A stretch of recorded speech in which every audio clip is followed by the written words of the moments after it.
Welcome once again to another mildly exciting edition of Sid Heresy DIY, the Electronic Dojo.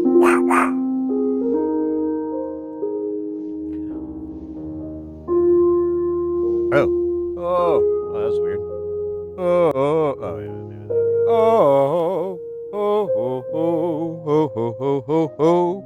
Is my mic taking hits? Let me check something.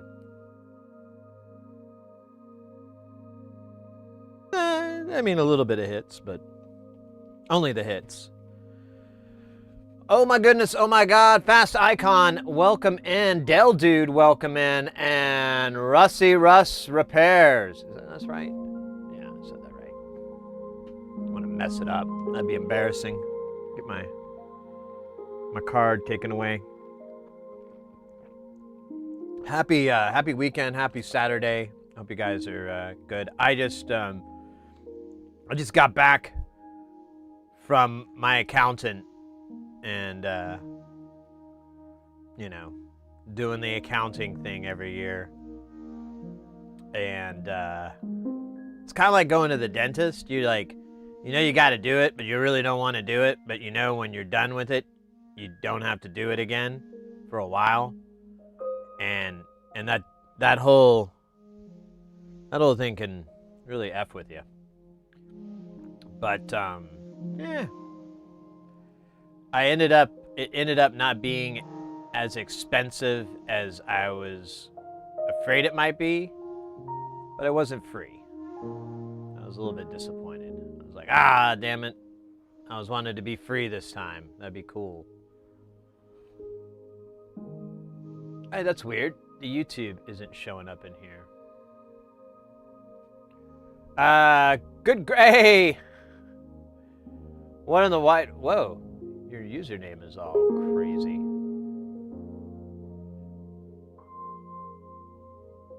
And it was outrageous, but cool too. Thumbs up. Thank you, mate. Thank you. Let me make sure this is set right.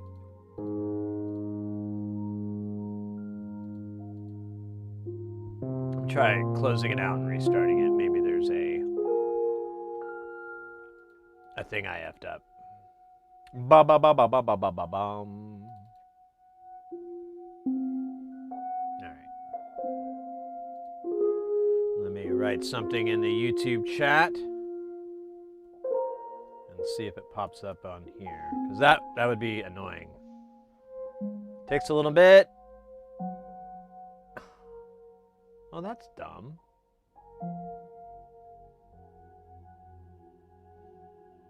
There's quite a bit of lag there, though. Well, shit. I don't know who to blame on that. I guess I'm gonna blame Stream Elements on that one.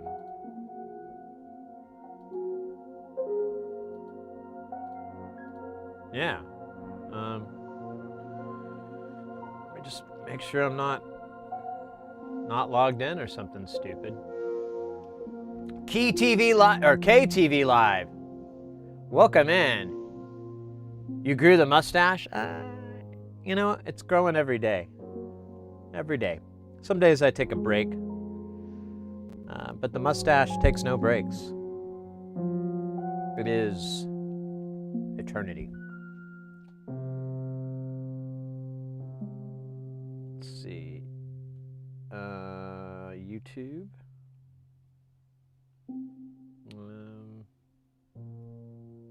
Looks fine here. I don't get it. Well, that's gonna suck. Well, I'll try to read the YouTube chat out aloud so you guys get it. And until this hopefully kicks back in, I don't...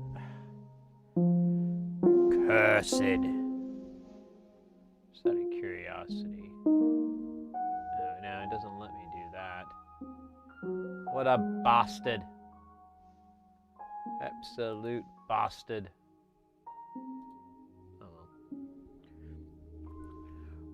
Rusty Russ over on YouTube. Rusty Russ is the best. Well, you know. Can you read that out loud? You got me. You got me. Good one.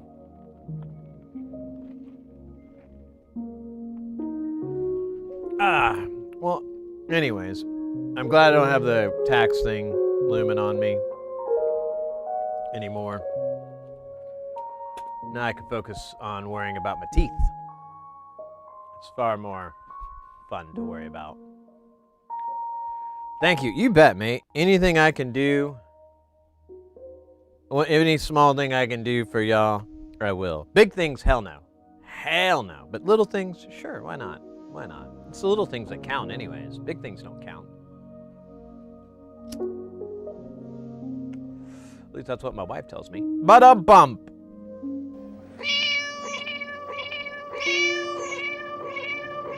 Is that? It is Oddball. Oddball, willkommen. Welcome in.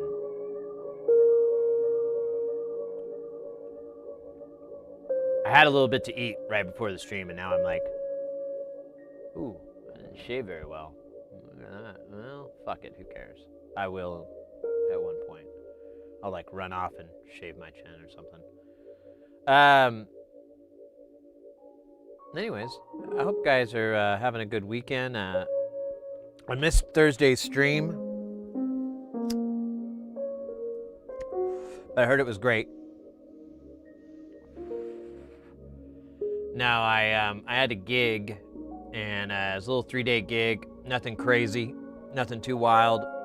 Got it out of the way, and that is the last gig for me for the year. I have some little things I got to do, but they're not going to interfere with the streaming schedule.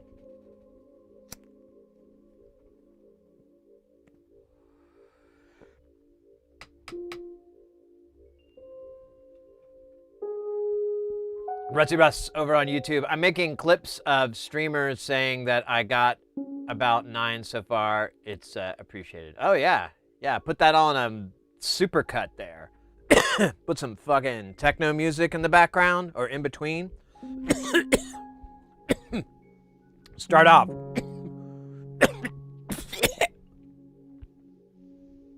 Start off with something really heavy. You know, some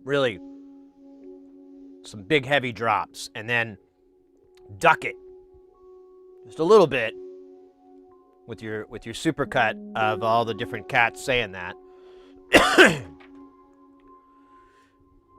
Make sure to end it with it ducking back up to normal levels, And then maybe throw something on the end like, "This is internet god."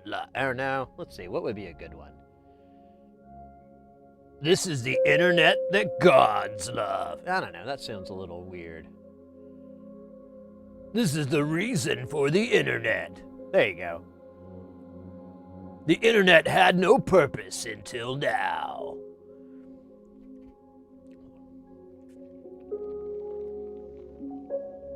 "Before, it was just a collection of assholes. Now there's one singularity." Kind of a backhanded compliment, but...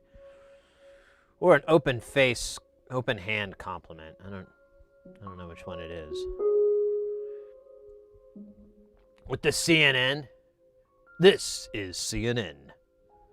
This is CNN headline news.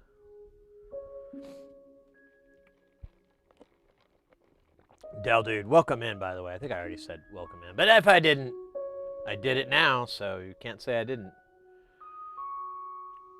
Well, I'm excited, guys. I started working on compiling the list for our group buy. So far, I've got 3 people down for orders. There's plenty of room. We're well within the budget, so there's plenty of room. If anybody else living in North America wants to get some nonlinear circuits modules, get them at a slight discount. It really won't be that much. Initially, this was just to try to offset the expense of shipping from Australia to here. But by the time we were going to do that, it got sorted out. Big fucking surprise there, right? And so now it's not outrageously expensive. Like, you could go to NLC's site right now, and I think he said it was like, instead of $20 for shipping, it's like $22 or $24, something like that. I'm basically just going to take care of the shipping costs, and you guys will pay outright for the modules, and then you'll have to pay me shipping, but shipping's going to be pretty cheap. Like, I'm imagining around $5 or so. I'm going to send them in a bubble wrap mailer for everything that'll fit. I noticed some people got some kind of larger modules, so I may have to get a little bit creative on that, but still, you know, they'll be good. They'll be good. But yeah, you'll get a little bit of a discount. It'll be kind of like ordering. Well, SynthCube is actually kind of expensive when it comes to shipping. I have like dirt on my hand. I was working on my wife's tires. I think I have like a smudge.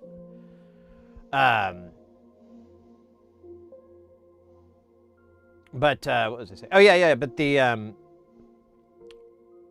it's you know, if you go to our Discord, if you're a Discord user, or you join ours or whatever the hell, we have a little section there, group buy, and you can go in there. If you have any questions about any modules too, if you're like, hey, you know, how difficult is it to build this? Between myself and Porphyry, we should be able to give you a pretty decent expectation of what to expect. I'm torn. I already still have like 10 unbuilt modules already. I know. It's a pain. Well, the good thing is, these are all 805s. Way easier to solder. And I don't know. Is there any modules that are kind of tickling your desire fingers? Not your spoon fingers. And that's Sid Heresy's classic internet callback of the week. Join us next week where Sid brings a classic callback to internet of days before. Before Facebook, before MySpace, before LiveJournal, there was ancient internet. Ooh, that would actually be a funny deal.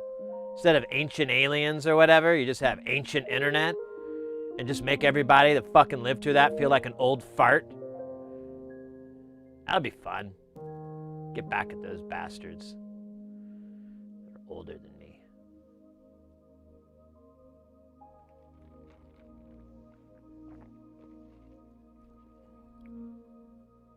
Neo Cities? I have never heard of that till just now. Stand by. It better not be like something horrific. Neo Cities is a white... No, okay. Ah, Neocat. Ah. That's their logo, I guess, or Neochan, or whatever the name of the cat is. I always forget the cat's name. Yeah, I just thought it was... Well, I thought it was referencing The Matrix. So I wasn't for sure. You know, could be The Matrix, because I don't know if you ever saw that movie before, but like the main character in it, it's played by this guy, his name means win, Keanu Reeves. So Keanu Reeves is in this movie called The Matrix, and his name is Neo. Coincidence? Yeah, I guess it is. I don't know, I mean, the Wachowskis were pretty big into anime and they probably knew a little bit about Japanese culture and you know, all of that. I don't know. But why would you make the main character? Well, you know what? It would be totally on cue to make the main character a cat. In fact, you know, if you were to make like an AI movie where you just replace Neo with like a cute kitty cat that like looks at the camera and cries every now and then smiles all happy and makes the boink boink, I'd watch the fuck out of that. I probably would burn a hole in my TV staring at it so hard. Yeah, I'd like that, especially when they do the like great acrobatics. But I feel like the dubs would be annoying. I can't imagine it in English. That would just be weird. It was a GeoCities reference. I could just imagine you setting up something old school there. Let's create a live journal thing for sure. They made Speed Racer. They did make Speed Racer. It was a crazing, all right? We have to go.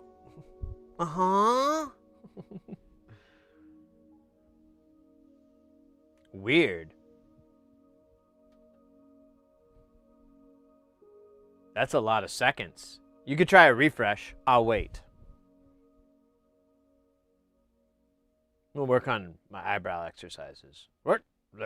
Oh, it's hard to do it with the mirror. See, it's easier to just not look. Because once you look, you're like, oh. It messes with your brain. And let me tell you, I know a thing or two about messing with your brain. Or brain. Brandon? Your Brandon. Your Brandon brain. It's totally free. That might be fun. I might F with that.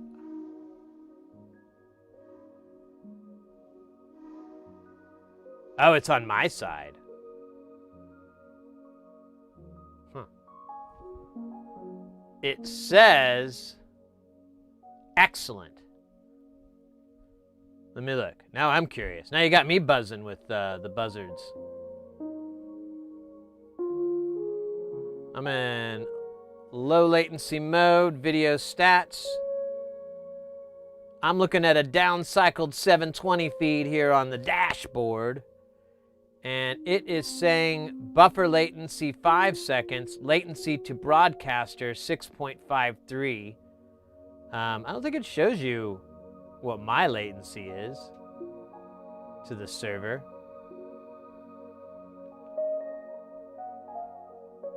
And this is like a transcoded one because I'm looking at the 720. I'm at 1080. So there's a little bit of transcoder latency. I doubt it's very much. But alas, well, if I could refresh and fix it, I would. Trust me. Hey, speaking of Wood, I just see Woods RS with the Mustache to Groom request over on the Twitch feed. Glad to oblige. the hell's wrong with me? La la la la. We used to have some German marching band music play over this, but it kind of sent the wrong message. So we just stopped doing it.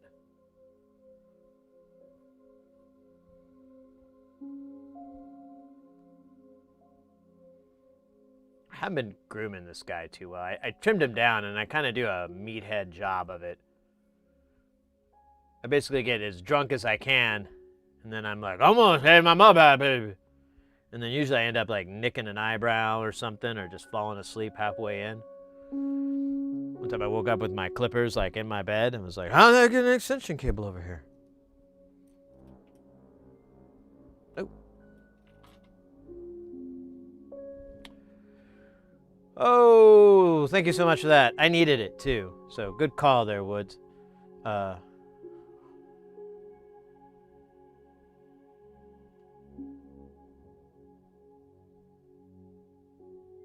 Like excellent, like with the Bill and Ted guitar. Oh yeah. That's probably way too late for that. Yeah, I mean, if you wanted to try refreshing, Kay, I mean, you're not gonna miss out on much. I mean, I'm just gonna level with you hard there.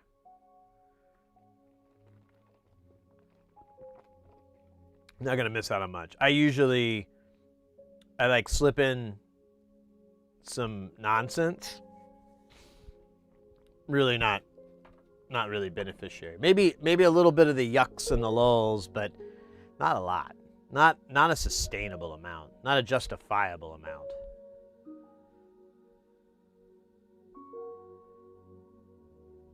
Oh, I'm waiting. The testing. All right. Technically, I don't know if that's gonna work the other way around. I'm just thinking about that. Ah, well, who cares? So, is an album by Peter Gabriel. It's probably one of his best albums. It's got all the hits, all your favorites. I believe Sledgehammer's on there. Oh shoot, let me just pull it up. It's such a great record. Peter. Oh wait, I'm on the wrong browser. I'm on the browser that insults me. Insult browser. Let's see. Peter Gabriel. So. Yeah, it's got him on the front. Let's see. What are our hits on the album? So. I didn't mean to fade away. Oh, weird. Oh, because I hit the wrong button because I'm stupid. Let's see. Where's the track listing? Sledgehammer, like I was saying earlier. That's a great one. That's a great riff, too. It's all horns and shit, too. Love them horns. Hey, Mr. Frog, welcome in. Hey, Rusty Russ with the gift membership on YouTube. Yo, mate, thank you very much. Really appreciate it. Give you them internet hearts. Thank you so much. That's awesome. Mr. Frog, enjoy that. You got some sweet, sweet emotes in there. The finest, really. I took the finest emotes. I sprinkled them into the YouTube thingy. And there you go. Look at that. Joy was born.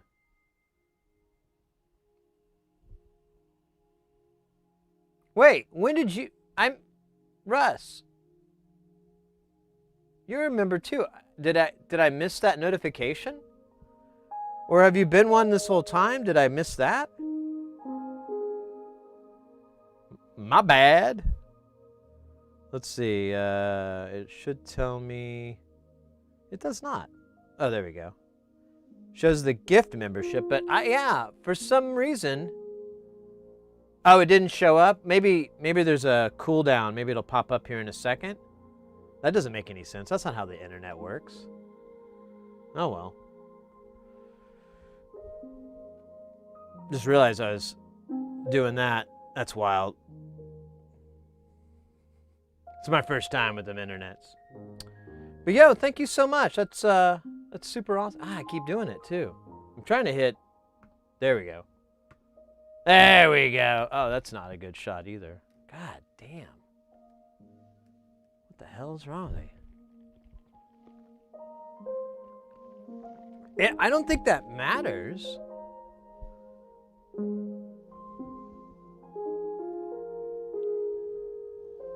Well, I mean, it still should show up here. I just see the GIFs up. You know, let me do the old refresh. Sometimes refreshing will do it.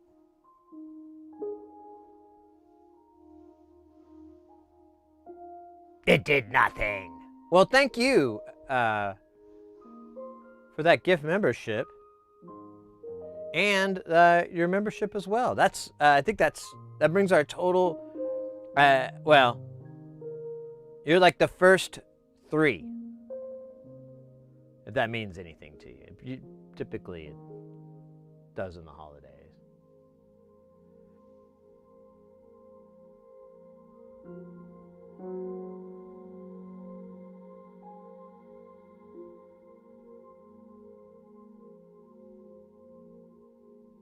Alternate player for Twitch TV, huh?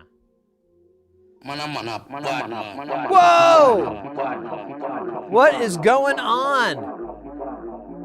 Baloo AU with the 500 bits. What the heck, mate? Thank you so very much. That's awesome of you. Look at that. See, you can tell how excited I am because my voice gets higher. See how it's getting lower in my excitement. But when I think about that, it gets up. I get like Aziz Ansari high, or Ansari? How you say that guy's name? I don't know. But I'm thinking about doing an impression of him. Just gotta learn his phrases. Oh!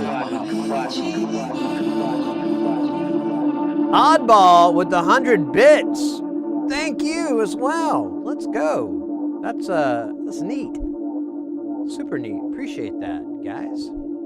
You make Thanksgiving a Thanksgiving. Well, actually, that is the Thanksgiving. That's the point of it. I thought it was welcome giving. When's that? I'd like to be able to just say, you're welcome.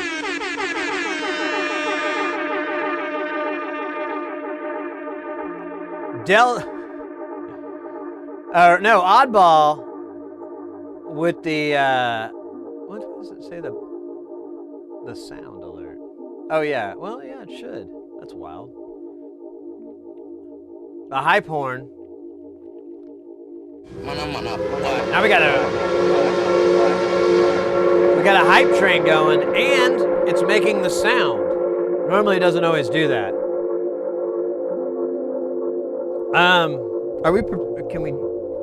Can we do it? I think I can. Let me just reach in here. Yeah. There we go. Yeah, since we got a little hype train going, we got a little love on YouTube and Twitch. Hold on, these are dirty. I think the only sensible, well, I don't know if sensible is the right word, the most reasonable thing to do.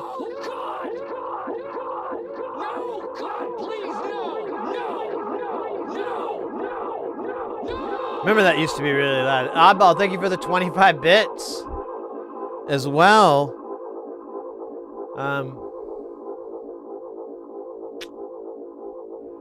Trying to see here. Let's we could mix it up a little bit. I don't want to mix it up though. I love this too much to mess it up. Don't you?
Let's go! DJ Rusty Russ coming in with that follow.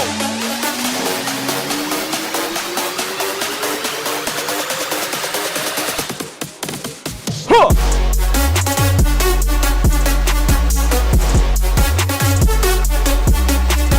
Huh!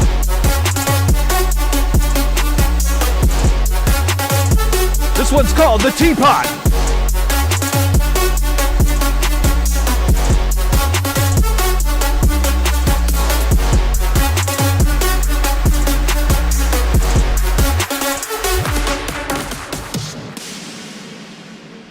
Okay, that was probably. Whoa! With the follow and the tier 1 sub. I can't read it. These glasses. It's so hard. The glasses, not anything else there. Hold on a minute here. So, Dr. Rusty Russ with the DJ Rusty Russ. I don't know why I said doctor. Oh, whoa. You talking about SVT a while back. I learned new ways to stop it from another viewer. My life is measurably better because you exist. What the heck? Let me read that again there. With 200 bit, I cannot read though. I need to get better glasses. Pulsar Octopus with the 200 bits. DJ Rusty Russ with the gift sub. Thank you again. Thank you for talking about SVT a while back. I learned new ways to stop it from another viewer. My life is. Hey mate, thank you. Wow. Holy shit, mate, that's awesome. You know what? Likewise. That discussion really helped me a lot. It was kind of weird. I guess I could go look for a group or something on the internet, but why go out for milk when you got a good community of hip cats at home? So thank you so much. That's awesome.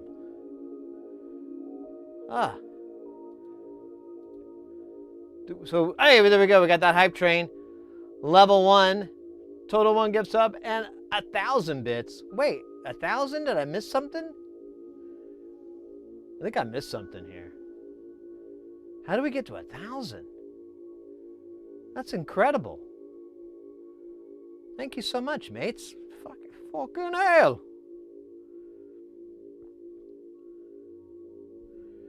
Wow. All right. Well, let me catch my brain up a little bit. Killer stream moment. I guess you'd call it that.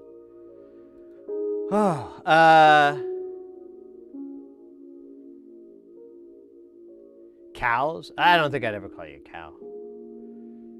That would be weird.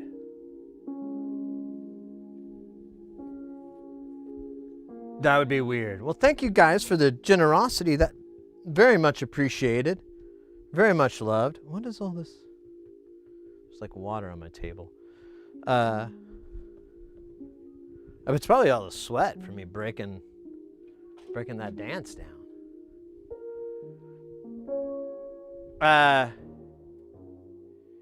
You can call me Eddie, and I'll call you the long lost friend. Is it like Jane's Addiction lyrics or something? Oh, it looks like we had a big dip in the connection. That's probably making that latency worse for. Who was it that was saying that? I already forgot. Because my brain. My brain no good. Yeah, it was KTV. That's right.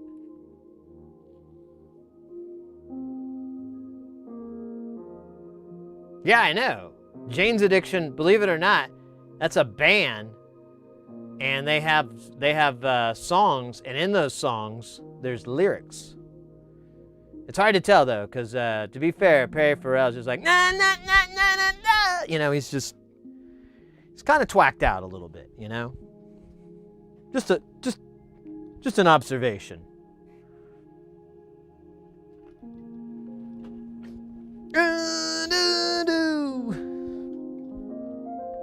sat around that pile.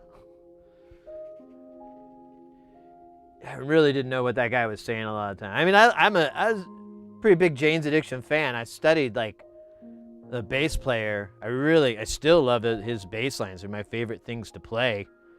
But man, it was like doing linguistic research, trying to figure out what that guy was saying on most of the songs. Like forever, I thought he was saying Saturn laughed. And I was like, who the hell is Saturn? Are you talking about the planet? What the fuck does planet have to do with stealing stuff? I don't understand man, this guy's deep. He's probably referencing like some sort of Greek mythos I'm unfamiliar with. Saturn laughed. Saturn laughed and waved it into the air. And he did it just like that. When he wants something, and he doesn't want to pay for it. And he walked right. Through the dough. All right, now I got that in my head. I guess there's worse things that get stuck in your head. Journey is pretty bad. I don't like Journey. When they get stuck in my head, I really feel like I've lost all control. Anyways, this is Paul Simon with Chevy Chase. Oh my God, I love that combination.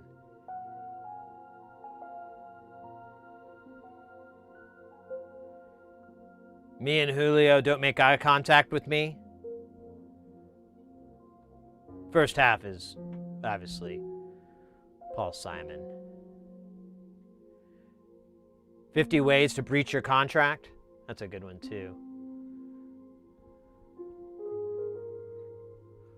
I came on set to expect to get paid higher than any woman that I wish to lay. The producers said you're an instant win, but there must be 50 ways to breach your contract. Punch a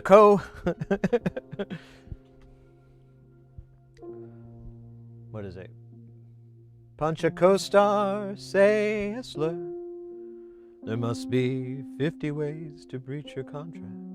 I don't really like Chevy Chase. Obviously. I'm dunking on that guy. He was funny in Fletch, though. I'll give him that. I had a roommate who used to love all the Fletch movies, and we were watching them, and I was like, this is funny. Didn't know that was actually how he wants to be. And in the cult classic, Nothing But Trouble. Was he in that? And that was a cult?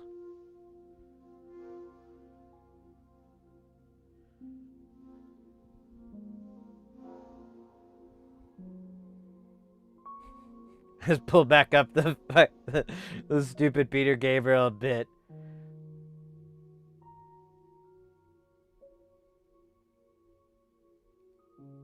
All right. And there's Neo Cities. I'm going to tell my father-in-law about that. I think he'll get a big kick out of it.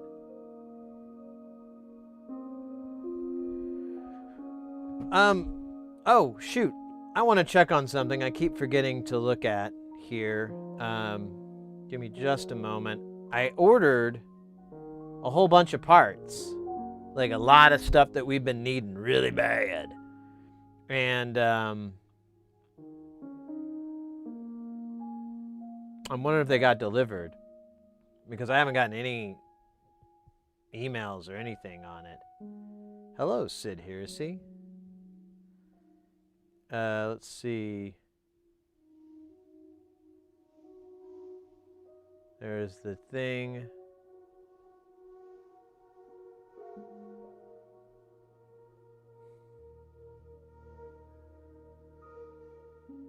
Where's the shipping date, though?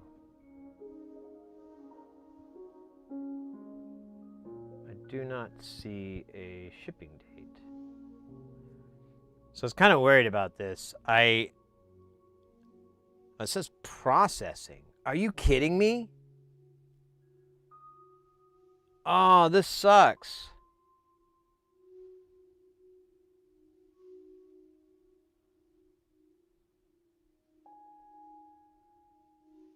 Oh, I was afraid of this. So I put this order in on like Wednesday, and they haven't even pushed it out yet.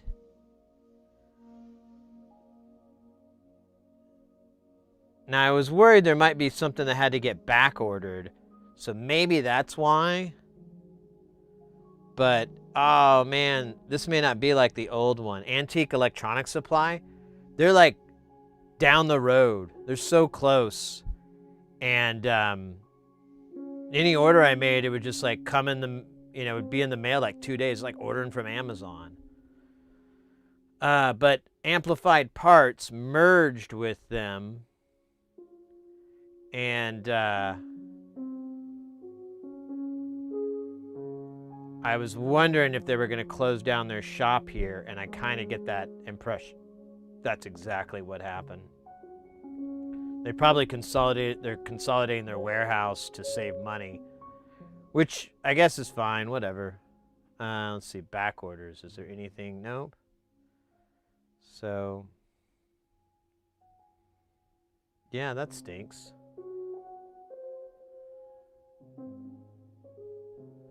Oh, well. So much for that plan.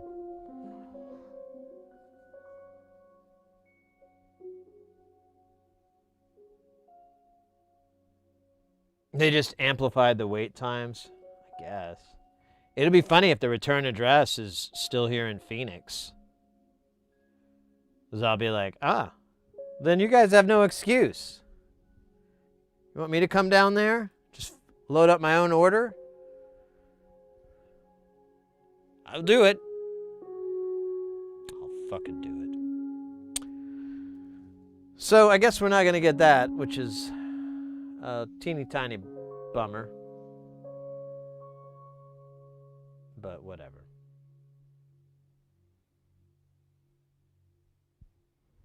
Whatever.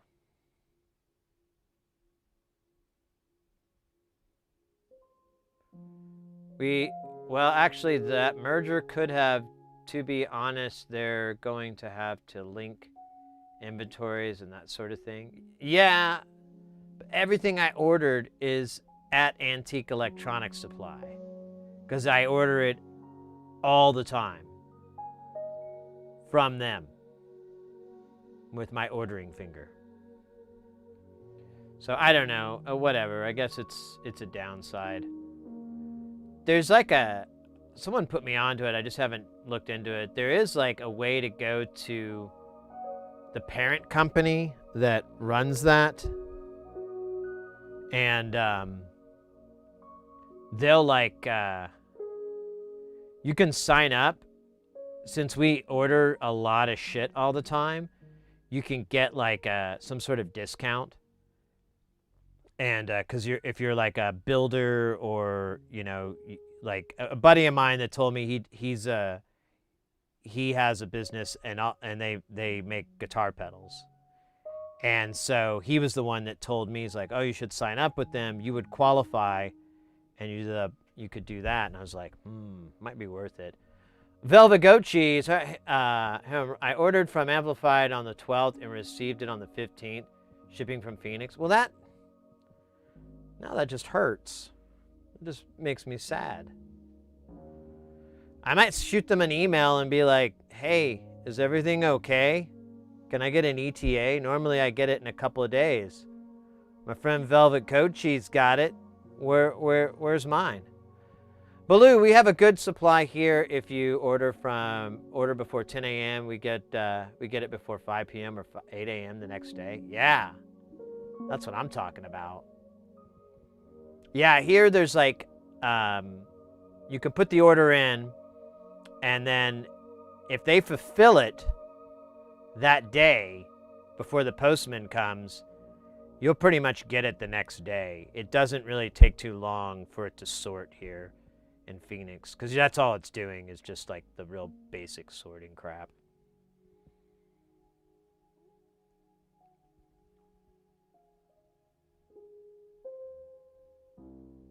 It might be having, yeah.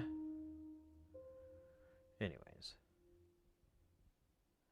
Thanks again, Baloo, for that 500 bits. Thanks, everybody, for those generous donations. Donations. And Calderio with the Konnichiwa. Was that Pulsar Octopus, too? Thanks again, mate. I'm glad you brought that up. I really appreciate that.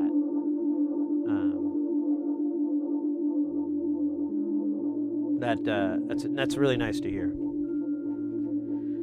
Feels good. It's the best part about what we're doing here is it's just making things a little cooler, you know, just a little bit cooler with electricity and bad jokes and low IQ humor. Maybe that's a little rude.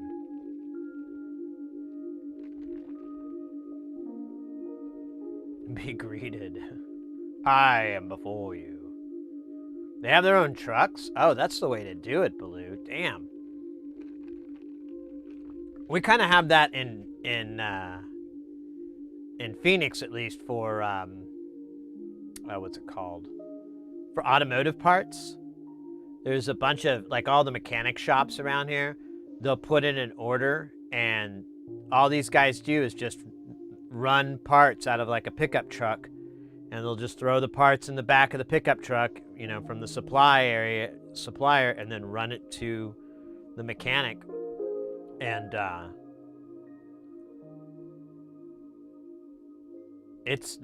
there's a lot. I always thought maybe like maybe 5 or 10 per shop, but it's in the hundreds, I think, here. But there's like 3.5 million people here in Phoenix, so it's a little crowded. I guess the numbers even out.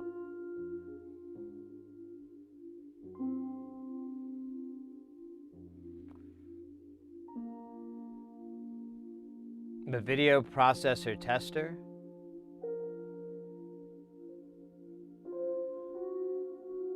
Man, used to be nice with Baggett and lowered truck parts in Phoenix. Oh yeah? I can't remember, I can't think of the name of the company that does it now. But it's like a big, you know, it's a big company. Just can't think of their name.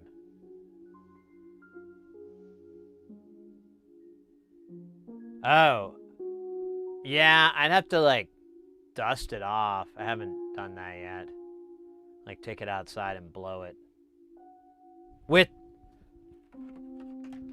this. I should explain further. It's a fan. It's a fan.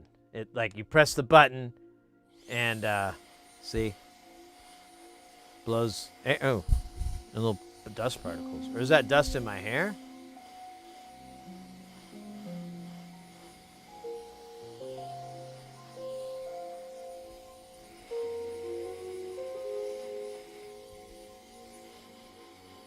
I'm just styling my hair, mate. Give me a minute. It's almost perfect. I look like Morrissey fucking a tree. I want to go for that, you know? I want to look beautiful. Pulling cameras. Oh, I put it on high speed. I didn't mean that. Oh, dear.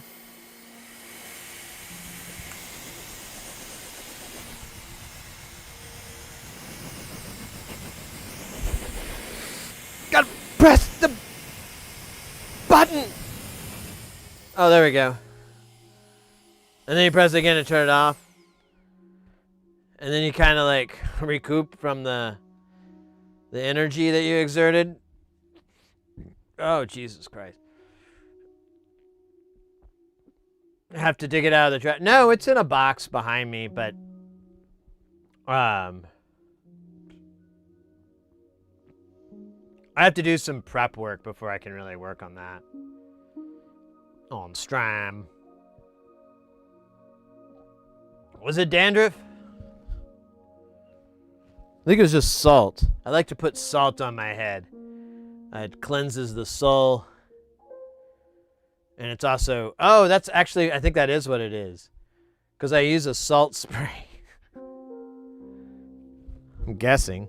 I don't know. Like the thea.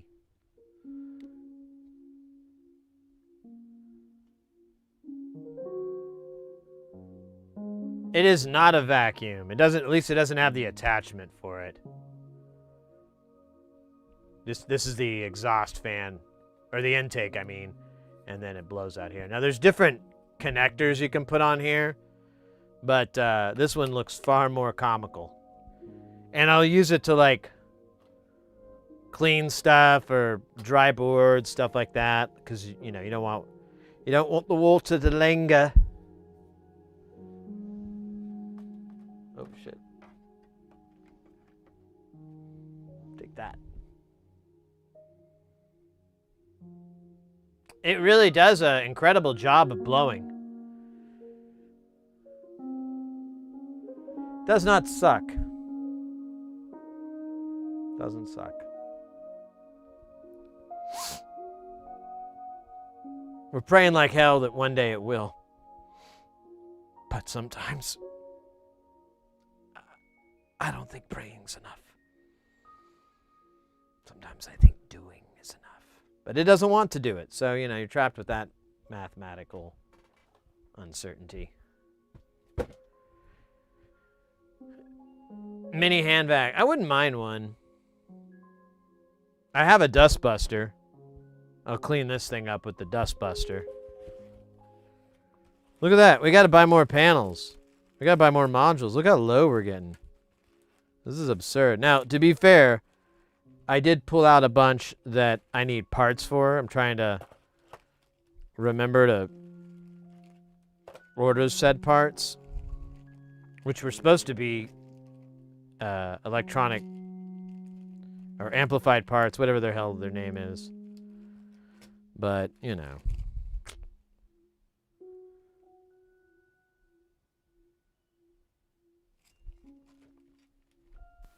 Hello, Silly.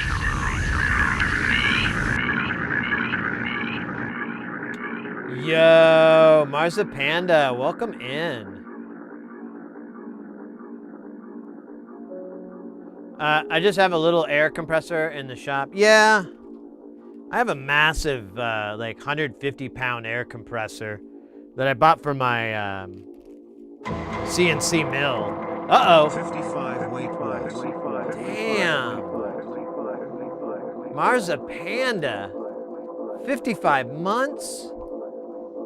Absolutely insane, mate. Absolutely insane. Ooh.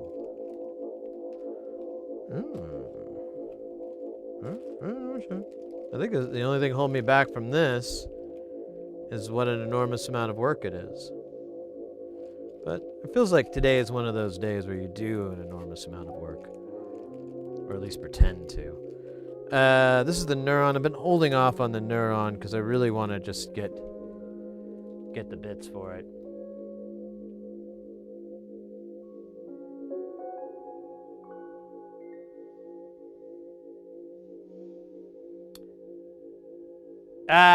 Yeah, so the way I did it, Oddball, was funny. So I needed an air compressor that could put out 90 PSI continuous. Like I couldn't have it dip or anything like that. So I had to get a tank and a compressor powerful enough to do 120, 150 pounds. But that, whoa. Cold Area gifted a tier 1 sub to Grassy Ross. Damn you guys. Call to Rio. Gifted a tier 1 sub to Grumpy Nerd. Ah, Grumpy Nerd. Hey, KTV got one too. That's nice. Cold Area gifted a tier 1 Fix sub It to 42. I know them as well.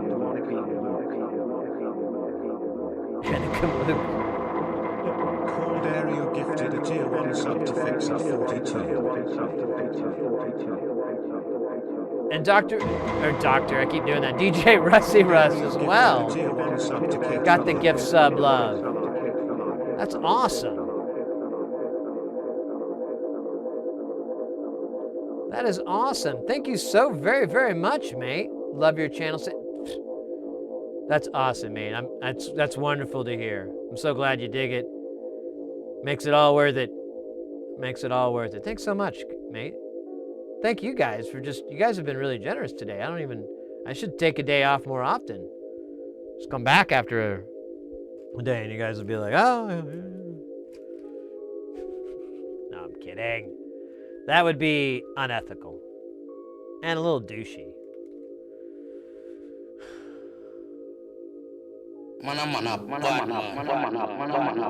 Oddball, thank you for the beat.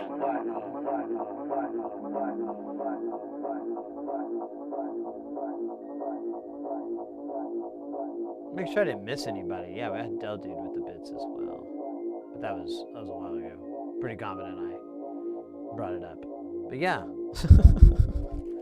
So, anyways, as I was saying about the compressor, I got one that's like a 100-pound tank, and then the actual motor like does like 120. Like the thing's basically rated for like 110. So I was like, okay, well, it should be able to do 90 just fine. And it did. It does. But it is so loud that I would put it in this room. My CNC mill is in a different room, like what used to be the dining room. And that's where I used to stream from, too, believe it or not. And, or don't. I don't really care. But, so I'd have my mill in there, and I'd just run hose all the way from the compressor in this room, and it's only like 35 feet or something. I don't even know if I had to get 30 feet of hose, but it's not that long. And then it ran under the door. It was just thick enough to fit under the door, and I would just shut the door and let that thing like, and it would heat the room up really a whole bunch because it's. All that energy would just generate a bunch of radiant heat out of it. And I had to run it for hours. Like the mill I have, at least with the old spindle and everything, I had to run it at like the slowest speed and just eat the fact that my cutters were getting worn out really bad. I just buy new cutters because you can buy they're like $10 or something. They're not very expensive. And I was like, that's fine. I don't care. I can't have it go fast because there's not enough RPMs for it to work. So I'll just run it really slow and let the metal dull it to hell. Well, I mean, so that I would have to run it at a quarter of what you would actually run it at. So it would just well, you would know, like, if your feed speed is too slow, and you're dwelling too long as you're moving along, it'll start to heat up and it'll start to wear your bit out. I would buy nice bits or nice cutters and everything, but yeah, no, it could do 3,000 RPMs, but the problem was it would vary. Like the longer you ran it, the power supply I had was garbage, and I noticed when I did my tests with my new one, it was still doing the same problem, but it would drift. So you could send it like 15 volts or whatever, and it would register. Like I'd have a laser and tachometer, and I'd see it say like 2700. But that was fine because I was just doing engraving. But at the end, the last stage, I have to do the holes, and I'd run it, and by that time, it already gotten to 3,000, 3,100, something like that. And I'm like, oh, that's perfect feed speeds. Yeah, it's aluminum.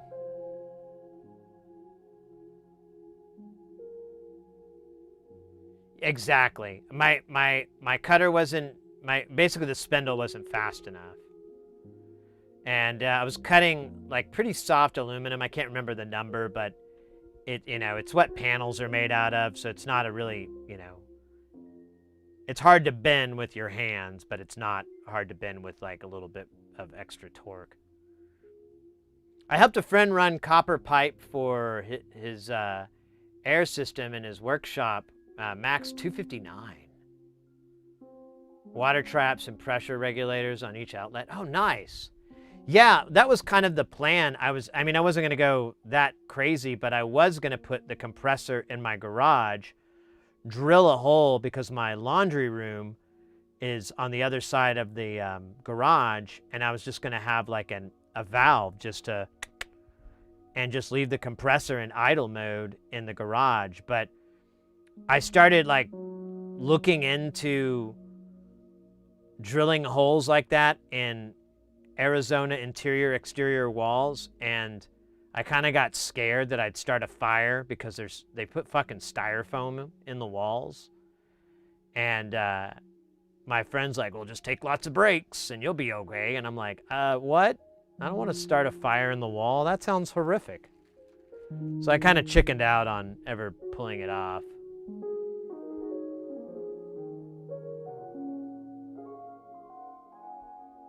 Yeah, well, honestly, Oddball, all of Jamtown, well, not all of it, but all of my frac rack stuff is from that mill. And it is fine because mostly all I was doing was engraving. Like that was the hard work, and it was, it's 2D, and the worst part was cutting through the holes.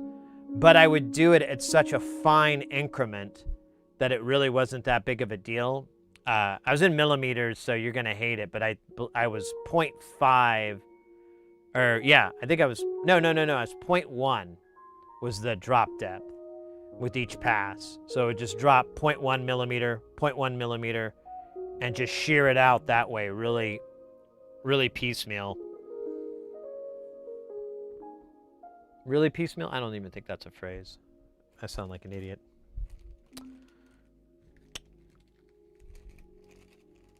Speaking of idiot. What's this guy? This is the Sieg. We might do a Sieg. I don't know. Put that in the maybe baby pile. This is delay no more. I don't have the delay no parts. So here, I'm going to put this in the bucket to hopefully remember to get parts for it.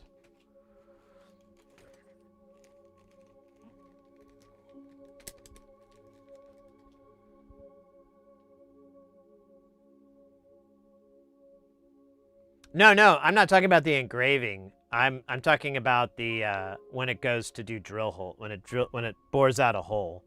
Cuz like the engraving was no big deal. I would have it like do, I think, 3 passes, and it would dip just a little bit on the passes.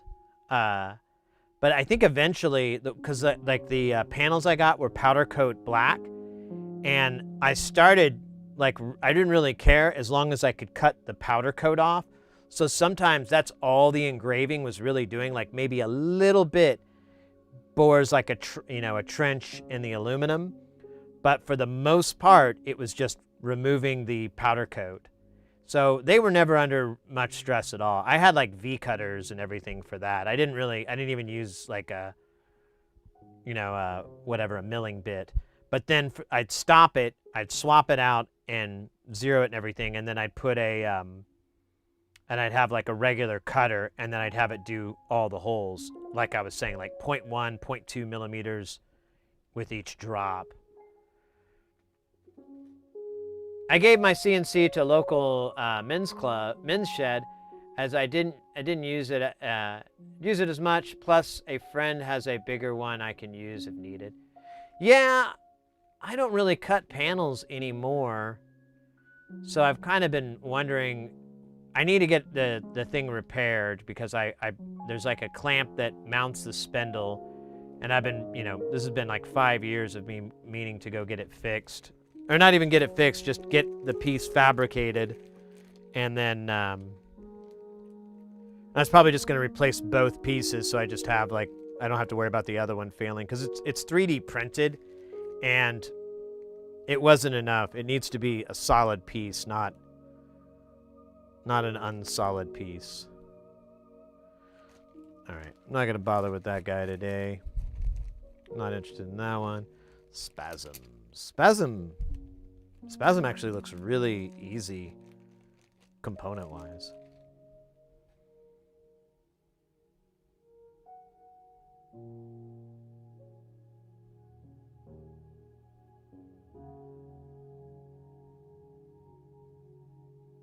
Oh, do pilot holes? I thought about it. I don't really have...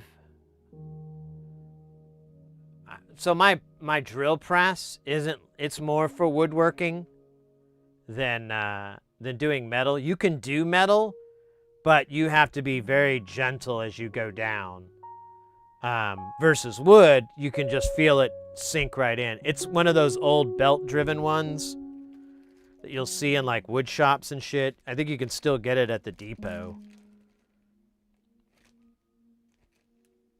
What was holding me from the Hyper Deluxe? I forgot. Oh, you know what? I remember the logarithmic pots, right? I think that's it.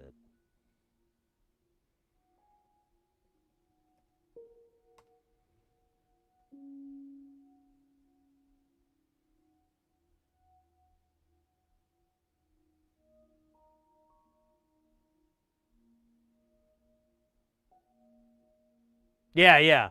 Stands about, it's, it's table mount. Tabletop mount. Okay, well. I didn't have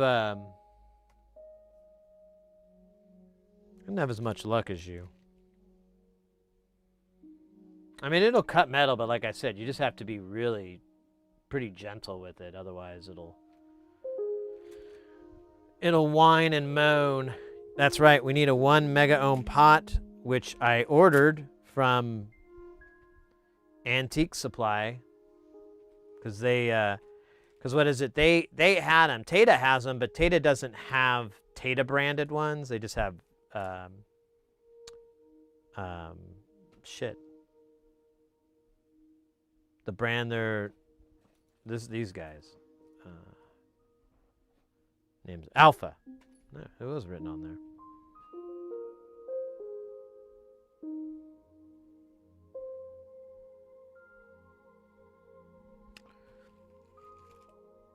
Vactral pill. And then this I need like a lot of shit for. I guess I don't need a lot of shit. I just need this SEM 3340. I'll go ahead and put it in the bucket. I doubt I'm going to be able to find it on Mauser though. Alright. So, of those, we have the Spasm. The Spasm, honestly, I think it just take like 3 or 4 hours to do. Because there's no parts on it. There's 3 TLO 72s and like maybe 24 components, 12.5. It's not really that. Building the black box would be the bigger task out of this whole thing. Which still isn't like super time consuming. It's just consuming. All consuming. Then we have the... Oh, here, let me go in a linear order. So I'm not... Here we go. It's the Sieg. And if I remember, the Sieg just has these giant 1206 parts. Jesus Jones, these things are massive.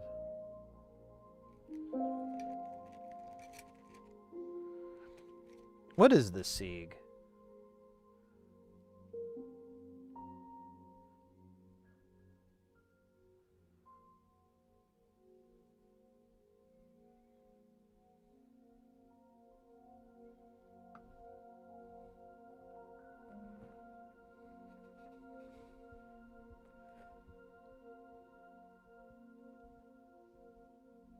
They come as one piece. I just break it out. Oh, cool.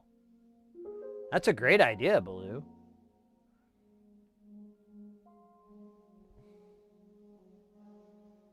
What the hell is this?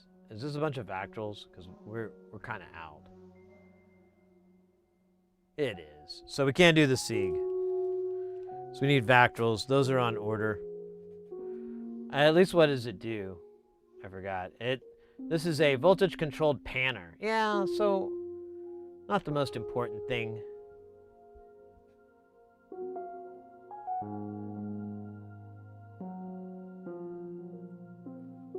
I'll live. I'll live.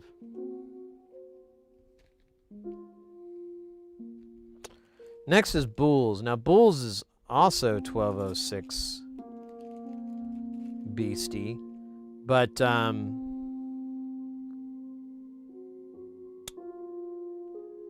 I just need to make sure we have a CMOS. I'm just going to put a socket here. I don't think I'm going to socket these other chips.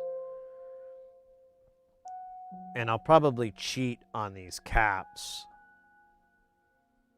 Yeah, I'm going to cheat on the caps and the 10 ohms. But that's it. There's some diodes on here. And a couple transistors. But the rest is all SMID or smut. Backlight. Yeah, Baloo. Take care, mate. Thanks again for the generosities. Let's see. We've also got the router. Did we just talk about that? No. This isn't it. So the router I'm kind of partial to because it just keeps coming up. It's like, I know it's something we could build. It's not a lot of parts. There's a DG412, a TLO74, and a TLO72, and then maybe a dozen and a half components. Not really a crazy amount. And then the suppository of all wisdom. My heart says I should build this. And the heart wants what the heart gets. Right? Or no. The heart gets what the mouth wants. No, that's not it. The mind, fear is the mind killer. Total eclipse of the heart. No. Something to do with heart. Heartburn is the worst. No. I heart onions? You know, I don't know, but I'm just telling you. I'm leaving heavily to the suppository of all wisdom. I'm really confused. Like, I feel like I already built this thing, but I can't find it anywhere.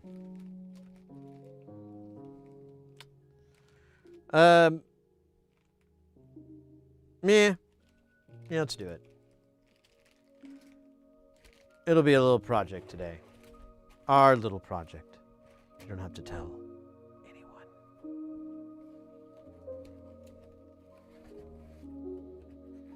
Oh. The other day, I came home from that gig I worked, and I pulled in my little parking space and everything, and I saw this cat hanging out underneath this car, and the cats usually hang out under the car. And it'd been raining, so they're just getting some shelter, and I'm getting my stuff out of my trunk.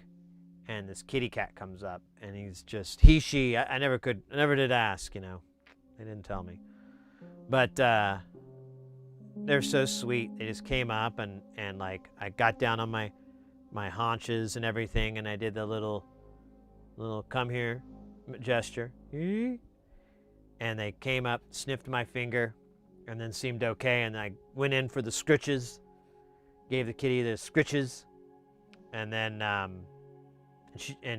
they were super friendly, and so loved on them for a bit, and put my bag down, gave him the 2 butt scritch. At one point, I was like, I was trying to put my bag down. I like turned around and the cat was gone, and they jumped up into my trunk and were like looking around. So they were definitely like someone's cat, They were taken care of because they were way too friendly to be a stray. We have some strays here, and they will just run if you get within 5 feet of them. They do not see people as a good thing. And so, but this guy was totally different, and it was nice. It's nice to get to pet the local strays or outdoor cats or whatever the fuck. And then the cat, I gave them the big butt scrunch, and then they were like, all right, I'm good. Don't overstimulate me. And they started to walk off. And I noticed this other cat, like, sitting on the sidewalk on one of my neighbors, next to my neighbor's house. And that kitty, like, went up to them, and I was like, you guys friends or something? You know, I give free scritches. But I forgot, cats, they don't understand English. Only Japanese. Ooh, let's play What Secret Message did Andrew NLC put on the back of this board? Let's hope it's not a quote from G.G. Allen again. We have had that. That's probably my favorite. Like, didn't see that coming at all. It was a silent, like, G.G. Allen reference? Bro, that is deep. Yeah, the ones that book it are usually the feral ones. Yeah, exactly. I figured this is someone's cat, and, you know, hopefully it's didn't get out or something like that. Didn't have a collar, but I kind of question, you know, putting a collar on like on a cat, because if there's any aggro cats, you know, around, it kind of messes with their, you know, ability to be stealthy, because, you know, I guess the regular, like the little light collars don't make a lot of noise, but if you have like a tag or anything, it just kind of gives your cat away. And it's kind of, I feel a little bit unsafe for them. But to be fair, I haven't had outside cats since I lived on like 2-acre, 10-acre land. Now they are indoor only. And honestly, in Arizona, it's kind of the best way to go. I mean, you could maybe do like a hybrid approach or whatever, but like there's so much crap out there that's bad for cats that it's almost easier just to leave them indoors.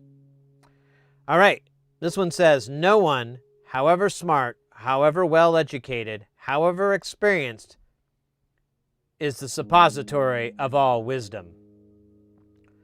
Tony Abbott, Australia's second worst prime minister. Oh, I wish Baloo was still in the chat for that. Or anybody from Australia. Oh, because I would get the joke. I don't get the joke. I don't know who Tony Abbott is. No idea. Apparently he's a prime minister, or was, obviously, past tense. But apparently he's not the worst. There was somebody worse than him. And it's so unanimously decided that he put it on the back of a panel without any fear of malcontent or disruption of party lines. Brave. Aqua, welcome in.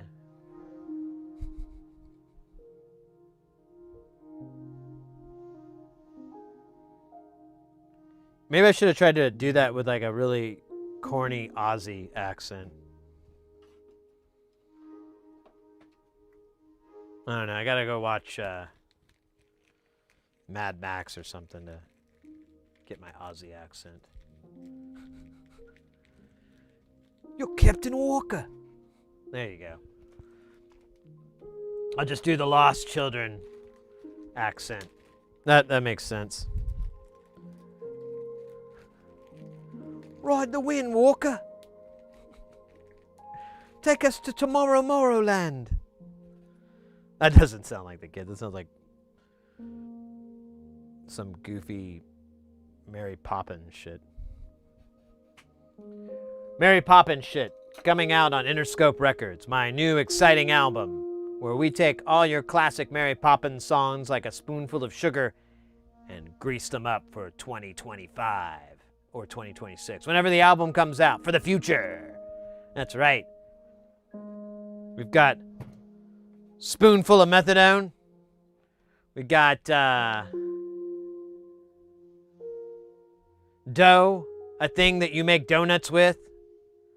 It was do re mi, anyways. Or actually, there's something in that, but I'm not gonna go there. Do re mi fossil la di da. It's a good one. It's got kind of a De La Soul vibe, you know. It's pretty cool. I can't even think of any of this stupid Mary Poppins crap.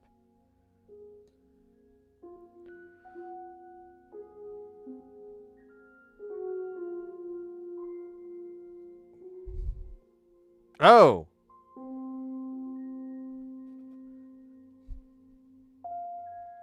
So, in the past, or in other builds, dude, what is this?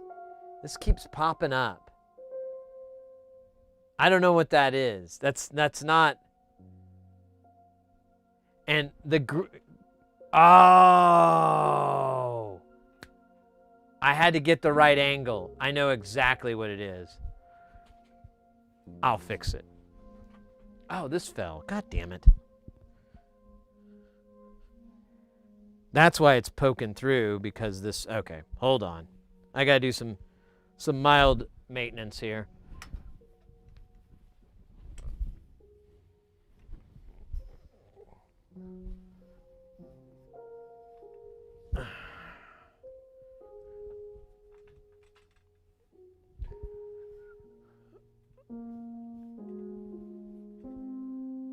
Come on, you bastard.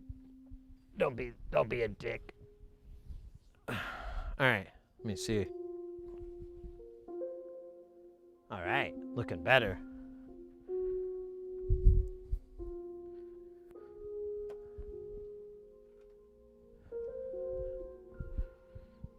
That's been driving me nuts, and I finally couldn't figure out what it was. I thought there was like a glare on the lens,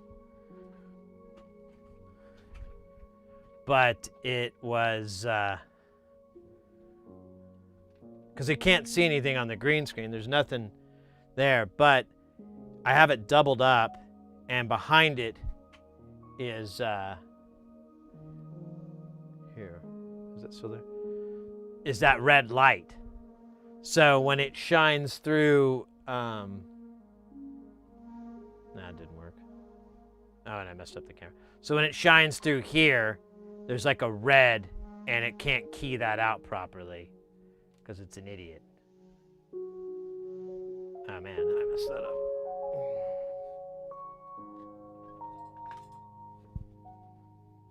Let's see, can we still wiggle? No, we got a little break.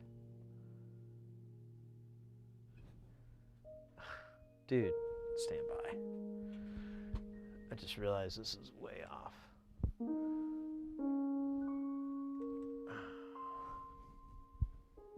You'd think I'd get good at this, but that's where you were wrong.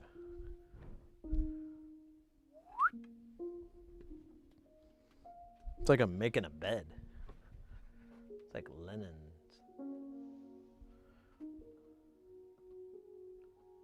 All right. Success.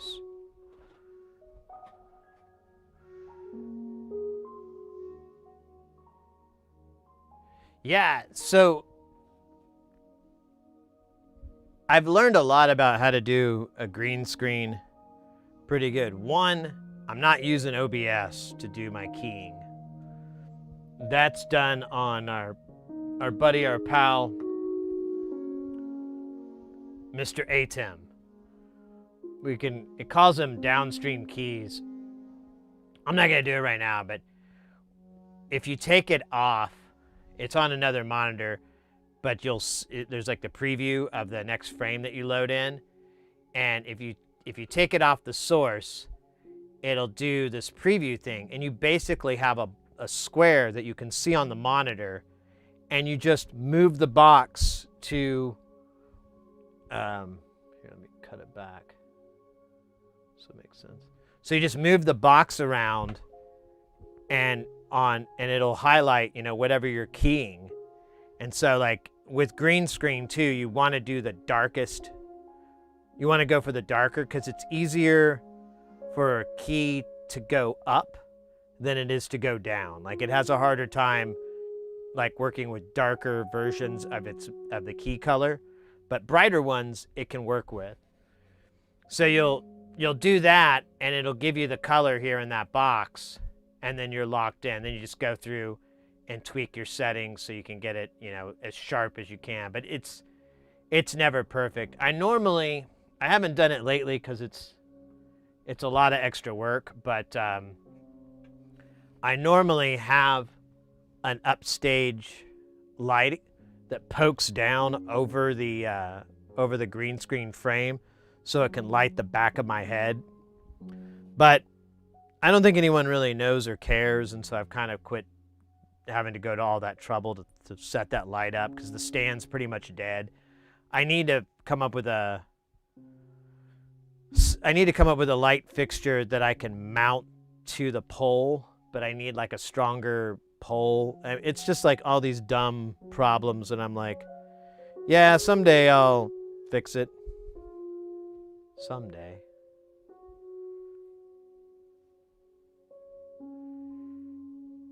Yeah, the ATEM's great. I highly recommend it. Unfortunately, the one I have, they don't make anymore, and now they make like a nicer version of it, but it's like $800 more. It's almost twice the cost, so it's not anything that I would ever buy because it's just way too expensive.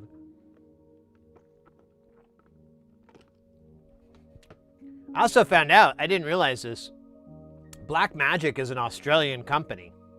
Blackmagic Designs that makes it. I didn't realize that.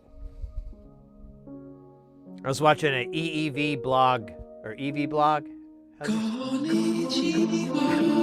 Vortex coming in with the konnichiwa. Welcome in, mate. And he was doing like a teardown of one of their, I think it actually was the Extreme. And, he's like, oh, this is an Australian company. So if you're in Australia, you want to work for them, might want to do it. It's not the worst impression of him. I'm not embarrassed.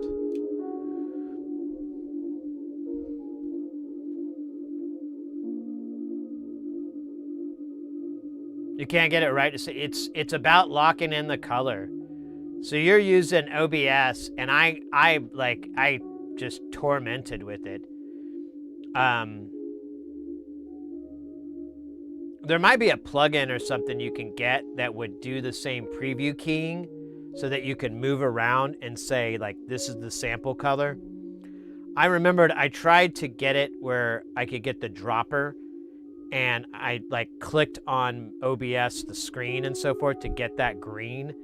And I think I got it, but still it looked like dog shit. Like even when I got the right color, it still was like really weird and would do all this glitching and stuff. And I was like, what's going on? So I almost think like a lot of those green screens that you see are probably like not the base one.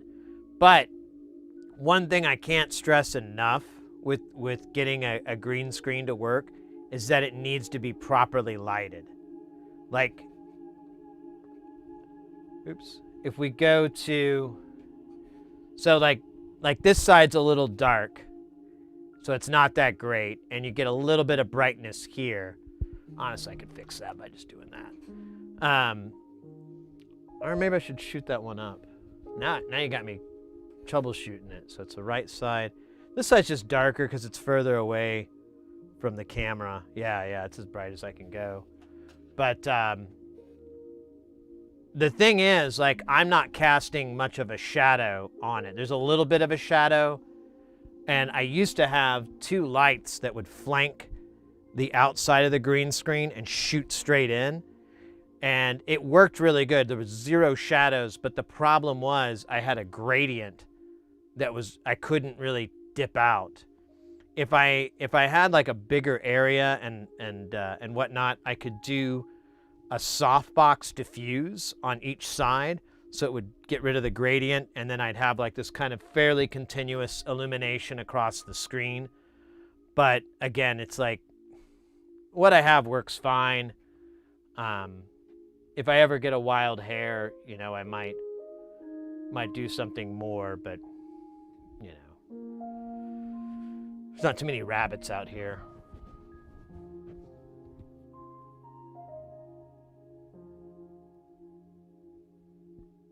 Yeah, that's another thing too that Vortex is talking about. Well, your camera, what helps is to get, if you can get your like a low ISO. Like my cameras, I only have ISO control. I don't have an aperture control. So I'll drop that ISO down so I can get it as bright as, you know, and before it starts to look bad, but I'll get it nice and bright. And then it just makes the keying work. I look a little bit overblown slightly, but the keying works fine when I do that. Like, you know, I got this, my forehead. Jesus Christ, you could land a plane on this thing. Yeah, exactly, Vortex. Lighting is way more important than I think a lot of people trying to do a green screen realize. Like, it'll make or break it.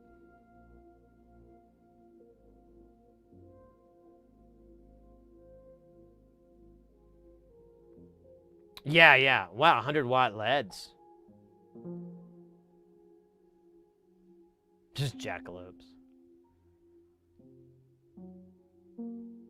Yeah, like any type of diffusing material that you can put that will that'll get rid of the hot spots from your light source, that really helps. Like someone brought up on the Discord about getting a softbox, and I was like, yeah, I'm just using panel lights because a softbox will take up so much room, and they're not exactly the cheapest thing in the world. Like if you try to get one, you have to remember that it puts a lot of weight on the fixture. So you have to have a fixture that can support that weight, or you have to have it bolt onto the same thing that your fixture is bolted to. And it's just a lot of BS. So if you can do anything that's going to be easier, like I thought about a while back of running a white sheet and just having it kind of hang down, because it would do a little bit of sound diffusion, which would be nice, but it would also like soften out all the reflection and just refocus it back down as a neutral, you know, white color, so it wouldn't throw my what do you call it, temperature control off. Because that's the other thing you have to fight with, is like making sure all your lights are the same temperature. And then setting your camera, if your camera has it. Like these GoPros have temperature control, but it's real dumbassy. Like it goes from 4,700 to 5,300 or something like that, and there's no in between. I'm like, dude, that's a lot. That's a big fucking difference.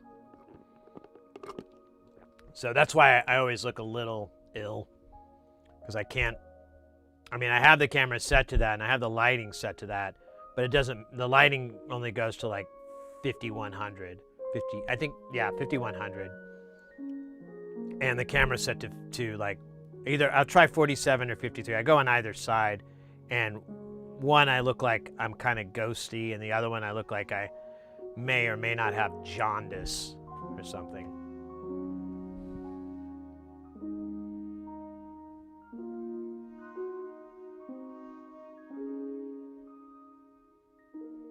Oh yeah, that's a good point. The OBS filters with that would help too. That's a good point. Oh, it's a 100-watt equivalent. Okay, that makes a little bit more sense. I was like, damn, that's a lot of light. Oh, you're shooting from the floor. That would work. My issue is that I do the dancing, and I have this chair.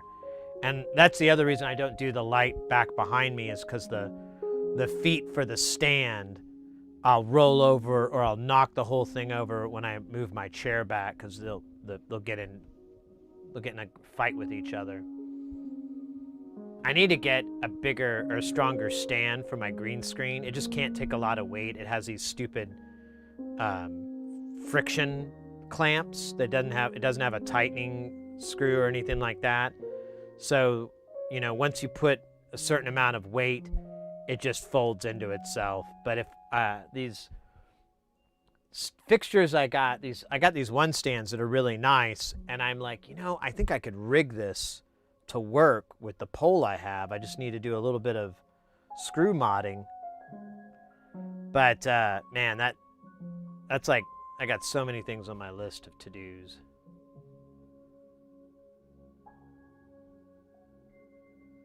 Yeah, exactly. That's the issue that I think most people run into, is like they're using the green that they have there, and it's like, no, there's a million variations of green. You have to kind of go through and find the one that's identical to what you have, because that's how it all works.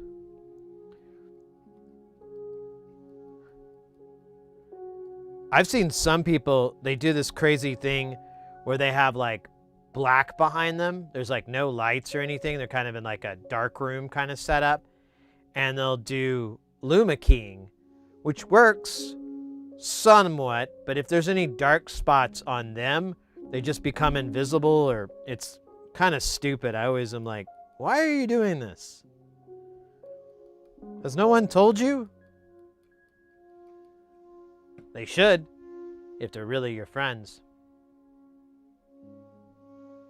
Yeah, the spillover. This one has, we've got, oops.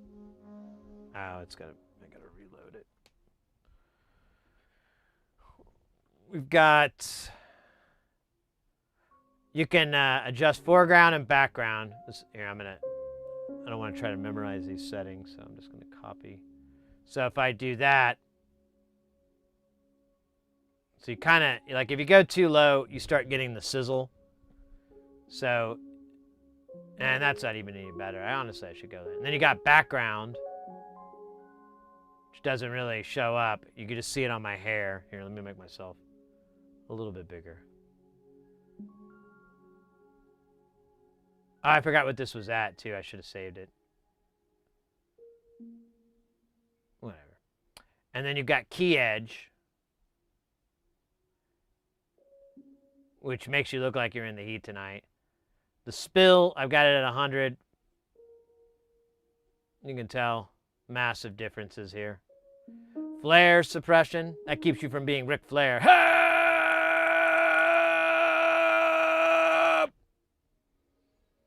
And then we've got all these, which I never F with. Probably should. What do you think brightness is? Ooh. This is like Doctor Who's special effects. I'm dying. I am in hell. Why do I have an accent like this? Let's do contrast. Oh, wow. I'm beautiful. I'm bland. This is great. I'm glad we did this. This is an excellent utilization of time. What else do we have? Saturation. Ooh. Oh, wow. I ate too many oranges. Now I'm old-timey. Well, let me tell you about the time that we used to solder with our fingers.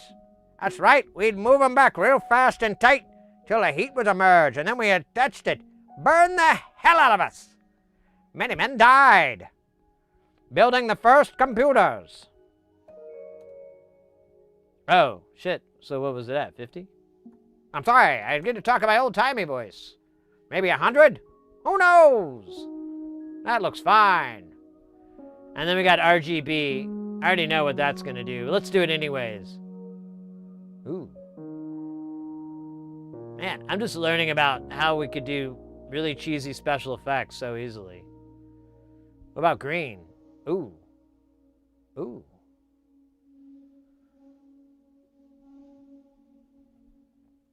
And blue. It's more of a lavender. I like it. So you can just do sepia if you want like a old Western view. Ah! Wait, they didn't talk like that. They talked like, I don't know. Anyways. You also do masking, which I think we already have that set. Actually, where the hell is it?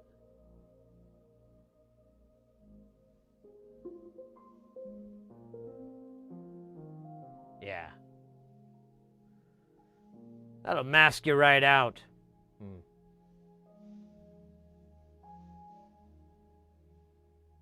right. And everyone's favorite. Remember this one?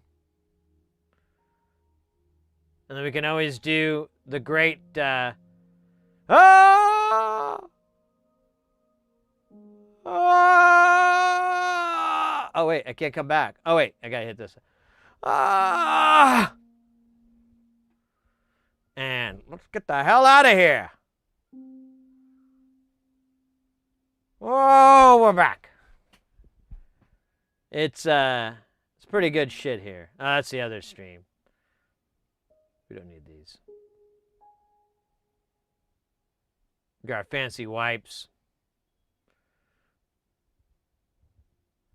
But yeah, that's a look into the technology that I use, because would rather do that than learn another piece of software.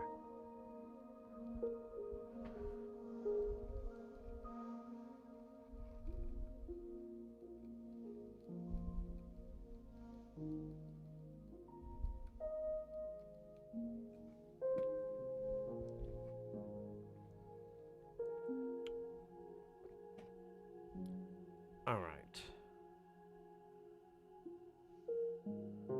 Let's pull up the suppository of... I gotta learn how to spell it. Oh, it's 2 P's. Oh my God, I just now got it. So the quote here: no one, however smart, however well educated, however experienced, is the suppository of all wisdom. He meant the repository, I think. But somehow, just like, I don't know, did an idiot maneuver and said suppository when he meant repository. I think that's it. I didn't get it at first. I know I laughed, but that's called acting. And sometimes you have to do that at times. If you're married, you already know what I'm talking about. But I'm bumped.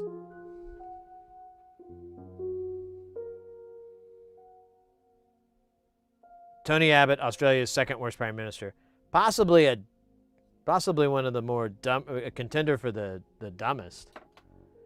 I mean, to be fair though, I have more than, I don't know, it's probably in the hundreds, if not hundreds of thousands, of me using a word incorrectly or just fabricating a word.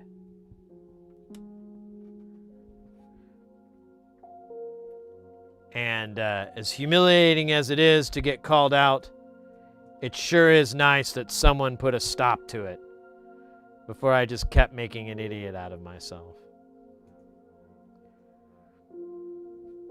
So, apparently, it's a little different over in Australia for heads of state. Well, is it really that different?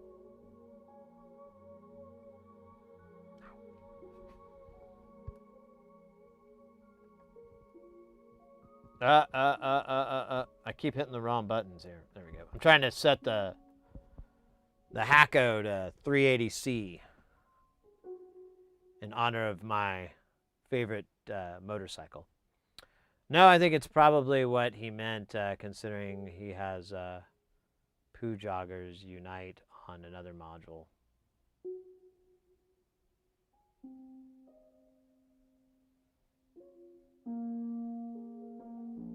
Yeah, but I didn't invent a word that meant anything. I just came up with this word, but there was already a word for it, and everyone's in for it. You know, everyone's like, oh no, we mean this. What are you doing? I can't think of a good example except the one I am, and it's so embarrassing. I don't even know if I want to admit to it on the internet because it's so stupid. I'll do it. It's fine. Humility is good for the soul, right? So this is a very, very, very long time ago. Probably 2007. And I don't remember the exact conversation. I do remember saying this word that I basically just made up or something. And then my friend calling me out. So, you know, unfortunately I don't have the context, but I'll just go through it. So I said something to the effect of, I said, well, you know, I'm not sure if that's a person's ethnicity. And they stopped me and they're like, what? What was that word? And I said, ethnicity.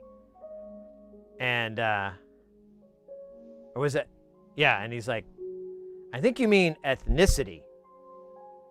And I was like, oh, really? He's like, yeah. Are you trying to combine the words ethnicity and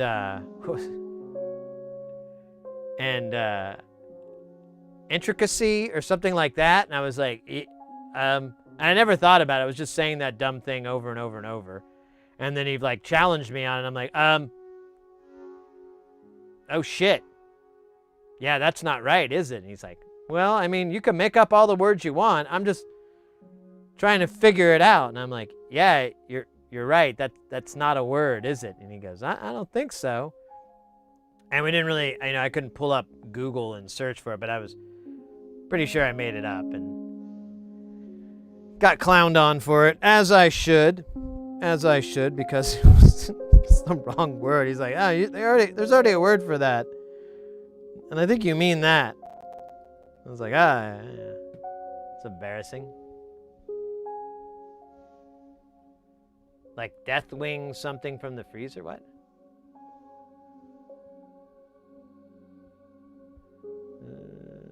Anyways. Hilarity ensued. And won. Won in court. We tried to appeal the hilarity, but it won that one too. Hilarity. Always a winner. Mothman ate my butt. Hey, welcome in. I know I missed my window to send you that scanner back in October. Oh! I've been meaning to get in touch with you. No, you still have time. I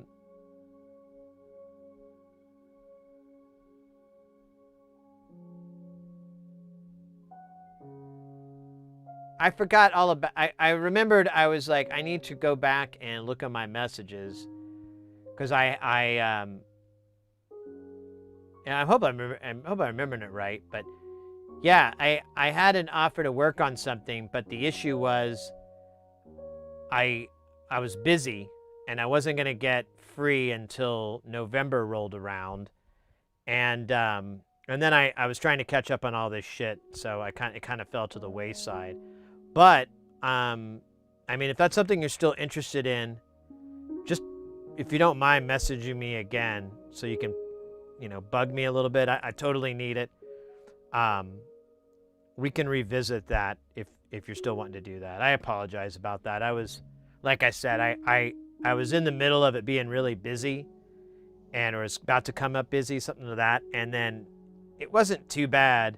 But then when I came on the other side and I was done working, I was like, do what now? I was just totally, yeah, and then I had the whole quitting weed. Yeah, it was just a weird month. Life got big came for me. I'm still working on figuring out everything that I'm going to throw in the package for you. All right, well, that's good. Okay, so yeah, no harm. Yeah, mate, I mean, here's the lowdown. So I'm pretty much, I might go visit some family or whatever, but I'm pretty much free until January, mid-January. And then I start working again, and it looks like it's going to be pretty solid. So the stream will suffer, you know, and my free time will suffer to work on those things. But everything up until then, I'm pretty much G to G. I need to send. See, you're not the only one. We fixed this stuff, and I need to send it back to the owner of this. But like every day that I have off, I'm like, oh shit, I got to get this done. And then by the time I look at the clock, I'm like, ugh. So I keep effing that up. But this week, totally different because it's, I'm caught up. I'm pretty much caught up. So anyways, any special cables or things you're needing? Oh, those leads. Yeah, those aren't too bad. The O-scopes are good. I can't remember if I mentioned the leads for this. I really like that kit. But yeah, the one I bought for the O-scope was pretty cheap, and it had it's pretty durable, I think. It was a good bang for your buck. As far as cables, I don't know.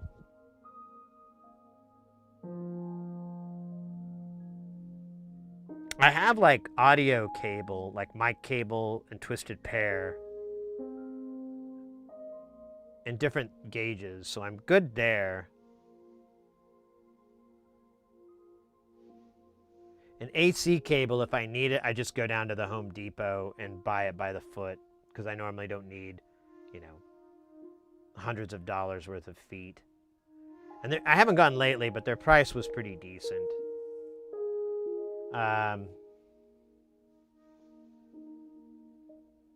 Yeah, I can't think of anything off the top of my head, or the bottom, or anywhere on my head.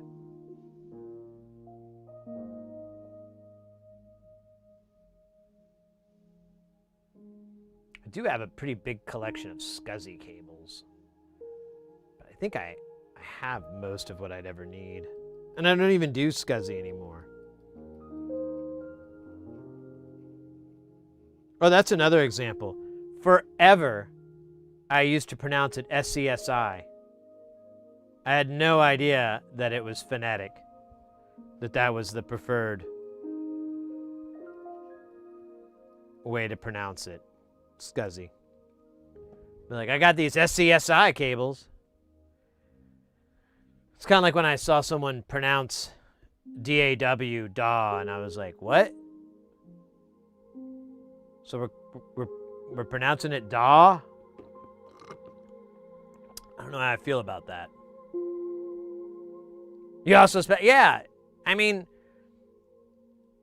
same thing, and conversely, like other things like SPDIF. I always call it SPDIF, and everyone's like SPDIF, and I'm like, what? No, call it SPDIF. Like it's all SPDIFy. Uh-oh, we got Kelton in the house. SCSI. Yeah, small computer. That's how I would remember it, too. I'd be like, small computer system interface. SCSI. I guess the NBC show CSI kind of cut into that notoriety. Damn you, corporate TV. Your vision of the world is dark. Too dark. Park.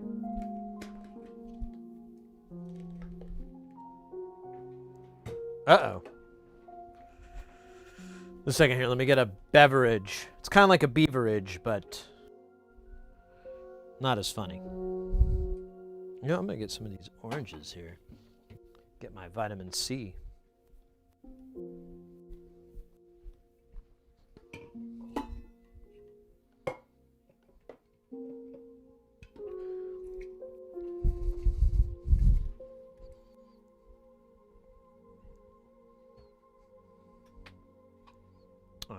Shoot.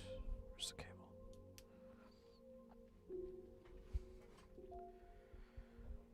SPDIF. Yeah. ESPDF. Yeah.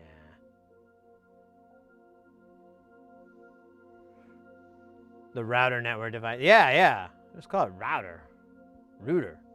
Rotor. Welcome in, Kelton. Hope you're doing Zupa Guile.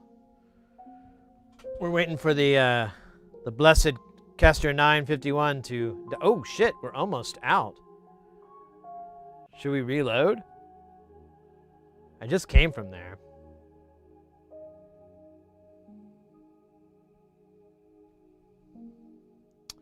Probably wouldn't be the dumbest idea. I don't know if I have a funnel. I think I do. We should. I mean, it would make me feel better that I'm going through. I bought a gallon of this shit. Yeah, let me put another layer on here really quick. Nice thick one. And then I'll be back in just a sec. I'll be right back. Let me see. There's ads up. I'll be back before. Probably for that. I'll be quick. Be right back.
All right, that took a little longer than I expected. Couldn't find the damn funnel. It was hiding. Well hidden. What the hell happened to music? Huh?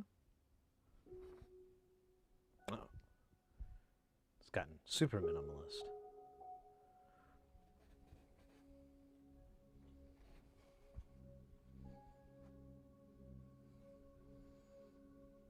Suck. Yeah, do the whole siphoning thing.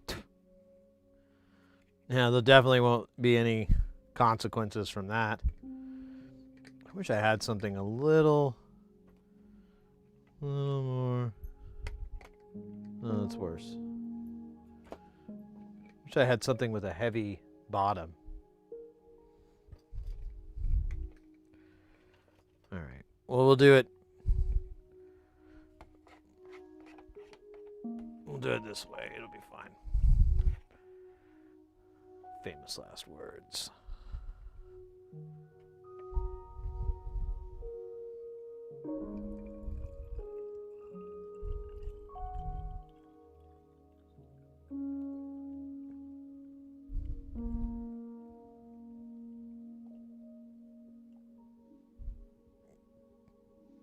Where are we at on? There it is. Okay, that's probably enough.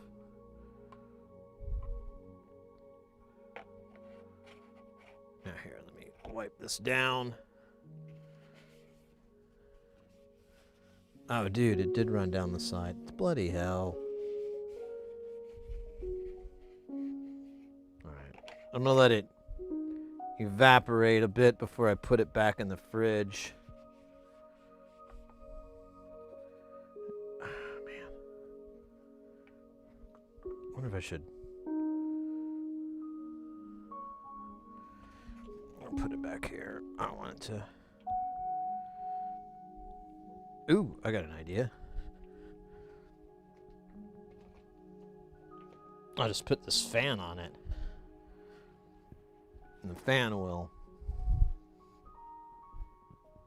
help that evaporation process. And I can put it in the evaporator. Oh, let me take this and throw it in the sink.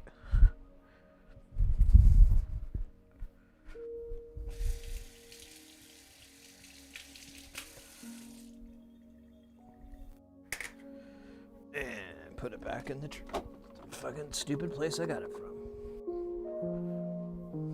Washing my hands just for good food safety.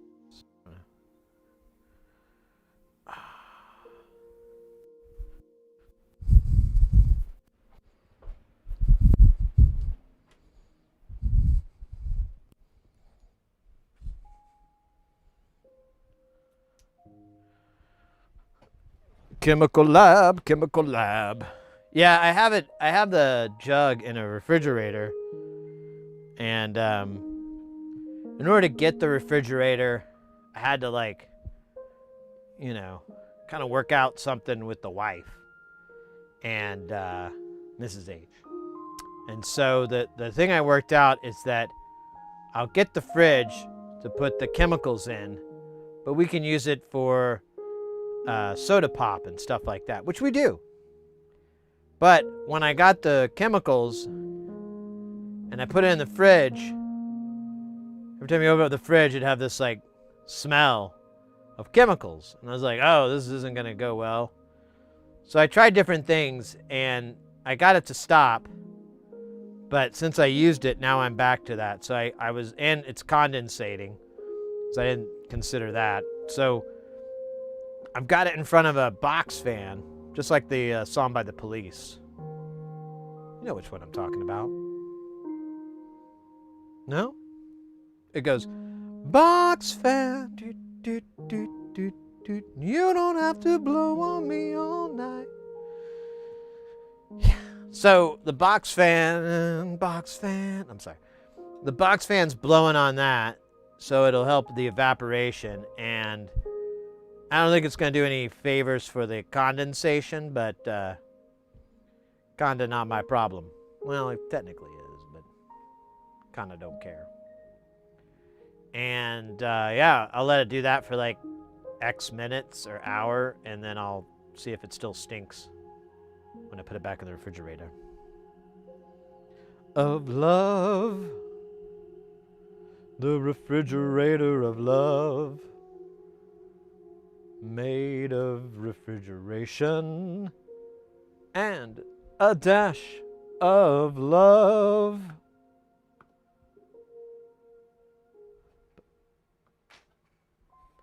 Look at this guy. He's all dirty. It looks great, actually. It's kind of hot. There we go.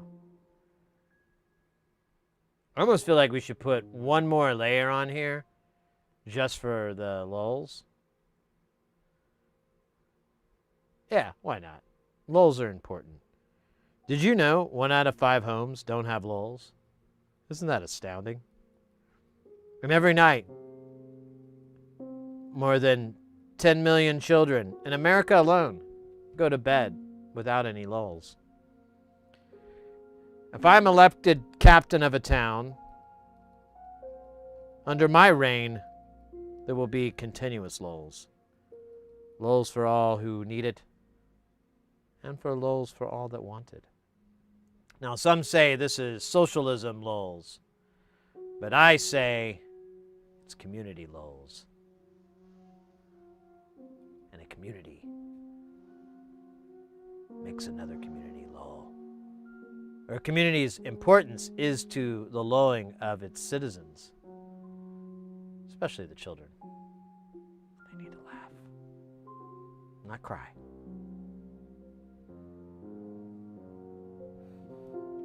Unless they damage something of mine. Then I don't think they're going to get any lulls.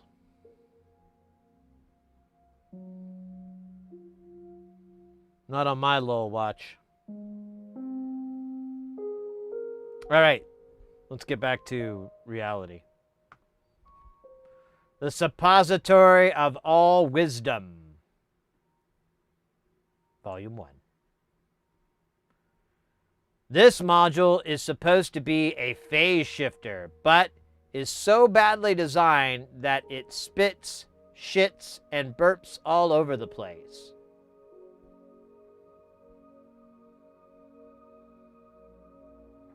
It can even do it without even using any CV signal. As has been noted, I have been on a bit of a tour of phase shifters. There are two that have long intrigued me. The Steiner phaser, which uses diode strings as variable resistors, a method also seen in the well-known Steiner filter and in some old 70s compressors.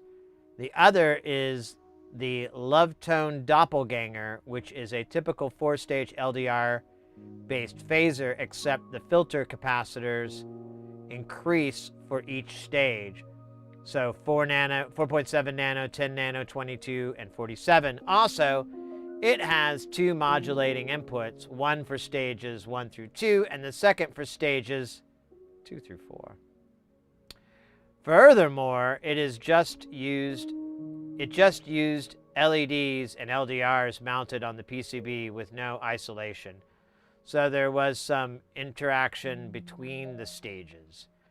It seems entirely logical to combine the Steiner and the Lovetone circuits, replacing the diodes in the Steiner with LEDs, and that would fire up the LDRs in the Lovetone section.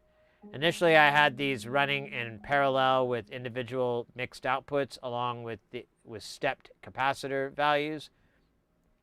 After a lot of experimenting, it ended up with the two sections in series and dropping the stepped capacitors for 10 nanofarad throughout.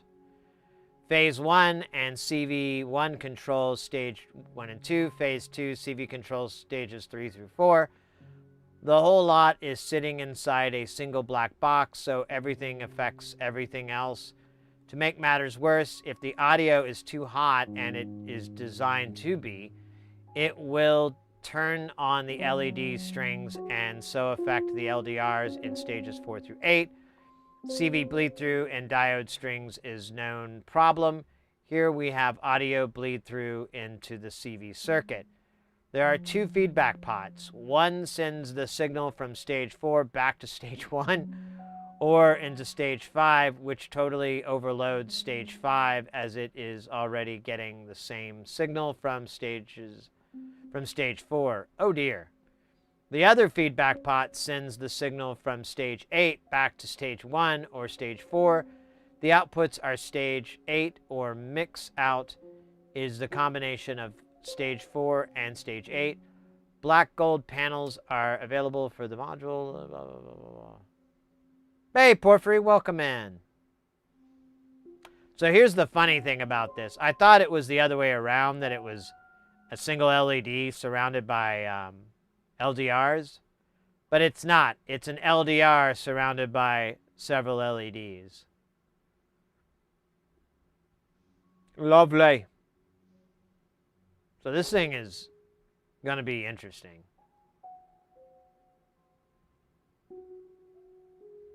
I wonder if I have any LEDs with like a diffused lens, or I have enough. Like, I think I need like 16 or something stupid.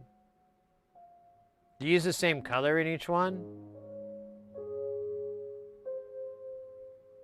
24, red, yellow, green, very bright ones.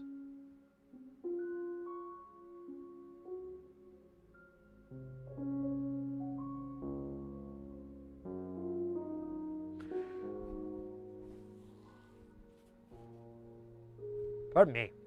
I didn't get a lot of sleep. And that gig, I didn't get much sleep, so I'm a little bit sleep deprived. And for those that have been following along, I've been experimenting with like consuming ganja less. That sounds like another thing altogether. And it's a long story, but I like need it to go to sleep, because if I don't, I will have nightmares. And if I smoke, I won't. And but when I was working that gig, I got a Wednesday. I got they gave me a hotel room, so I went up to my room. I ordered some food, and it was late, so I had to eat it really quick. And I was like, oh, I'm gonna have a couple tink tinks. And I had like 2, maybe 3. And then I went and laid down, and I realized my heart rate was high again. And I couldn't even sleep because it was like really high. Or not really high, but it was like, I don't know, it's causing all these weird issues. So it kind of scared me, so I was like, I don't know if I'm gonna have any tink tink. So I didn't really yesterday. And I went to bed, and I didn't get any sleep. I even thought about getting up and having some. I thought, oh, maybe that'll fix it, but I'm like, ugh, so much extra work. So I just laid in bed and suffered.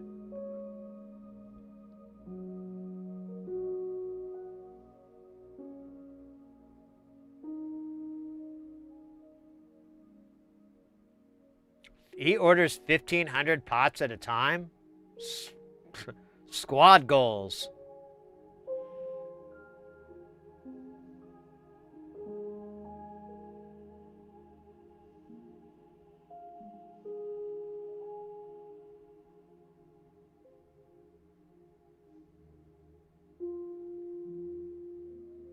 Oh, I wonder if this is still good.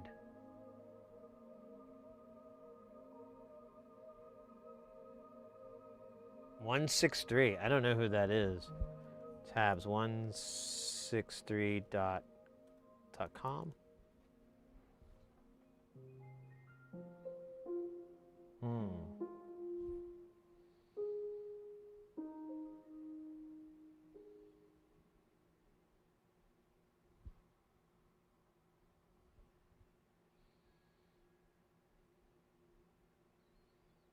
That was kind of cool looking. That was neat. I've never had it do that. Keeps changing. The hell.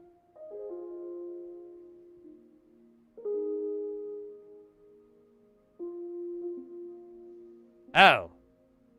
Because this is like a ticker. Okay, good. I thought it was just constantly.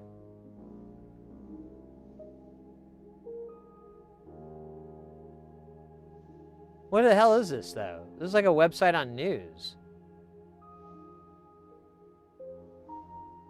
I don't think they sell electronic parts. Yeah, this is just fucking news site. Alright, I'm out of it. That was a waste of our time. Whatever.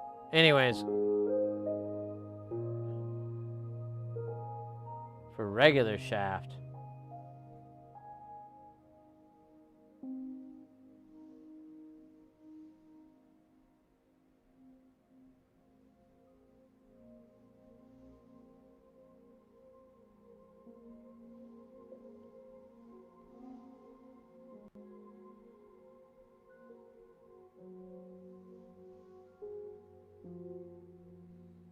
All right, well, we have these pots, and we should be able to build this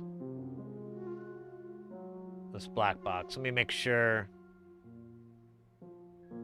because this uses is this a 20 pen? Yeah, it uses a 20 pen. Let me make sure we have this part.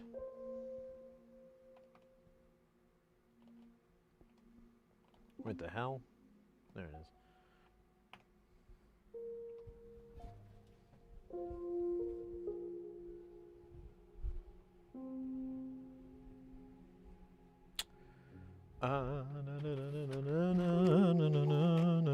Yeah, here it is.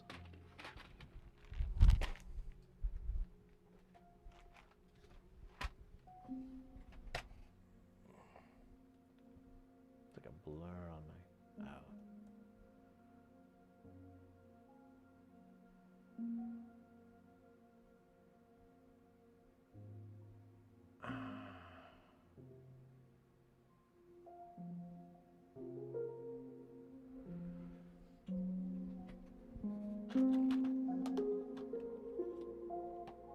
All right, we don't have. Oh yeah, there we. Wait. Oh wow, this is the last one we can build. So I get off my ass and order more 20s. And that's extremely unlikely. All right, cool. We'll put this out now. Might as well get the sides too. I can rob from here.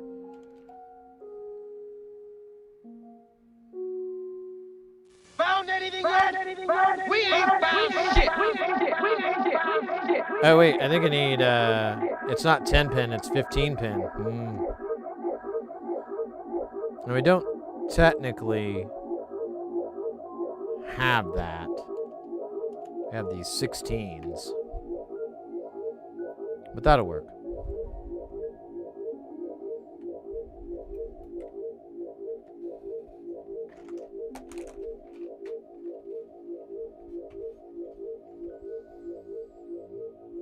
Ba ba ba ba bum, ba ba ba ba bum. Oh shit, I'm stuck. There we go. How's that chemical doing? I think it's. I'll let it sit for a little bit longer, but I think it got rid of the stink.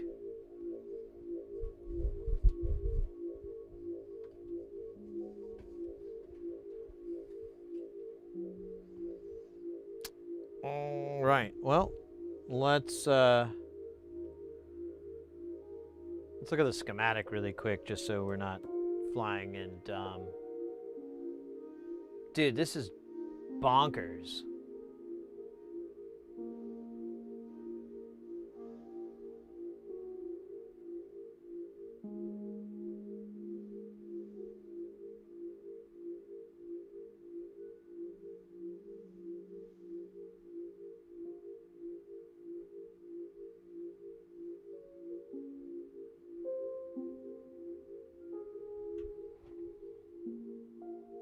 Oh, weird.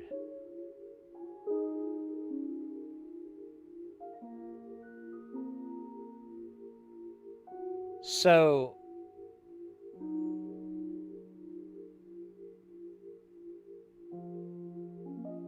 the input comes into here, is also through here, drives all these.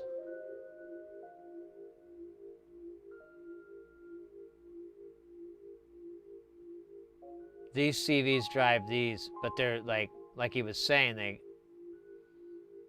aren't separate. And then our signal comes out here and here. We'll follow this one first. And it goes into,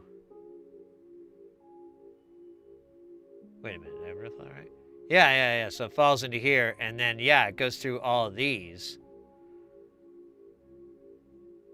You have a mixture of feedback here.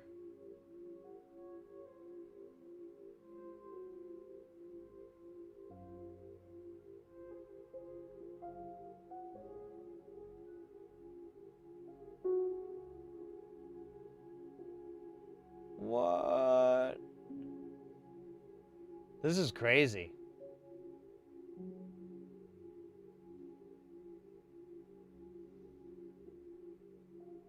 I wonder what this is going to sound like. Now I'm genuinely, my curiosity is piqued. And as Alec Empire once said, once you reach the peak, it's time to die. And then like a blast of snares.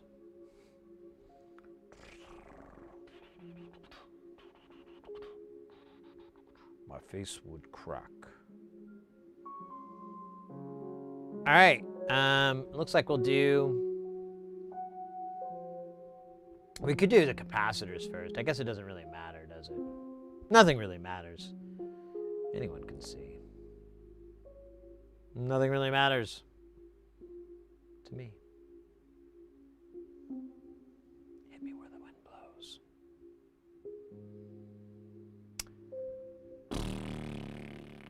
Yeah, let's do that. Let's do that.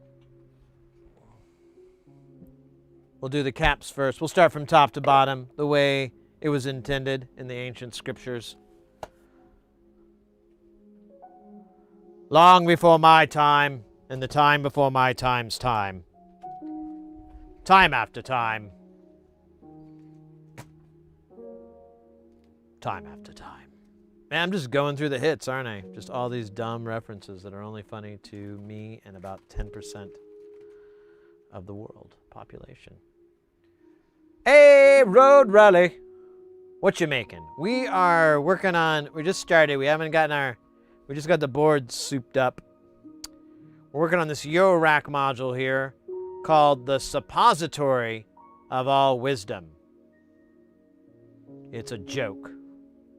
But the module is like two different types of phasers kind of mashing into each other. It's weird. We were just looking at the schematic there. I don't know if you popped in before or after we were looking at that. And I was trying to like kind of follow it, but it was a lot. It was like looking at a clover leaf of road construction. It was weird.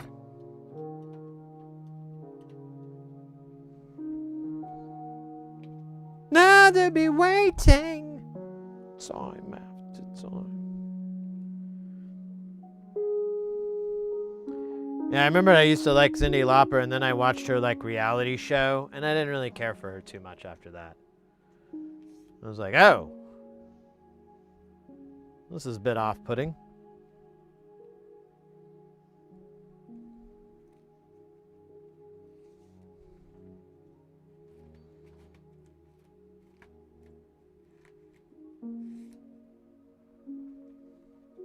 Not that she's a bad person or anything, it's just, you know, don't meet your heroes. And definitely don't watch a reality show about your heroes.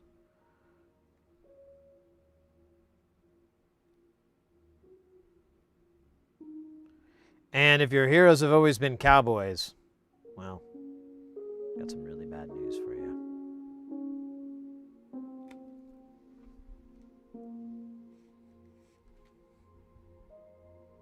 Oh wait, I should not be doing this. This is gonna, well, they're different colors. Thank goodness. I almost hosed myself, thinking we were dealing with resistors here. I was gonna put out every, well, we could be a little naughty.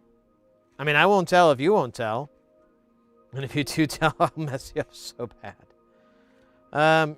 Yeah, these are actually all three different colors and there's different denominations. We could get away with it. Just again, if someone asks you about it, don't say anything, okay? Or I'll send my boys over there to mess you up. And it won't be nice. I saw a previous show in the schematic, so I popped in, just missed it. Oh, well, we can go back to it, mate, if you want to check it out. Ain't no thing. Ain't no thing. Just been soldering 603 components and 2020 RGB type RGBs myself. I think I inhaled more than I placed. 603, that's about as small as I'm comfortable with going. This is all 805, and 805 is, I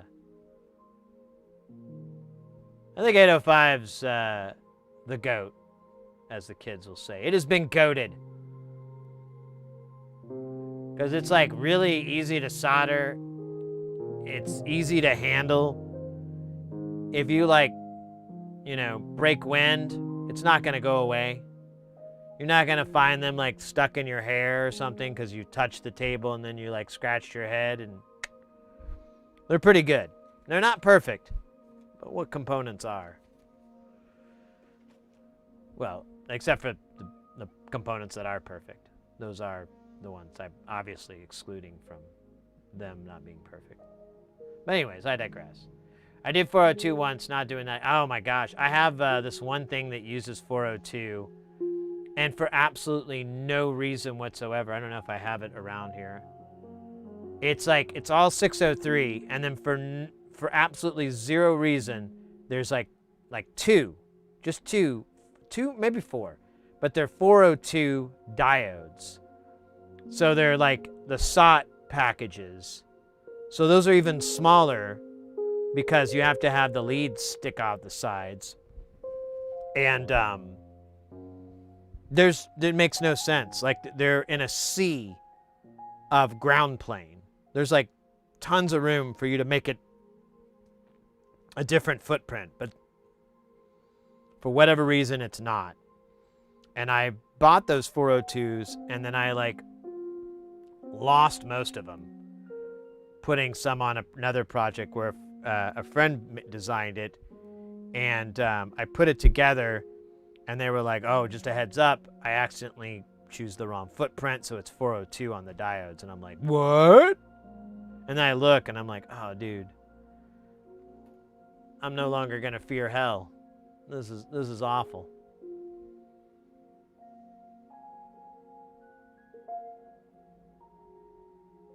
Yeah, spacing, yeah, I know that dance for sure.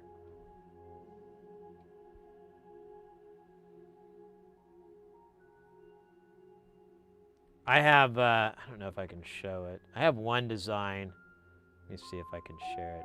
It's just like, it's just encrusted. And I haven't tried routing the traces yet. Let me see. Is there any way I can share it?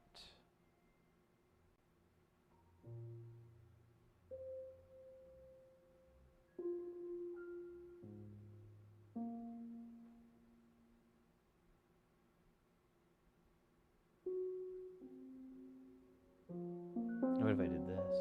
Yeah, there we go. And none of that matters.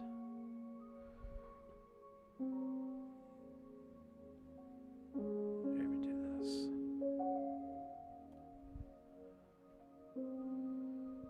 So I have this guy that I've been working on, but it's just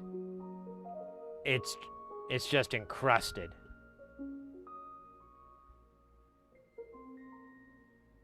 And I don't think I'm gonna be able to, I don't know. It's a lot of doohickeys and whatsits. I like try to get some stuff down here, but it's just all mostly has to live up here. And there's a lot of restrictions and so forth too that make it even more difficult. So, you know. I haven't done the tracing yet, but I'm like pretty sure it's gonna suck. It's like a 4-layer board, but I'm kind of debating just doing 6 layers because it's not that much more expensive to do like a 6-layer board with JLC. But like organizing it is another problem. I'm like, oh my God, yeah, well, if I add another 2 layers, you know, what the hell am I going to do? How am I going to organize this? Do I have, you know, one layer that's handling this part of the signal and another layer on that, and then have like a ground plane? You know, do I get some insulation back and blah blah blah? And yeah, it's gonna be fun. I'll definitely put some good movies on when I'm working on it. Maybe Poltergeist. Or Poltergeil.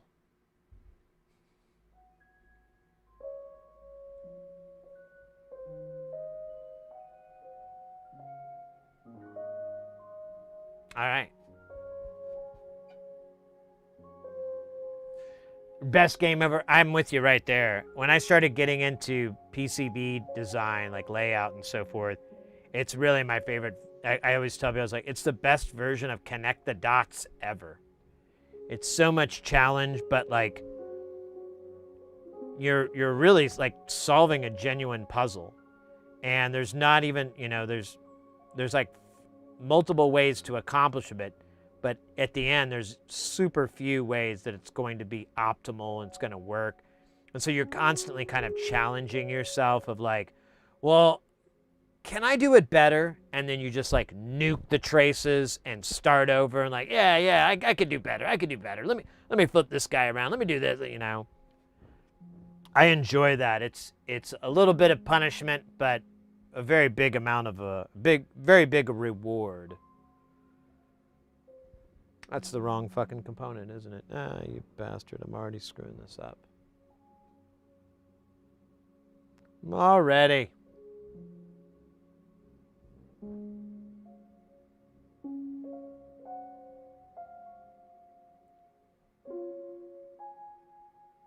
But if I can get that board together, and I was going to try to work on it this week, I'll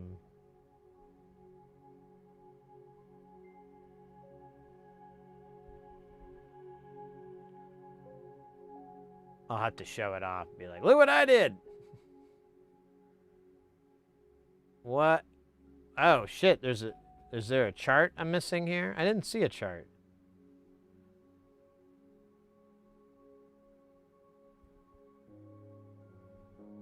So, wait a minute.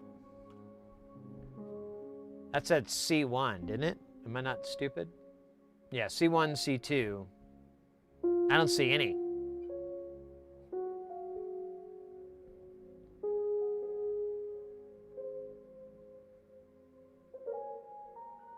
Oh, they... Okay, I thought I saw that, but I thought...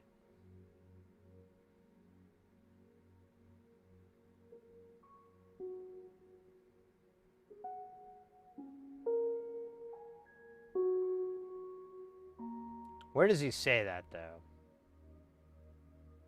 Oh, it says it on the board. All right. I admit my defeat.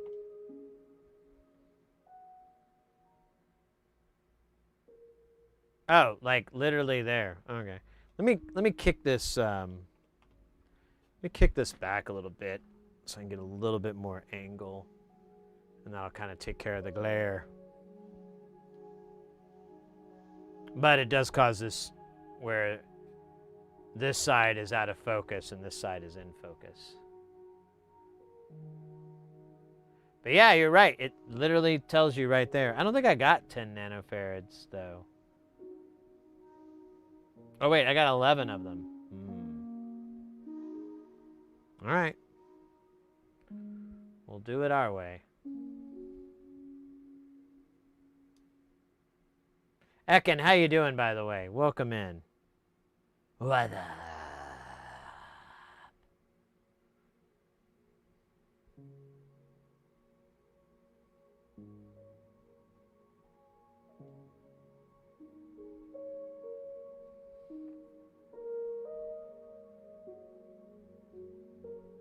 It's so weird that they're... Oh, I guess those are two... Oh, no. Look.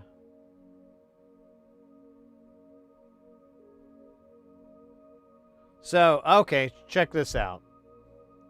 So we have a little bit of wiggle room. I left the labeling for step capacitor values if you wish to experiment C1, C2, and so forth. But we're going to do all 10 nanofarad for all of them. And maybe we'll make another one and we'll change it up. Or, we can always tinker with these values. It's not that difficult to rip these off and put a fresh one on.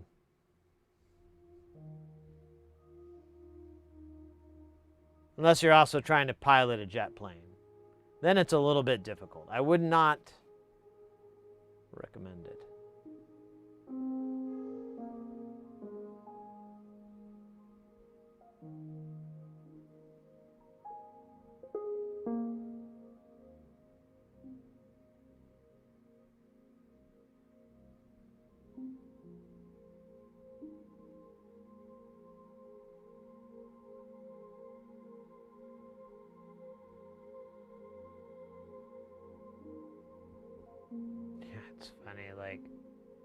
You kind of have to split the diff.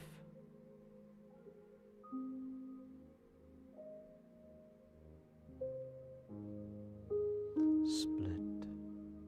Or spliff the diff. I don't know. That sounds fun too.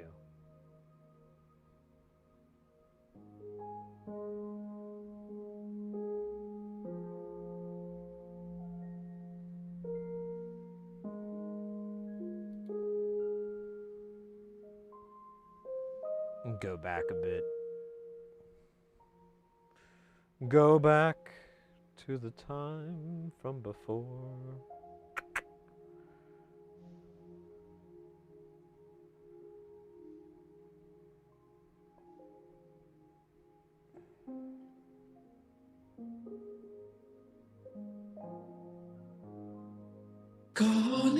Oh, yes, yes, yes, y'all. None other than Mr. X in the chat. Konnichiwa to you. I don't know if I mentioned, but I do have a gig, and I think I'm in Austin, and the Dawn will be playing, but the downside is it's if the show is the same as before, I don't think we'll be able to catch him because I think we're going to be working late. But if that's not the case, I was talking to my friend who's going to be on the gig as well, and I was like, and he's a bassist, and I'm like, dude, if we can, we have to go see Donnie Benet. He's playing, and you know, it's you're gonna love it. And he's like, oh, I know Donnie. I was like, yeah, man, but you haven't seen him live. It's something else. It's something that you tell your kids. Oh shit. Wait a minute. That's not right. Dude, I shouldn't have done this way. This was playing with fire. Oh shit. I really did screw up. I might have to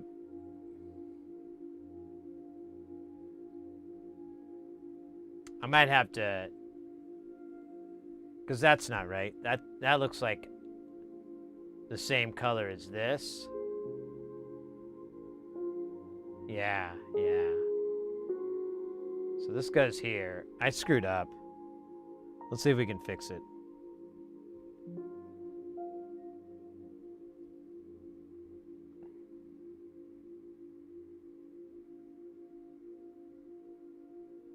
Chillin' been working on soldering what parts I have till I get to make another order. My pile of shame half-done stuff is huge. Yeah, I'm feeling that vibe.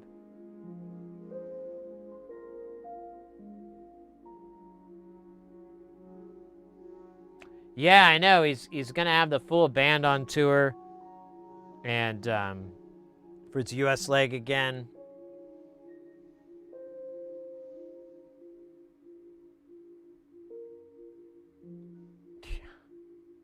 This is so hard because they look almost the exact same. This was a really bad idea I had. But I think we're okay. I think I just had that little foobar earlier.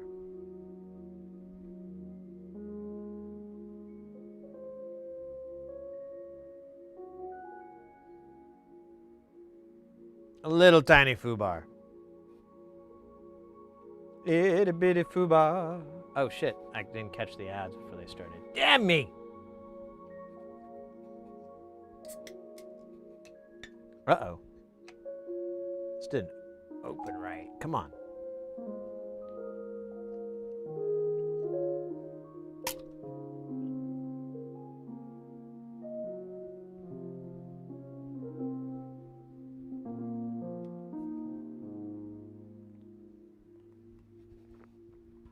Ah. Oh, wait. That's flat.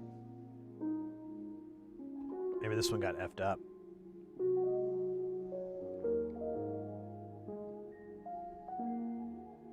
Yeah, that's flat. That's kind of annoying. Well, I guess I'll drink it. I mean, it's not awful. But it's not very good either. Ah, damn. That sucks.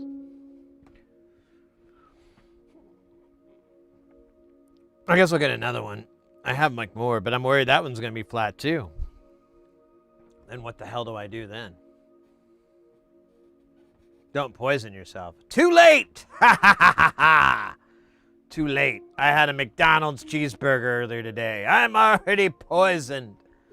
I'm full of the refined sugar of 1,000 souls. I will boop immortality.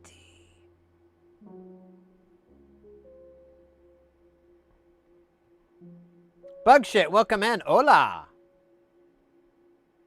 So I've been drinking Liquid Death for like the past year, and but these are one of the old cans because they kind of switched to 12 ounce, and I've been trying to clean out my inventory of it. But I opened this one up, and it was kind of hard to open, and it looks like it took a hit. Actually, it does have like a little dent. Let me just get a different one because I don't think I'm gonna drink this with it flat. It tastes like that's all the goodness is the sparklingness. You know what? I can take care of this chemical too. Chemical, chemical. I wanna get chemicals.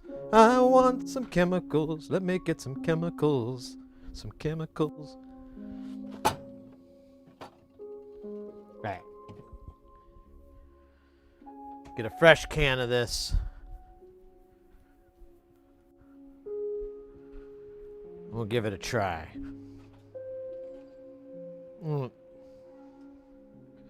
What temperature are we at in here?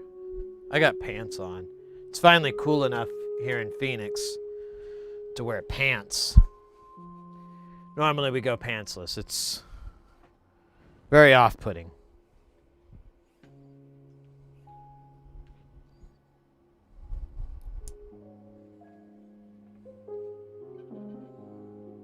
No. So Liquid Death is flavored sparkling water. So literally, there you go. Flavored sparkling water. They have a very comical whole campaign and everything. Like their slogan is "Murder Your Thirst." What is it? Ruthless tall boy of flavored sparkling water has a twisted plan to use natural agave and exploding bubbles to murder your thirst and recycle your soul. And they're just they have like, Road Rally, thank you for that follow, mate. Road Rally Race, thank you for the follow, mate. By the way, I should mention anybody who's new to the channel and whatever, feel free to ask questions. We're all about them. And yeah, I get sidetracked, but I always get back on track, so it's all right.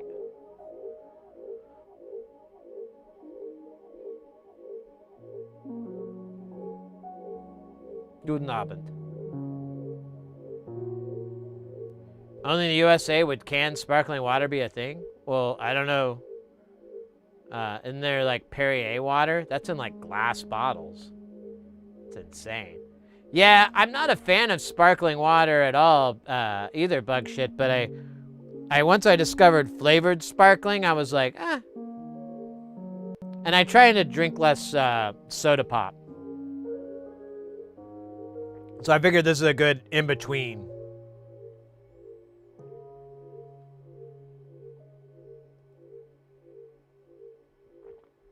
Yeah, canned air on Spaceballs, and that became a real thing.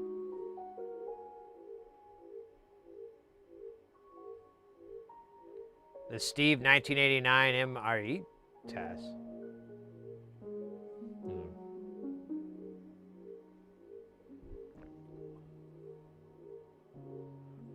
Sparkling water. This one is orange flavored, but they have a bunch of other ones. There's one that's like a cherry flavor. I really like that, but I'm almost out of those. And then they started breaking into kind of competing with soda. So, like within the last 6 months or so, they came up with one that's like it's called Dr. Death, and it's basically like a Dr. Pepper variant. It's not like Dr. Pepper, but it's not too bad. I like to drink it. And then they have another one, I don't remember what it's called, but it's root beer. And then they have one that's a cola flavor, and it's a very generic, like it doesn't taste like Pepsi, it doesn't taste like Coke or anything, but it does have that cola kind of thing, and it's pretty decent.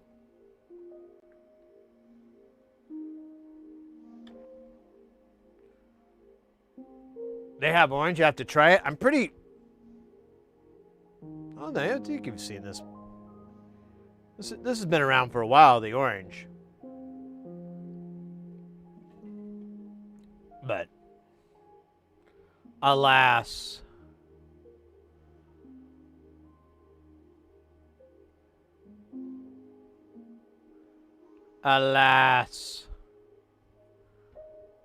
is a lady.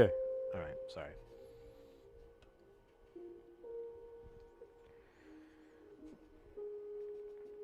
So, and I guess it doesn't have, wait, is it? We did this before on the sugar content. So it uses agave instead of sugar. So you have carbonated water, agave nectar, citric acid, natural flavors such as orange, tangerine, and blood orange. The vampire's favorite orange. And then it does have stevia. It says stevia leaf extract. So there is a little bit of that, but there's no sugar, I guess. No cane sugar or fructose. So I guess that's good. It's not lemonade. I don't think they have a lemonade flavor. We could check out what they got. Let's do it. Let's see what Liquid Death's up to right now.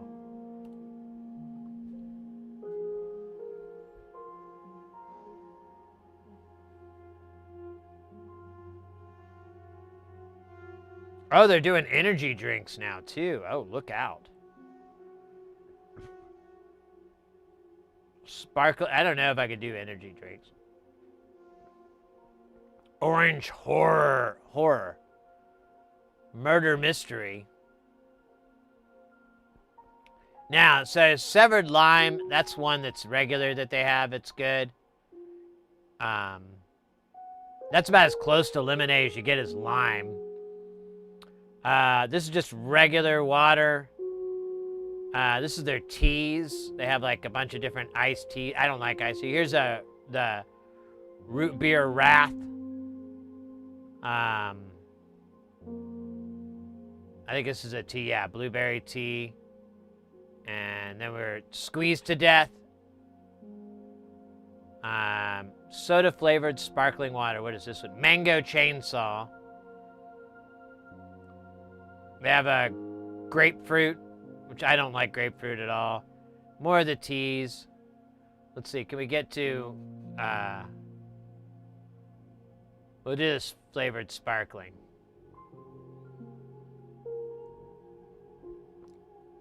So, yeah, oh, there we go. Killer Cola.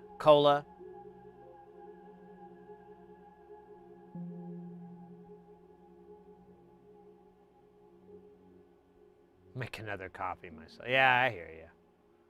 Dr. Death, Cherry Obituary, Root Beer Wrath, Squeezed to Death, Mango Chainsaw, Grapefruit. What the fuck is this? Deathberry Inferno?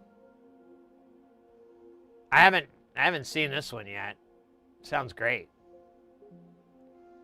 Pina Colada.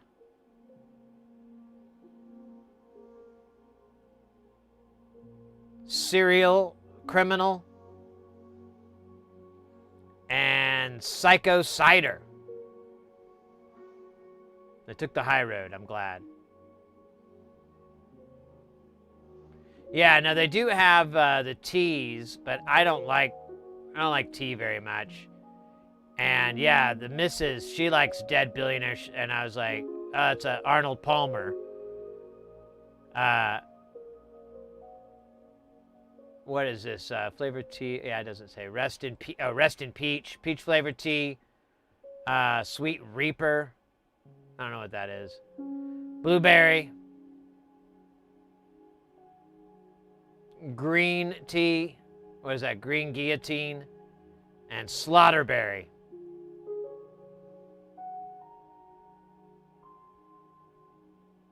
I was wondering, do they have... I just noticed they do have tall boys still.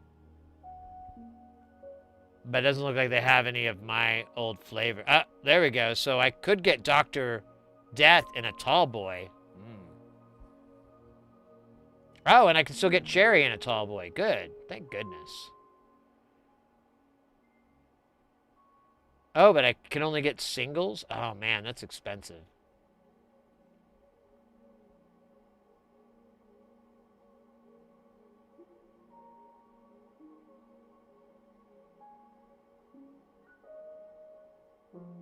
Nice.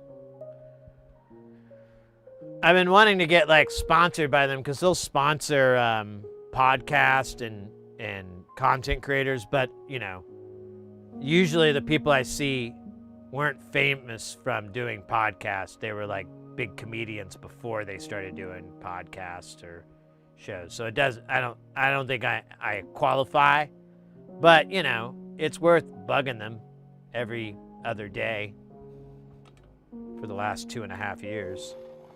I feel.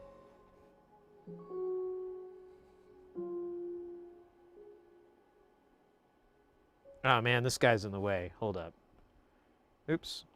Let's go back to this. I'm going to move this holder here, and I'm going to take this holder off. There we go. Now we got some breakdancing room.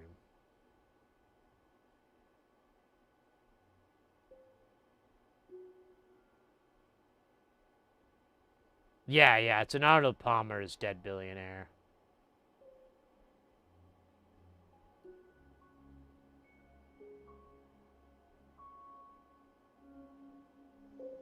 Here, we should zoom in a little bit. I've been doing a lot of like content where it's like blown out videos of these solderings, and I'm like, you know, it actually kind of helps. It looks cool too, you know. Can't be mad at that.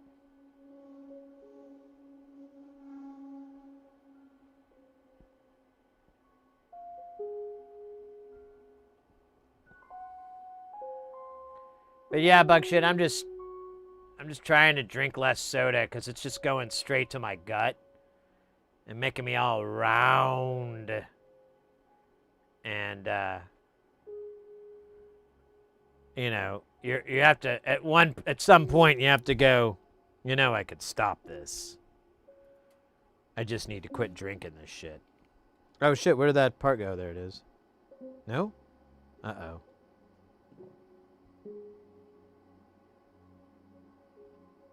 Oh, I think I found it.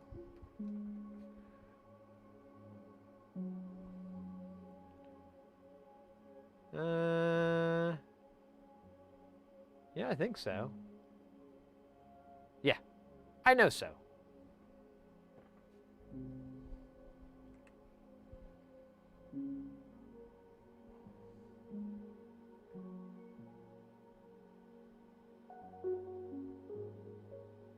I am in a key demographic where I need to make little dietary decisions. Being in my mid to late 40s.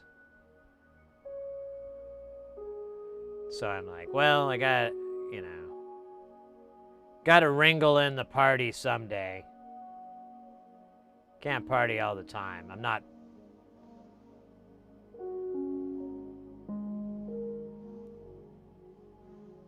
Eddie Murphy.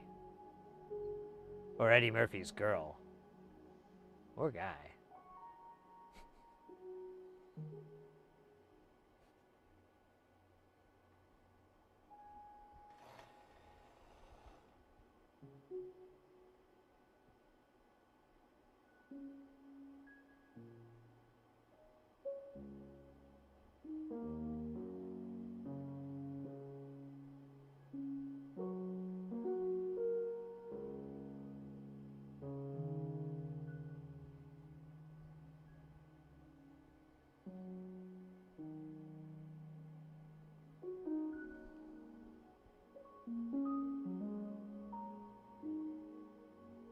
Oh, Lordy. Get on there. And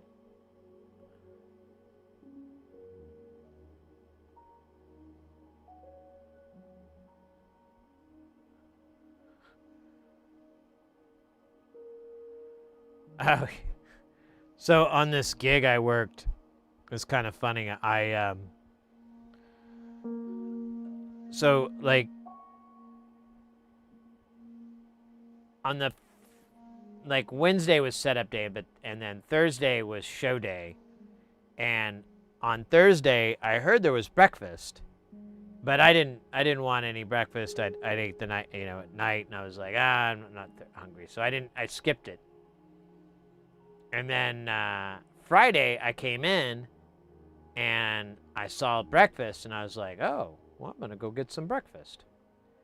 And I'm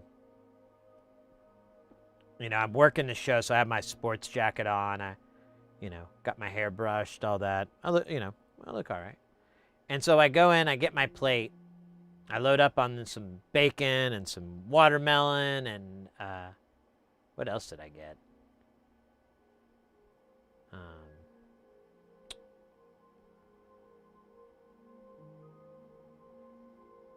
I can't remember what the other thing was. Bacon, watermelon. There was something else, but I can't recall. Whatever, I normally don't eat a lot of breakfast food, but I wanted something in my belly and everything. I got the plate. I walked out of that ballroom, and I walked into ours, and like outside the door, there's a bunch of people greeting you, before you go in for breakfast, and they're like, good morning, and I'm always like, oh, good morning, I'm all polite. And so I went into our room, and I sat down at the tech station, and I, ate my food. And the guy I'm working with, he's like, oh, is there food? I'm like, oh yeah, the breakfast is next door. I'm gonna go get some. And so he goes, and like he gets back, and I'm like, hey, I gotta go get something out of my car. I can't remember what it was, but I left. And when I come back, him and our boss, basically, they're chatting. And I come up, and the right when I get there, they're like, you weren't supposed to, that's not us. You weren't supposed to get that breakfast. I'm like, what? He goes, that's another group altogether. And this hotel's pretty big, so they have a lot of shows at once. And apparently, I went into the breakfast and ate their food. And what was funny was, like, I forgot to mention this, so I cleaned my plate off and everything, and I took it back, and they have like little tray jacks and so forth, and I put it back there, and I handed it back to the staff and so forth, and they took my plate, and I thanked them and everything. And then was those the same color, or is that the light? And then I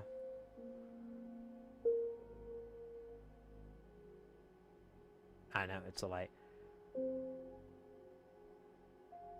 And I found out, so the other guy, he went in and got the food, and then he came back, and he, they caught him coming back, because he tried to dump the food in our room, and the house guys, the banquet guys are like, you can't do that. You need to put it back in that room. And, which, it's funny, because I even thought about dumping it there, and I was like, I'll just put it in the other room, the room I got it from. I can use the exercise, and I don't want to dump stuff in front of these guys, they work hard enough. I don't want to, do that. And so he tried to do that. They told him not to. And then he goes back into the deal, and they're like, who are you with? And he got us busted. And I was like laughing about it, because it wasn't a big deal. Nothing bad happened or anything. It was just like, oh, you're not supposed to do that. Oh, I didn't know, blah, blah, blah, my mistake. And you just kind of, no charges are brought against you. But I was talking, I'm like, oh man, I'm talking to our boss, everything. And I'm like, oh man, I'm really sorry, dude. I had no idea. And he's like, you're fine. you're not the one that got caught. And I was like, oh, well, yeah, dude, I walk the walk. I'm like in my jacket. I'm in my nice pants that aren't all faded. I look like, I look like I probably am with this group, or at least, some part of it. But the other guy I was working with, he's just dressed like a scrub, and minimal effort on his work outfit, and yeah, sure enough, they're like, who the hell is this guy? And that's how I got busted. And I'm like, well. And I speak ill of this guy because he was kind of a prick to me, and he kind of pissed me off. So I have zero obligation to be nice about that guy. Give him the benefit of a doubt. Like when we were setting up, I go to start wiring up my stuff, and he ran the stage snake right up to his projector. And I was like, dude, why are you running it over there? It needs to go to the stage so that everyone else can use it, not just you. And he's like, you can still run cables. Like, dude, I'm gonna have to run them like an extra 100 feet, and I have 6 connections, and you have 2. It makes more sense that the guy with the most connections, at least gets it in the vicinity. He's like, oh, this is how I did it last year. And I'm like, yeah, I don't know how you got away with that, but I'd really appreciate it if you meet me halfway and run it the same way we always run it over there. And he got really mad, and he's like, oh, fine, whatever. Just do it your way. Do it your way. Like all this dumbass passive-aggressive shit. And I even told him, I'm like, hey, man, I'm sorry, dude. I'm not trying to be a dick to you or anything. I'll help you rerun your lines. I'll help you take care of this, man. I'm not trying to generate a bunch of work for you. I'm just trying to generate less work for me. And since you have all this excess here, it's obvious that's not how we run this snake, because otherwise we would have moved our front of house further into the building or further into the room instead of right next to the stage like we always do, because the snake isn't very long. And I even pointed out, you have 2 fucking cable runs here. You couldn't even put it with the rest of our cable runs? I don't understand. And he just did this whole blah, blah, and I was like, but he did rerun the cable. As I walked out, I was so annoyed that he was a twat to me. I was like, I'm going to go check the tire pressure in my car.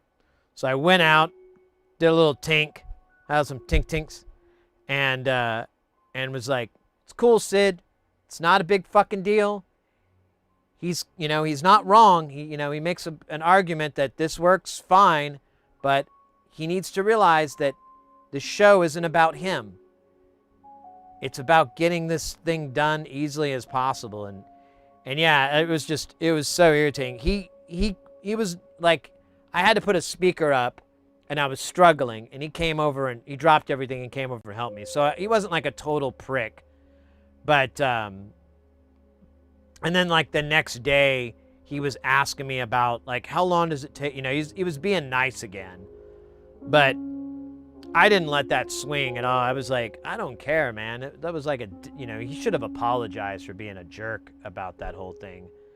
And then on top of it, when we started, we were an hour into the gig, and he threw this other guy we work with under the fucking bus, right in front of me. Because we did a show 3 months ago together, and it was me, that guy, Mr. Prick, and then a couple of other dudes we work with. And one of the dudes, he told me, because we worked on a gig together, that when they flew back from that show a few months ago, he was like, yeah, man, I don't know what happened. I got up, or he didn't even bring up this part. He just said, I was chilling in my seat, on my flight, and the next thing I know, people are slapping me awake, and I'm on the floor. And they're like, are you okay? How many fingers am I holding up? And they're doing that whole thing. And I was like, oh, shoot, man. And, he was like, what was that? And I'm like, oh, you're having some beers. That can kind of fuck you up with altitude climbing, we were working hard, so you've got that stress on you. Like, you know, I think you had the perfect storm. Just the perfect things happened where you kind of got up to go to the bathroom and your legs went out from underneath you. Well, actually, I didn't know he went to the bathroom, but when Mr. Dick threw him under the bus, because he told our boss that story, the guy that hired us.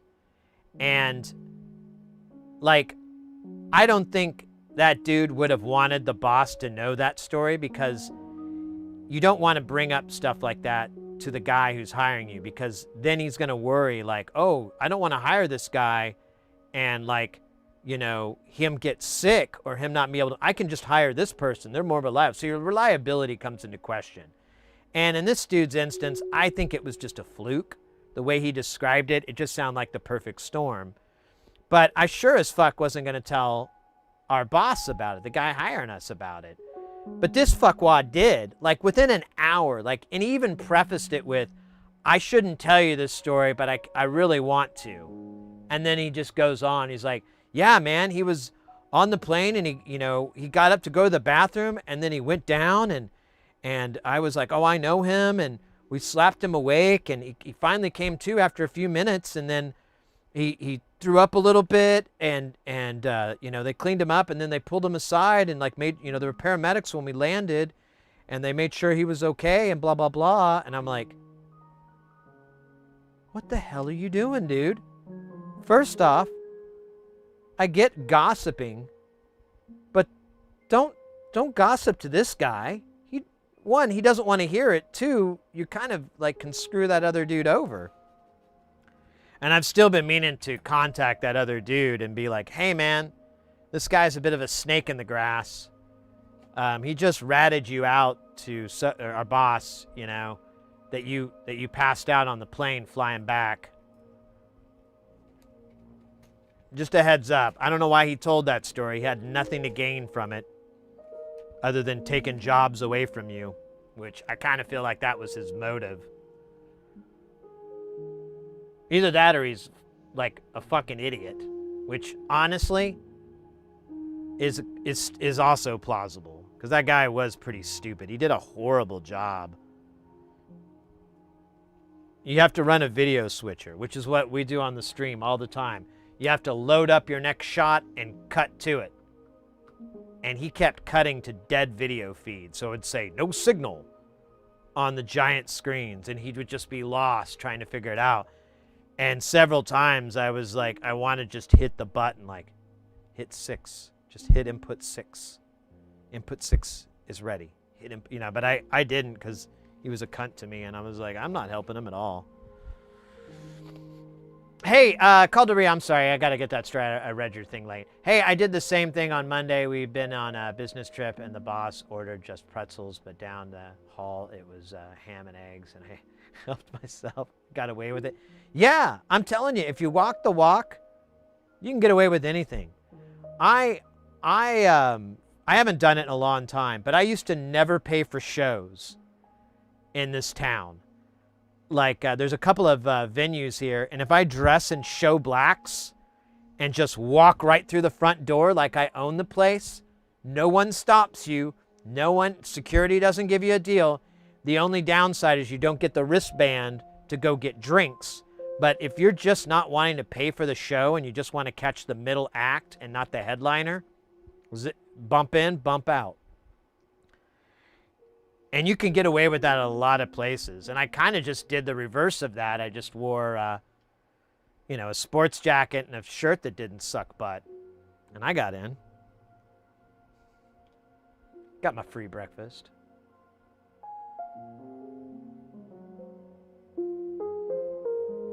Ekin, so the kind of work that this guy does, he's out of Florida.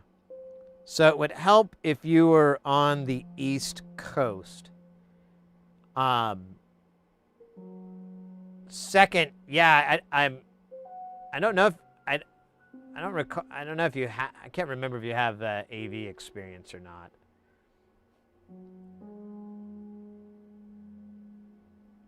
You probably have told me this and I forgot, because I have the brain of a bucket with a hole in it. A brain bucket hole.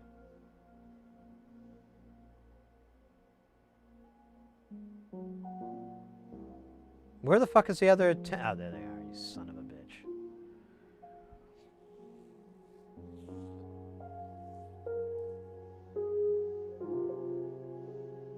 High vis vest. No, it wouldn't work at these venues. No, you got to dress like you're the stagehands, and walk in like you're with the band, and you can get right in.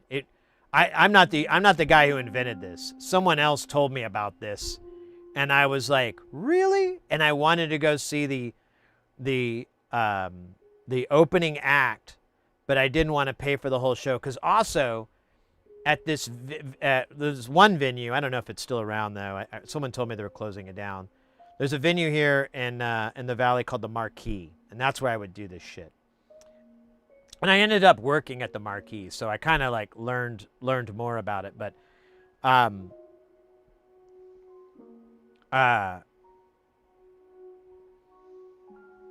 if you show up when the last band is playing, you can typically just go in. Like they quit selling tickets at a certain point, so you can go in and just see the band for free. But I wanted to see the opening act. I didn't really care about the headliner.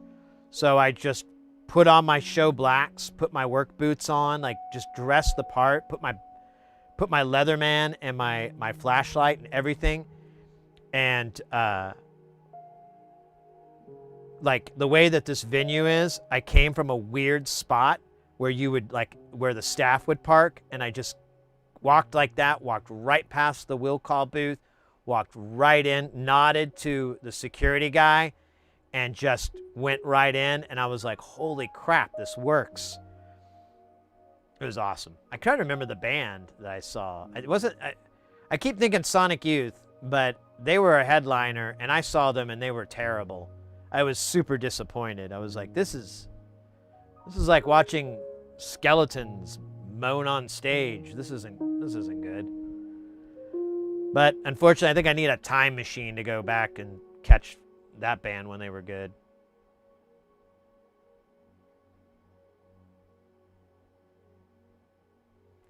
Ruggers Customs, welcome in, mate. Hey, Sid and everyone, how you doing, mate? You staying guile, keeping it guile? I hope so. That's the most important part in this day and age. Keeping the guile alive. Guile is in the German word, not guile as in deception. That's the only problem.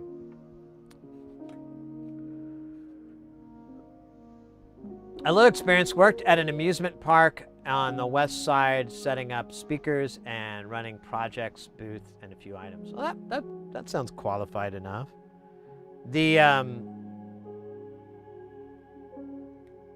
long time ago, Mrs. Heresy, she was in between jobs and trying to decide if she wanted to stay in the field that she's been in for a while. And I was like, well, if you want to change, I'll get you into AV. I have all the connections. I've thought about this for an ages. And I'm like, the only thing you really need to know that no one's going to take the time to teach you on site is how to wrap cable. If you can't wrap cable, you're going to have to GTFO. Because, like, no one's going to teach you and no one's going to hire you if you wrap cable, like, over your elbow and fist or something like that. Or you do some stupid, weirdo wrap. I'm like, but if you can do under over, and I'll teach you, you're golden. You can pretty much everything else, people will be glad to show you or whatever. And honestly, like this gig that I did, I can't believe how full of stories I am. So we had these guys, they were hired. So normally you have, the way it works is your minimum is 5 hours. So you'll hire a person for 5 hours. Now you might be able to get done in 3 hours and you send them home and they still get paid for 5. We got 3 guys. One of them showed up on time. The other 2 were like, I don't remember, like one guy was an hour and a half late. And we had to work, we had to hustle. And first off, I'm going to get this out of order, but it just sets the picture so well. So at at whatever o'clock with the 5 hours from the original call. So they were supposed to be there at 5 and it was 10 o'clock, we'll say. They were like, oh, it's time for us to go. And he's like, well, we're almost done. You think you could stay an hour? And they're like, well, I'll have to bill you for another 5 hours. And he's like, oh, well, never mind then. And this guy was an hour and a half late. And he still thought his time started up at 5, even though he showed up at like 6:30 and only worked for 3.5 hours. On top of that, that guy didn't know anything. I was laughing because I was like, man, I've known a lot of stoners in my time, but that guy is embarrassing them. Like, and the boss, he's like a square, so he's like, oh, you think he was a stoner? And I was like, no, I'm just trying to give him the benefit of a doubt. Like, oh, maybe he had a couple of tokes before he showed up or something and had too much. I don't know. So we had to run power to these light trees. And my speakers were already there. So I already ran power to my speakers. So I kind of had an idea of, what the run is going to be like. So one of the things this is kind of an extra hook into it. So the guy we're working for, he has orange cable, like what you would buy at a hardware store, and then he has some green cable, and this is power cable. And the rule is you run the orange cable backstage where no one will see it, and it's kind of nice because it's dark back there. You see these big orange things. You're not going to trip over it. Not a bad way to go. And we have cables in 50 feet in a bin that says 50 foot, and then another bin that says 25 foot. So I watch, and for, like, this is a dumb part on us, but we dumped all the cable, like, way on the other side of the ballroom. So you have to walk, like, I don't know, maybe 75 yards, like pretty long distance, like at least a basketball court's distance or whatever. From that point to where this guy is going to need it. So he goes and grabs a green cable and he runs it from the back all the way up to the front. Now I think about saying something, but I'm like, you know what? We're good on green cable. We don't have a lot of it, so we have to be sparing. But I'm like, we already got all the things that are green, so if he finds some more, it's fine. We could even run orange, because it's back behind this tech table. It's no big deal.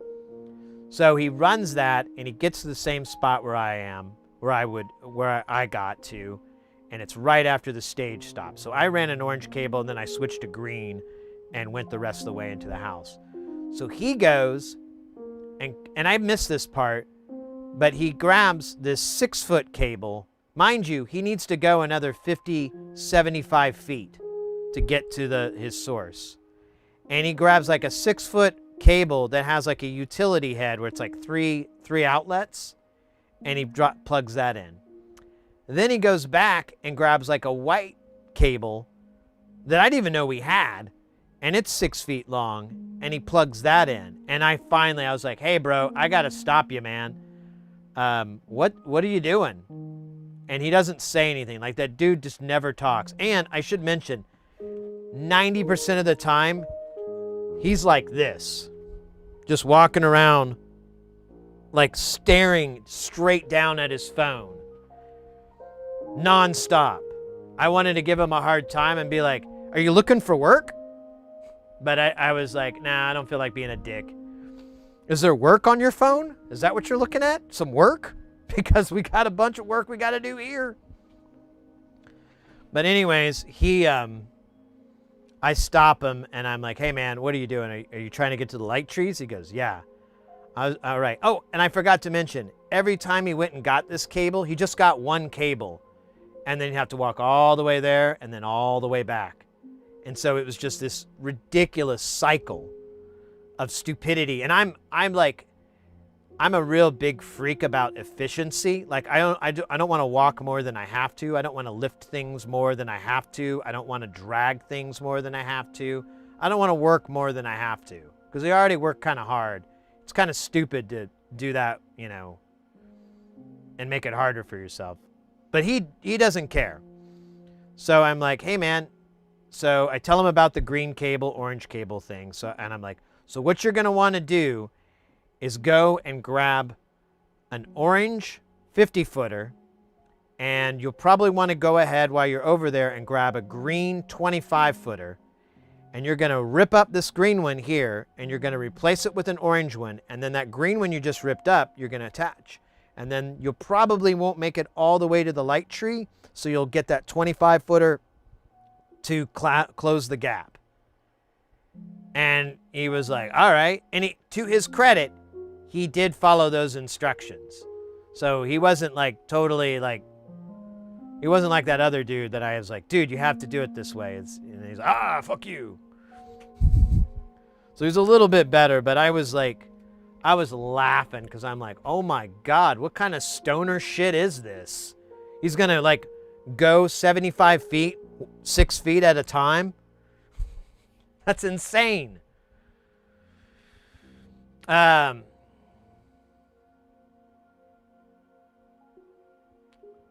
Yo, what's wrong with the loop into loop method? What do you mean? I missed that part.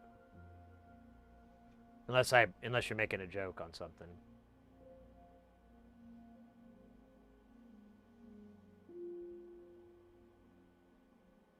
A study has shown everyone's an asshole. I mean, yeah, but people aren't really into studies these days. Microman, welcome in.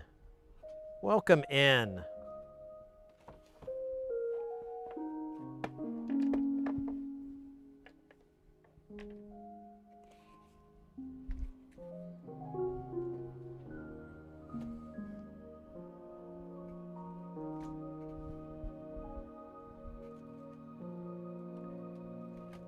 Yeah, my boss was so annoyed with that guy. He's like, I'm going to fight with them. I'm not going to pay that full amount. Because he's like, I had to pay a lot of money for these guys. And they showed up an hour and a half late, and none of them knew how to do their job.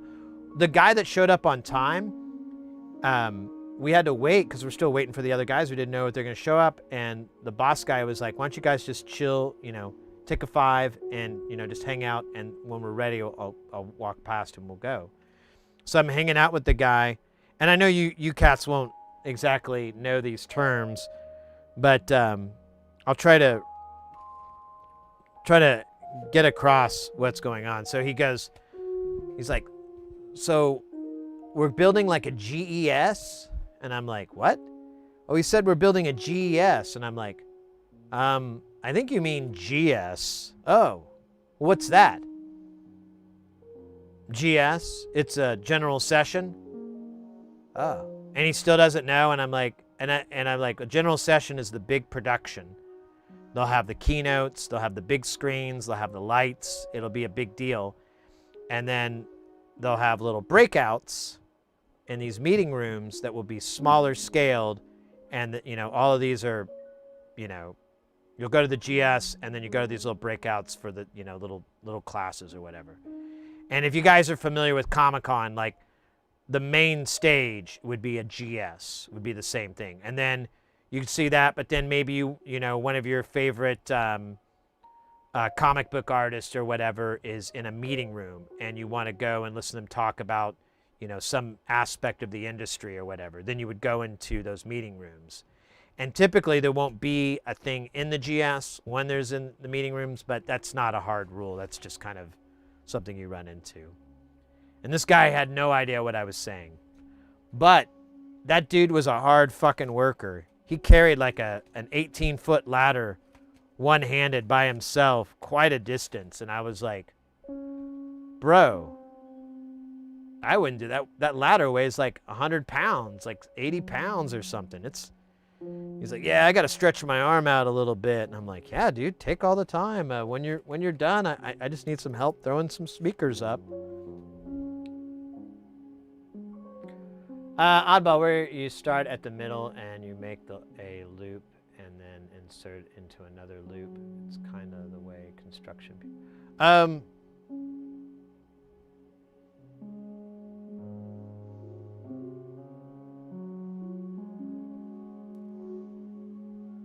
don't know what you mean by loop. Oddball. I think that's where I'm missing it.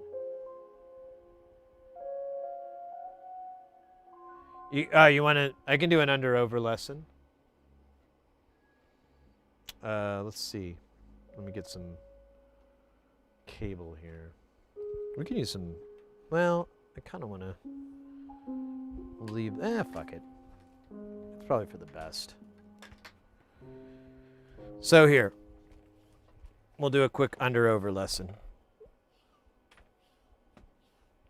So you got your cable here. This cable doesn't have any memory in it. It's kind of just is what it is.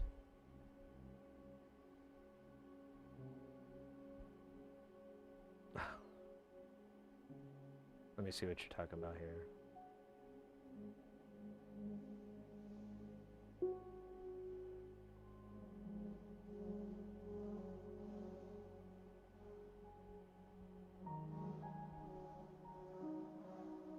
Oops.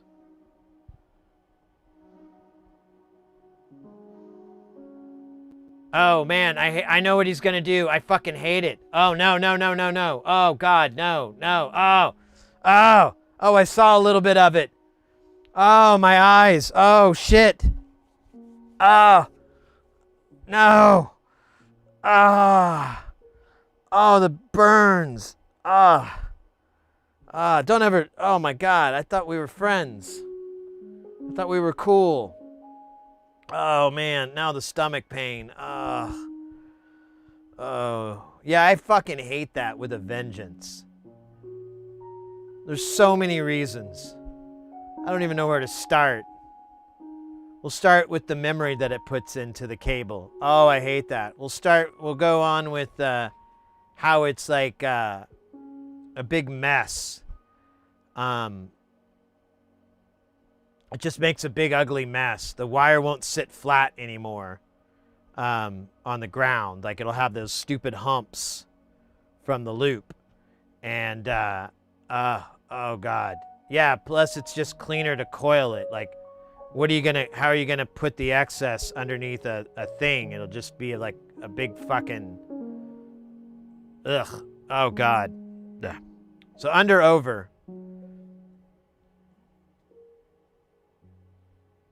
Yeah, not me. I'd rather just eat snakes, venomous snakes. So you'll take your cable, and it's going to be hard to frame up. So you take your cable, and the most important bit is you have to like manipulate it. So you have to put your thumb and finger to twist it, which way you need to twist it. So you'll go one time where you would just loop it like any other time you would. Always going to be that way. Then you'll come out, and then you'll twist it the other way so that it folds in. Let me see if I do it better. So you'll take it, you'll twist it the other way so that it folds in, and then you'll grab that excess and then rinse and repeat it.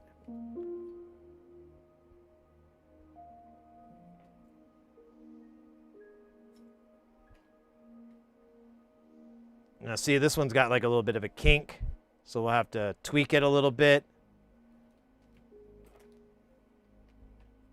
Sometimes you got to figure out where the kink is in the cable. Some cables are just kinky. There we go. It's mostly done. I think this is where the cable had some nasty memory. And then back over, and so on, and so forth. So the reason you do this is like, so mountain climbers, all these people will do this as well, so that when you throw the cable out, I can hold the end of this, and it's just folded. So as it comes out, it's just unfolding itself.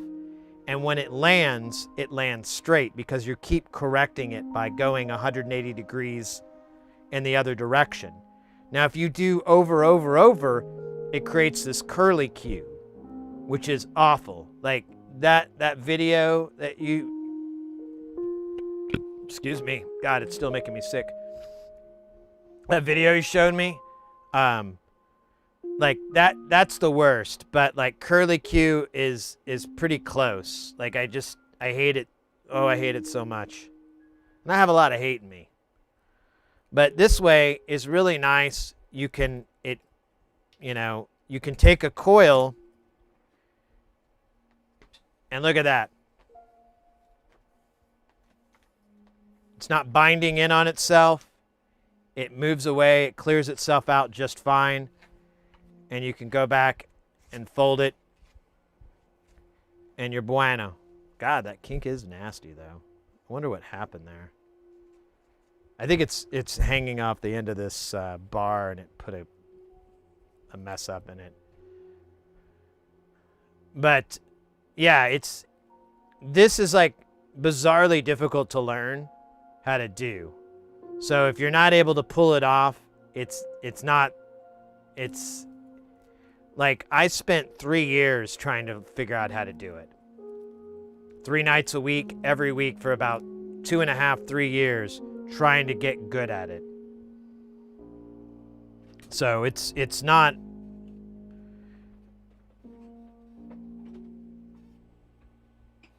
like, I don't know.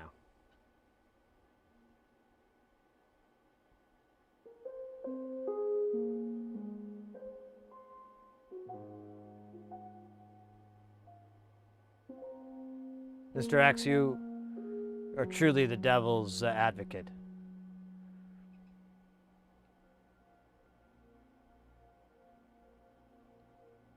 Yeah, zip ties are only good for permanent installs. Like if you're doing something permanent, zip ties, you can do some really nice clean cable work with them. But those are permanent. Like those are like, you'll see server racks and stuff where they have all the network cable coming in and spooling off in a nice big trunk. That's because like they're heading them as you go and everything. Like everything's custom length.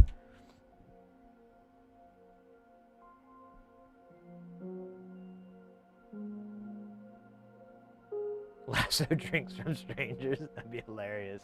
Welcome in, Ben Gizmo.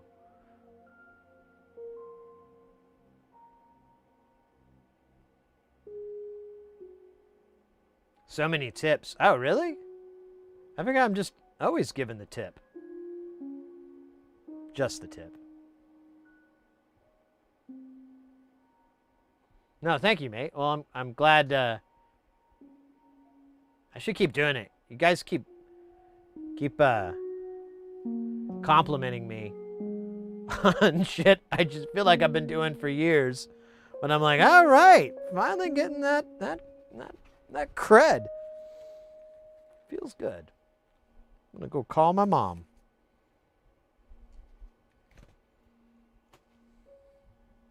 Thanks, mate. Twist the cable one way. Twist the cable one way. So like normally the wire will just, like when you do that first roll, that's like how you would always wrap a cable. Like if you were to keep doing that, that's over. And over, like they'll use it in like nautical stuff, like rope and line, like any lines that they'll cast, they're in over. But I think it has to do with how the rope is wrapped, that you're able to do that. But with cable, you have core within core. And so if you do that, the inside core versus the outside core will fight with each other. And so you'll get all these issues with it. And eventually, if you keep wrapping it in a shitty way, it'll start and get it in heat and everything. The cores will shift and you're like always stuck with that. And I've seen plenty of cables that are just completely effed at the end because they were wrapped the wrong way or whatever.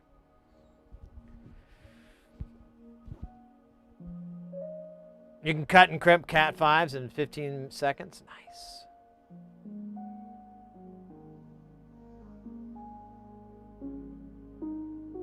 You just threw it out? Oh, nice.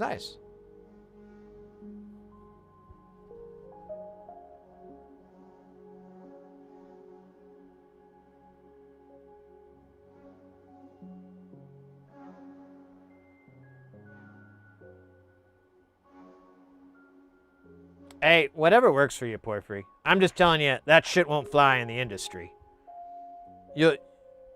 That's all. You guys do however way you want. I'm just talking about how it's done in the industry. And how I like to do it personally. But that doesn't mean that's the only way or the best way or anything like, well, it kind of means it's the best way. I'm kidding. Secret to success. Secret. Thank you for the clip there, Mr. X.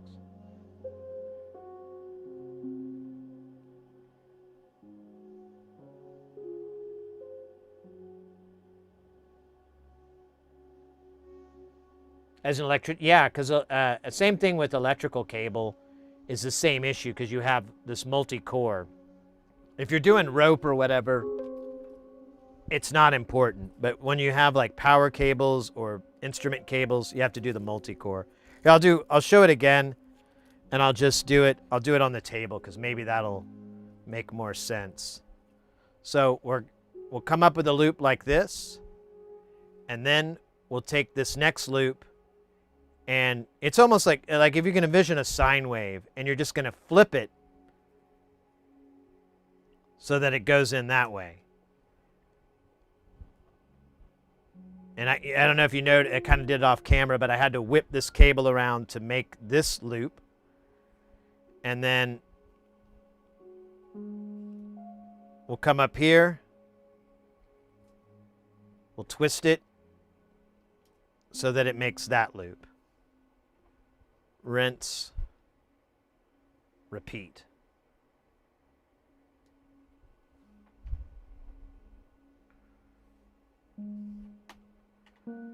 If you can do this, you can work in the AV industry because this is really the only thing, like I said, no one's ever going to want to teach you.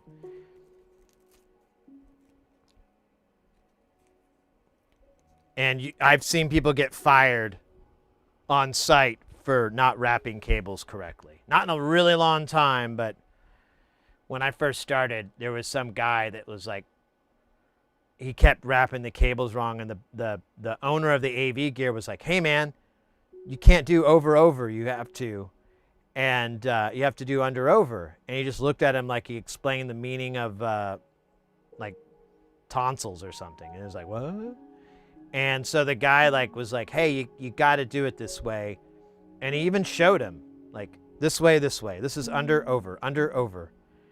And the guy, started doing this, which is cable destroying. This will ruin cables. If you wrap over your fist and elbow, the cable's only going to last for a little while.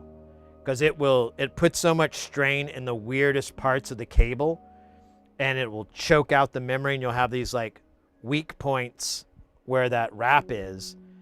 And yeah, it's bad. Alpaca, gotta wrap your cables right. Yeah, exactly. I got yelled at once when I'm helping in a theater, never again. So thank you. So, yeah, there's confirmation. I'm not exaggerating. It's the only thing that no one will stand for. You could be like, I don't know how to hang a light.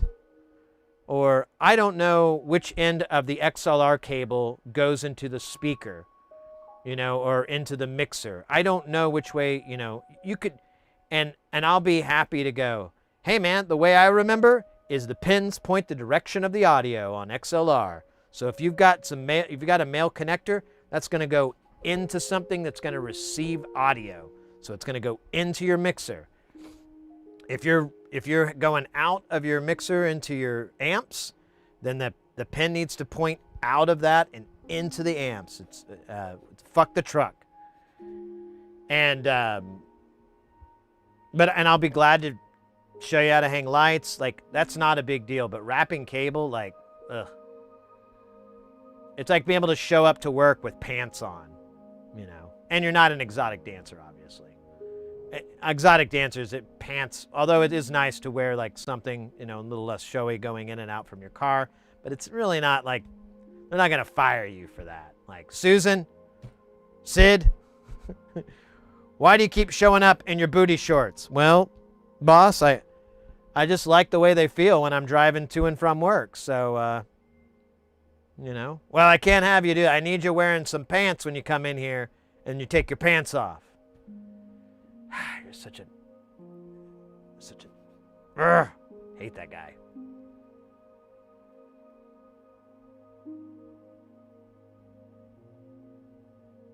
Oddball, sounds like you got it. It sounds like it's actually a good job, because if you're consistently able to throw it out, because it doesn't always work, but if you wrap it well and you tighten your, you know, if you have like a Velcro or like tie line or something to keep it in order, it's pretty good. Now, I will mention one caveat, and this is a legitimate caveat to it. So let's say you unwrap your cables and you can't really tell because it's a really long cable. Actually, this one's hard to say because I've got it like folded, but it's underneath two cables. But we'll fix that. Oh, you know what? This one is a little wonky. So this is perfect. So you can see it's kind of got wrapped into itself. And we have a loop. And that loop will turn into the famous asshole. Where you... And this will happen with under-over. The issue is you'll end up inadvertently having it run inside of itself. So you have like a front and the back to the wrap.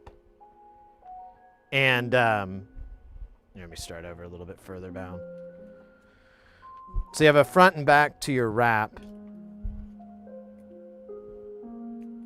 But what if these cables got jostled and so forth, and you know it looks like you know your back is over here, so you'll take it and you'll pull it through, and then you'll start pulling the cables, and you've got this knot party that will ensue. That is the only bad side to this method, and but it's totally worth it because it's an easy fix. I fixed it already. Yay me. Sometimes you can, if you don't pay attention, you'll wrap it and you'll just have asshole, or not, whatever. Hey, Rusty, welcome back, mate. Wait, I said that wrong. Rusty Russ. There we go. Dyslexia got in. But that's a legitimate complaint. I get it, but the good outweighs the bad.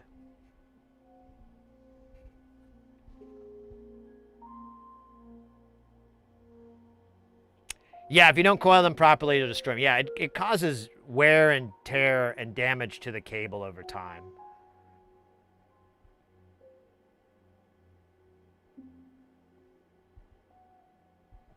Yeah, it doesn't. It only.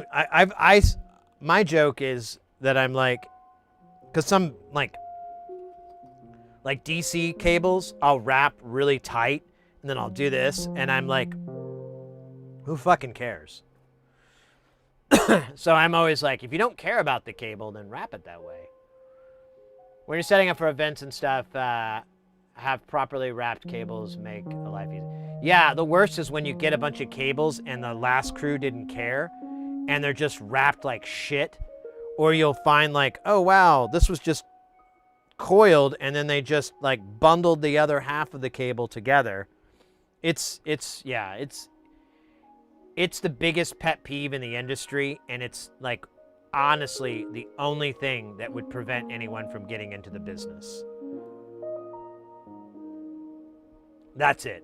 Everything else you could totally pick up. You're smart enough, you got enough time, you can take opportunities to be like, you know, my joke when I first started is there's a lot of like arrogant kind of smarty pants people in the business, and use them.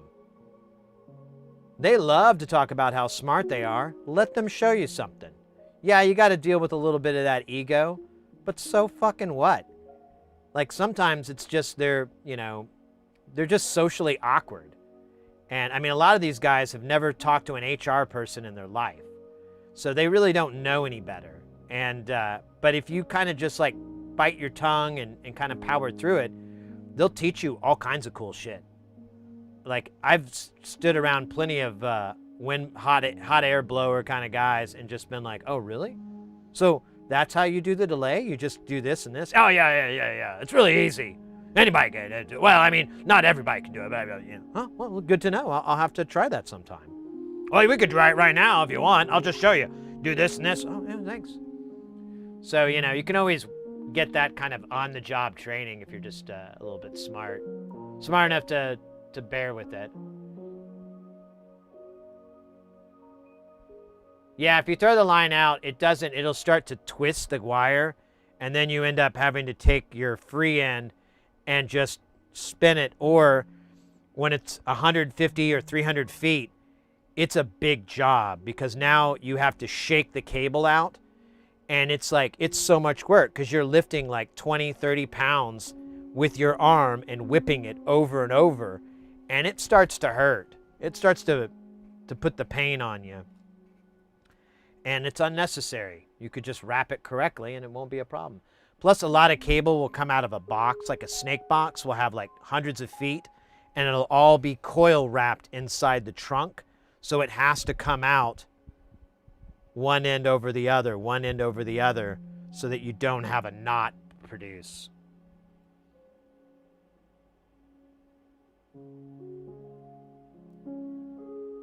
Yeah, the rat's nest, exactly. Brands are optional.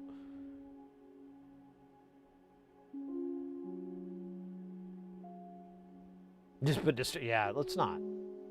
I don't need that.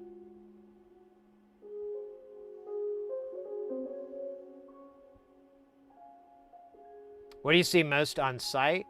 6.35 balance. For audio, it's almost all XLR if it's analog, or it's running down Cat 5, or it's running down fiber.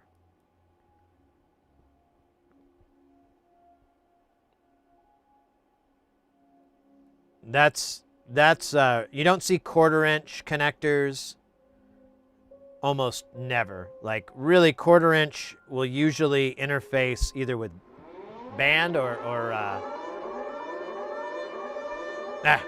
Guys, let's get ready because things are about to get heavy. Jump up because we're going to bump up and get down because there ain't no clown in this here town. We got none other than DJ Doey coming in with that piping hot, won't stop, skilly bob, oh my God, freaking hot. Ray!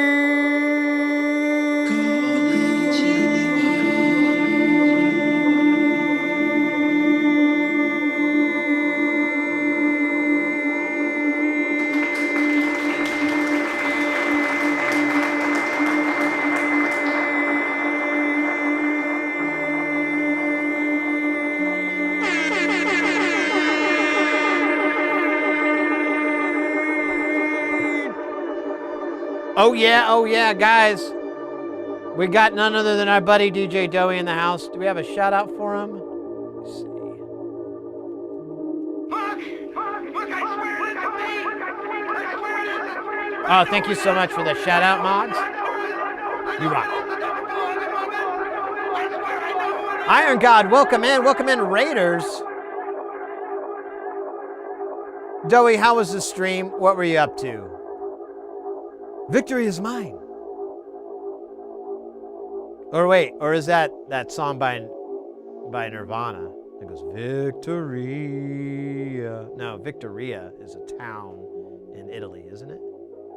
I don't know. I don't know anything.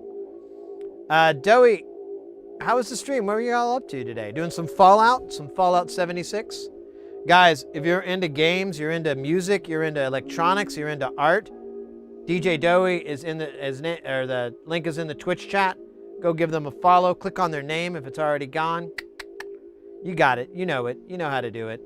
But definitely go give them a look-see and whatever else is see. Si bueno? Muy?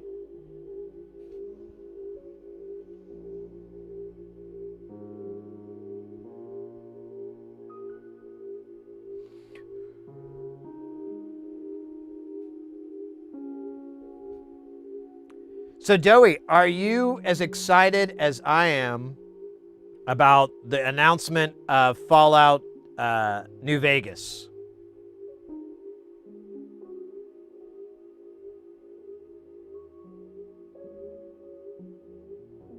You gonna play some repo later tonight? Well, I'll hit you guys up when I'm done tonight. I don't know how late we're going. But I'm down to clown. Yeah, right? I was telling the missus, I was like, I really want to play it, but I want to wait and see if they have, if they're going to do like not a re-release, but whatever, a high-res improvement, like, fix it up, because I've watched you play it, and I've seen some other gameplay before, and I'm like, this looks really fun. This looks like a really engaging story. You've got some world-class voice acting in it, so it's ticking all the boxes for me.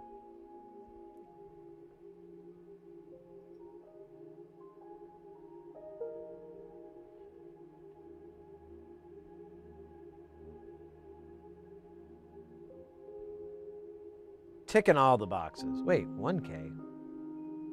Oh, yeah, I'm stupid. 1K or another.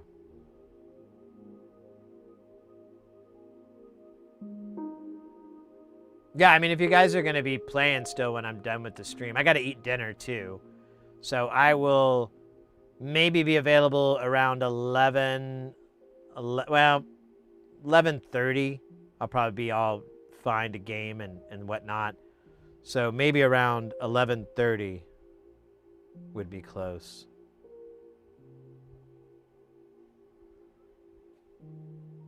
My time. So that would be 12:30 Central. 12:30 Central, maybe.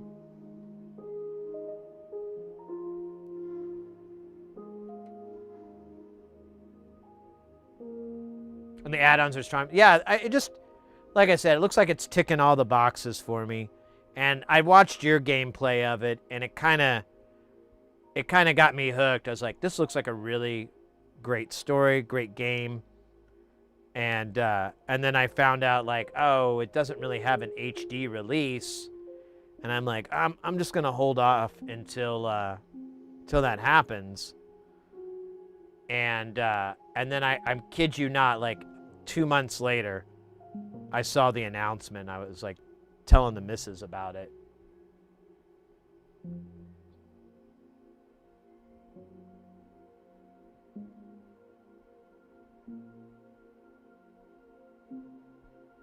Join next month. We have some days. Nice. I don't own that game though. I just realized, like, I think I have to get it. So I don't think I have it.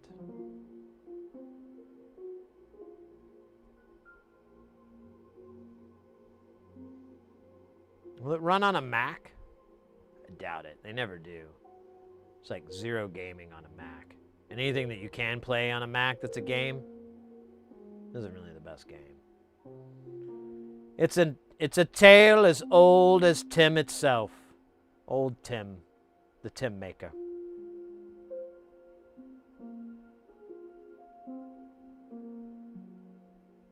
Weepo. Good one, Mr. X. Good one.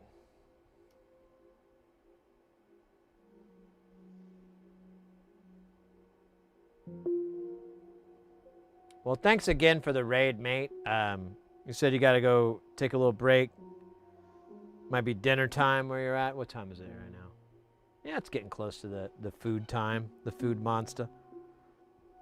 You're with the food monsters. You know, the freaks. They live over there.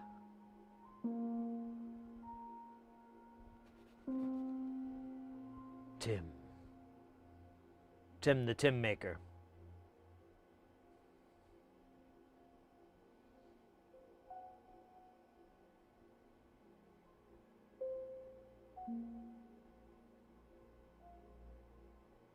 Loaded steak nachos. That sounds awesome. And we ordered dinner last night, and we had it delivered, you know? And the guy delivered, and like right when I grabbed the bag, I was like, this seems light. And then I pull out a totally different order. Like, not our order at all, just a cheeseburger and fries, and we didn't order any of that. So the only thing that came was my milkshake. And I was like, I guess I'll drink my milkshake. And it wasn't very good. Spoiler alert. But then we were like, you know, we got it refunded, and then we're like, well, I'm really hungry. Let's just order from them again. And we put the order in, and then we got it. And we actually got it really fast, but they fucked that up too. I ordered like a hot dog, and I just asked like no ketchup, and it was just gonna be mustard and cheese sauce. And they put onions and chili and no cheese sauce and ketchup on it. And I was like, you gave me someone else's hot dog, man. This isn't mine. So, I don't know. We marked that place down. We're like, we're never ordering from this place again. Those guys cannot fucking read. And that's kind of important in food service. Giveaway surprises. Whoa, surprise. And each dish is individual dressed with beans, cheese, steak, jalapenos. We got pizza right back. We ordered 2 pizzas, but the hut sent their delivery with DoorDash now. The person dropped the pizzas off on our porch and just took off. Yeah, I know. And you can't tell with, or at least in my neighborhood, you can't see them when you order it from Pizza Hut. It's so fucking annoying. Yeah, it sucks. We picked it up, the address is wrong, there's only 1 pie, and it's not even close to what we ordered. Oh, God. So it was a total wash. That sucks.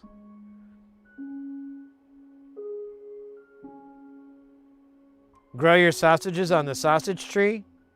Man, I remember when I was a kid and we had the little sausage tree. Every fall, we'd go and pick its delicious nectar and make penis jokes. It was a simpler time, mostly because we were simpletons. Good stuff.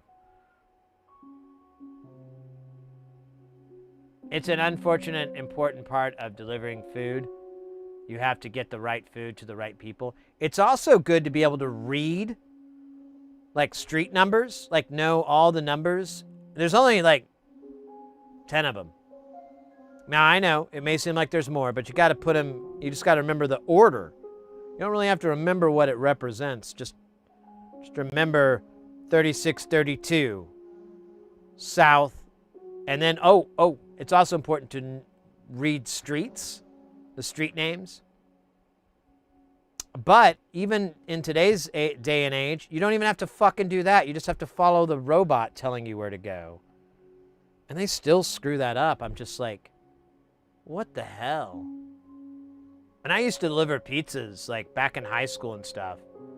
And I don't know how these people get by. Because, like, I didn't even have a phone or anything back then. You had to look at the map and memorize it, and then go and do your delivery. And if you forgot, you had to pull like a paper map out in your car, and that sucked because it'd kill your time. That's the other thing too. You like delivered fast. As soon as you could get back to delivered, you got back into the queue to get another delivery. And we would compete at the first place I ever worked at to whoever could get the most deliveries in one day or in one night. Like you'd be like, I got 36 deliveries, you know, and that meant you got more money because you would get a commission off your deliveries and whatever tips you made. They were simpler times.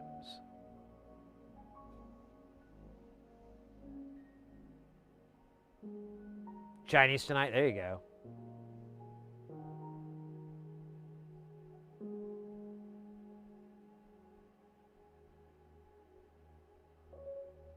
Oh man, they wouldn't refund you, Doey? That is weak.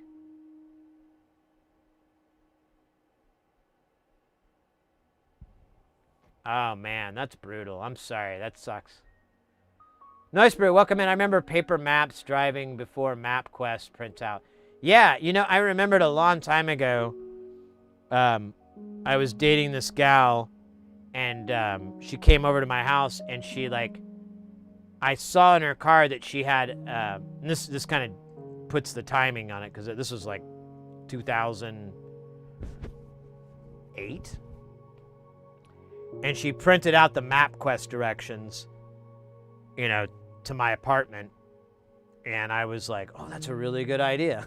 I remember thinking like, oh, that's a really good idea. You can print it out. Man, this gal's smart.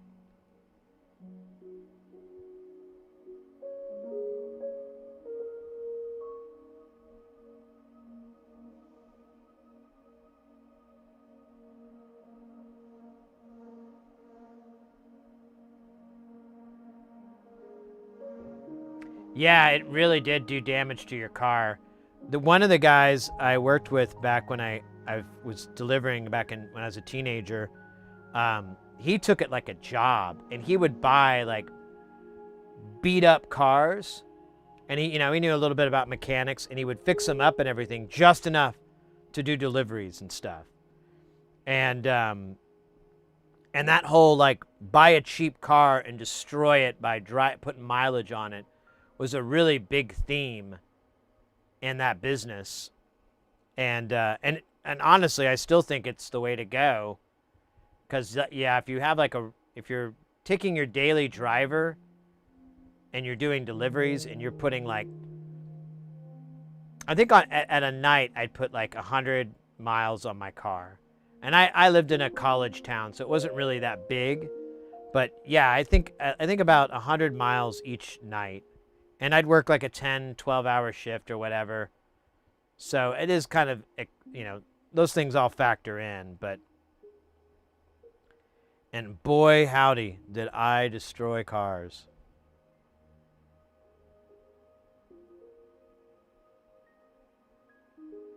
Oh, this was before Facebook. Like, this was 97, 98 when I worked there. So that guy would just like, you just do feelers. You just put out feelers like, hey, so-and-so's selling their Honda Civic for $800. The exhaust manifold's completely gone, but, you sink $100 into that and you're good to go. Oh, $600? Maybe $7? That's not too bad. I can make that up in like 3 nights of work.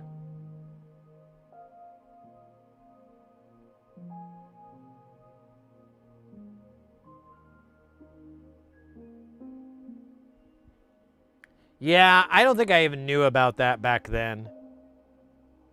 Or it wasn't available. I don't remember, but I don't remember doing that, doing depreciation until much later on in life. Yeah, Auto Trader would be a good spot. Usually Auto Traders had nice cars, though. Like if you're trying to get rid of a POS car, the listing for Auto Trader would severely cut into your profit margin. $20? I don't know, man. I'm just trying to get rid of this piece of shit.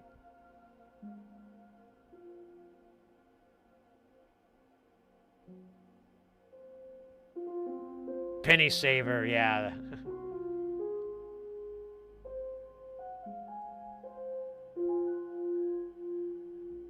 Joe Dirt.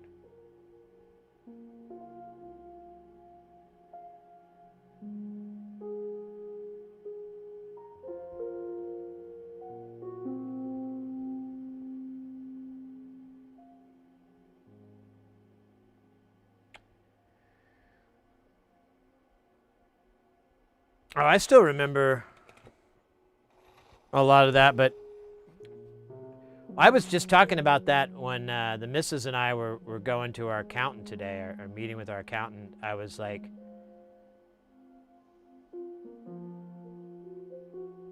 oh shit, this is bad. This is bad. Oh God.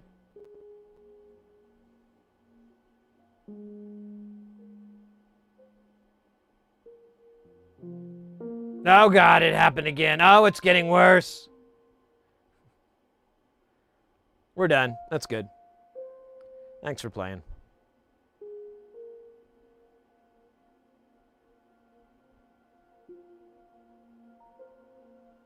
Oh my God, what is going on here? What is going on in tape? Oh man, this is bad. Let me get the tweezers. I think I'm gonna have to give up.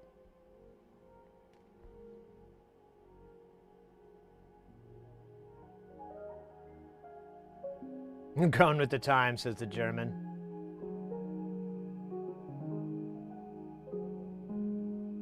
That's fine. It doesn't need to be done anymore. It's great. And it's a 1001. Where's the 002? I don't remember doing that yet.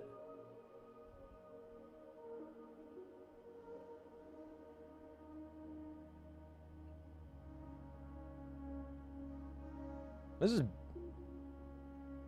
what hell's like.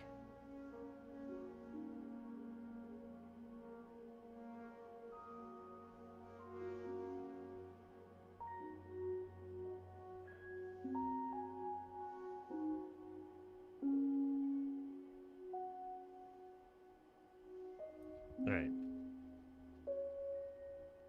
Need to clean this guy up, so I'm gonna give him a little toot.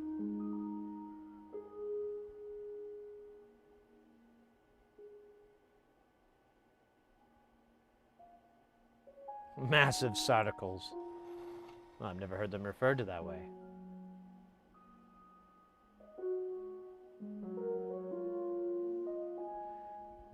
That's what I hear.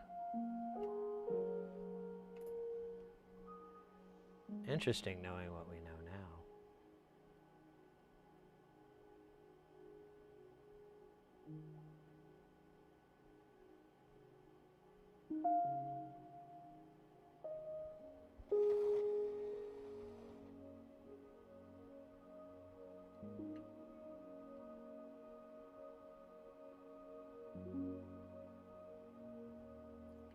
Arnold Heresy.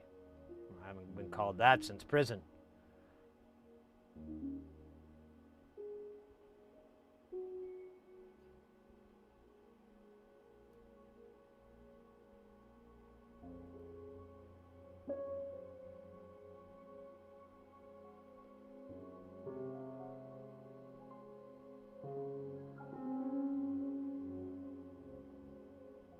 Come on!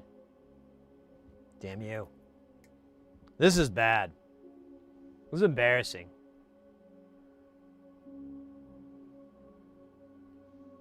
Oh, come on, you son of a bitch. I rule you.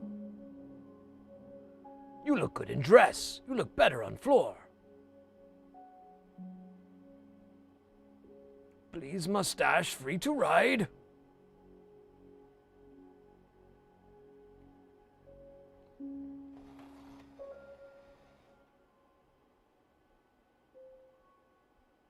Kudos. I used to stream soldering stuff a couple of years ago. Respect to solder these little resistors. Oh, right on, mate. Yeah, it's... Normally I have a better luck, but I don't know. I think I'm just sucking right now.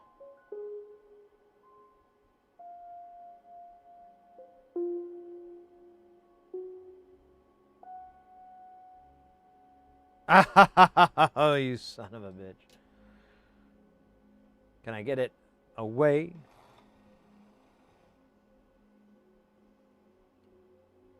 Hey, there you go. All right, we'll clean these up in a minute, but let's get this bastard ready. Well, yeah, it's got like a bump on it. And not the good kind of bumps. The bad kind.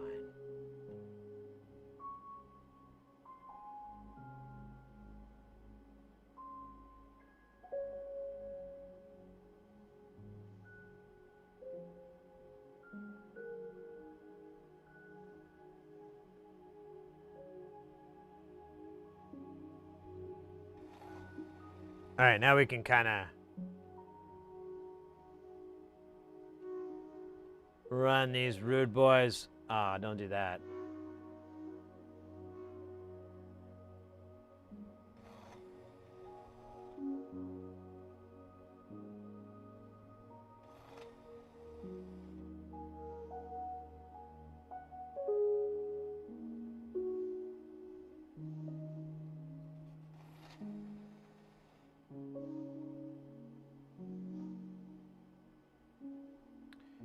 And then folks always have it. I know, right? Well, there's a forum for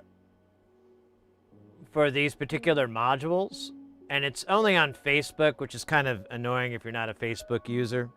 But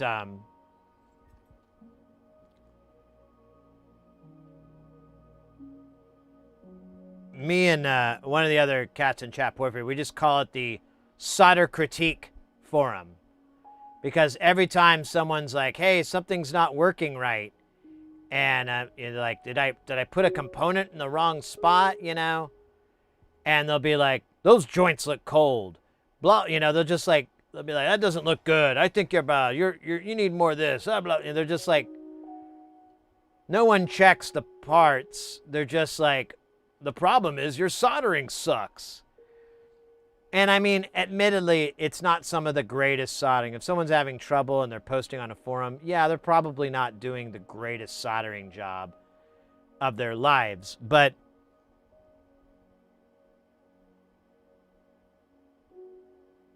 as long as I've been on that channel, I have never, ever had someone pop back and go, "You were right, that 10K wasn't soldered very..." Never.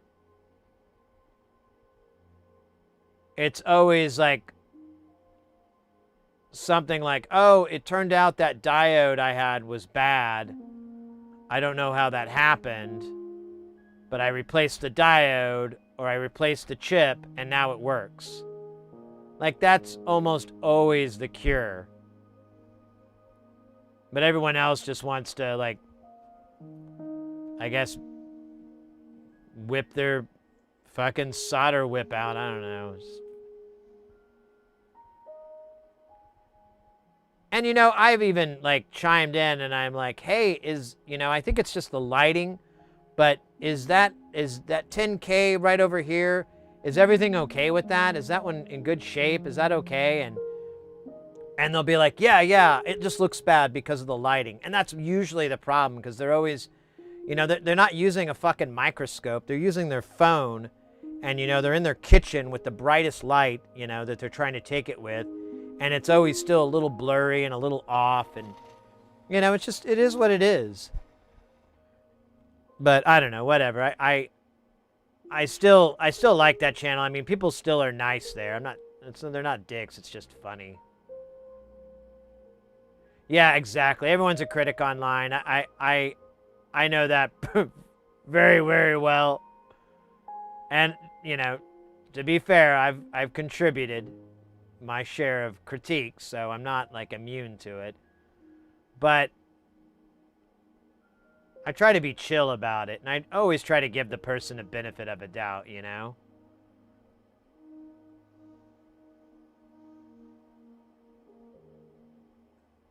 Speaking of doubt.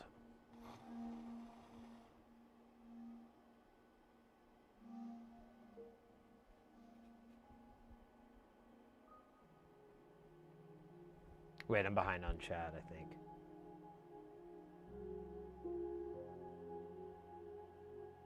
High impedance air gap. It was exactly.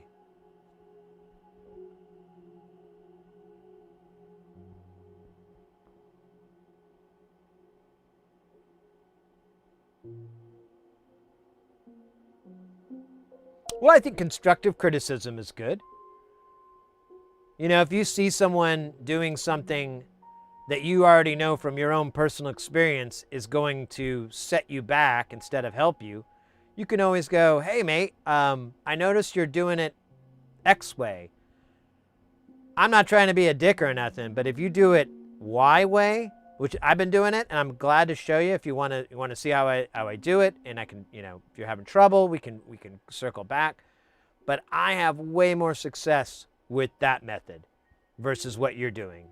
And I'm telling you, I did it your way too, so I know why you're doing it. I know where you're coming from, but it's someone that's done it a couple of times. It kind of sucks, and if you can learn this other way better, you're gonna excel a lot faster. Because it took me years and years to figure out this, and you could avoid all those years by just trying to learn it now and be good in, you know, a week or a month or whatever the hell. I mean, it's just there's a tactful way of trying to help people out. And I think, you know, you have to remember too, a lot of people in the electronics world are just like the audio world. They're just kind of social idiots, you know. They're not very good at being tactful with their critiques and whatever. And you just kind of have to like take it on the chin that they're trying to help, but they're not being helpful. I don't know. I'm always open to criticism. It's the only way to get better. Exactly, Russ. I've stated many times, if you guys see me put the wrong chip in the wrong spot, or you think that something's backwards or whatever, I will stop and be like, oh, let's check. Oh, you're right. Or no, it looks that way because of this and this. You know, everybody learns. We walk away and we're like, oh, I didn't know that. Thank you. But yeah, I'm always up for critiques. I mean, I started posting on YouTube the videos of just this crazy soldering method I do really, really close up and everything, because it's kind of just ASMR, and it's helped the channel in the past, so I'm like, fuck it, I like doing them. You know, I'll stop once they quit doing anything for me. And those videos get a lot of, it's either nice, it's polarizing. They're either like, oh wow, that's awesome, you're really good at soldering or whatever, and I'm always like, hey, I've been doing it for 15 years. I hope so by now. Still got a long ways to go. You know, be a little nice, be a little humble. But or they're like, that is terrible, you've destroyed the board. You know, they're like just making all these assumptions. And I always try to reply back, you know, tactful. Like, there's been more than a few times where I'm like, works for me, bro. And then I'm like, oh, that's not very helpful, Sid. Come on. Don't be a smartass. Be a dumbass.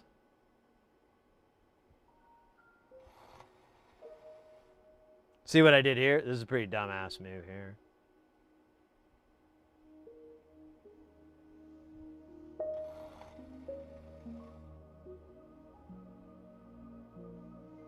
There we go.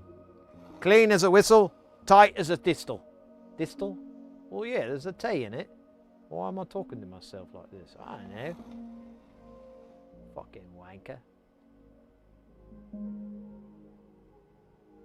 Why does this guy look weird? It's pissing me off. There we go. I want a ball, baby. On the solder joint. I want a ball on the solder joint. Or a testicle.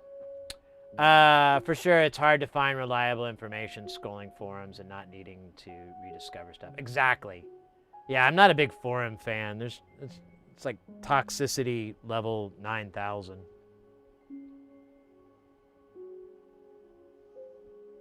He goes a bitch. It does more harm than good. Yeah, it's your tip bent. Yeah. I roll with the bent conical, aka the J tip. I love it because it kind of gives you all the benefits and none of the downsides of a conical tip. So you have the elbow here, which gives you like a ton of mass, a ton of heat. And the inside does the same thing. You just got a ton of this. Oops, well, now I'm making things bad. But you have a ton of heat, but let's say you're doing some fine little pin soldering. This may not work because this is a big old cap. We'll just do it here. If you're doing like fine, you could just go boop. And, well, it's not going to work, but because we don't have it. When we get the dip packages in, I'll show it better. But you can just apply to that tip. You got to wait a little bit because the heat transfer. There you go. And then you're able to apply it to that little spot that you need. And I dig it.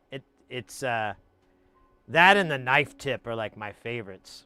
I've been wanting to get some other ones, but I don't think Hacko has them for this type of what is it? Pencil is what they call them. I know JBC has a bunch of really wild tips, and I've been wanting to get a JBC clone lately because several people in chat have gone that route, and I haven't heard anything negative from these cats yet. So I'm like, all right. Well, if it's good for the gander, it's good for the geese. Wait, what?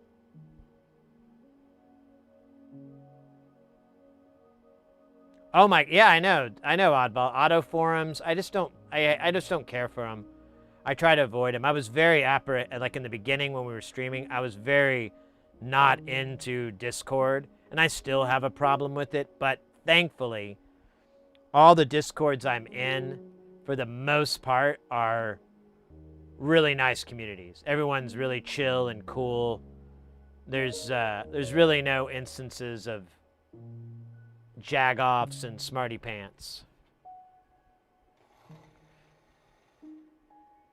Yeah, I bought the Hacko FX888D along about 4 or 5 years ago at my, I can't remember the name of the brand, but it's a real common knockoff kind of brand, but they're pretty good. But mine failed, and I was like, well, screw it. I'm just going to spend the extra $50 or $40 and get myself a nice Hacko. Haven't regretted it since.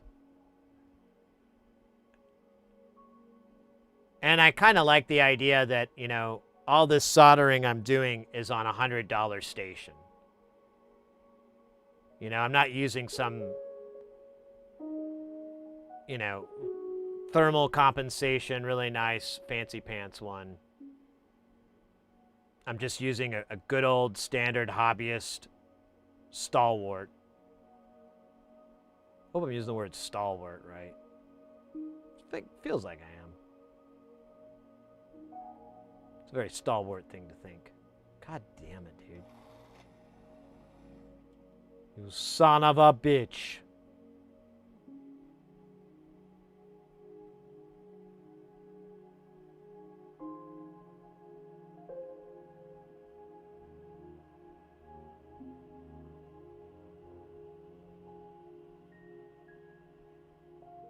So anyone that's coming in that might be seeing this, I should mention the board is absolutely covered in flux. That's what all this wetness is the wet flux or whatever you want to call it. Have you ever thought of designing your own module? I haven't thought about it.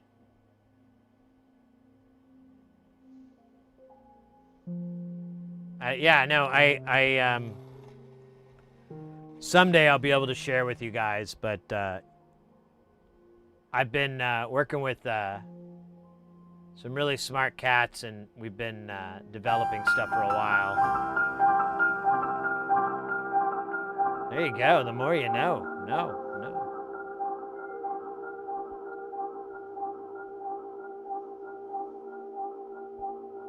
When they finally get released, I can, well, at least we got one module that should be released by next year. There's been some finance issues and like a lot of other crap that's kind of, the tariffs thing really screwed us up. But it's starting to lighten up, so it may not be that big of an issue. But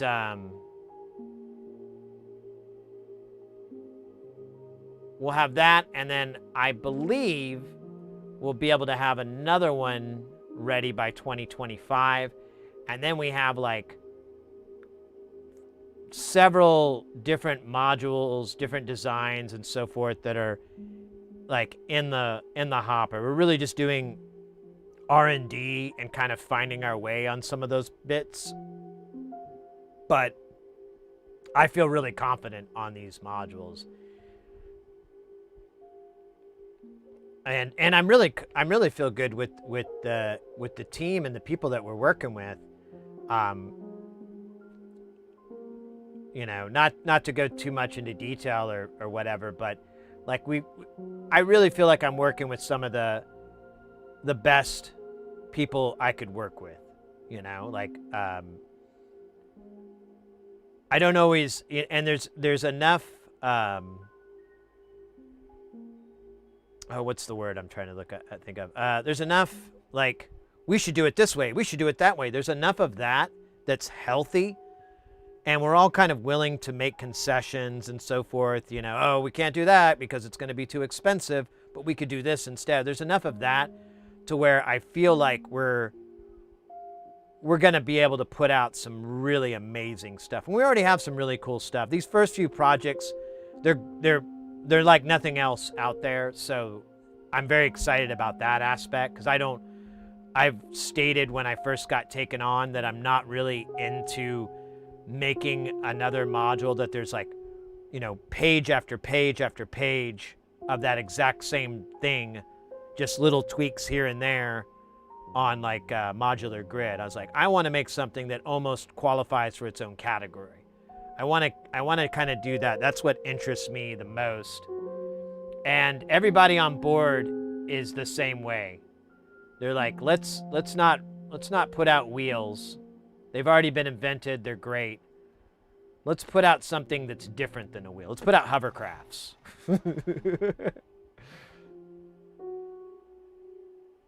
I saw that Qualcomm bought Arduino. I also know you've answered this a million times, but what microscope are you using? Sorry. No, don't worry about it, Deadman. If you'd like, exclamation point microscope will give you a link directly to the one. Now, the one that it goes to is the newer version, and it's slightly better than mine. But it's the same thing. I got mine from Northridge Fix.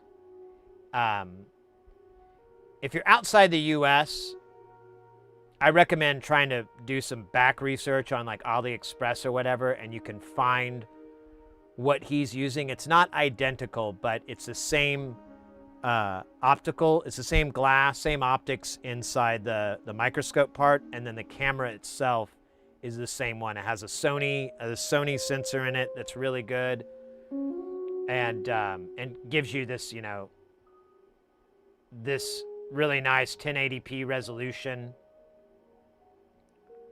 It's 60 frames.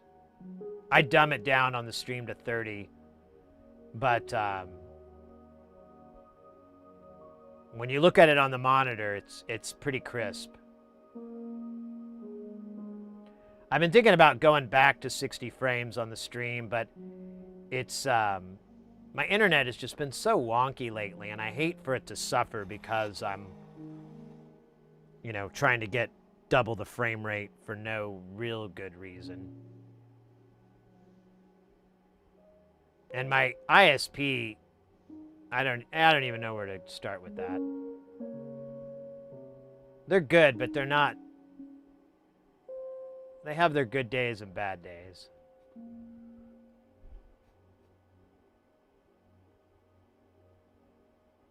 It has a great flat look to it as well.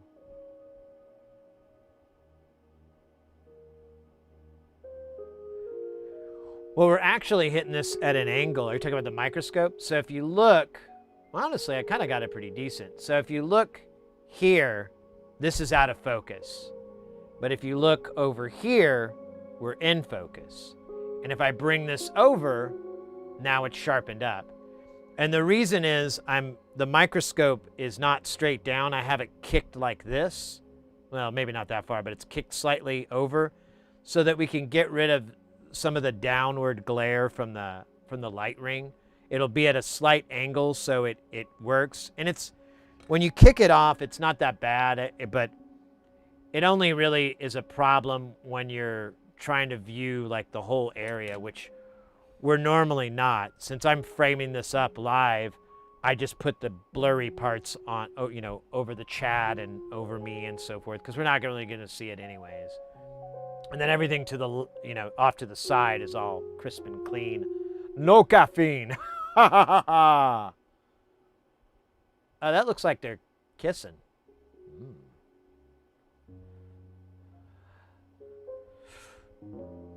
Oh, right, I'm live. Let's fix that. No kissing on my board. Unless you kiss me first. Oh yeah, these are all sloppy.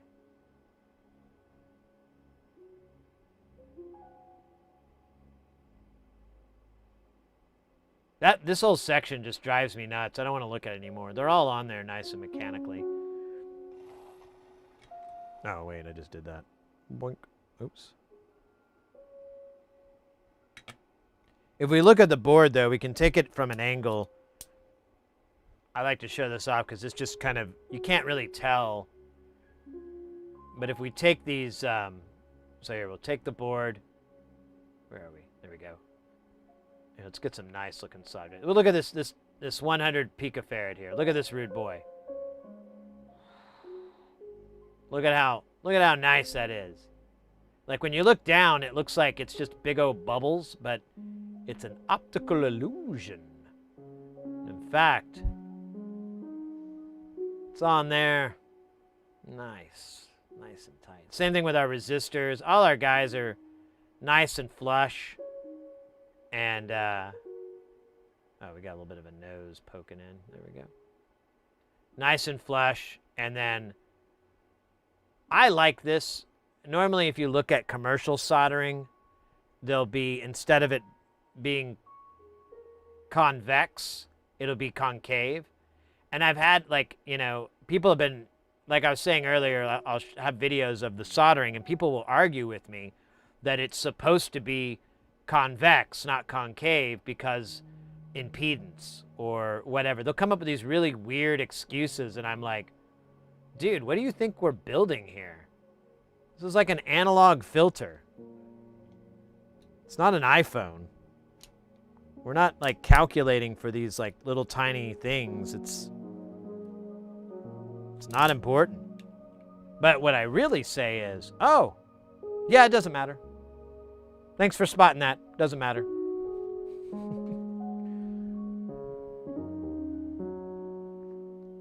All right.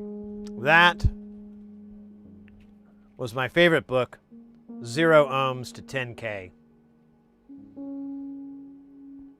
I remember when I first read this. This is magical, what I said. Magic and tragic. But all good things must get read. And now we're on to this book. This book is our buddy 12K to 91K.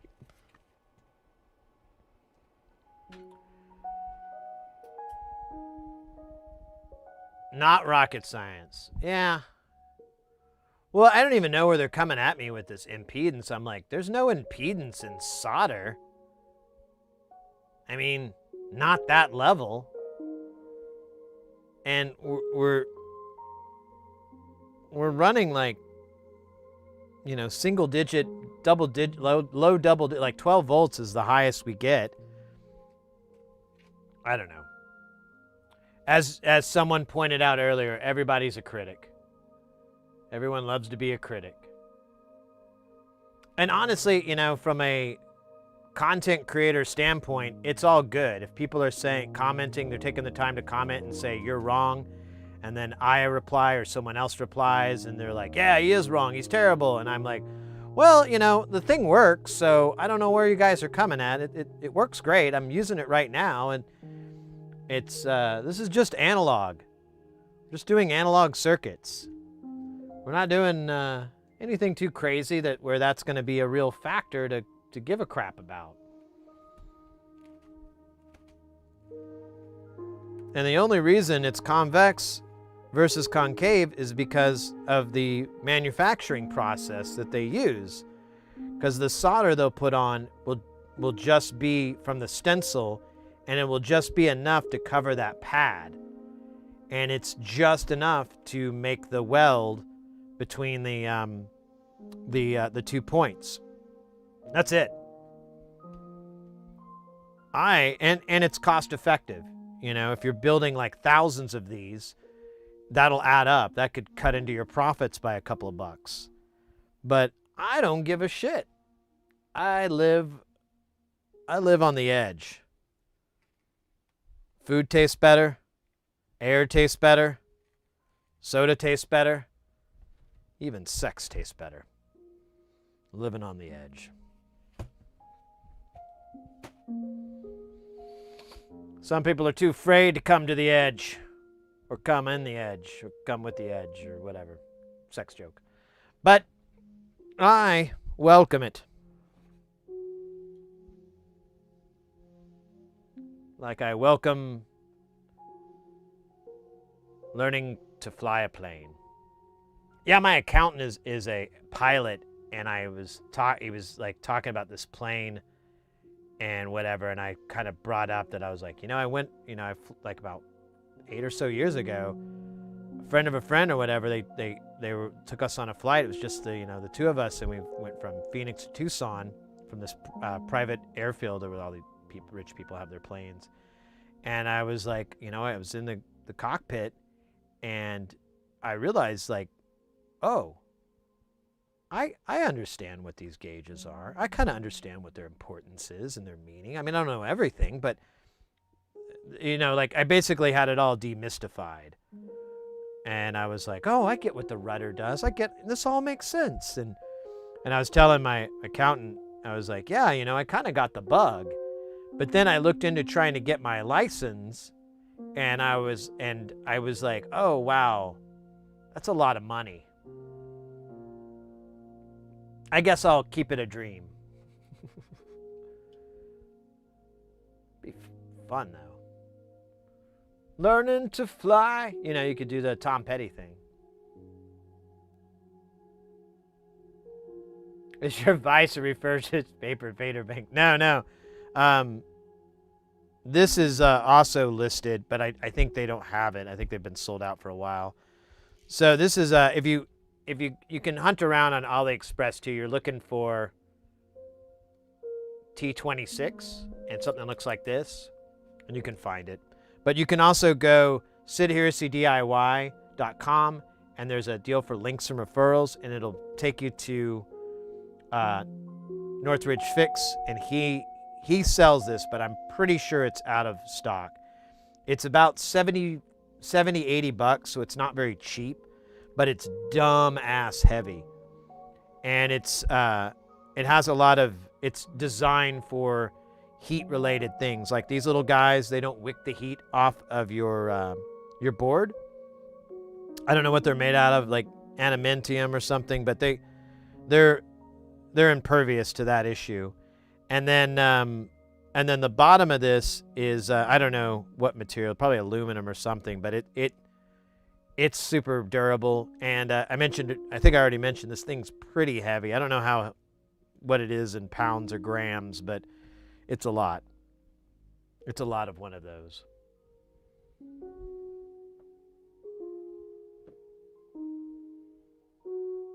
The manufacturer. Yeah, exactly. Here, we can actually, let me do myself a favor and share. So we'll go to Sid here, CDIY. And you go up to links and referrals here at the top. I need to check these and make sure all these links are still good. I haven't done a while. But yeah, PCB holder right here. This will kick you over to Northridge Fix. Yeah, I think he renamed it the NF board holder. Let's see. So it's under repair tools. Let's see. He might have a new one.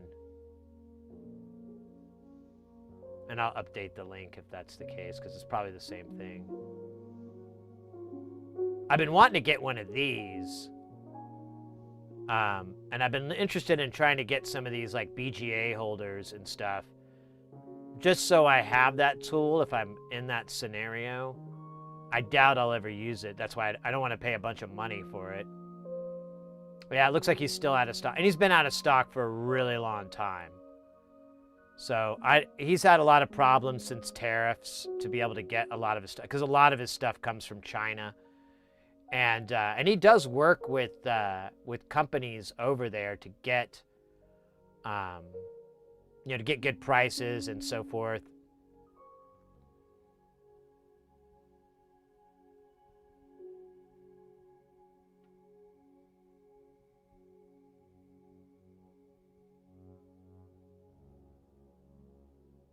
My tooth is weird.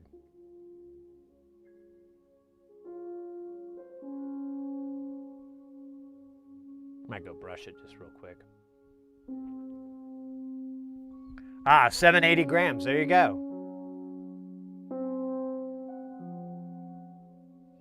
But it's nice. If you can find it, I would recommend it. It's definitely worth the pennies. And yeah, I should mention here, like I have a lot of tools here. This is a cool board holder too. I don't know if he still has it. Looks like he may not. No, it's still here. It's so you have a magnet plate and these neodymium magnets, so you can hold a weird shaped board. I've used that once or twice. Jumper wire. These snips are absolutely amazing. I just don't want to use them.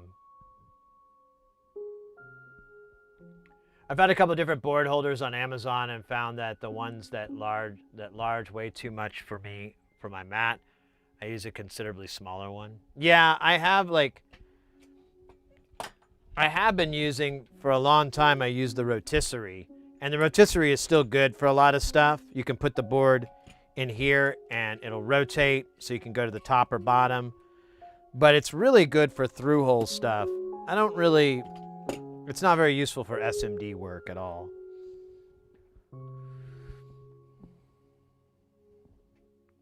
I don't know if this site is real. Let me look at that link you posted.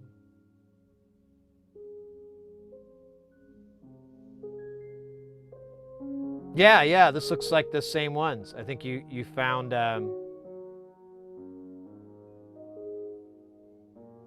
you found the knockoff. Let's see. Or not the knockoff, the OG. So ours is T26. There you go, bro.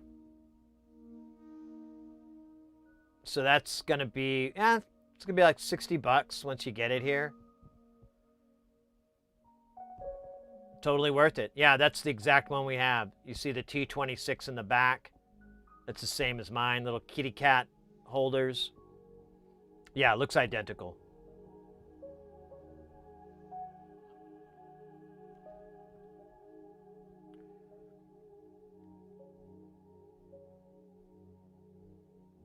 Yeah, I got some aluminum tape from him, foil tape.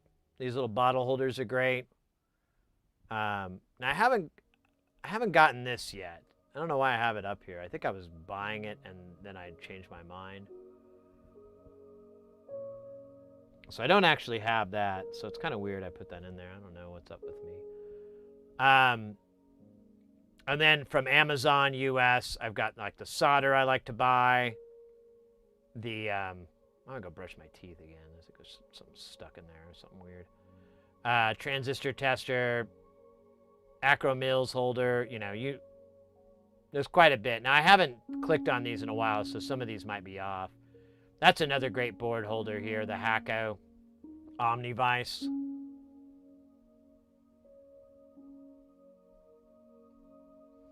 Yeah. So the way the holder is. So here, I'll take this out. You have a little spring here. Here, let me see if I can get a better shot. It's kind of closer up.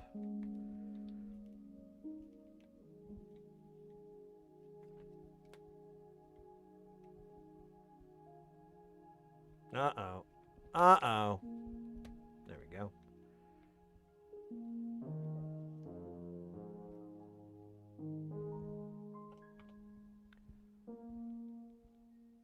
So when you move this, you see the little spring. It'll make contact, and then you can tension it by clicking it. It'll only go one click. And then to release it, you'll just press that button, and it'll slide out. Mine's covered in flux, so it's kind of gooey. These ends are not as dirty, so they move pretty easily. We could put like this block here.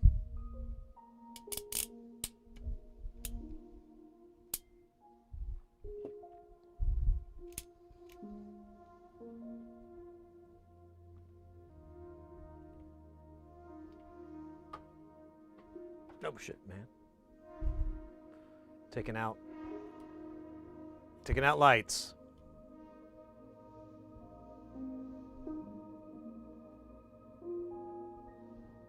Oh shit, I missed the ads, damn it.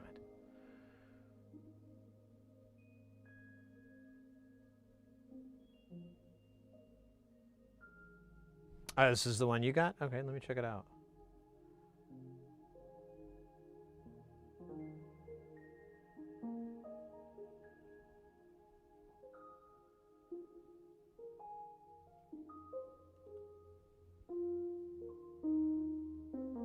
Yeah, I'm interested in getting this. Something similar to this.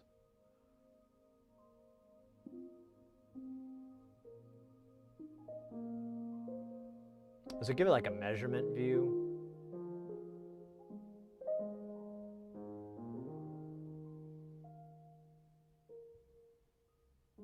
.9, 3.7. So the vice area is probably 2/3 of this, so it's probably like 2.5 inches.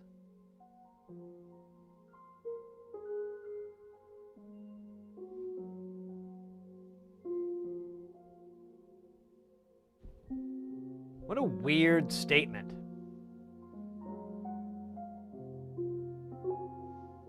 Not computer motherboards, and I would feel like that would account for more than just 1%.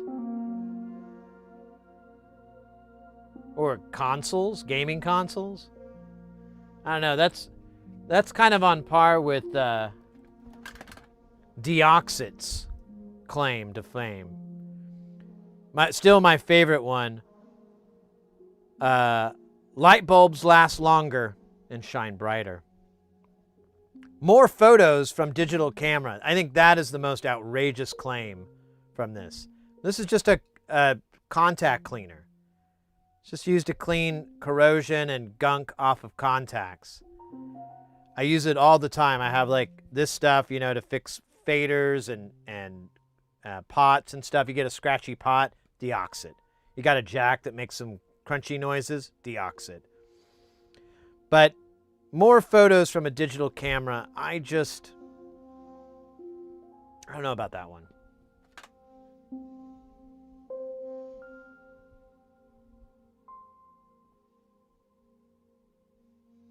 No, the lead's not enough tip. There you go. Hey, for Choose, welcome in. Spray it on your CDs. It'll make the... Well, that's in here too. Batteries last longer. Electronic toys and controls work better. Cell phones become reliable, and battery charge lasts longer. More photos from digital cameras. Computers become reliable. Music sounds clearer. Light bulbs last longer, shine brighter. All electronic devices work better. On the front, it's batteries, music sounds clearer, increases computer speed and reliability. Light bulbs shine. Yeah, it's just these ridiculous claims. But I don't know. No, it is more FPS. Are we getting a drop in the frames there? It's not. Welcome in, by the way.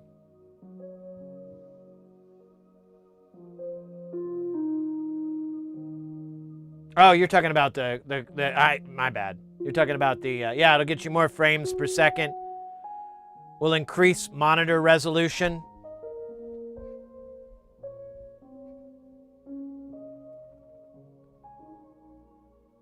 Will make you last longer in bed. It needs to make those kind of wild claims in there too somewhere.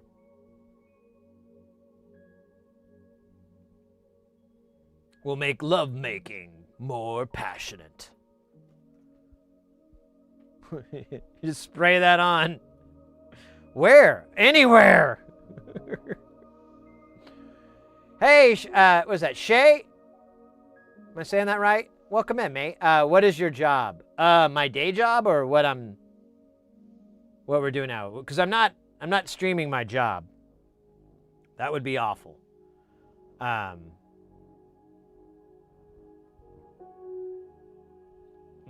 But I guess I'll answer that anyways because it's in the hopper.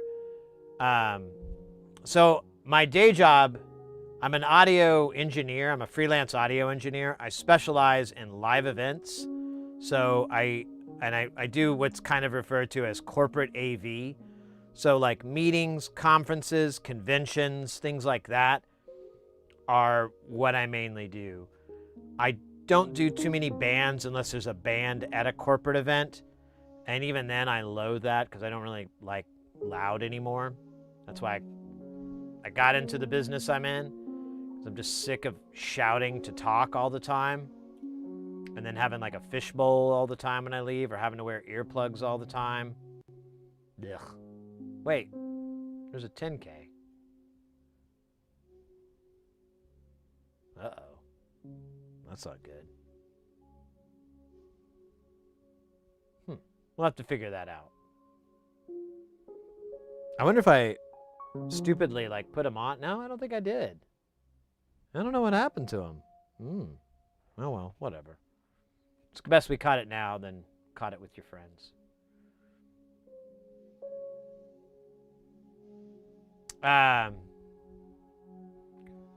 Gotta run. Yeah, no worries, mate. Stay guile. And then, but like, I got into, I've always been into music and music making, and then like, I don't know, like, shit. Is it really? No, it's 20 years. I was afraid it's 30 years. No, wait, it is. 30, 20, no. It's 27, 37, 40. Ah, scheisse. For 30 years, I've been into synths and electronic music and so forth. And I got into doing like electronics builds when I was a teenager because you could buy these kits and build like all this audio gear that I really wanted, but it was like really expensive. And if you bought a kit, it was a lot cheaper and it was like really fun to DIY, you know, just make something of your own. And I later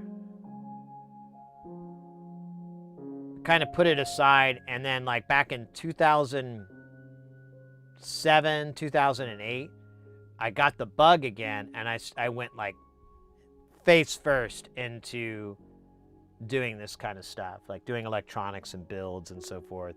And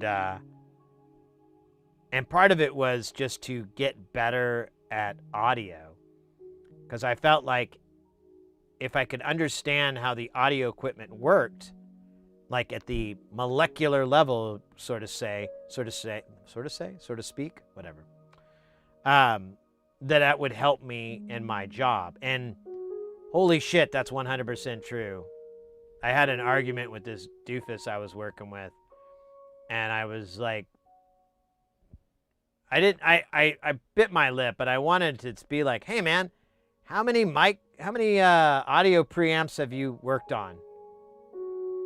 None? Oh, good. Oh, good. That explains why your answer is the way it is. So I've worked on dozens, if not more than that, but I'm, quite a bit. So I kind of, when I talk about noise floor and stuff, I kind of not just regurgitating something I heard. I literally have dealt with this. But I didn't. Instead, I went, hey, whatever works for you, baby. I don't give a shit. And then I walked off into the sunset. It was great.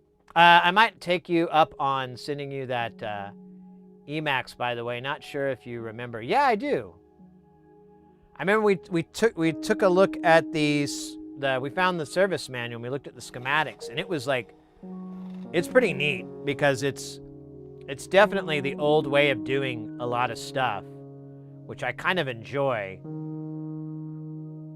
because it's a little, I don't know, it's not necessarily easier to troubleshoot, but you can, it's not living inside a chip anymore. You can experiment because it's living amongst dozens of chips.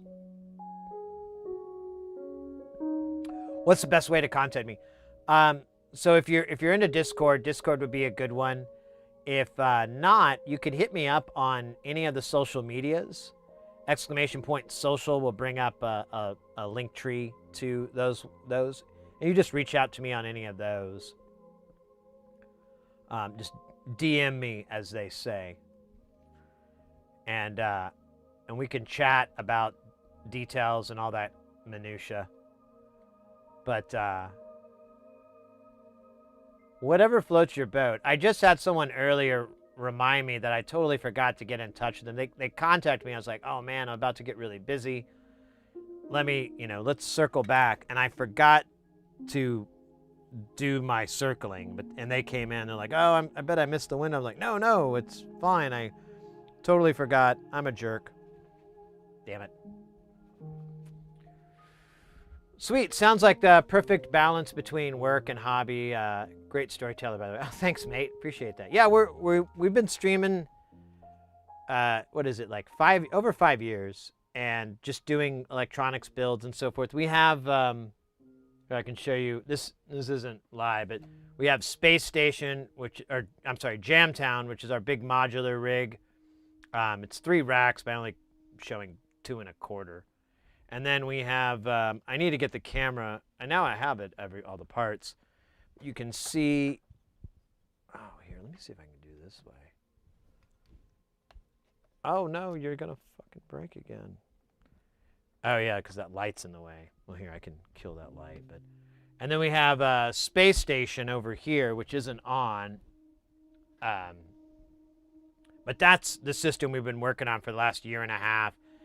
It's full, but there's literally like about a dozen or so modules that I just took out so I could put other ones in. But this one's all from one designer, Nonlinear Circuits, which I'm an enormous fan of. And what we're working on right now. He's just like kind of as much of a mad scientist as you could really get. I don't think he's very angry. Possibly mad, though. I found you randomly a few months ago, and you were showing me how to solder and how the flux works. Oh yeah, I think it's funneling back into the old. I think I'm remembering this now. Get on Twitch. This is coming back. Yeah, mate. Well, I'd appreciate that. That's awesome. I always appreciate when you guys can do anything like that. Uh-oh. Guys, get ready, because things are about to get heavy. Jump up, because we're going to bump up, and get down, because there ain't no clown in this here town. We got another Nemax 3301 coming in with that piping hot. Won't stop. Skilly bop. Oh, my God. Freaking hot. Hooray!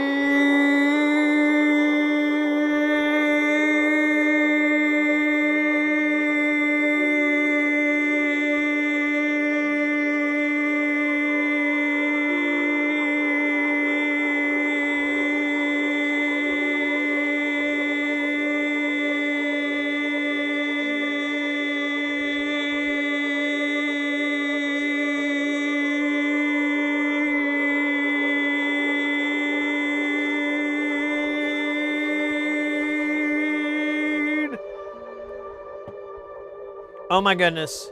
Oh my God. Nemax, welcome into the channel. Uh-oh. Dude. What the? It exceeded the... Oh. Toph Flacco coming in with that Prime Gaming sub of 2 months. Thank you so much. Nemax, welcome into the channel. Welcome in, Raiders. How was the stream? What were y'all up to today? Let me pull up your channel. Maybe the channel will tell me before you.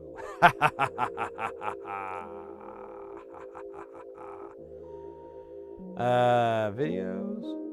No videos. Ah, it is a mystery. I love it. Welcome in. Welcome in. Let me go back to a regular view.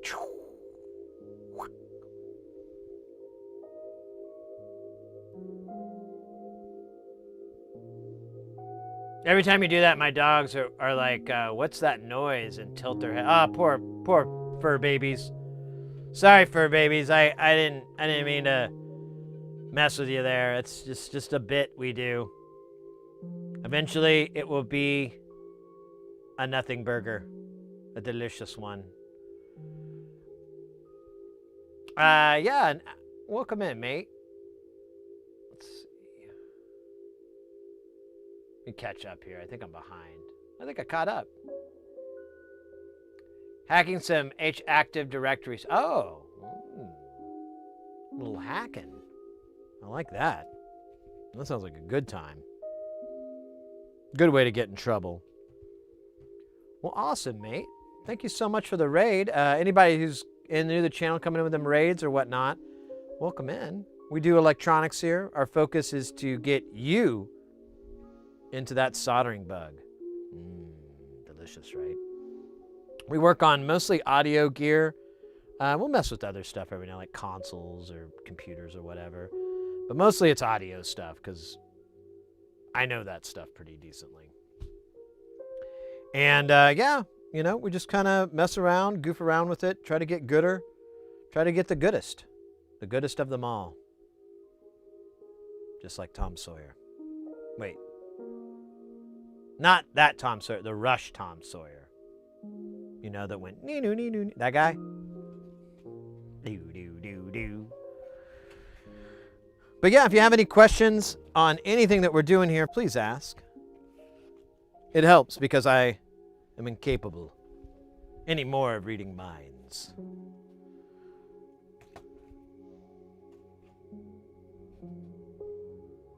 Not since the big mind battle that I had. That was rough. The module we're working on right now, work on a eurorack module here. It has the awesome name of the Suppository of All Wisdom. This is has a quote on the back. I shall read because to try to explain it is too much work. No one, however smart, however well educated, however experienced, is the suppository of all wisdom. Tony Abbott, Australia's second worst prime minister. That's what it says here. That's not my opinion.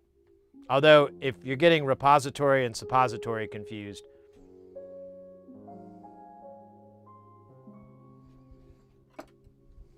you know, maybe heads of state isn't going to be the best place to go.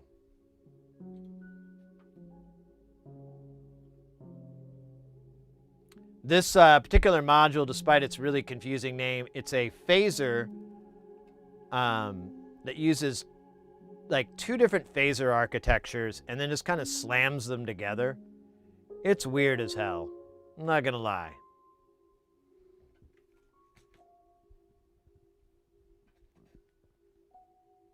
But I was reading about it and I'm like, I don't even know what that sounds like. I don't know what that does. I must have it. Only way to find out.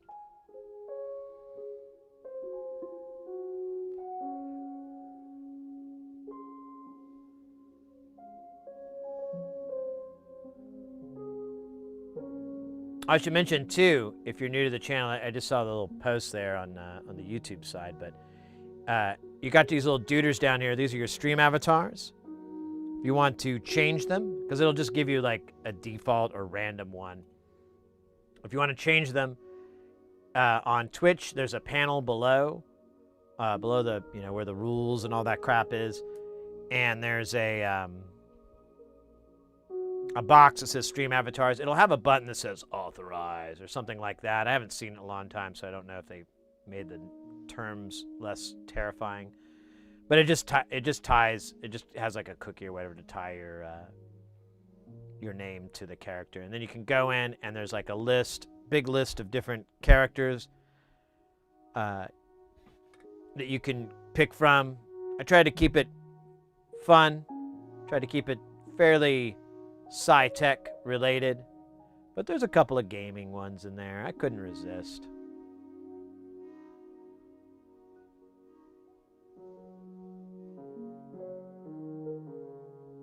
Couldn't resist.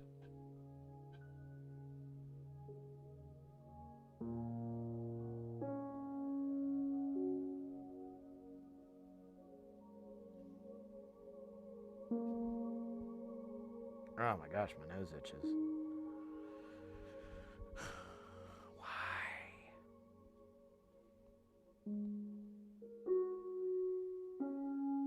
And we're listening to the sweet jams of J Nothing, one of Twitch's premier. Well, I don't know if premier is the right word, but they're fantastic. Yeah, I think premier is good. VCV Rack artist. VCV Rack, if you're not familiar, is a software emulator of eurorack, and it is absolutely amazing. It's super powerful. Can't recommend it enough.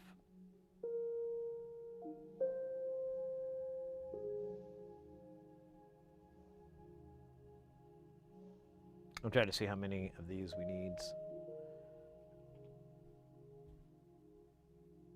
12. Ooh, a dozen. Kind of wonder if I screwed up.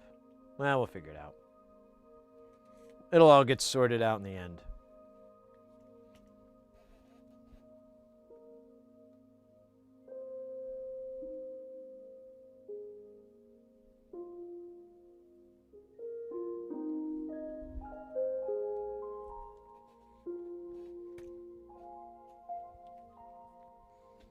Man, I used to do... So before I did audio, I did IT. And I mostly just did help desk stuff. I never did, like... I wanted to get into, like, more interesting parts of the field, but, you know, you kind of go with what you know. And the last company I worked with was like this big daycare conglomerate. And like children's daycare. And my boss, we had like a server, and it ran, you know, he was like, you need to learn Active Directory. And I was like, oh yeah, I'll just fucking put on my little learn a fucking protocol from Microsoft hat, and I'll just buzz away at that. Anything else you want me to do? Like fold time? Or space, sorry. I can't fold time, but I can fold some space if you need me to, you know, when I'm not learning Active Directory in 2008. But thankfully, I was laid off before I had to learn anything new. Got pretty scary there for a minute. Hey, Mr. X, you're heading out, mate. Thank you so much for a guile-tastic week.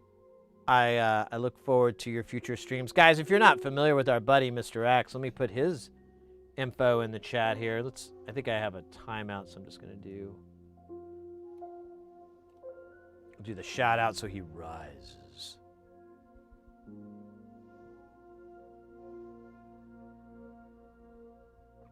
Mr. X is a... synth wizard musician, does a lot of cool electronic music. They stream pretty regularly on Twitch. They're over in the beautiful land of Deutschland, and so they've got, you get a little, if you're in the European time zones, you got someone to pop in the evenings for you. If you're over here in the States, they pop in the afternoon most of the time, maybe a little bit of morning, but they give consistently nice long streams. It's good jams, good times, good vibes. I wholeheartedly endorse it. Definitely should go if you're looking for that. If you're not, well then I guess all this was a waste of time. Or was it? Could be a waste of Tim. Keep doing that joke. It's not funny, but I won't stop until I get Tim Top.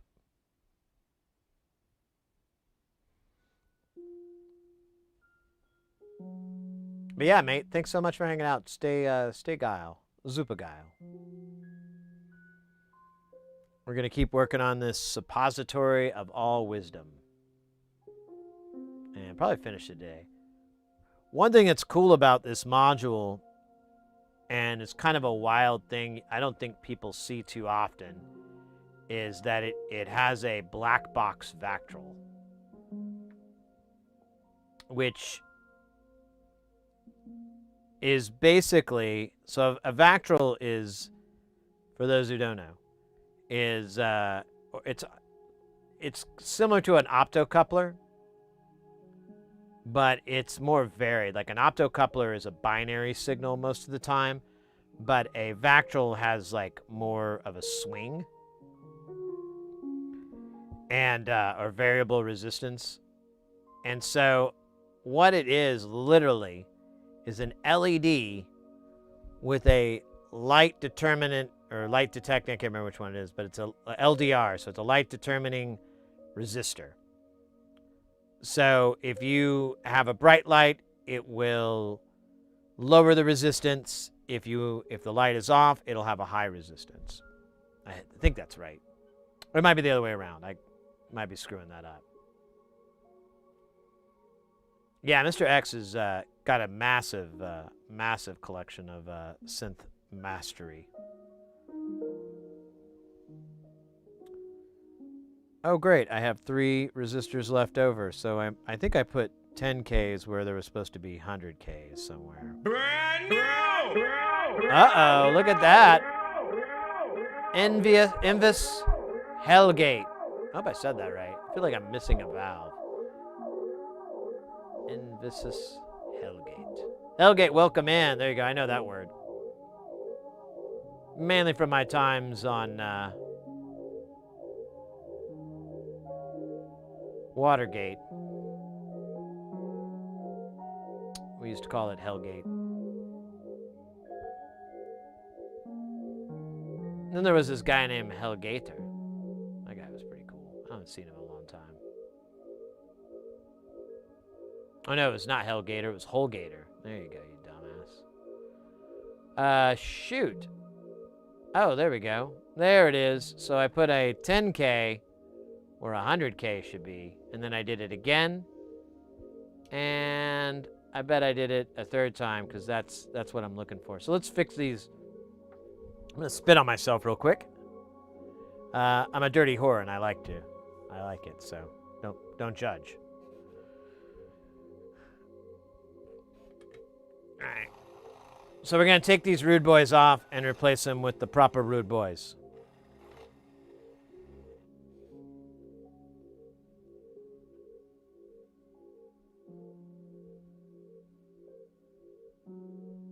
Get off. Oh man, it's like it knows how to piss me off. To the hell pit you go.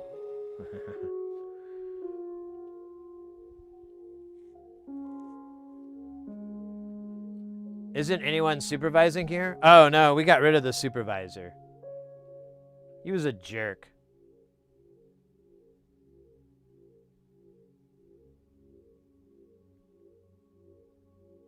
And I'm using the term he very loosely.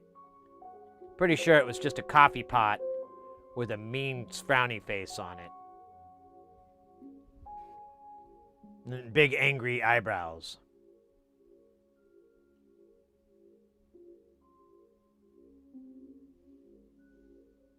Oh wow, my tweezers are stuck shut. I probably need to clean these.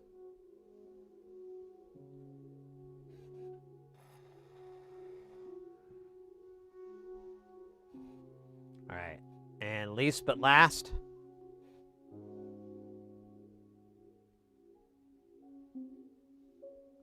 Fuck the middle manager. Oh yeah. I think his name is pronounced Fook, but I know who you're talking about. Totally off the wall. Like Vans. Vans shoes, they're off the wall.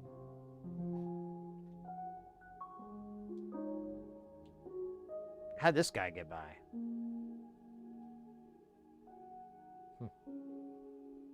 Son of a bitch.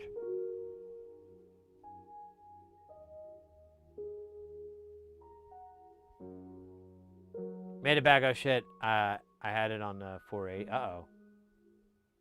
Not 420? That's unfortunate. Funny numbers are great. 420 is a funny number. Debatably as funny, if not funnier, than 69.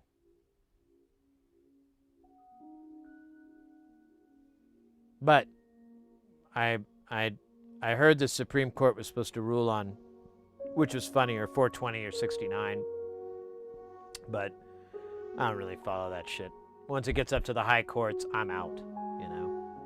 I don't think the high courts represent the common man, you know, or woman. I'm being such a dumbass right now. I'm gonna shut up. Oh, all right. This is. Hi, Sid. Good to see you back. Hey, mate. Let me do this again. Oh man,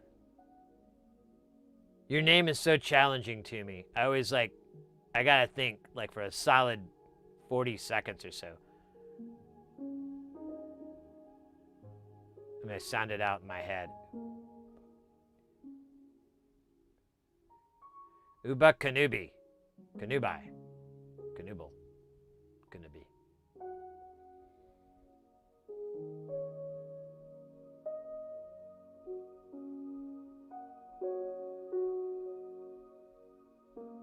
Ubu. We'll do that. If that works for you, hopefully I'll remember it next time. I apologize, mate. I'm like the worst at it. You know, and I used to have Ubu Kun Ubi. All right. I think we did this before too. I apologize, mate. I'm always I used to have when I was younger, I had a lot of jobs where I had to figure out how to say someone's name instantly. You just see it pop up. It was like call center jobs. You'd see it pop up and you'd be like, uh-oh. And you'd learn certain names like Nguyen and so forth. And, there's certain ones you could figure out, but sometimes I'd just be like, crap. I'm gonna inadvertently insult this person.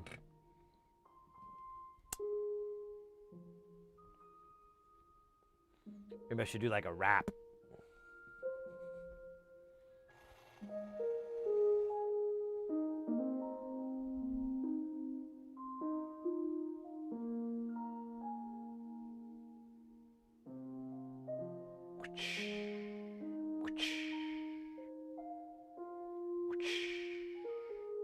I don't think I have to make that sound, but it fucking helps sometimes.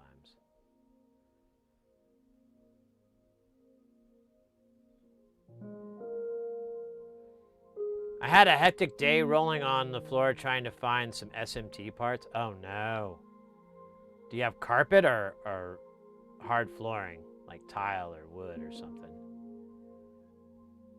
It's carpet, I'm just like, hasta la vista, baby. Here's something the vacuum's gonna discover, and it's gonna make a rattling sound for a whole half a second. If at all. Uh-oh.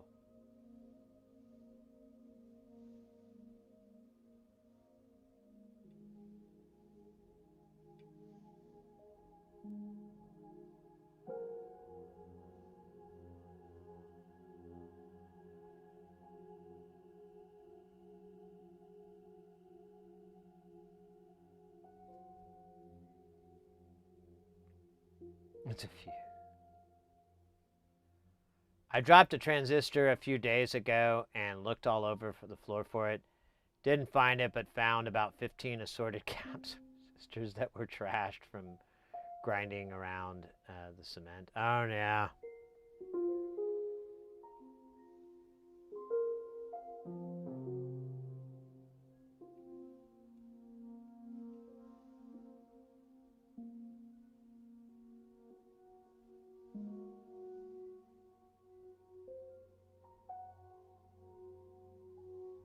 All right, I think that's all the resistors. And the capacitors. Let me do a dump check here. Look at that, nothing fell off.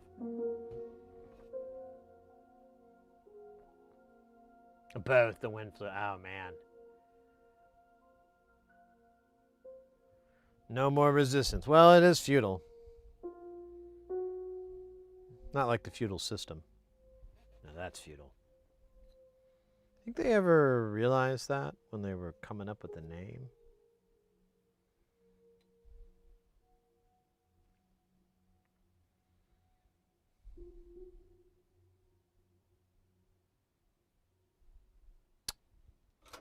All right.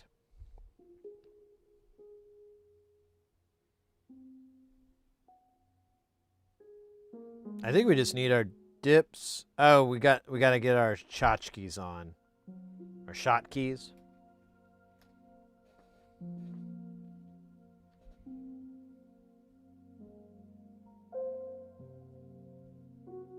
They follow the book when the tape gets, yeah.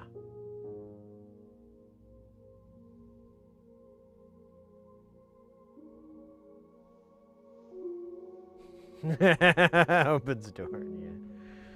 Get out of here.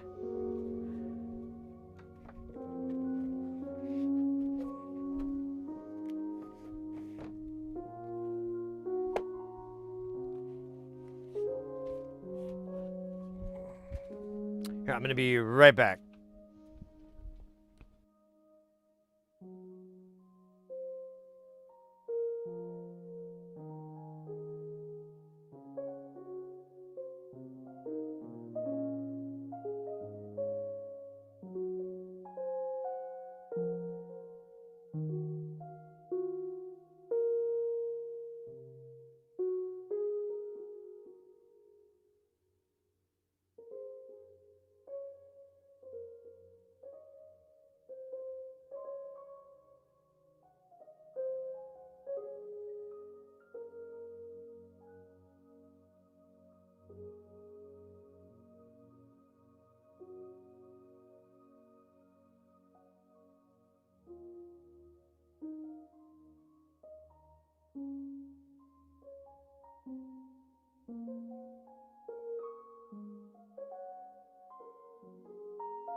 Damn, I missed the ad. Damn it. I keep effing that up.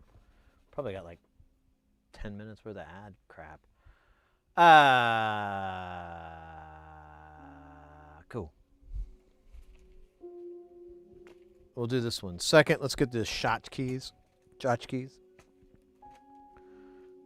Man, we got so many. What do I want to do? Today, let's see.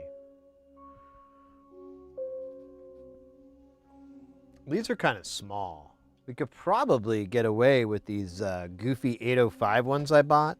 They're kind of a nightmare to solder, though. Like real nightmare fuel. Because as soon as they get wet, you can't read the markings on them. And last time I tried to solder 2, and I ended up going through like 4 or 5 to do it. So let's repeat that horrific experience. But to the music of Toto's Africa. What do you mean we don't have the rights to it? I thought it was public domain. No, it's not. Damn. All right, we will not be doing this to Toto's Africa. I thought it was public domain, but I'm being told by an imaginary person that it's not. Kind of upset, to be honest. I don't really even know who this imaginary person is. Never spoke about them before until now. But I suspect they owe me money. And money has no limits. They did. They did cover it.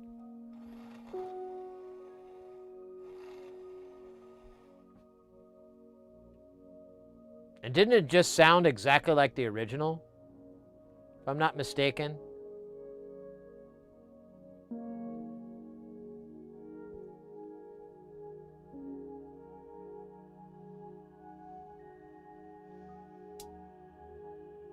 Weird Al, hell yeah.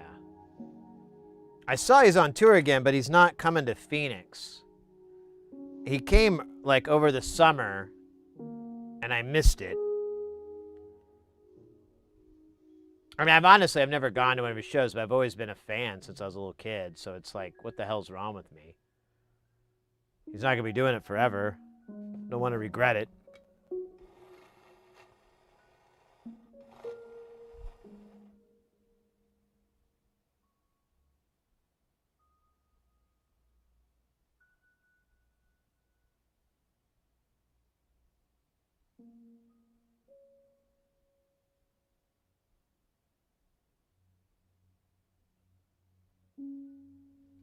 Oh, wait, there's a little pyramid there.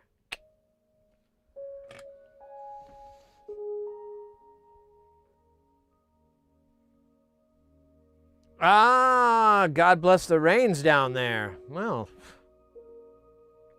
honestly, you're right. Like, how many vampires in Africa have you seen? Usually they're up in Europe, you know, in Transylvania. Or, as my favorite vampire television series ever, and from the 90s, the show Forever Night, stated about a 900-year-old vampire who wished to reclaim his humanity. No, Buffy was terrible in comparison to this show. Forever Night had a 900-year-old vampire who wished to reclaim his humanity. And he did this by fighting crime as a police detective in Toronto. Yeah, I know. It'll sink in a minute and you'll be like, that sounds terrible. Is Sid joking or is he serious? A little bit of both. A little bit of both. I honestly tried to rewatch that show and it was so bad. And like really didn't stand the test of time. I never really went back. Or forward. Port Charles. I don't think I ever saw that. Yeah, I won't be here in March when Donnie Benet is here. However, I'm going to be in I think Austin at the time. Austin, and I'm also going to be in LA around that time. But I'm going to miss him in LA, but I do have a teeny tiny window of possibly getting to see them in Austin. It's kind of dependent. Like I was talking to my buddy that I'm working that show with, and he's a bass player, and I was like, oh, dude, we got to go see Donnie Benet. He's like the last night. And I was like, hopefully we can see him. And he's like, yeah, I think this group, though, they have like a big award show the last night. And I'm like, well, let's hope they don't this year. Because I want to go see the godfather of bass. The bass father.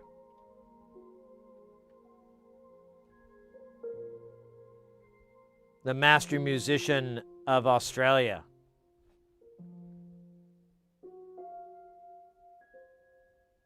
You think you could take a vampire? Take them to the church of the KLF? Maybe. Maybe. Oh, what about in a fight? Oh, no, of course not. I'm not a very good fighter. And with a vampire, you understand, aside from their superhuman strength, they also had time to learn fighting, you know? So they'll know how to throw a good punch. Or a good punch social? Ice cream social?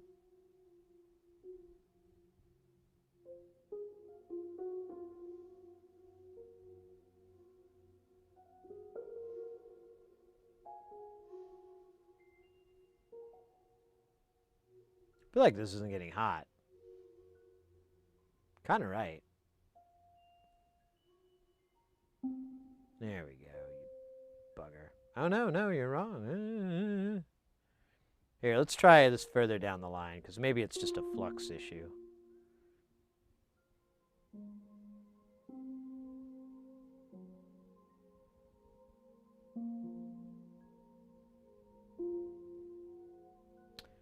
I really don't feel like this is working. I don't know why. Maybe I should put a little solder on the guy. There we go. I thought vampires for little teenage girls. Oh no, big teenage girls like vampires too. Big teenage girls need vampire love too. Come on. I don't think it just affects the tiny ones. I think the big ones like it too. But I can't speak from personal experience. Because I am a man. And will never know what it's like to be a woman. Especially a little one. Although I am a little guy, so I guess I don't really have too much work to do. But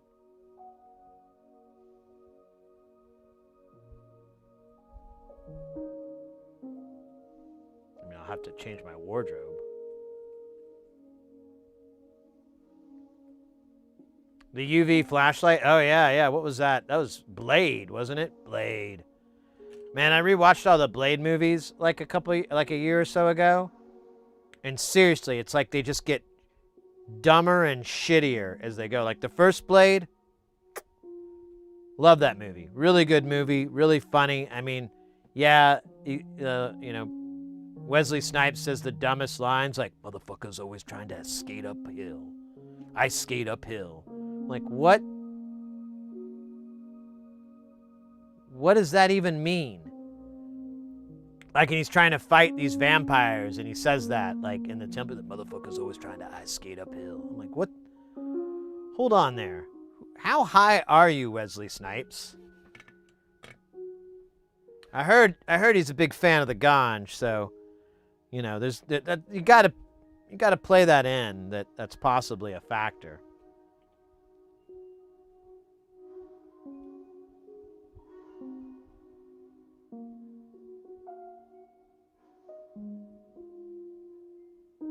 Phaser, I don't know either.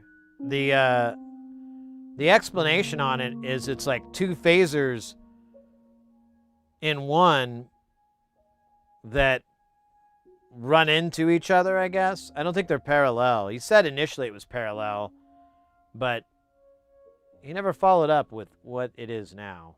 But when I was looking at the schematic, it looked like it just fed into the other one, and then their outputs were, you know, parallel. Parallelogram.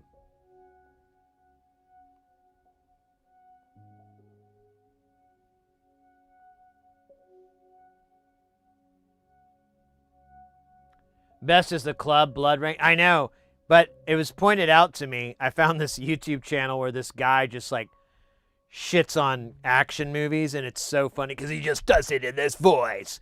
Check out Blade. He's busted everyone's ass in this crazy nightclub where blood rains out of the fire suppression unit.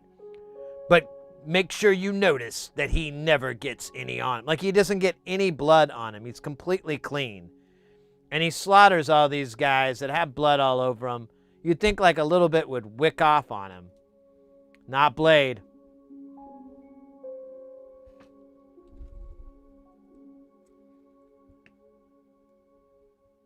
Yeah, like the casting in the first Blade is great, but it just goes really bad. There's like, I think it was the third one where like his character even makes fun of how stupid the plot is, because he meets up with all these people, or this group of vampire hunters, and like one of the persons is blind, which I'm not going that, but then the other person is like a kid, and it's just like, it's a Scooby-Doo gang.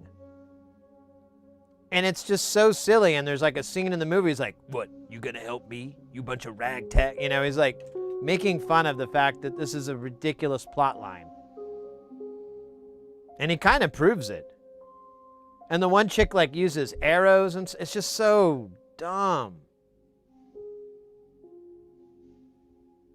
Yeah, it gets bad. It's unfortunate, but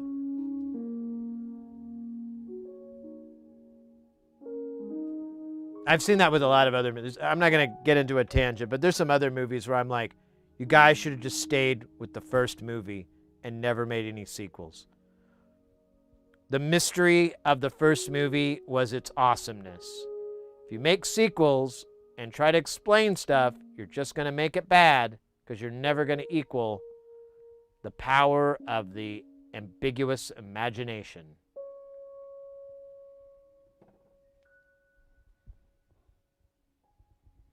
Road Rally question, how do you get colored traces? Are you talking about these PCBs? So if you go to, I don't know, I've looked at other manufacturers, but I haven't looked at them all. If you go to JLC PCB, we'll do an instant quote on a 100 millimeter by 100 millimeter board. It'll load it up. Now you got a bunch of these options. Most of them you just leave a default. But here's where we get into the yummies. So you've got PCB color. You can go with green, purple, red, yellow, blue, white, and goth black.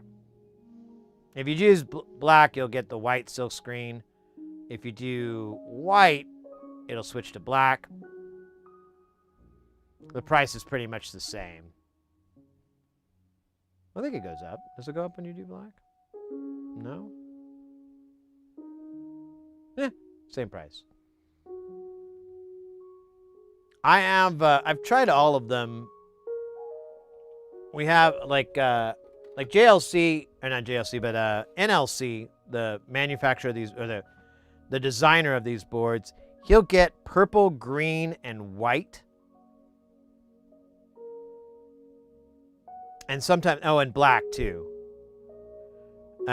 Since we're building a black box Vactrol, I don't know, I guess it doesn't really matter, but we have a blue board here.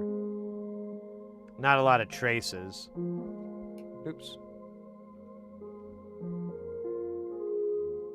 But I do have a yellow board, and he never does yellow.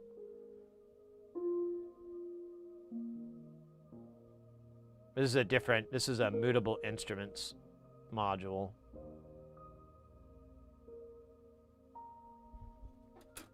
I think that's really all the wild colors that are out there.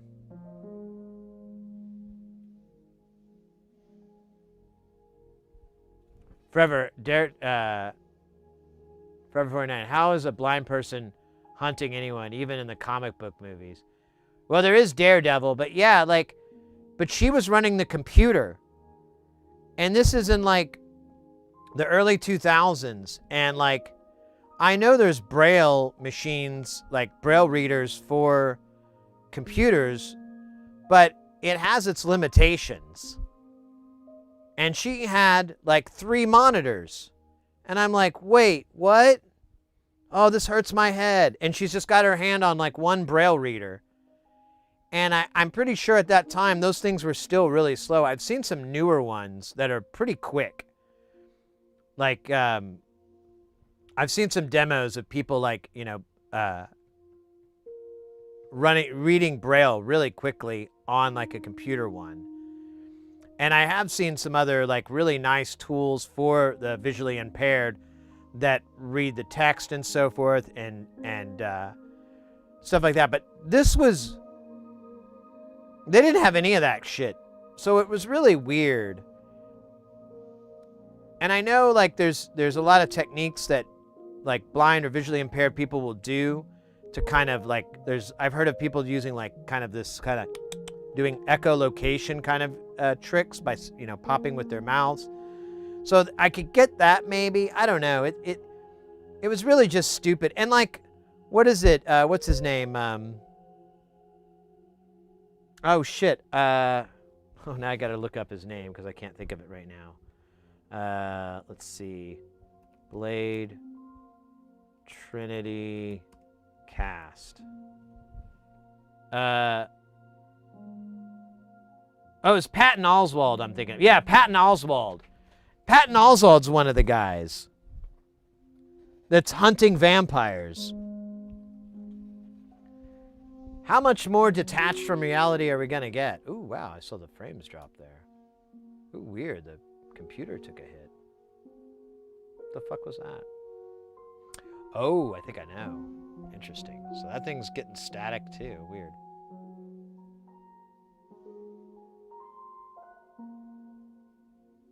Geordie LaForge, but he had his visor.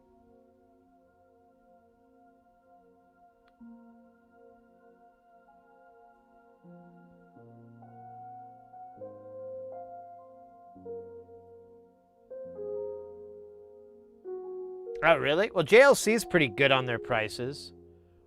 If you wanted to get a whiteboard. I worked with a blind programmer. He had a monitor for coworkers' benefit. No Braille, though.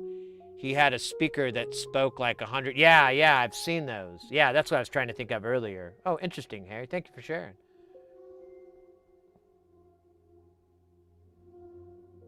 Yeah, and the limitations for the technology were even worse 20 years ago when this movie came out. I know, and I mean, I get it that, it has this future past thing, so they had like super yeah, 2004 is when Blade Trinity came out. And I get that, but still, it's just was a really hard sale, and it was so silly. Like, you had a kid as well. You had Patton Oswalt, a kid. What was it? I can't remember the actress, but, visually impaired person, and where was the other? What was the icing on the cake for me? Oh, where is his name? Ryan Reynolds. And I didn't get it. Ryan Reynolds was a normal human being. And yet, when the vampires punched him, their fist didn't go right through his body for some reason. And that was never explained. Like, he was a normal human being, but he could, like, fight vampires, like Blade, who had, like, superhuman... Also, Blade Trinity absolutely destroyed my teeny tiny teenage crush on the actress Parker Posey. She looked absolutely ridiculous, so stupid, and she had those vampire teeth, and they pushed her gums out, or pushed her lips out so far, and she just, like, you could tell, like, she couldn't understand, no one could understand her. We're gonna get you, Ray. We're gonna find you, and we're gonna kill you, You could tell the prosthetic thing was just, like, making her unintelligible, because everything was LDR'd really bad. And, yeah, sorry. I was trying to avoid that rant, but we got there anyway, so.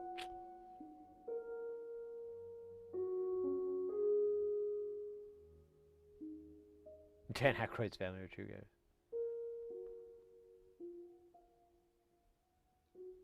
There's degrees of blind. Yeah, and I'm trying to be cognizant of that too. I'm not trying to like dump on, there's a person with a disability or anything like that.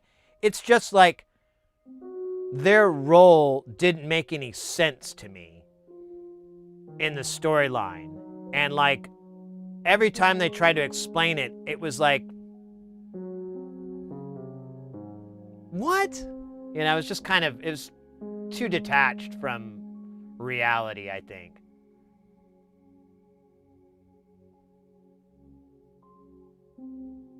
The impression that was given in the movie is she was completely blind because she would use a stick and she had the glasses and like, you know, she wouldn't whip her head or, you know, there was like all these like little clues that she was, you know, completely blind and so forth. But yeah, I don't know. It just never made any sense. It was so corny and just, and then Patton Oswalt too. It was just like, what the hell are we doing here? Oh, Ryan Reynolds. Is this the genesis of when he created the character of Ryan Reynolds? The wisecracking guy who just can't take no for an answer? Where have I seen that before? Oh yeah, every movie he does, he just plays the same guy, which is fine. Same thing can be said about Jason Statham, and Jason Statham does a great job of it.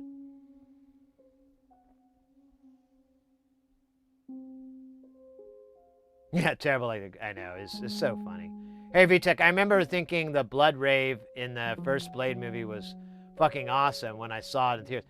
Yeah, the first movie is awesome. All the hard-to-believe stuff is just fine. You're like, whatever. Sure. They found an architect who was like, what, you want me to build a giant building that has like a giant, what is it, what's it called, an Iron Maiden that will bleed this superhuman half-breed character that you're talking? Yeah, sure, whatever. It's going to cost you a lot of money. Wait, you want the blood to run down the top and then drip at this really center point? It's going to take a lot of construction work, a lot of talent. That's going to be some expensive guys and gals I got to get on my crew. But I mean, if you say money's no object, we can build your crazy blood temple. No problem.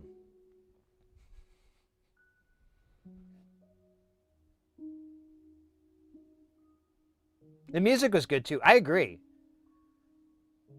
It's kind of similar to The Matrix, a movie where I was like, you know, if we'd have just stopped at the first one, I think we'd have a good film.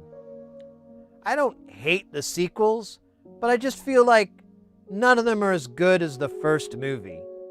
The only thing I liked in the second movie was the car chase scene. Like a long time ago, I downloaded like a copy of the movie, and I would just like fast forward to that scene with the car chases, you know, when they're jumping on the cars and all that. I'd just eat my dinner or lunch and just watch that one. Whoa! But then the rest of it was like, eh.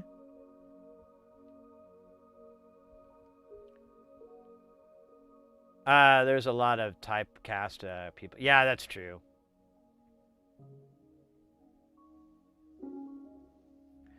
People don't like Ryan. I don't dislike him. I don't dislike Ryan Reynolds. I just like to make fun of him. It doesn't necessarily mean I dislike him. Same with Wesley Snipes, you know. I like to make fun of him, but it doesn't mean I dislike him and I think he's bad. Honestly, if anything, we have to give a big credit and a shout out to Wesley Snipes, because if I'm not mistaken, he was really the first successful, obscure comic book character to come to the screen and be popular. I know there were some other attempts in the past, but I feel like the Blade movie, like I'd never heard of Blade. I never read the comics or anything. And on top of that, he's a black superhero, which that in and of itself is a pretty big milestone to also bring into the mainstream, you know, movie deals where they're just casting another white Superman over and over, that kind of thing. And so all those things combined, I think gives it a really special place in, you know, history. But they could have just stopped at that movie. They didn't have to make the second one. They sure as hell didn't need to make the third one. But anyways, I'm rambling. I apologize. My sister loves Will Ferrell. I can't stand the guy. I like Will Ferrell. He's all right.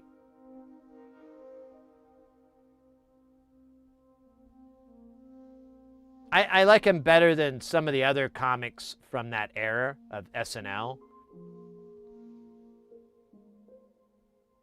Jason Statham. Yeah, I think we might have seen him in the same interview or something, because I saw a clip of him and he's like, I'm not an actor. All right, I'm just trying to stay in things I'm good at. You know, and I've been other things, you know. I can't remember, he mentioned like his old job, and it was just something, you know, just like, oh yeah, that's totally something. He goes, but I'm not trying to work on my craft or whatever, you know. He's kind of like poking fun at people that take acting too seriously. And I've started watching a bunch of his movies, like his action movies. They're just fun as hell to watch. And one thing I picked up is he doesn't take it seriously. I'm too good for this part. I don't think that words have ever crossed his brain. I'm too good for this script. I don't think that's a Jason Statham thought. I think he's just, he's just kind of a guy that's like, man, I really lucked into one of the best jobs in the world. I get to go to these exotic locations, or, you know, I get to go to, you know, a sound stage or whatever. I get to act and imagine. I get to work out these choreography. I'm pretty good at remembering the moves, and I make good money doing it. I'm the star in nearly every one of the movies I'm in. That doesn't happen very often to many actors. So he's like, I'm just, you know, I'm happy as I am. And I mean, this is me making up his dialogue, but I feel like that's his attitude, and that really, I really like him for that factor. Well, the black character was always black. Snipe just did a decent job with that. He had, but I remembered reading forever that was like, Snipes is a big comic book fan, and he always liked the character of Blade because he was a black superhero, and for him, you know, he was really big at the time, and he had a lot of say in Hollywood, so he decided to put all his chips in on that, which was a big risk because of, you know, just the time and the stigmas and all that kind of crap that you know, that bullshit that comes from the 90s and 80s and further back in time. And he did that, and now we have more comic book movies than I think we'll ever. I mean, it's debatably terrible, but I think for fans of a lot of different comics, it's a really great thing. Like, they get to see something that they've only seen on the page get acted by some really big actors and so forth. And maybe they screw it up a little bit. I don't know. I've never been a big comic book person. But I think, you know, for a fan of that whole medium, that's got to be really great. And I argue that Wesley Snipes is very responsible for the popularity of that whole genre these days.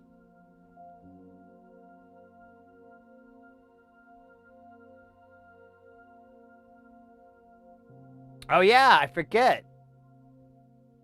Yeah, Demolition Man, and then Judge Dredd too.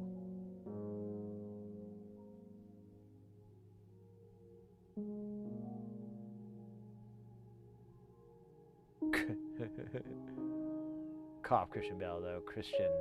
Bale is a serious. Yeah, he is very serious. And he keeps getting cast in these things that aren't very serious. And I don't know why he takes those roles. I guess it's the money. Nick Cage, yeah, I'm pretty sure I could offer him enough money to do a movie, and the price is right. I'll be like, all right, let's do it.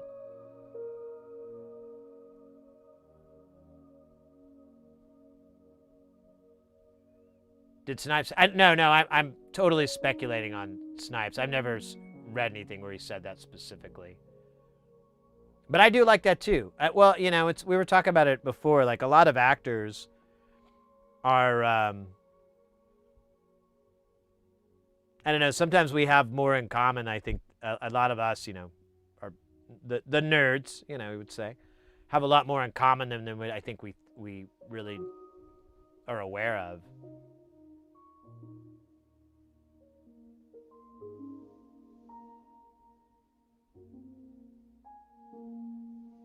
Nick Cage has no taste. Yeah, his tastes are very questionable. Yeah, Nick Cage is not hurting for cash. Which good for him, you know? I mean, people can hate on these actors, but they're not hurting anybody. You know, maybe they're putting out bad movies or whatever, but you know, in the entertainment industry, sometimes it's about the paycheck. It's not about being a great artist or anything like that. Sometimes it's like, hey, I've got a bunch of bills to pay. And I can only do, you know, one movie a year or every other year, and that money burns out, you know, and blah, blah, blah, blah, blah. So sometimes it's, you know, in my line of work, I don't get to pick my gigs or anything like that. They just come to me, and I kind of have to accept it once I get there and be like, oh, this is this kind of fucking thing? Great.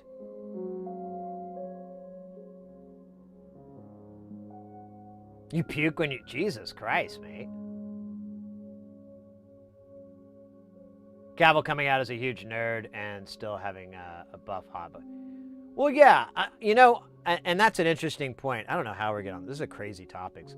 But I agree with that. Like, I think it's interesting. When I was growing up, the nerd paradigm was pretty set, that archetype. But a lot of people, as time's gone on, there's been a lot of, you know, different celebrities or, you know, public figures that come out and they're like, oh, I love the Tolkien books. I used to read them all the time. I can quote you some of my favorite lines from the Silmarillion, you know? They're like just massive fans of these fantasy books and these comic books and these, you know, all this stuff that's kind of nerd stuff. And, you know, and I mean, it makes sense because you know, I think sci-fi, fantasy, comics, all those things really embody the storytelling that we all are interested in. You know, I mean, how many coming of age stories do you want to fucking watch in your lifetime? How many like love lost stories do you want to see? Those are pretty bent to dead storylines. But a guy whose mom was bitten by a vampire and gave birth to him, and he's like a superhero, and he fights other vampires and has like all these crazy gadgets and weapons and smart-ass remarks. I don't know how many movies there are like that, or books or stories. It's totally a very original concept. And I think, you know, an artist or an actor, I think as an artist, I think we're all kind of like looking for something that's familiar but new. Like you can relate to it, but it's still something you've never seen or experienced or have no frame of reference to, but you can still relate in some way. You're like, oh man, if I was fighting vampires, I'd definitely do a backflip and then knife the guy. Hell yeah. You know, I don't know, it's a terrible example, but I don't know. It's not too surprising that they're big nerds to me when you think about it more, but I like that because now that archetype of, you know, you got the guy with the fedora, you know, kind of playing Magic the Gathering, kind of, you know, that whole, I don't know. I'm trying not to be mean or rude to anybody. I'm not trying to throw shade. But that archetype, the pocket protector and the nerdy glasses, we'll say, or whatever, that isn't really a thing anymore. And it's now more of, I mean, they're still there. That whole world is still kind of there. But that medium, that art that they enjoy has been spread out so much, and it's just kind of obliterated. You know, you don't think of, like, when I was a kid, if you were a big X-Men comic book fan, you were kind of thrown into that deal. But nowadays, they make millions and hundreds of millions of dollars. People go back and watch them over again. You can be at work. They're talking about that new X-Men movie. They're talking about their gripes, the things they like. There's like, and these are just regular, you know, these are just cats that were never probably nerds growing up or anything like that, or never considered themselves that. But now that they're introduced to it and they realize, like, wow, this is really compelling storytelling. This is really wild fantasy, and it, I don't know, it bridges that gap, I think. And you can kind of look at that at the history of movies, like as they get more popular, big budget films, they get more and more. Well, I guess. Well, I don't know. Maybe not. Maybe I'm backtracking on some of that because I'm like, well, you know, how many fucking sequels of a remakes can they do though? But anyways.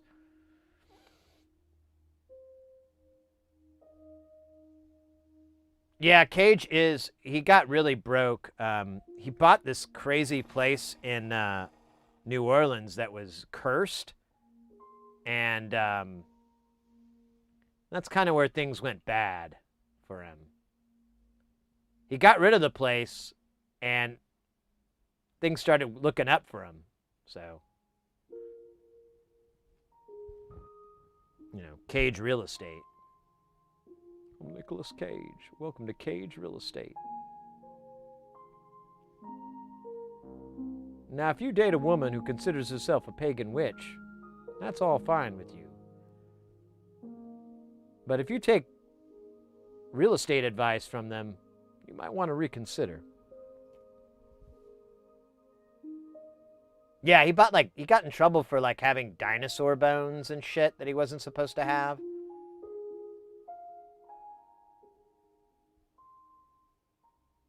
Growing up, yeah, the jocks versus the nerds. Yeah, there you go. Those two archetypes of when we were kids and so forth. But nowadays, I think those lines are so blurred, or at least it's not reliant on comics and, you know, reading comic books or liking sci-fi, or it's not really, that's not the identifier, I guess, anymore. I don't know. I don't have any kids. Not anymore, anyways. Not since the state said I couldn't. Stupid state. Was getting in the way of my good time. All I wanted was someone to take care of the lawn. And they said, that's called child labor. And I'm like, well, yeah, they're children, and they must labor. But why are you attaching such an ugly word to that? And then they took them away.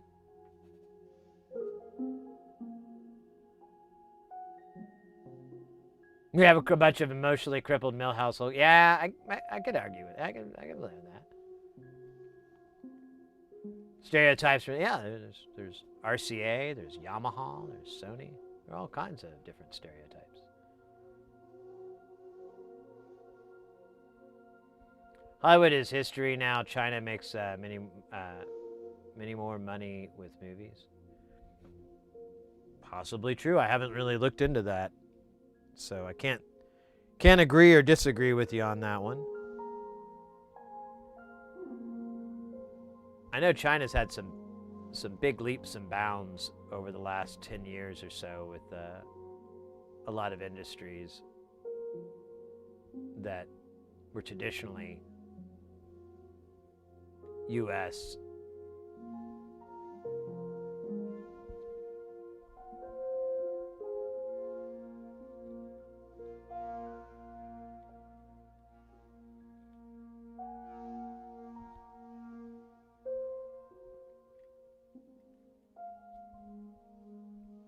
So I can't switch the camera back. Well, I guess I could. I'd have to use my feet, but I'm dabbing.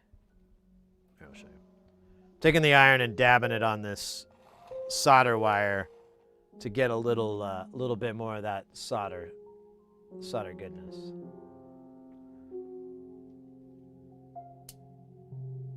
Anime, yeah.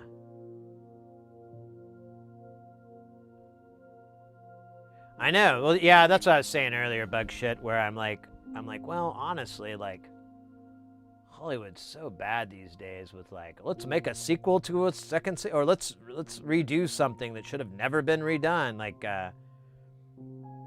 oh man, what was the one that I was citing the other day? The Blues Brothers. They like remade the Blues Brothers movie, and I'm like, why? The movie was fine on its own. the lead actor is dead. He's been dead for like 30 years. Oh, we'll just cast John Goodman? John Goodman's great. But he's not that great.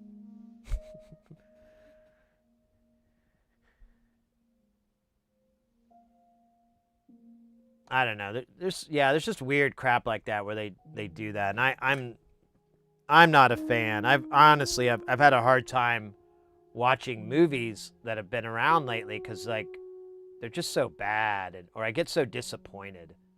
I'll see it and I'll be like, ugh, this could have never been made, and we'd be better off. I think the last one I saw that I was like really regretted I wasted my time with, but I was on a plane. I didn't really have anything better to do. Was I watched the Beetlejuice movie, Beetlejuice. Oh man, that's some time I really want back. If there's ever like a class action lawsuit, I'm on it. I mean, I'm gonna get my 48 cents or $1.20 or whatever, but I'm on that class action lawsuit. That movie was awful. It was so bad. After I saw it, I took notes, and there's like a ton of notes, and they're just bullet points too. It's not like I wrote a sentence. There's just bullet points like, this is bad, this is bad. Why did they do this? What was this? What, you're retconning the lore? Why, just on and on. It just didn't make any sense. It was really bad. Jenna Ortega played. I mean, she was fine. I didn't really mind her. I just had Catherine O'Hara was amazing. Like, she was just as good as she was when she did the first film. In fact, she was, to me, the only person that saved the movie. Like, because when she delivered her lines, I was like, thank God. But, oh shit, I forgot her name. The other actress who played Lydia Dietz. Ah, shit.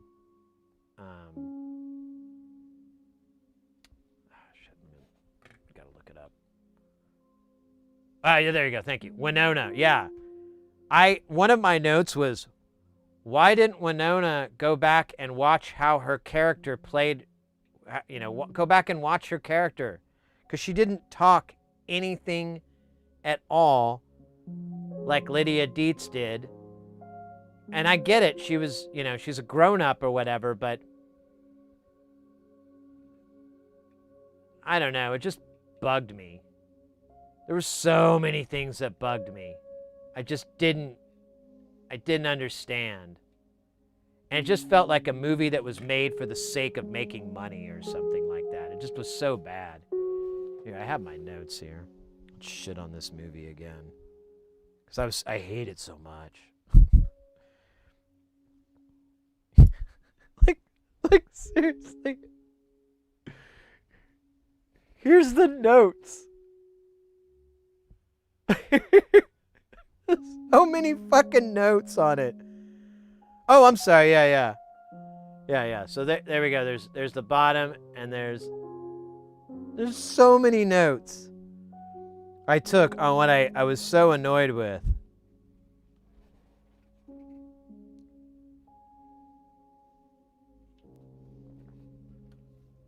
Oh, we got ads. I'll let the ads play out. I think we got all the SMD soldered, though. We can begin the cleansing of the board. Board, you will be cleansed of the flux of Archimedes, master of arcs.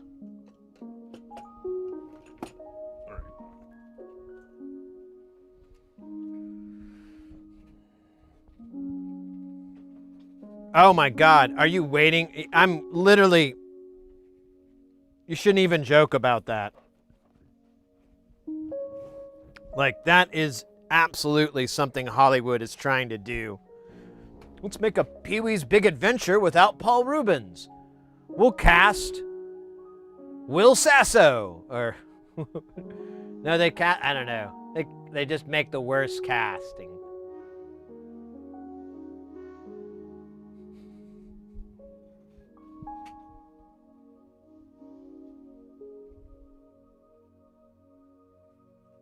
We'll cast Jenna Ortega. Jenna, can you do a good Pee Wee Herman impression? I don't know. Good enough. Let's cash that check, fellas.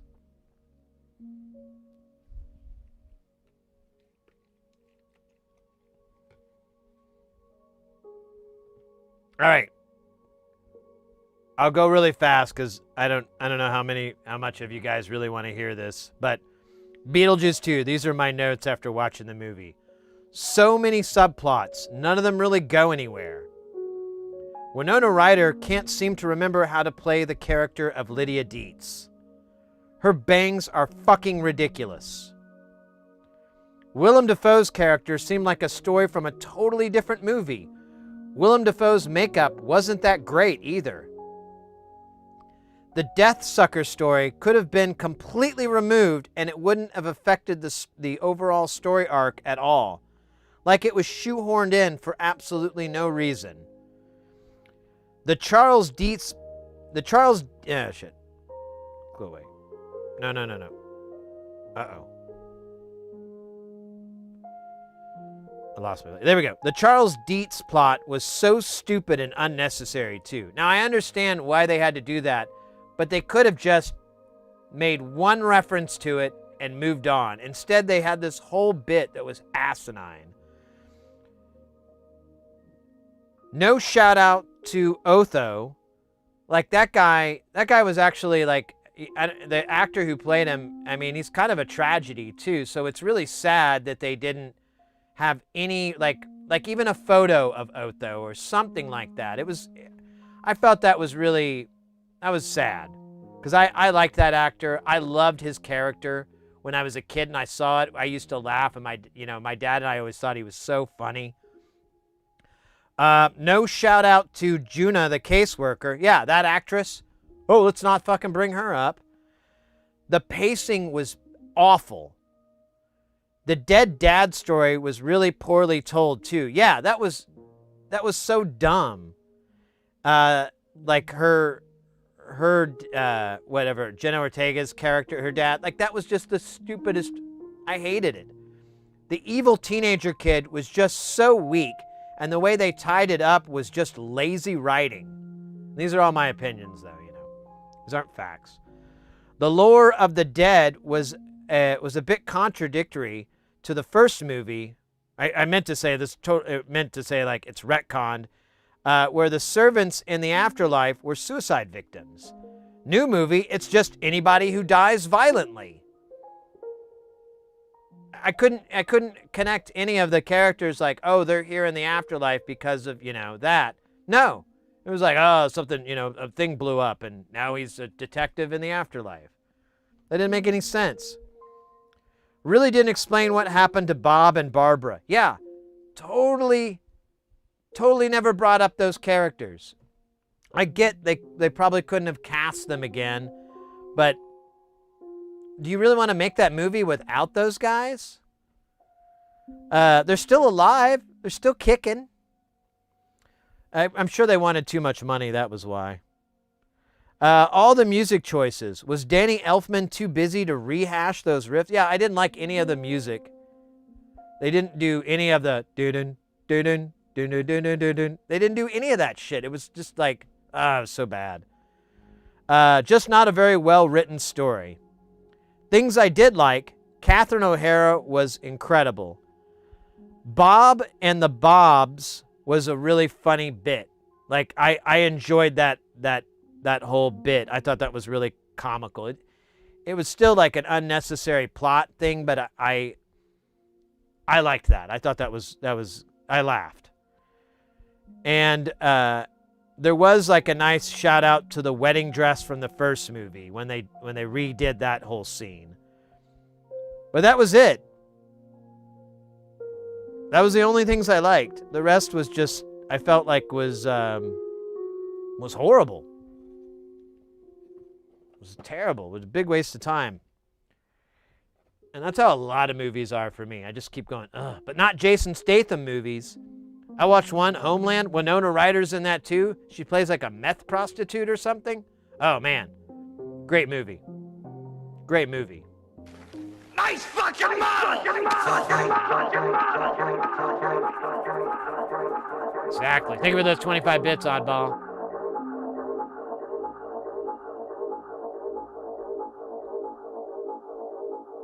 Man, I had such a crush on Winona Ryder as a kid. Me too. Me too. I grew out of it, but, you know, when I was younger, I had too. And I honestly, you know, I was a goth kid when I was younger, and the whole Lydia Dietz thing was such a kind of a splash of cold water in my face, but at the same time,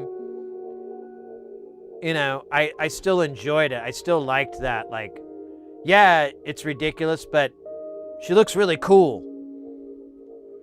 In the new movie, she looks like an idiot with those stupid bangs. I'm pretty mean about hairstyles sometimes. Yeah, now I understand exactly why they had to remove Charles Dietz's character, because the actor is a piece of crap. But again, they could have just said, "Where's your father?" "Oh, he died."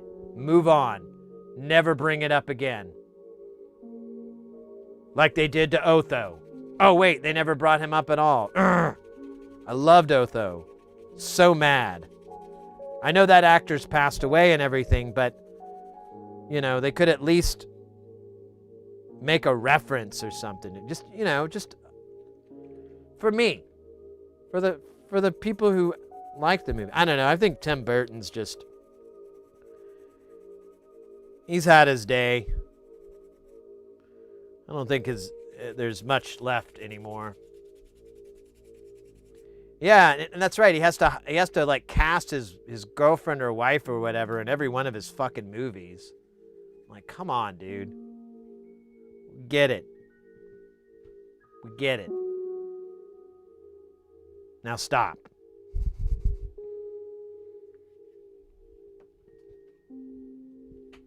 We get it. You got a hot gothy wife. We get it, man. Or girlfriend or whatever she is. I don't know. Significant other. There you go. We get it, bro. You gotta quit putting it in every damn... Yeah, Rob Zombie. Yeah, I have a love-hate relationship with that guy, too. I love Astro Creep and L.A. Sexorcisto.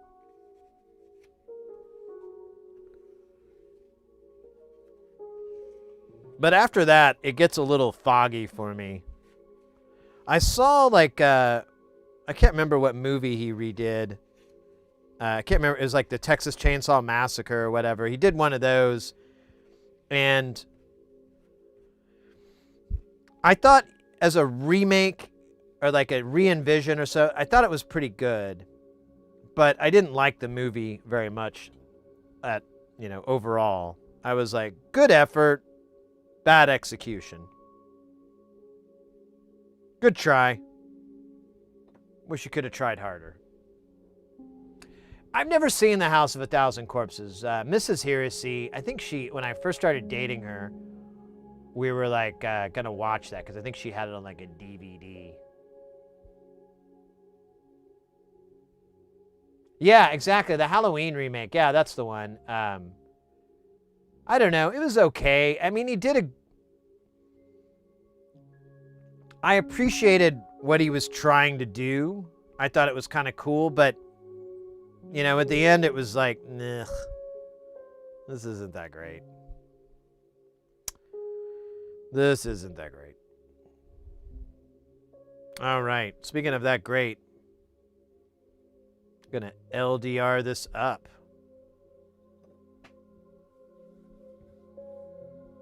Yeah, that Munsters movie. Oh, my God.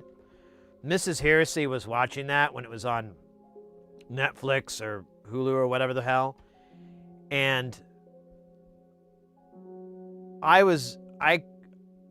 couldn't believe what I was watching. I was like, this is so, like, everything, I don't know. I'm trying to remember. It's been so long, but it was like this really, the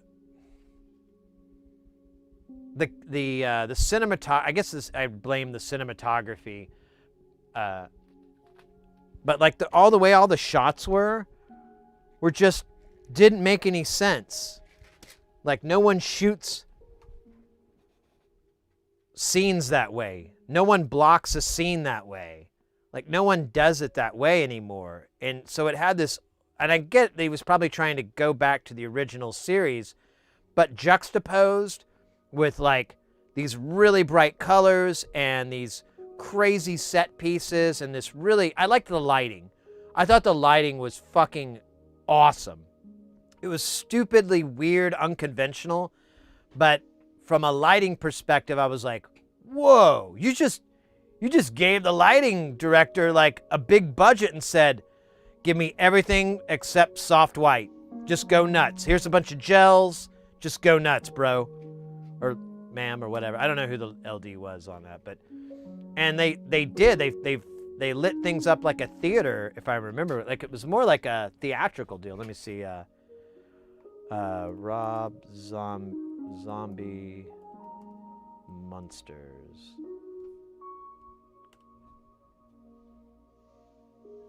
Let me see. Scenes.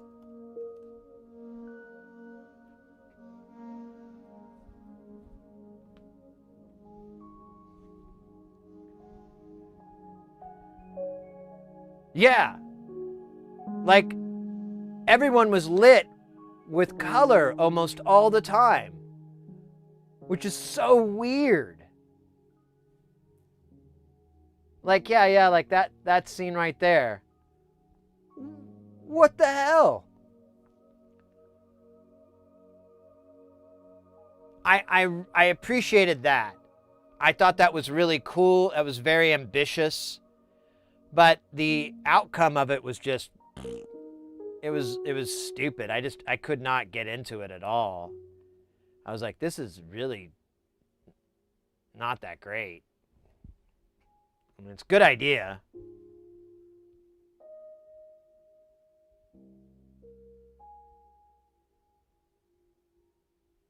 The hellbilly genre. Yeah, I guess so.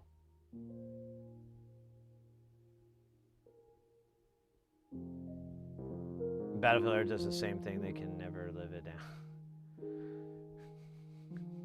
Remember Battlefield? That was so funny. Saw American Beauty at the cinema back then and came out totally high without smoking anything. That was my strongest memory of a film. Oh, really? Interesting. Man, I could... hey, John Redden, welcome in. Man, I could not make it through the movie, and I loved the show as a kid. I rarely just bail on a movie too. Yeah, that was Mrs. Hersey put it on, and I think I was like cooking and our kitchen overlooks into the living room. So I'm like, watching it, and I was like, it's gonna get better, right? This is like a bit, isn't it? It's like a joke. And then they're gonna like go, ha! They never did.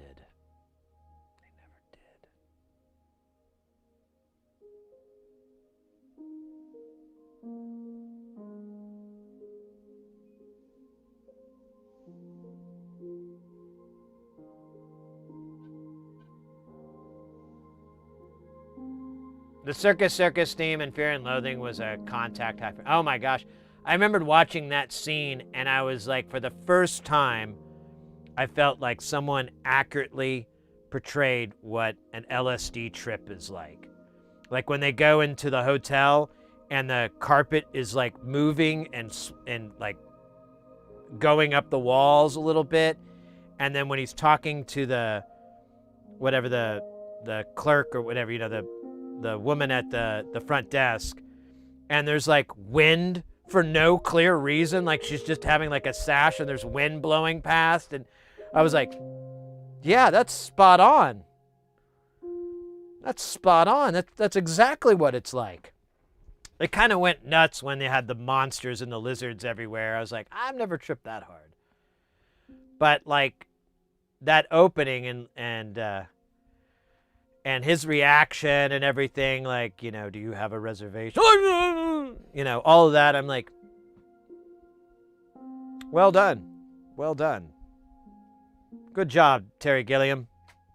You have accurately portrayed the LSD experience on film. Will you get an Oscar for this?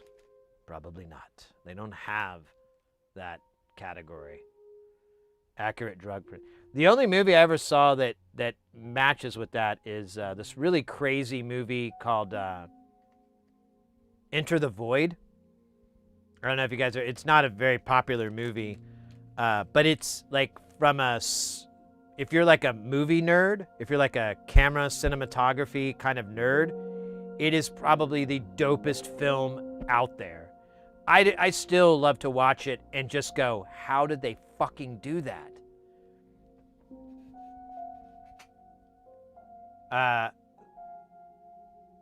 They knew what they were doing.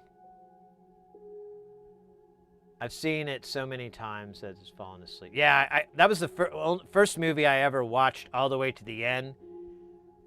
Hit rewind on the VCR, went and had a cigarette, because I smoked back then, and then finished it and started it over and watched it again. I was like, I probably missed something. Let's watch it again.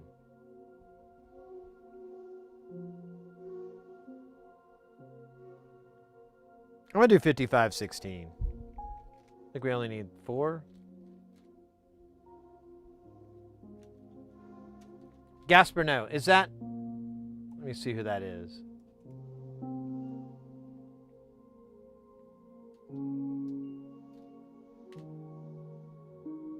Yes.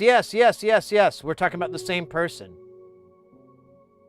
Yeah, he did like DMT so that he could like accurately create the DMT visuals for the movie, and he did a great job there. But the movie, I could go on a really long tangent. I don't want to waste y'all's time with my long movie. We've already gone into a crazy tangent as it is. But what's awesome with the movie is there's so many oneers, so many one shots, and their transition from acts and scenes is like like you're going in, there's this whole scene where these people are talking, and then the scene will finish and the camera will pan, it's on a crane, and it'll lift up out of the scene, zip around and have some crazy transitionary shit for it, and then drop into another scene. And I'm just like, what the hell? That's amazing. And it's non-stop for like 3 hours of just incredible visuals and amazing convention, very, like, I mean, there's special effects, but it's not like bucket loads of CGI or anything like that. In fact, those are, I seem like they're very at a low count, but just like how these scenes move, how, like, it's, from a technical standpoint, if you stop and think about like, oh my God, how many times do they have to rehearse this scene to get it right? How many times do they have to redo the blocking to get it right so that, the camera didn't bump into them? Was it a human operated, jib, or was it computer controlled? Some of them were definitely computer controlled rigs, but there's just, I don't know, it's just amazing. It's such a weird movie, and it's a really, the story's kind of odd. It's about an American who goes to Japan, and he basically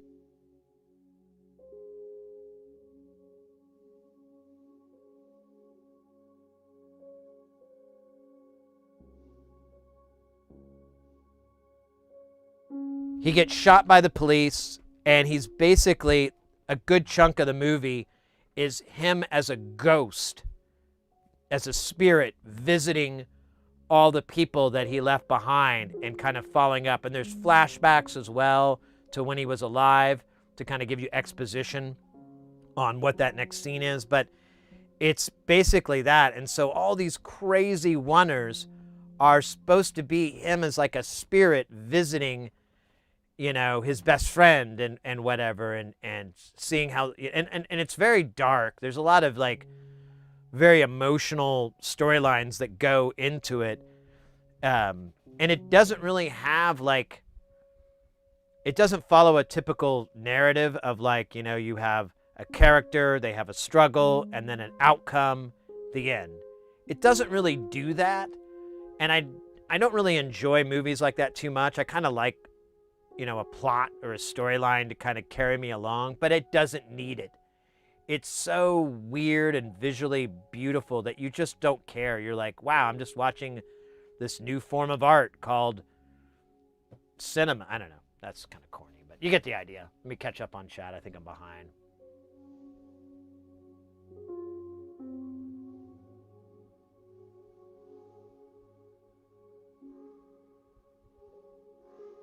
Oh, I've never seen Climax. I need to check that out too.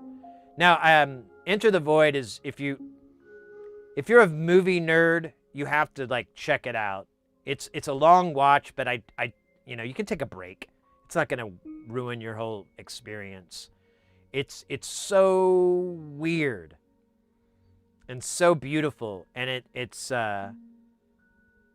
it's set in Tokyo, so you've got like there's a lot of the Tokyo nightlife, pumping through. There's a lot of these really great shots of like the neon lights shining through blinds. There's like a real, almost a Blade Runner feel about the movie that's really enjoyable, I think, for anyone who's, looking for something like that. Handy J, welcome in, man. Hey, Sid, long time no see. Well, had to get more inspiration from your channel to rebuild the CB radio. Ooh, that sounds like fun. Ham radio building antennas. I am currently making a sideband antenna for a at-meter radio or 2-meter radio out of copper piping from Home Depot. No shit.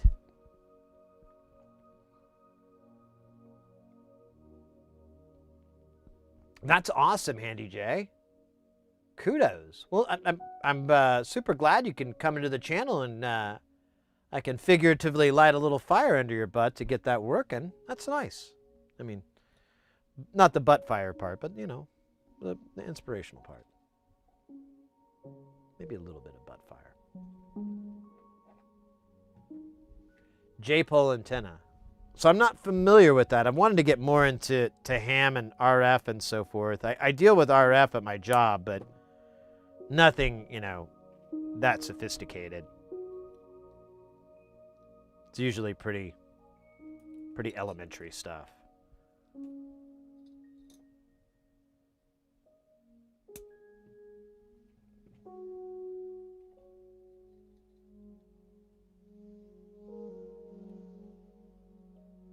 Yeah, I was. In fact, on the gig I worked, so that we have wireless, mics, just like the one that mine just went out, and I always do RF coordination, and the boss guy was asking me, he's like, hey, I noticed that this wireless and this wireless are 0.500 megahertz off. He's like, is that too close? And I'm like, it's actually not. Sure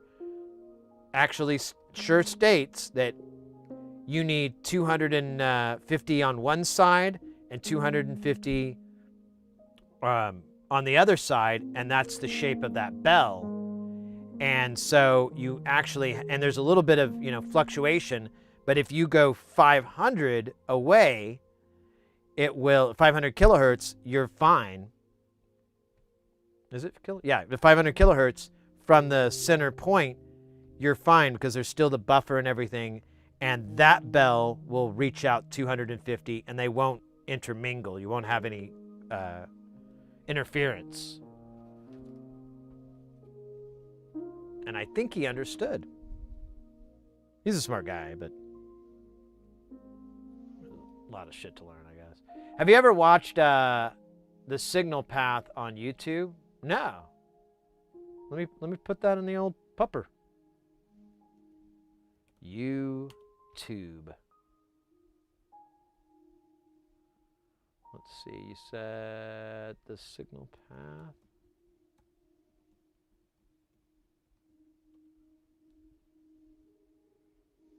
There we go. Ooh, nice size channel there. $137K followers. Ooh, I feel like I found the source. How often do they put out videos? Looks like about once every week or two. Oh, they kind of pump them out in bumps. 2 or 3 videos a week. That's nice. All right. Subscribed. Thank you.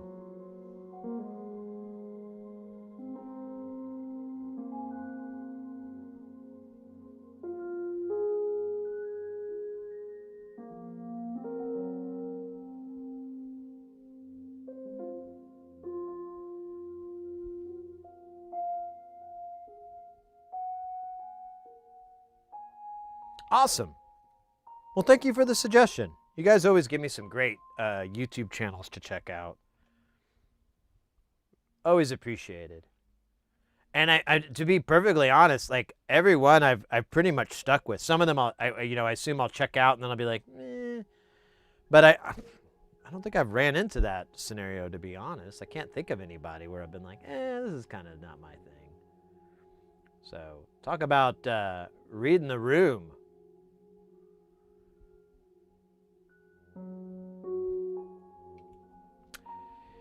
Handy J, sounds like you need an RTL SDR USB dongle running an SDR on your phone as an RF sniffer for your line of work. Plug it into a simple dipole antenna, rabbit ears. Oh, I got you one better. I haven't pulled it out in a while. And I just finished a gig, so my work box is right outside.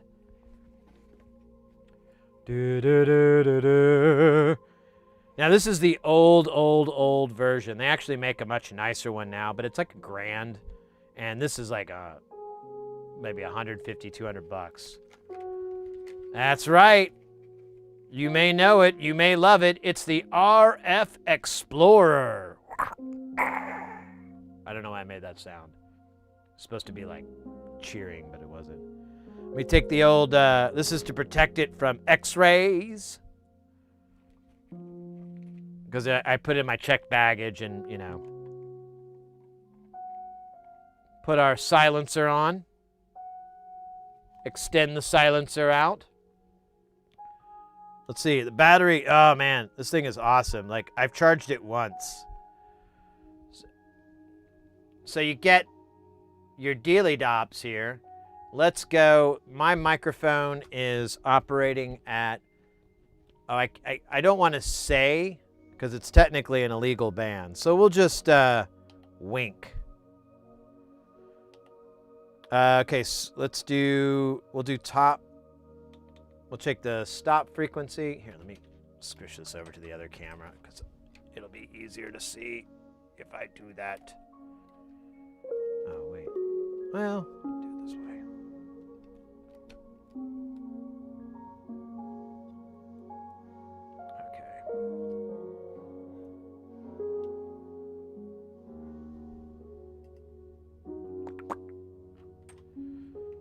So I got the antenna out. I probably don't even need to extend it out this long, but we'll just do it to be awesome. So we're going to go to, there we go. So we're going to go down to, I don't want to mess this up, our job. We're going to go to start, well, we'll do stop frequency because I need it to go to, we'll do 850 hertz. Now let's do 800. But not hertz, megahertz. Sorry. And that'll put our start at 600 and our center, well, that's not right. We'll put our center frequency at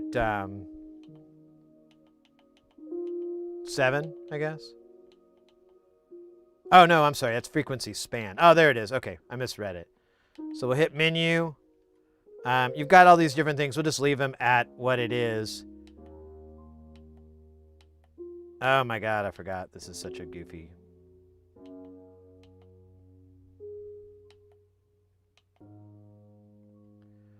All right, so on here I'm going to shorten this up so I can. So on here, you can see a little spike.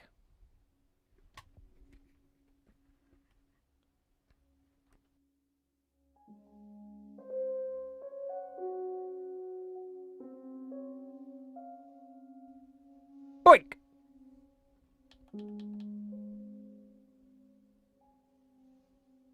Now, this is a really noisy band. That's why I'm not supposed to be using it, but I do. Ah, damn it. There we go. And it gives you the rating, 58 decibels. It's decibel meters, I think. Or microdecibels, whatever it is. Microvolts. Decibel microvolts? I can't remember the bloody thing. But there you go. So you can read that. It doesn't have a wide spectrum, and there is a bit of lag, obviously, but it's a nice tool to have. It's really, really cheap for what it does. And I love it. I also have a bunch of attachments for this. Like I can go into, where is it? I can convert this to regular size BNC. And if I want to go into like an antenna array, because like Shure and Sennheiser, they'll use these BNCs for the antenna IOs. And then I have this pad adapter as well, if in case it's an amplified signal.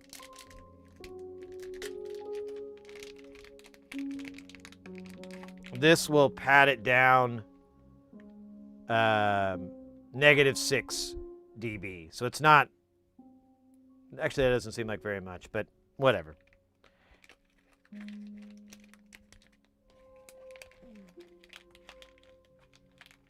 Has that ever been used? Not at all.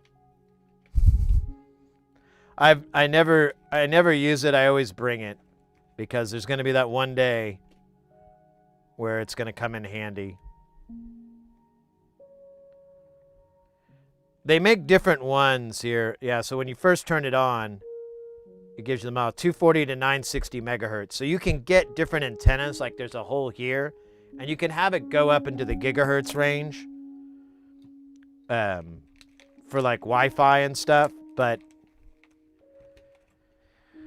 I just don't ever need to do that. Like the only time is if I keep it for the reason of if I needed to show a client why we can't do something, this is the most easiest to read and understand than me like going bok, bok, bok, bok, bok, or showing a scan and Workbench or something like that.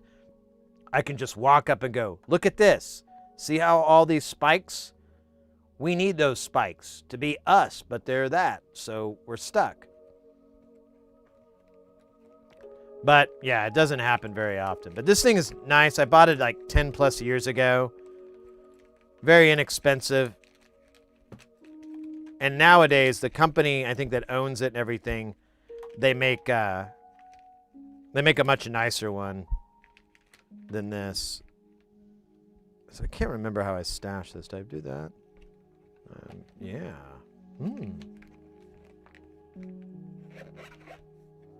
I got this nice little case for it.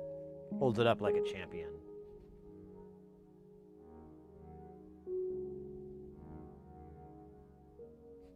Yeah, I know, Handy Jay. Your guess is pretty close. It's funny when I turn it off. There's like 5 bars, and it just goes down to 3. I found some valleys, but they don't last for very long because of the nature of the signal there. I guess I don't really care. The signal. Whoa, Jazzman. The signal is where cell phones are. So like I think it's T-Mobile that bought it, if I'm remembering right. And so it's all T-Mobile band, and which thankfully I have T-Mobile, so winner. But there's like nothing there, and it sucks too because that whole band used to be great back in the day. Like when I first started, like when I first got into AV, 700 and up got removed, and that turned into the emergency bands, and that wasn't a big deal. But then when they got rid of the 600, I was like, oh man, what the hell am I gonna do? And you always have to do work on it. It just kind of sucks.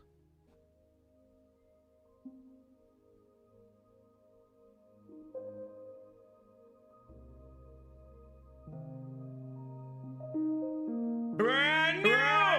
Hey! Ultraman9, thank you so much for the follow. Welcome into the channel. Gigahertz, either commercial, wireless, or military signal from space, like the Cobra Fleetcom sat system. Well, I'm talking about like 2.4 and 5 gigahertz. That's what I'm referring to, like the wireless Wi-Fi stuff. But I never got the attachment for that because I'm like, I never deal with this shit. And wireless, like Wi-Fi, is fairly self-governing.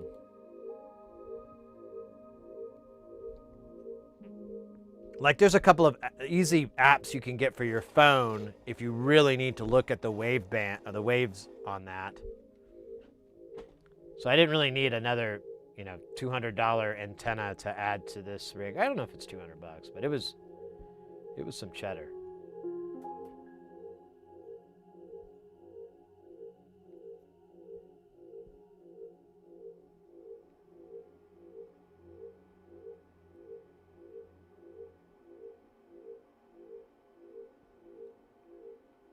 Oh, you know what's up?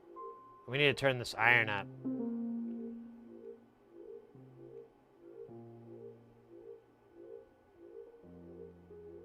It's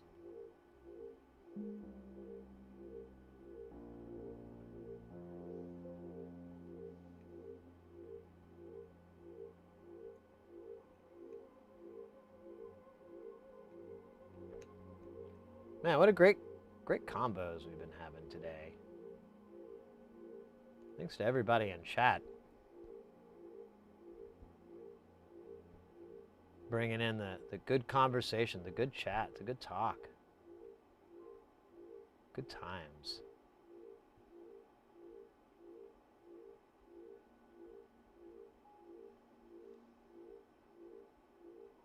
Oh my God, we got Marzipanda live in the house.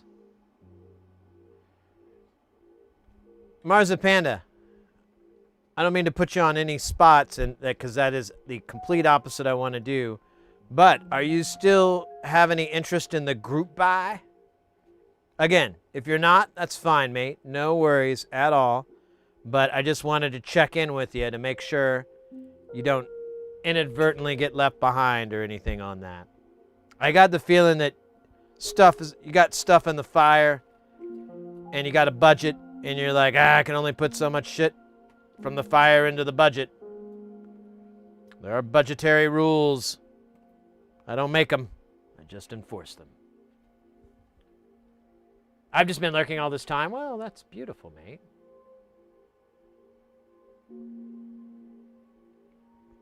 Yeah, the cutoff date is going to be the end of this month. At the end of this month, I'm going to ask, like, hey, is anyone, if anyone's straggling, I'm like, hey, time to jump in or quit. And, if it doesn't work, that's fine. But I was explaining it earlier, I'm just going to pay the shipping for it to get over here. And then, because we'll get some stuff out of it. So it'll kind of counteract the expense of the shipping, which is only going to be like maybe $25, $30, something like that. It's not going to be very expensive.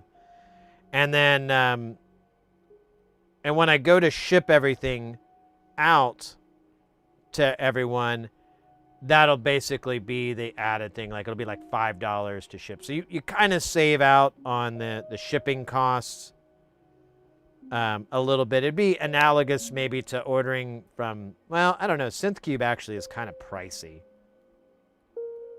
There's still benefits. And, it's Andrew's been pretty cool. So I think he'll get us some cool things. Maybe we'll get, I was talking about, he keeps giving some extra modules in there, and I already have them. I don't really want another this or another that. So I've been thinking about trying to figure out a way to do like a raffle. And at first I was like just trying to find a free raffle service that didn't suck and wasn't a data harvesting thing. And then like upon my research, I did find one where you could put like $1 in, or, that, and I was like, well, I don't really want any money, but what if we took the money and put it towards like, like animal shelters, or, helping cats or dogs or something like that, helping cats and dogs. Let's help them both. And I was like, I'd really like to, if we were to do something like that, I think that would be really fun to get a cool module, get everyone hyped and everything. And at the same time, you're donating money to like a cool cause like that. And that's about the only charity I'm ever interested in, really, is that when it benefits animals. I mean, people need it too, but the animals need it more, in my opinion. In my humble opinion.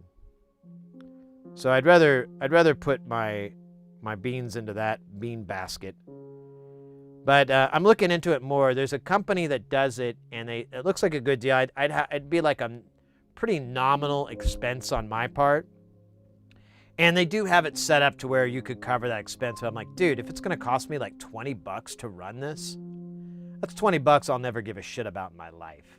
I don't really give a crap about $20. Especially if it's something, that's going to create, a raffle or whatever, help sustain the raffle thing or whatever the fuck. And I don't even think they have that. I think it's like a percentage. I think they just take a percentage out of it, and I was just going to pay that out of my own pocket so that all the money went to the charity. But again, it's like I've got big plans, but I don't have a lot of time to execute them. So I'm like, I need to hurry up and do that. I honestly had a meeting with my accountant today, and I thought about bringing it up to him, but I was like, you know what? I think this is a good email question. I'm going to email this to him and be like, hey, I want to throw a charity thing. Is there any tax things I need to be aware of?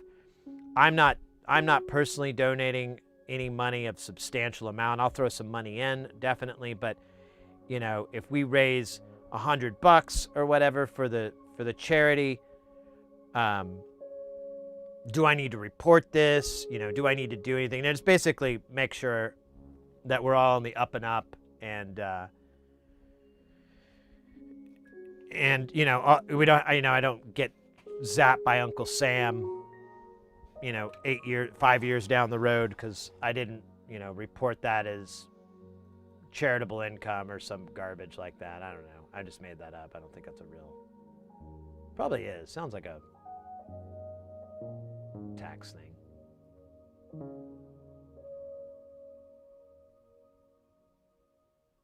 You got a dog that goes meow? I'll help him too.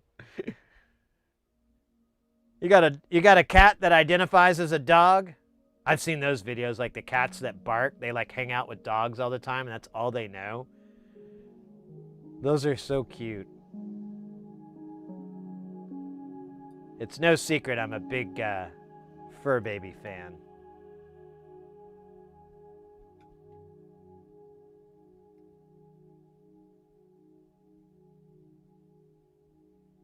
And it would be a weird secret to keep. Oh, don't tell anybody.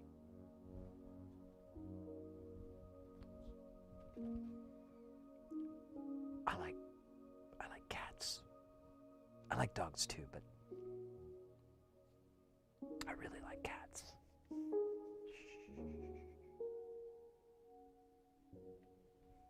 Don't tell the bird people that. They won't understand. Don't tell the bunny people that. Buns.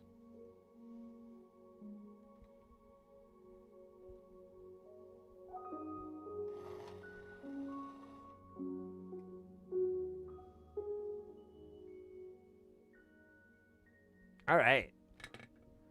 I probably should have measured these LDRs, but I like to live on the edge. I think I brought that up earlier.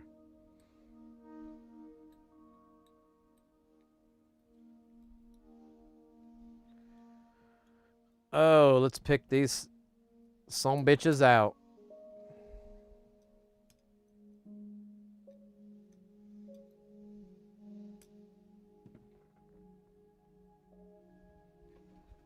I have my little box. I should do that. Let's get that guy cooking.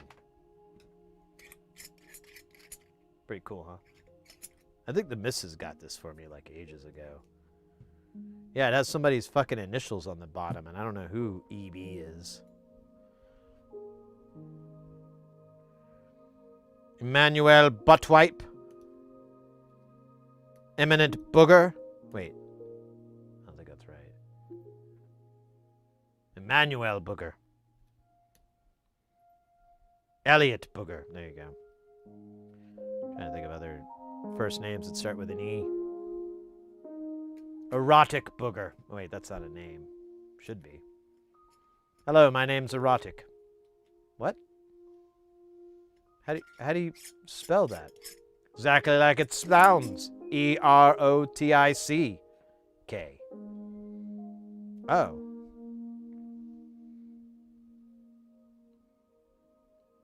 All right, Erotic. Burger. My last name is Burger. Or Booger. Did we say Booger or Burger? Now I'm lost. All right, it's time for the leads. Now he's saying 3 millimeters, which is great because we have a buttload of 3 millimeters and we have a wide variety of 3 millimeters. But the question is, do we have super brights? Because that's what he likes. And we can't do blue. So we got pink, green, not blue,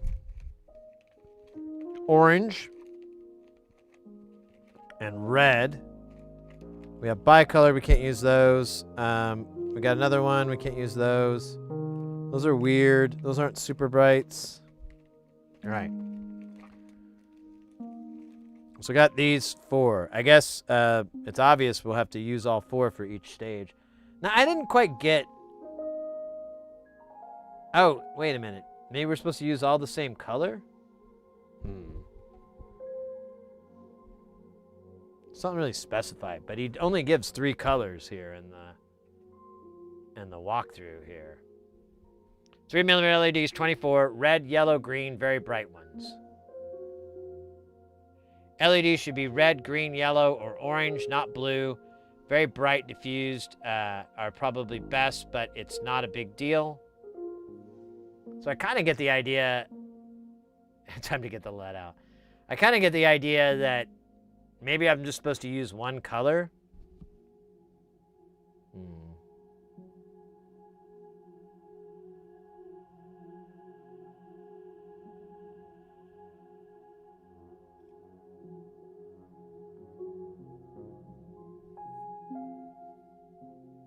I'm kind of wondering, though, if using different colors would yield anything unique. Like, well, let's look at this some bitch. So we just got this long string for each stage, and then it affects each one of these LDRs for each stage. So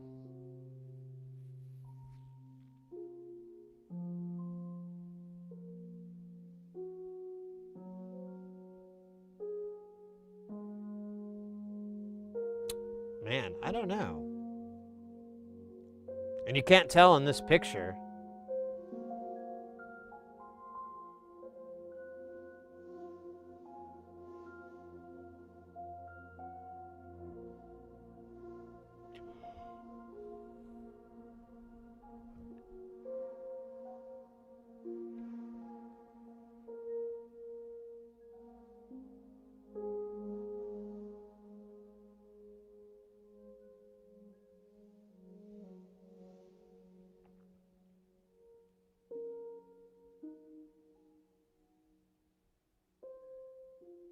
So this CV drives these, and this CV drives those.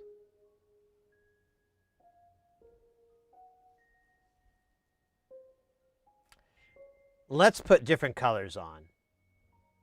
Let's just try it. At the worst, we have to rip them out and pick a color. Like, oh, well, this stage is too soft or something like that.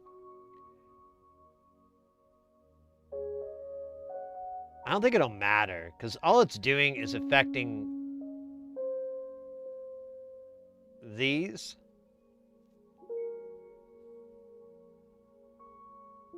And with no light, it'll be off. And then when you add light, it would, yeah, I don't think it'll really matter. Let's just do different colors for the fun of it. And then, yeah, if I'm wrong, we'll have to rip the, not to rip 18 of them out.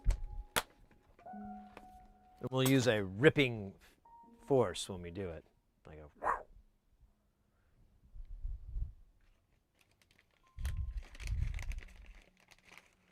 but I think this will be fine. I don't have diffused either. Not in this format. I think I have some for like larger guys, but not little guys. Here, let me just double bubble here. Which side is the flat?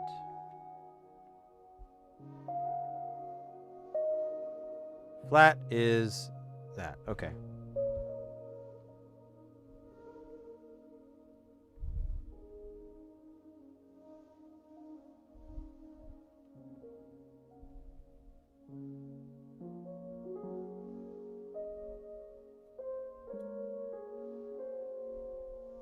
Oh yeah, so these are going to be flush mount, which is not something I'm too used to these days. Always used to like having them, well, I guess maybe not. Thinking of another stream.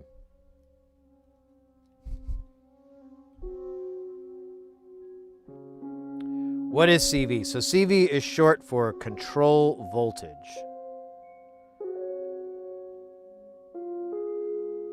So it's typically going to be a modulation source.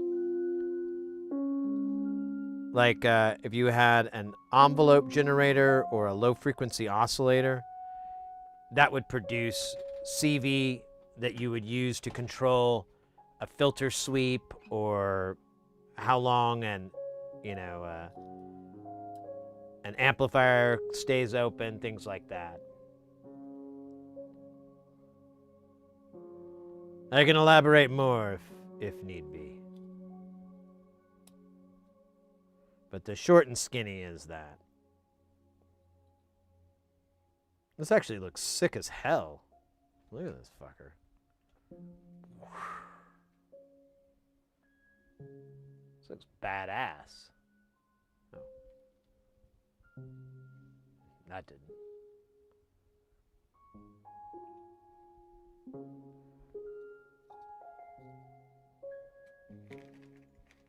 Here, we'll do this on the table so that we can hopefully have these all pressed in nice and tight.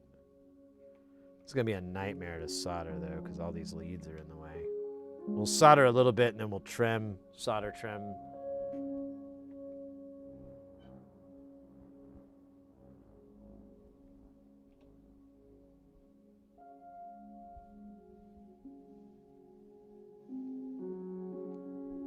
Beginner soldering question. Yeah, should be awesome. Recommended ways to bridge two adjacent wires on a prototype board. So, are you talking about like you've got? I don't know. That guy's not gonna work here. So you got something like. Damn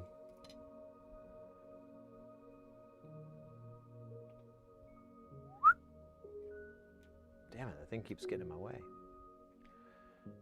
So you got something like one wire here, and you want to connect them. Maybe they're more threaded, like more braids or whatever, but you want to bridge them. Oh, that's the elbow now. Man, this thing is just getting in my way.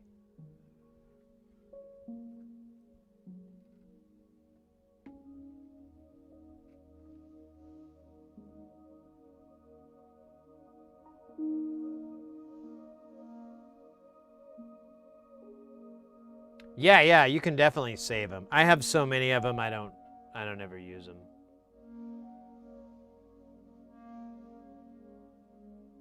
Oh, we got Marzipanda betting 500 all on black. Hey, look at that. 50 back.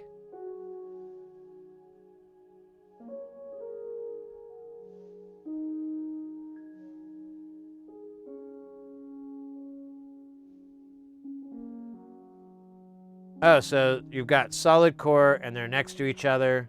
So they're not. I mean, it's not going to really matter, but I just want to get an idea. So they're more like this.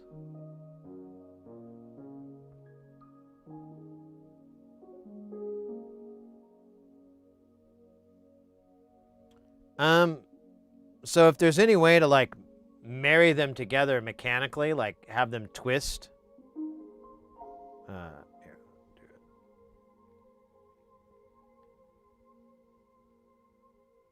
it. That's going to be really great if that's an option for you.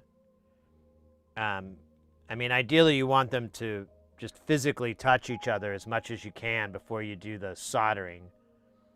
And then once you're there, you're just going to apply heat. Turn your iron up as hot as it'll go.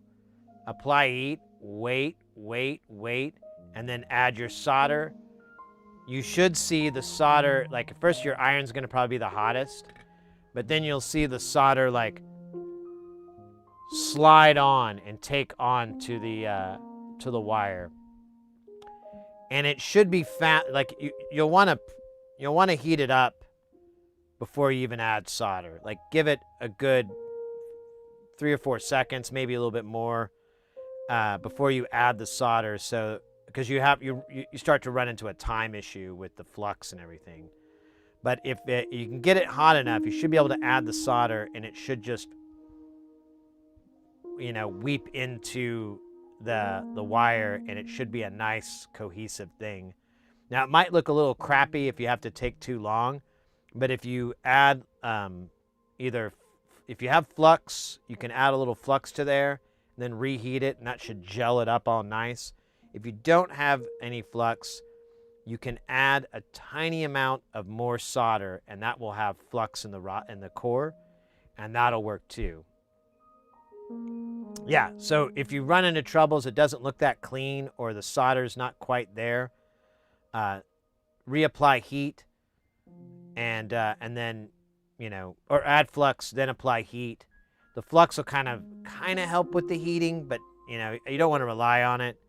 And that should get the two wires like married up nice.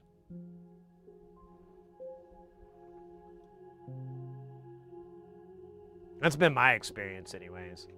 Your mileage may vary, but not too much. I wouldn't think it'd be too wild. What color did we just do? I totally didn't mark that down. I think it's orange. To find out somehow.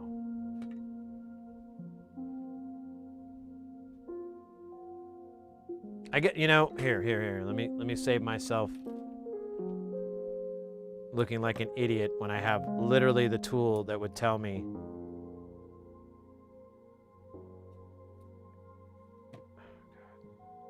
Wait.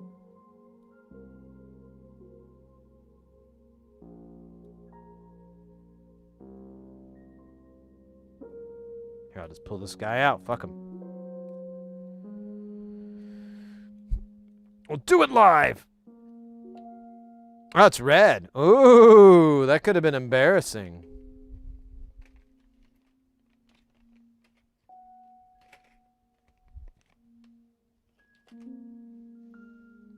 Oh, wow.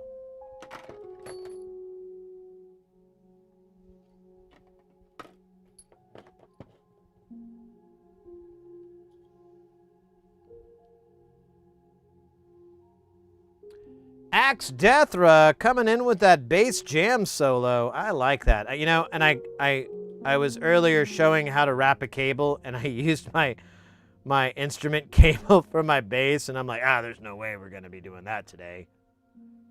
And look what you did. You proved that I cannot predict the future any more than I can understand it.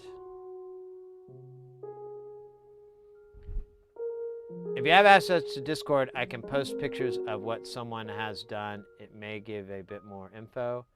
In the DIY channel, I can also take it offline. Yeah. If you're on the Discord, I have the Discord here. if you want to post on there, I just saw a post.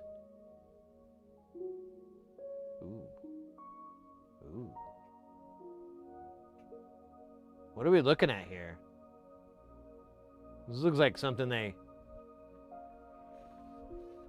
Oh, yo, this is, it was a, what do you call it? Not a breadboard, but, perf board.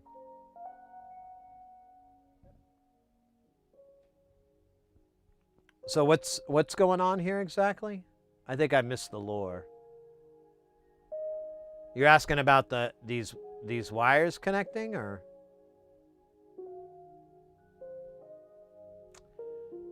No, not really.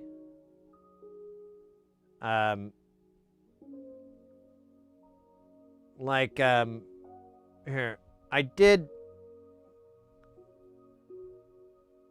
So when they're that close, you can kind of get away with a lot of shit. Let me see if I can find it on the YouTube here. I've made a bunch of videos about this, and I started putting them out. And let's see.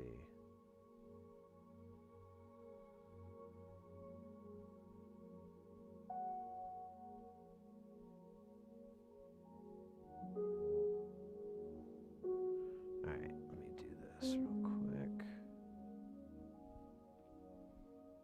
Oh wait, you know, this is a terrible example. Never mind, I didn't look at what this was. Let me find a resistor. Oh shit, I did it again.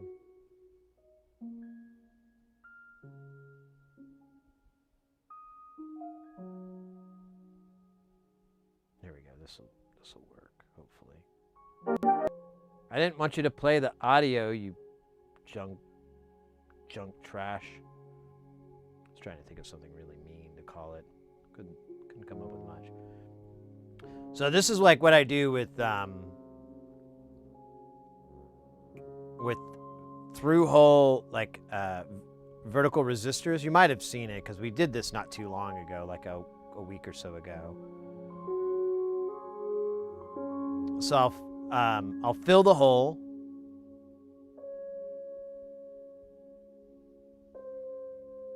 Put a component there. Boom, it's in there. And then boom, it's there. We're done. Now that's not exactly what you're talking about, but oh, we got double feature here.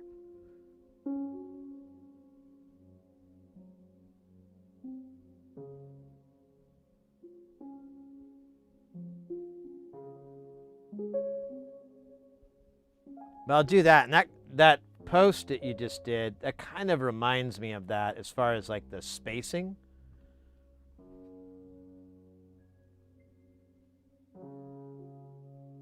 But yeah, if you wanted to clean any of these up, I would do a dash of flux and just kind of flow it a little bit. Are you trying to connect these two parts here, it looks like?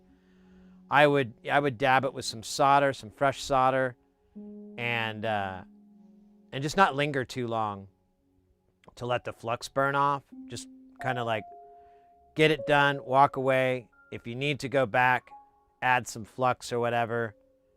But this is just an outline example. But with these spacings, like, yeah, you just need a little bit of wire to go across. And if you're dealing with this, I mean, that's more than enough. Okay, so this is just an example you found. I see.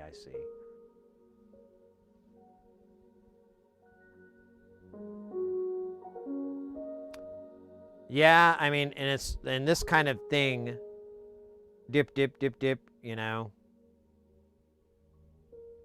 It's not going to look pretty. These perf boards never look very nice, if that's what you're working with.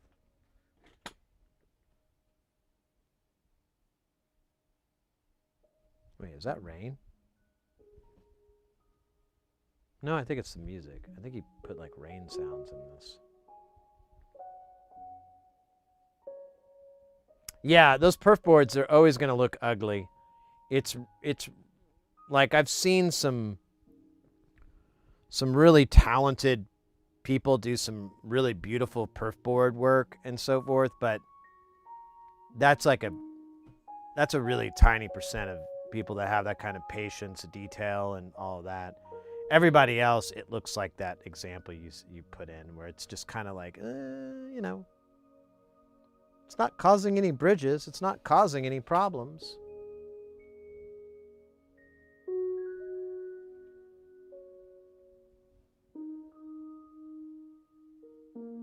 And they get like, yeah, no worries, mate. My absolute pleasure.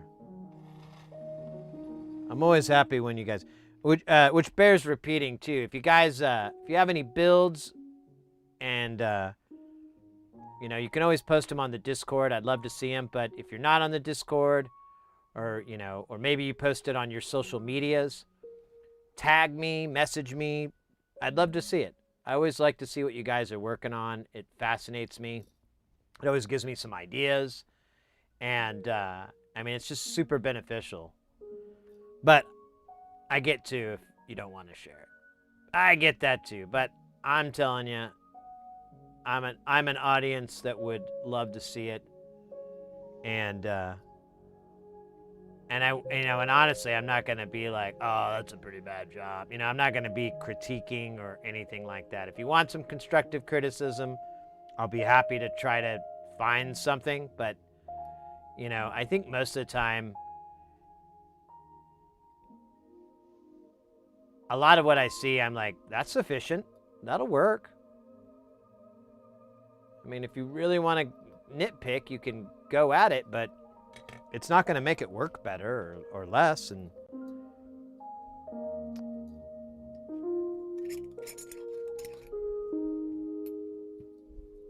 but yeah, I'm always up for that. So if you guys are ever up for that, for sharing, please do. I will be a consummate fan. And it's nice that I you know, kind of know you. I'm like, oh yeah, that's the cat in chat. They said they were working on this or that. Looks pretty sick. All right, I'll fix this in the end. We'll have to push some of these LEDs down.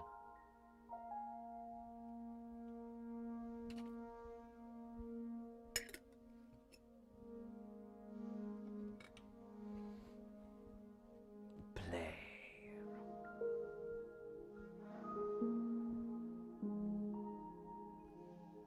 Man, speaking of play, Mr. X, I forgot to tell him, he posted a this video. It was like, looked like it was mid to early 90s, and it was John Zorn and David Sanborn. And oh, it was wild. It was so wild. And it reminded me of like, oh crap. And I think I even mentioned it to him. I can't remember if he replied or not, but I was like, oh, have you ever listened to John Zorn and Ornette Coleman? They did an album called Spy versus Spy, and it is insane. I was like, if you like David Sanborn and John Zorn, you gotta hear Coleman and him. It's so wild, and it's like really hardcore free jazz kind of shit. You know, everything lands, disappears into chaos, slaps right in. And hey, Dig. How you doing, mate? Welcome in. And what's really fun about the album is, and I haven't listened to it in a long time, so hopefully I'm not misremembering this, but it's and it's kind of a John Zorn thing. He loves dynamic range, but the album, or the two saxophones are panned hard left and hard right. So John Zorn's coming out of one side, Ornette Coleman's out of the other, and it's just weird. It's just wild.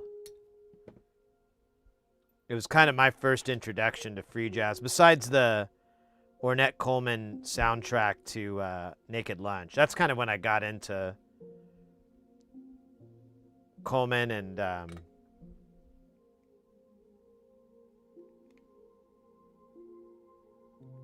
and free jazz and everything like that was, oh shit. Dude, you're kidding me. I'm such a douche. Damn it. That sucks. I was trying to get it in there tight, and it was still hot, and I put my finger away, and it fell. And I wonder, maybe... I don't think so. I don't think there's anything to kind of pivot off of. Ah, shit.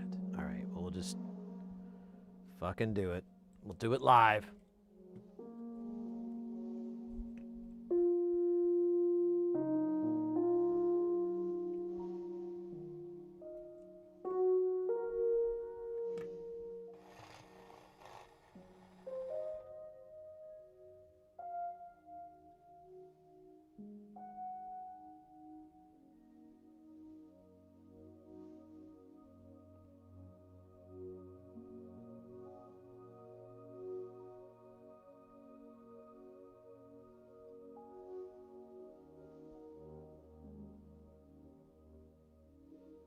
I don't know. I don't think I got either one of these holes cleared. Well.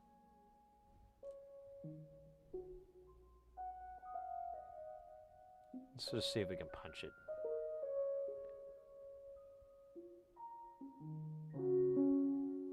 Well, no, but we might have made it shittier.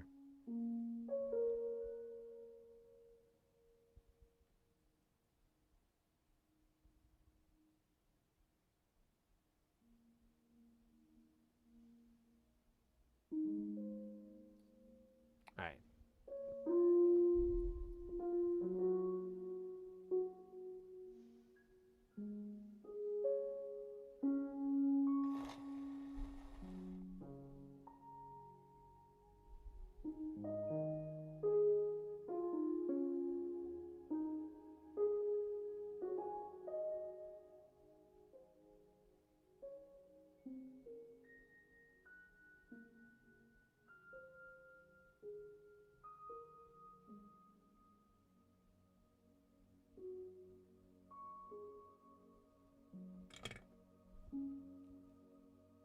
Now I've got like a Ornette Coleman, or I've got, what is it?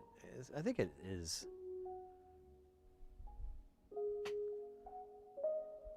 Coleman song. All right, this will be fun. Soldering without burning your fingers. Learn the true test of a warrior in the Klingon manner. All right, hey, that's on, and it stayed on. All right, I'm gonna not make that same mistake again with these other LEDs.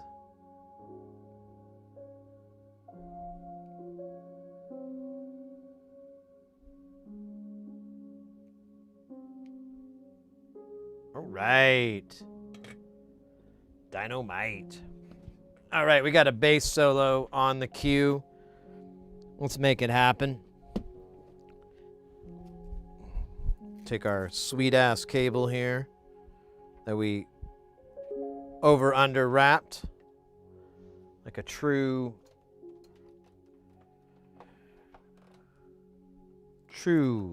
badass. I know, this is really dumb, but that's what happens.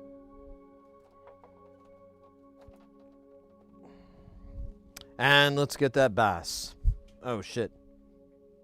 Hold on. Just fucking... Oh, scheiße. Ugh. All right, he's trapped behind all this goddamn gear I gotta repair that I secretly loathe working on. It's a secret. Oh, hey there, take that. Do we want to do... What do we want as the backing track? I have to, you know, pick something that's not going to give me a copyright.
So we'll do my bass warm-ups here.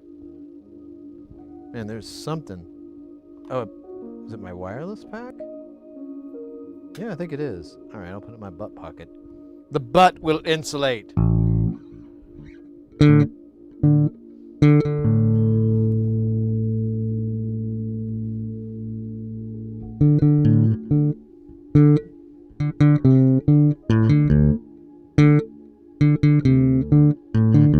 Or we could do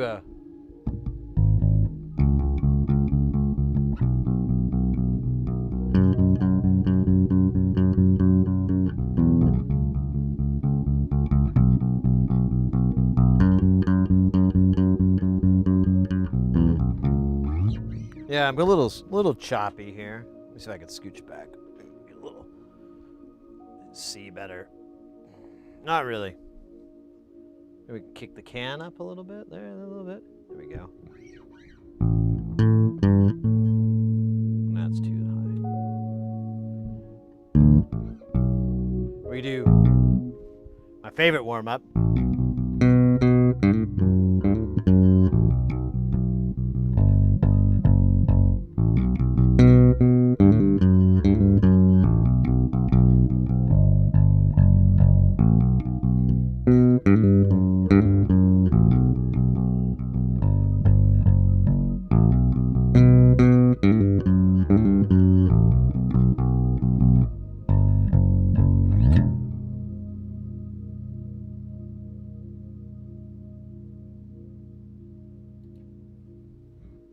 What do you do?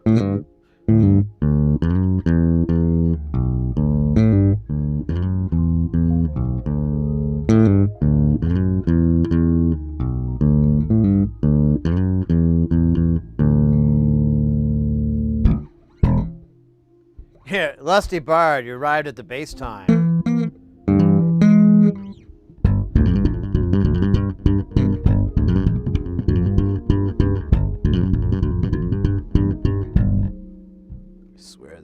I think the battery's going out on this thing. Let me check something really quick. Is our EQ... Well, this doesn't even have an EQ, does it? It does not. It just sounds really thin for some reason. I think it's the battery, because it's an active pickup. We could try non-active. Nah, it sounds worse.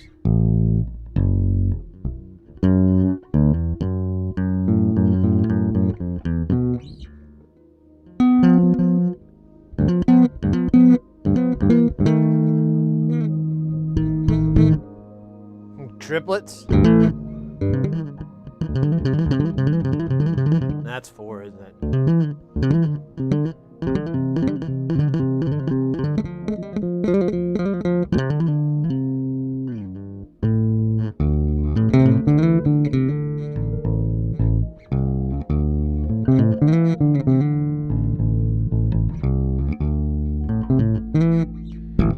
All right, let's get a jam on here. And we'll do a little bass jam. I usually have this YouTube video I watch,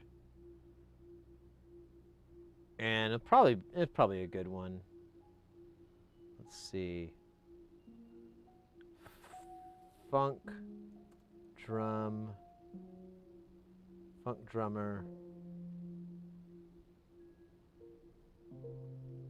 Oh wait, no. Man, I found a video. Maybe I should just look at my history. It's probably gonna be quicker. I thought I could just find it again. Bear with me. Or seal with me. Okay, funk drum. Where's my, yeah. Funk drum. Is that the guy? No, this is stupid. There he is. All right, let's mute our music here. Let me give him a little bit of volume. Let's back it up.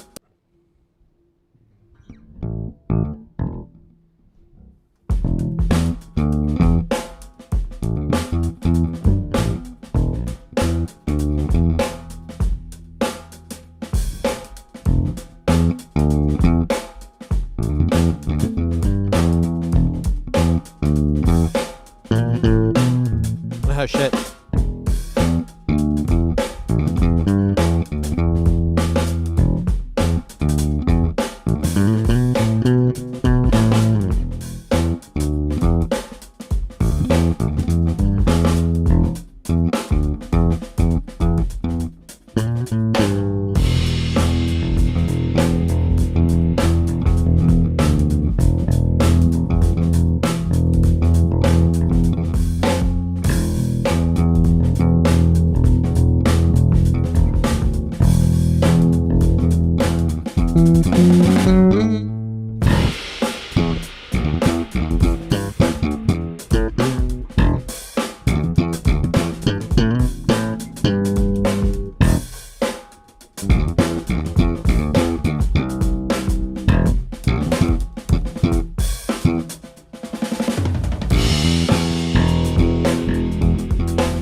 Dude, I'm lost. I feel like this is a different one. Yeah, this is not the same one. Okay, that's why I'm totally lost in the sauce here. Just a second. Because I'm like, man, why does he keep changing? It usually goes the same. Let's see. I thought it was this guy, too. Oh, he's talking. No, maybe it's this one?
off on that last bit, but I haven't played bass in a while, so I'm pretty out of practice.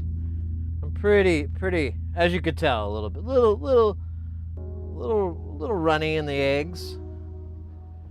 And that riff was pretty piss too. I will admit it's not my best riff.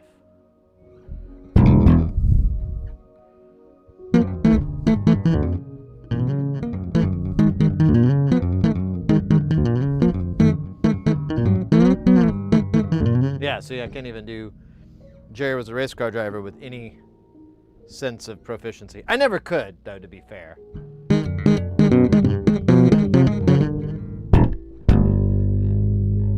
You do Mud.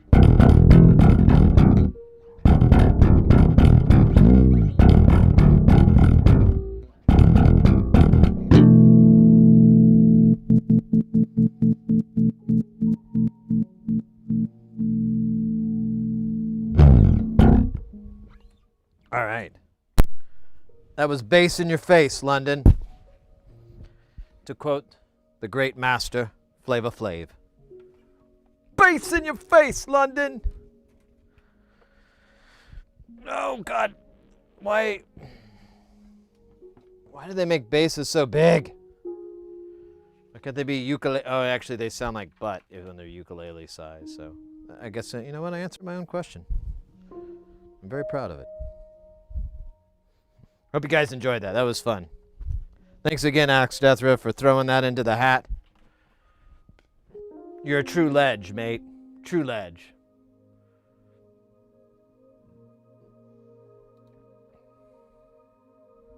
Let me catch up on chat. Oh, you guys are so nice with your motes. I saw a little bit. I was trying not to get too distracted. I was like, oh, man. I need to get my...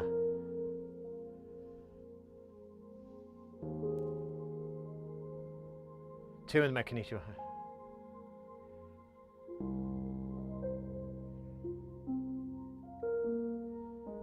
Slap it.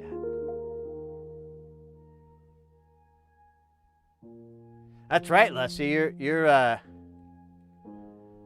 master of the tute-tas and the tite-tas.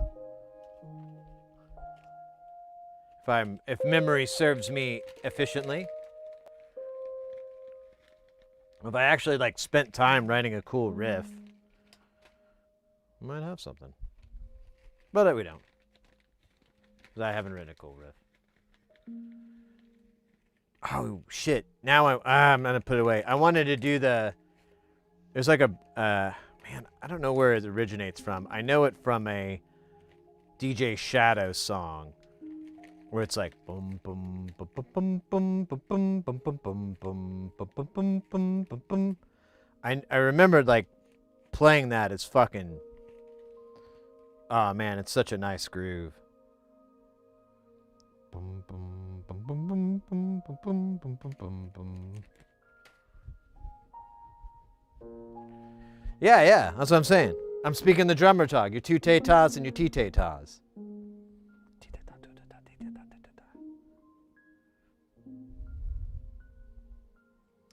Yeah, drumming is one of those things I like to do, but I'm not even remotely good at. I'm really bad at it. But, I'm not necessarily an advocate for you need to be good at something in order to enjoy it. Obviously. Look at it. Look at this channel. Look at my history. Look at my past works. But,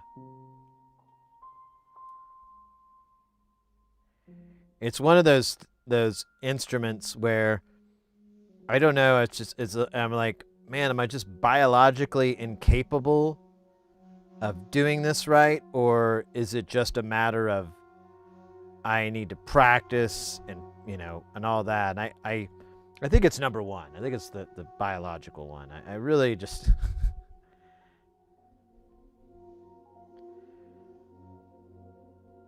I had a roommate, my band, me and the drummer lived together for a long time, and he had a practice pad, and, we had a lot of free time because we were both fucking poor and unemployed, and he would like show me a lot on it, but I never really committed to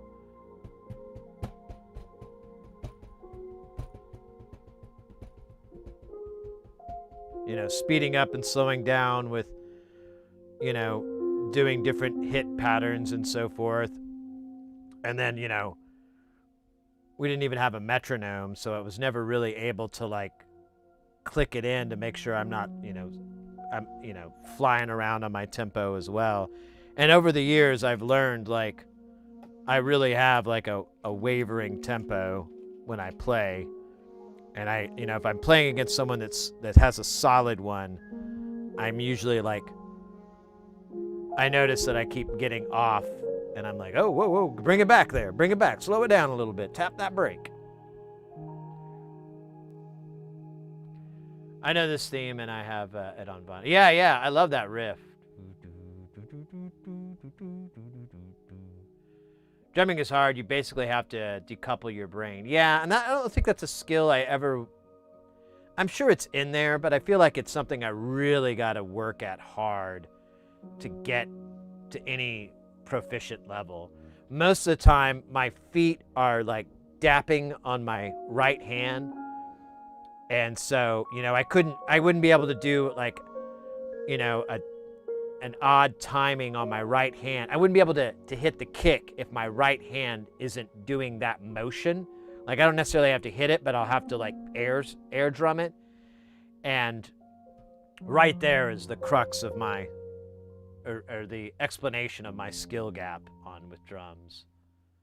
So I'm always in admiration of people that drum and people that are able to drum and so forth, pull off that shit.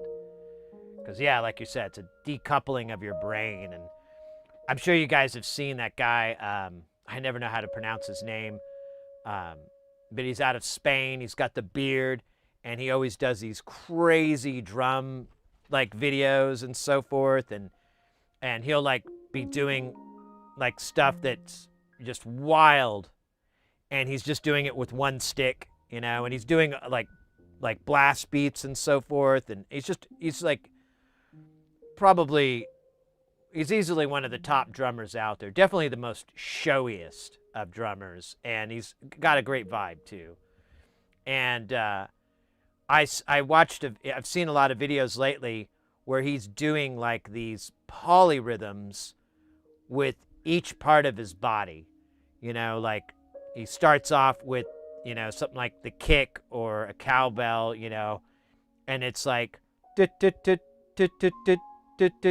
and then the kick is like bump, bump, bump, bump, bump, bump. It's like not in the same timing, but they land because you've got this nice polyrhythm where they meet up, every 6, beats or whatever. And then he does, something with this hat, and then his other foot like lands on the other one, and he's just got this super complex rhythm going, and he's just smoking a joint while he's doing it and everything, and it's just like, damn, dude. That is, that's goals. I don't think I'll ever get to that level. I better stay in my lane, but it's so fun to watch. I think like drumming is one of those interesting instruments. Like the bass is tricky too, and guitar and so forth, but the drums are such a physical instrument that you're having to use muscles and everything to land these hits and get, your what am I trying to say? Like your different velocities, your different like light hits, ghost hits, all those kind of things, big solid, bangs, rim shot, and it's all about precision. You're getting the stick at different angles on the head, using the rim, and like all this stuff. It's so technical and it's so fun to watch, especially when you can watch like a really, really technically gifted drummer who's also like using that. There's really great drummers out there that just do the classic James Brown kind of beats, where they just got that groove going. And that alone is something I always impress with, where they can have these like really nice grooves where there's like a little bit of swing on the hat or whatever, and you've got this accent, or maybe every third hit has a little bit of a swing on it. Oh, I mean, I could go on and on. I'm kind of already have, but it's one of my favorite things. It's a good air drumming. A secondary limb is a good transitional activity. Yeah, I think that's the only one I'm not good at. Oh, you teach drums? Oh, wow. Yeah, he's from another world. I know, he's so fun to watch, and he's such a nice, entertaining dude. He's really cool, and I like his story. I like his whole thing. It's just, you know, there's very little to dislike about the guy. Now I'm older, the physical part really bears down, and you consider your every move a little different. Yeah, exactly. I love that. That. You know, I feel like with drums, like I can kind of get my fingers to kind of do that, like not very well, but I can get enough to play guitar and bass and keys, but I'll, you know, even like being very proficient in those instruments is definitely something I've never really gotten to, but I've gotten enough to where I'm like, okay, if I really want to spend the time, I can get there. But trying to get my limbs, my feet, you know, all those bits to work, I'm like, I gotta start from square one. El Estepario Sabra, yeah, I really need to learn how to pronounce his name. Yes, I'm talking about that gentleman. He is, you know, he's super popular for a very good reason, and yeah, he's just a madman.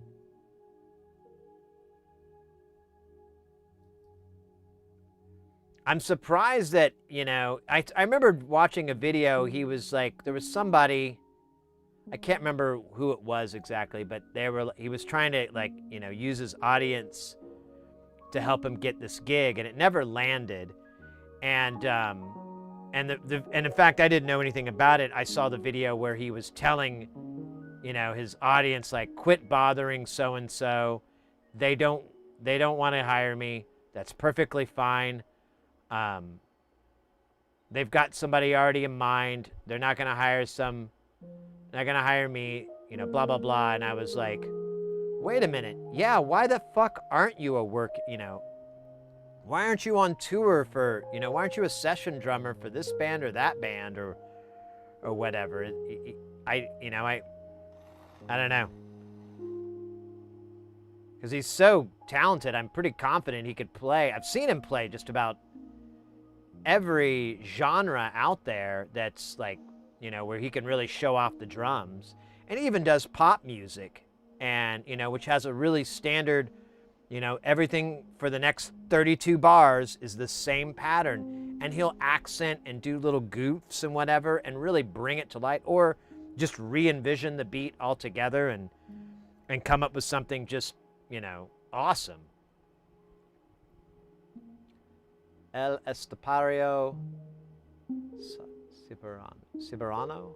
I need to learn how to pronounce his name. I've heard him say it, but he says it so fast that I'm like, damn it. I find high energy drumming one of the most orgasmic experiences, but one of the most draining. Yeah. Well, it's just like love making, you know? So fun me. Yeah, I 100% agree. Might be too awesome again. That might be his issue. Yeah. I mean, you know, you don't want him stealing all the groupies, right?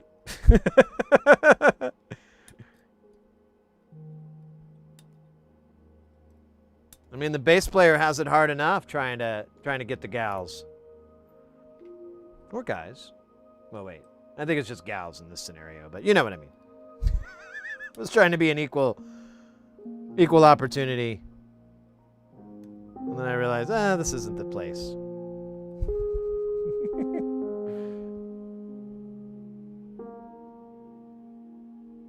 Yeah, I like Danny Carey too. He's fun. He does a really great polyrhythms. He's really fun to watch. I'm trying to think of my favorite drummer.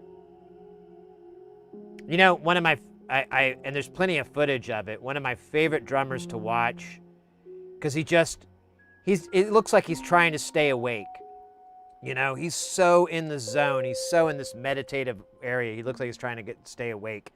And that's none other than Thomas Hack from Meshuggah. And there's so many videos of him, you know, just a camera overhead for a concert, and they'll just have all that's the whole footage.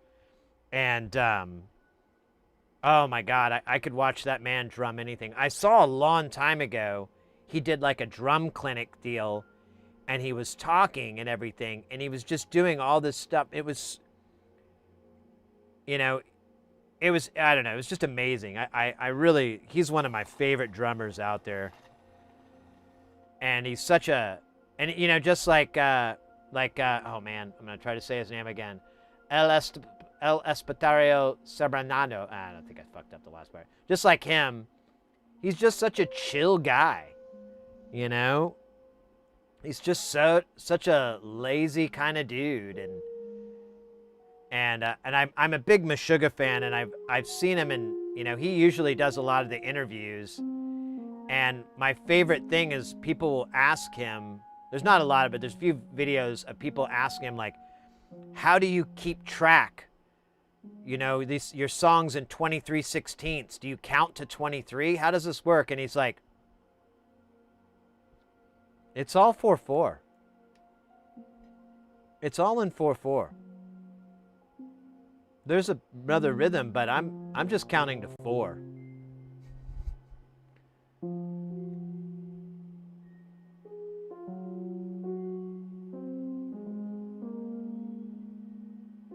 Meshuggah is a PhD thesis in music. Yeah, they honestly, they got me back into metal. I've told the story a few times. I'll try not to bore anybody if you've heard it before, but oh man, this is probably like 15 years ago or so. My family's from Oklahoma, and I accidentally flew into the wrong airport. I meant to go to Tulsa, but I went to Oklahoma City, I think, or vice versa. I can't remember. Either way, I had to rent a car and drive, and I was like, that's fine. And I had a CD, and I got a copy of Meshuggah's Catch 33, which is still one of my favorite albums. And I popped it in, and if you've ever heard the album, it's a really interesting album. It's like a 45-minute long song. There's definitely movements. There's definitely different things. There's key changes, but it's nonstop.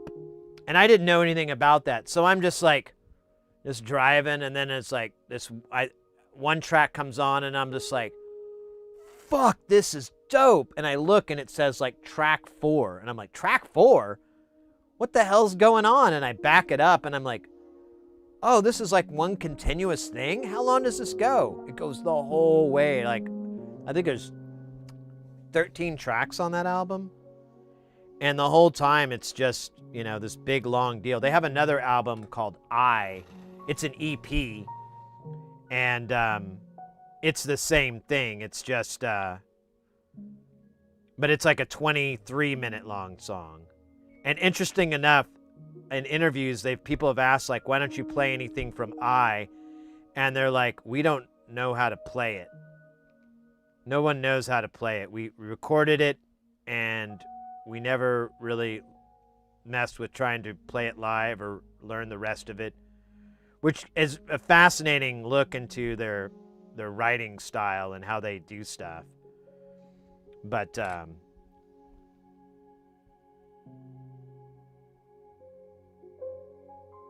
yeah. Meshuggah's basic setup is the hands are 4/4. The hands are all 4/4, so the snare, you get that groove, you're able to do this. Maybe a little bit of this, but it's just 4/4 on the hands.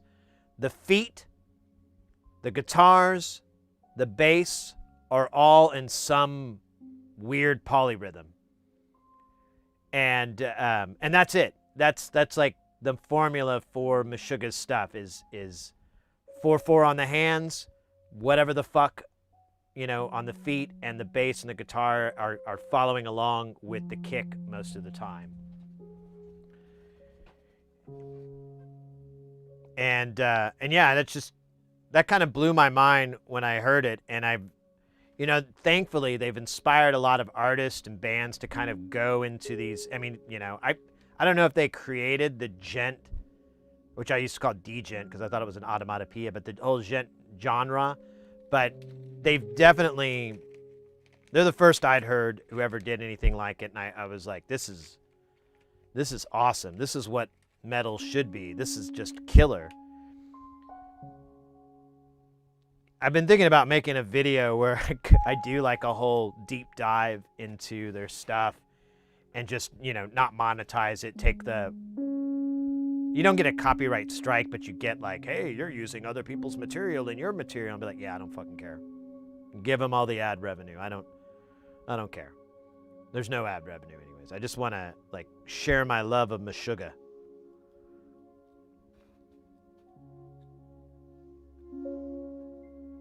But they make drumming look easy. I bet it has frustrated a lot of beginners. Yeah, like the song or the album Ob Zen that has their probably one of their more popular songs, Bleed, which is that that's killer riff. The story that I remembered hearing was that they almost ditched the song because the drummer, he was having such a hard time doing that song, and and I've heard him say before, it is a marathon session. Like when he does it, he like has to psych himself up a little bit because his legs are gonna fucking die on him. And yeah, there's the video I'm talking about. There's some video footage of the drummers, and there's a camera, aimed at the pedals, and that's like a little pip on the screen. And you can't even see, like the pedals are just moving faster than the frame rate. So you just see this kind of like stuttery blur of them. And you have to kind of look at his feet to get a sense of like what's going on. Cause it's just this insane speed. And that song's like a good 5 or 6 minutes. And there's no let up. Like the kind of chorus bridge part is about as light as it gets, and there's still like just all this double bass pedal work, and then at the same time, there's shit tons of toms going. It's oh man, sorry, they made to get on my Meshuggah kick. I knew it was gonna happen. Future Breed Machine, oh my god, that's a great one.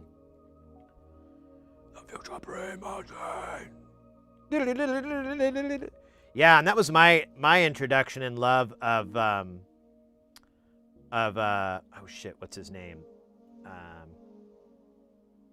I'm forgetting the lead guitarist's name. No shit, I have to look it up. Can't think of his name right now. Meshuggah band.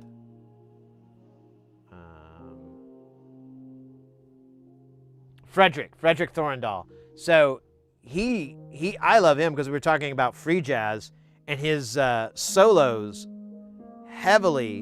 are heavily influenced by free jazz. And I read in an interview, he was like, yeah, my dad was a jazz musician or whatever, and he's like, I like to try to emulate some of that stuff in there, and it's definitely free jazz because like he's I've read in deals, he explained it like, I have a structure, but I can do whatever I want with that structure each time I approach that solo.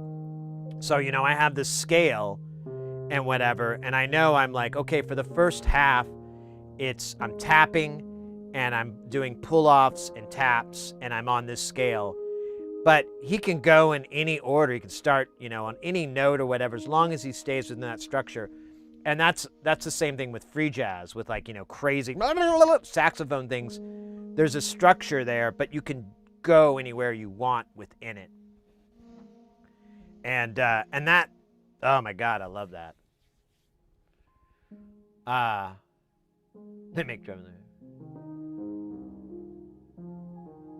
They helped skinny calves everywhere. Yeah.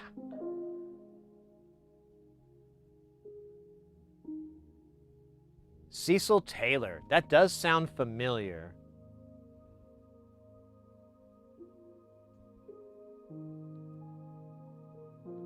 Let me pull it up. Oops.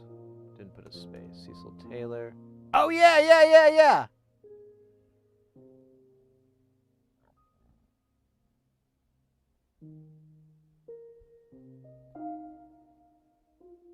Yeah. He passed away about 10 years ago. So, yeah, I do remember. I don't know. I'm not super familiar. I know the name, and I've listened to, like, I've had people play his stuff, or I've listened to it when it came on.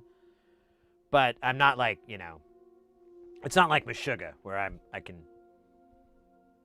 name a lot of their songs and stuff.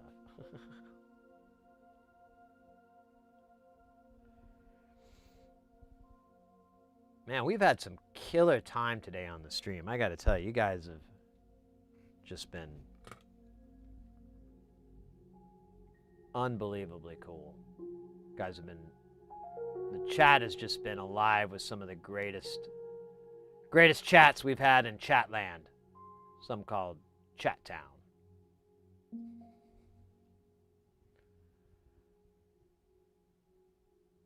I can't wait to tell the missus, like, oh, today's stream was awesome. Like, we were just talking about the coolest shit and having such a great time, and, people were, asking really great questions, like, just about all kinds of stuff. It's just, and I knew a lot of the answers. I had the answers. I was like, oh, thank God. We're talking to something I know. And I got to rant about how much I love Blade and how much I dislike the sequels. It's just been a great day. 412. Thomas Suga. Wait.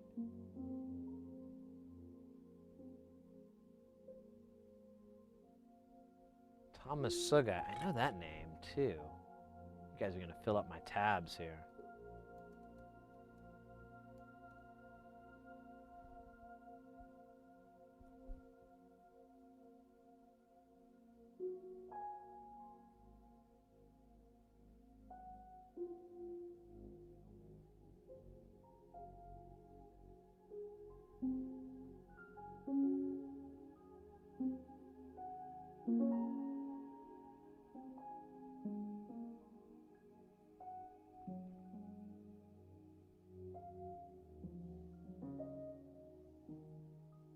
It's so weird. It's trying to do Thomas Hack. It keeps bringing that up, but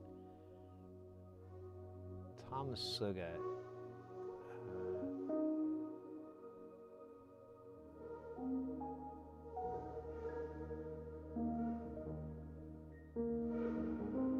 I don't know that one.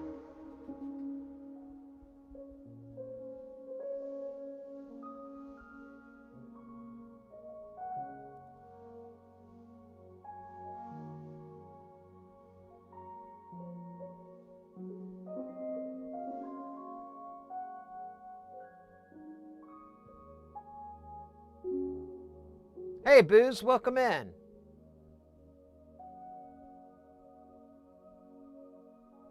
Isn't that how it always works out, Booze? Losing time to the synth. Oh, I think I need to trim these.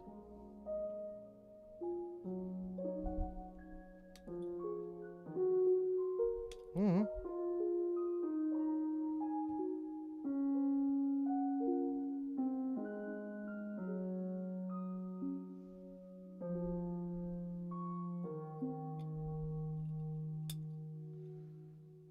Wait, what are you recommending the higher temp? Where did that come from, Velvet?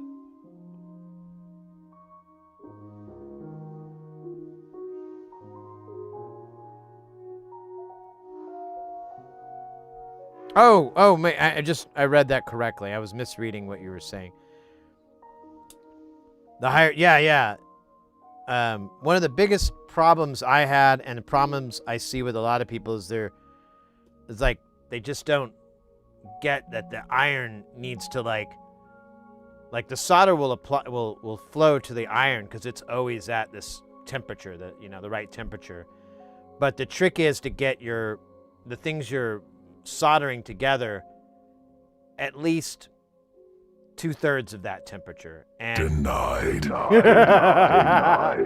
that was a good one, Oddball.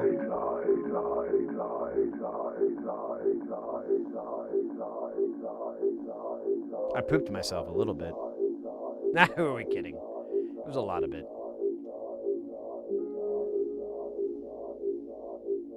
Denied. Unreal Tournament. Those were the halcyon days.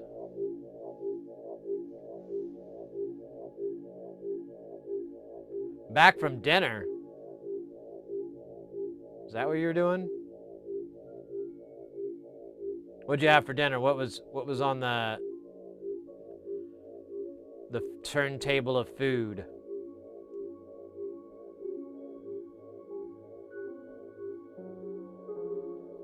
$400 is not just for games, quite capable with 8-bit synth. Oh, really?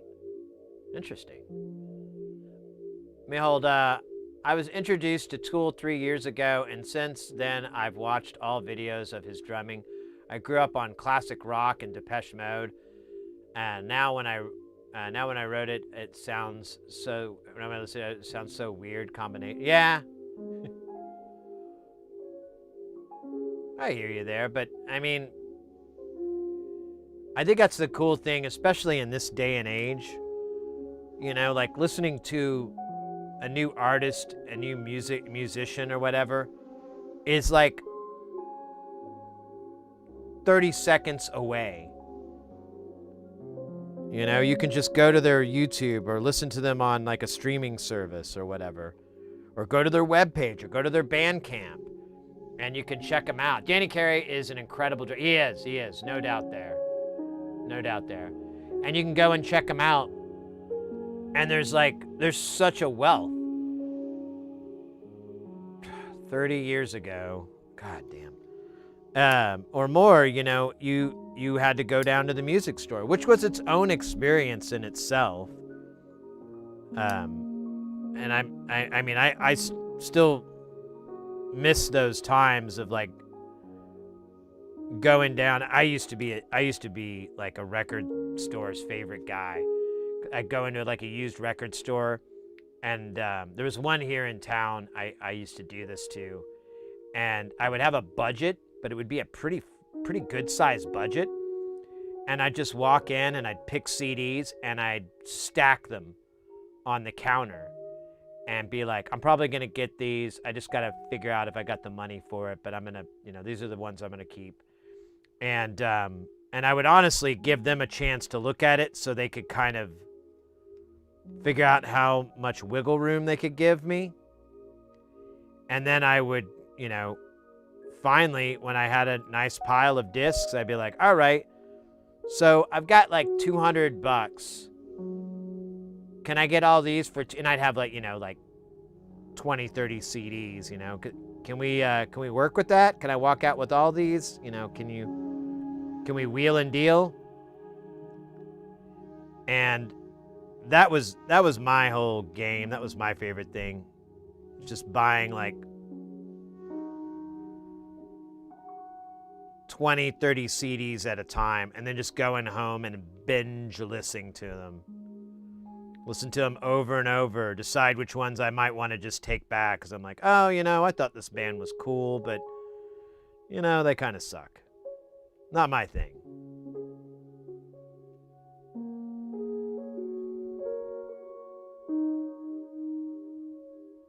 Some of these LEDs are being weird. I don't know what's up with them.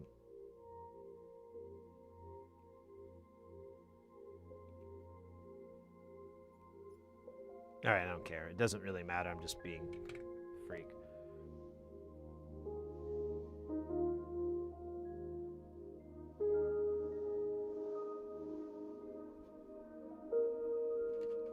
Yeah, I don't mean to upset anybody, but I've never really got into Tool. I don't dislike them. I'm not saying that they're bad or I don't care for them. They just never really jumped out at me as much as other people I know. other friends of mine would be like, oh, this is really good and blah, blah, blah. And I'd listen to it. I'm like, it's not bad. But I never became like a big, big fan of their music. And like years ago, years and years and years ago, I had to drive all over the valley here. And I would listen to like just album after album. And this is when you could download, you download music off the internet, like torrent it or whatever the hell. And so I would just like get, a half dozen or so albums and just put them in the car and listen to them while I drove. And you know what? That's right. I used to do that too when I delivered pizzas. I'd go to the music store before I started my shift, and they'd have like a used tape bin, and you could get tapes for like $1. And so if I saw any bands I remotely liked, I'd just buy it. Because I was making pretty decent money delivering pizzas, so I could spend like $20 and get like 15 new albums on tape to listen to in my car. And I found later on when I was driving all over the city here, I was like, I've kind of noticed with a lot of bands that I should just start with their later work, their latest work, and then work my way back to their earlier stuff. And I always feel like with Tool, I might have wanted to start the other way. Like maybe that was the problem. I should have started with their first album and then went down the line. But I don't know. Someday I might give them a try again. Again, I'm not saying they're bad or I dislike them. It didn't do anything for me, like as it does for other people. A lot of my friends were like, "Oh, Tool's the best. I can't understand why you don't like listen to this." And I'm like, "No, it's a good song, man. I'm not saying it's bad. I just don't feel anything." Tool's very detail-oriented, progressive rock. Definitely not your four on the floor, but yeah, I 100% agree. And I'm not a big fan. I like progressive metal. I like interesting stuff. I like to keep my brain kind of thinking. Like I like to be able to listen to something, enjoy it for what it is, and then like spend time kind of going, what the hell's going on there? What's with this? What's with that? On a second or fifth or 20th listening. I enjoy that too. So it's not that.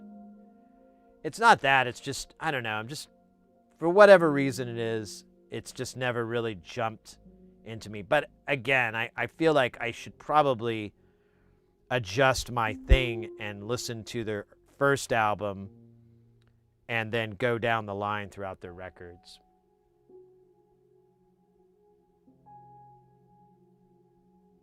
Yeah, and I mean, I listened to their, this is like 15 years ago. I listened to the last album they had then. I can't remember the name of it. And it was cool. But yeah, I don't know. It didn't grab me as much as like Meshuggah did. Meshuggah, I literally was like, I wanted to pull my car over just so I could focus on what the fuck was coming out of my speakers. I was like, what the fuck is this? This is insane. I've never heard anything like this. This is what metal is right now? Is other bands doing this? I could listen to other bands doing this shit. This is incredible. And it's funny too. One of the reasons I was like, I really need to give Tool another chance is ages ago, Tool and Meshuggah toured together. And, I can't remember his name. The guitarist, Adam Jones. So I remember there was like an interview with Adam Jones and they were talking about touring with Meshuggah. And I think he put it best. He's like, we're really kindred spirits. I see a lot of us in them and a lot of them in us. And I'm like, well then, where's that gap? Why can't I bridge that gap? And to be fair, like I like earlier Meshuggah. I don't dislike the latest stuff, but it just, I don't know. I think there's a little bit of nostalgia attached to it. A little bit of like my ability to really just like get blown away. There's a little bit of that where you were, what you were doing when you heard it kind of plays in.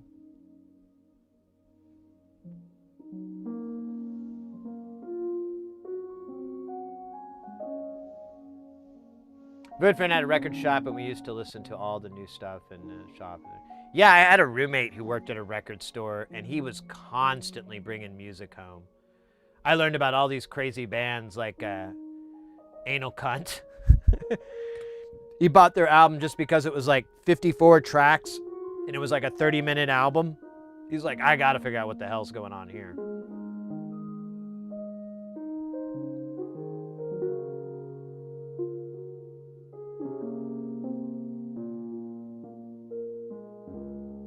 I get that with Igor. Yeah.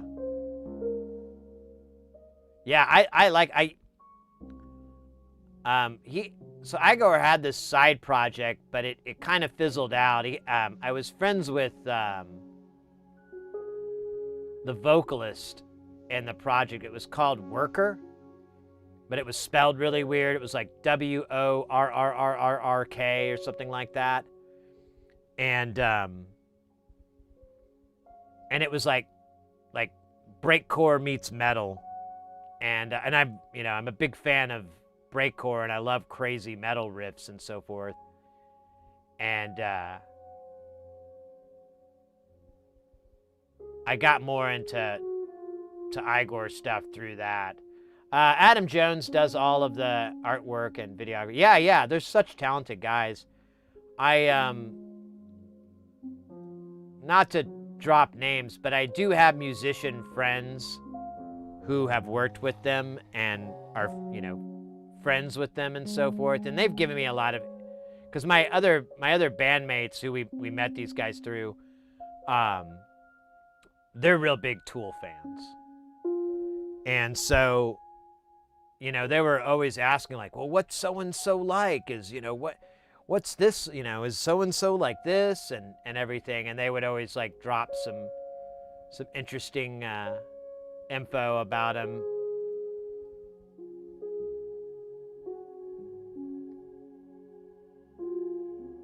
Yeah. I'm trying to remember.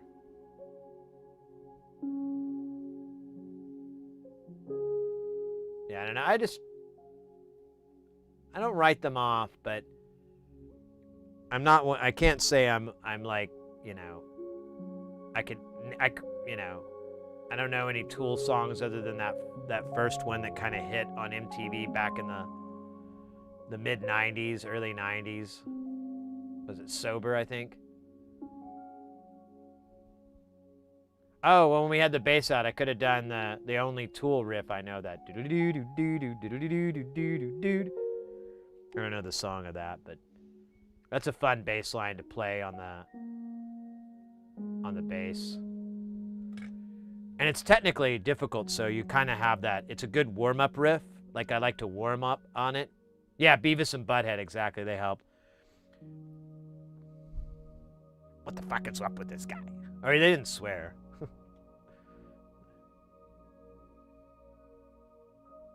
Rabbit City Records on U Sound, the Smiley Times, music stores that cost a fortune in the 80s and 90s. Ugh. Porphyry.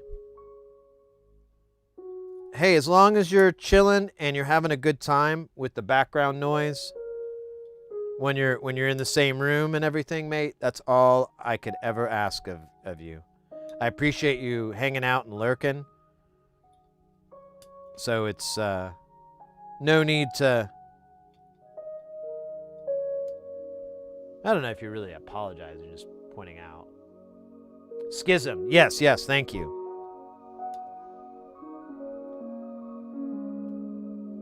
That's a fun bass line to play. I mean, just that riff. I don't know the whole song or anything, but that riff is really fun. It's real technical.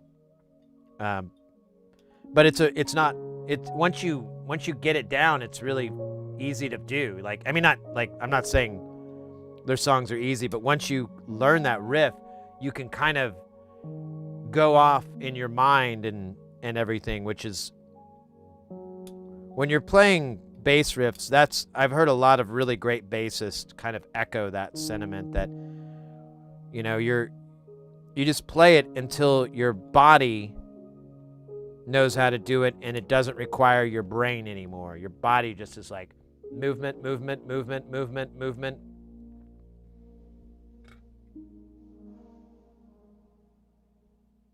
I'm into it. Let's go. Oh, the drums. Yeah, I bet. Yeah, because that's like, because it does that. The drums kind of mimic the bass line, but there's like a really heavy groove on that snare, if I'm recalling correctly.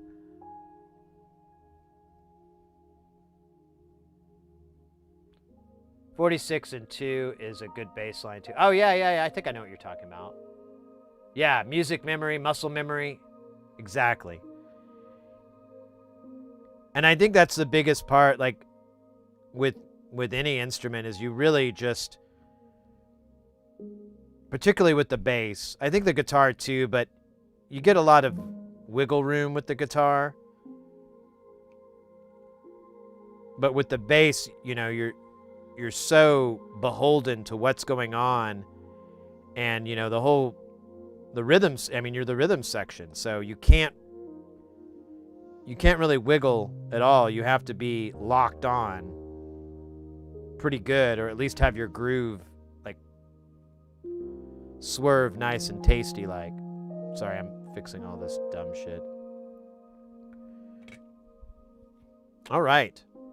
That was a lot more work than I thought it was going to be, but we got our LDRs surrounded by LEDs. Not as cool as I thought it would when I said it out loud. Damn it. So now we're going to sandwich these together, build a little black box Vactrol. Bamalan. Oh, you know what? I need the leads for this. I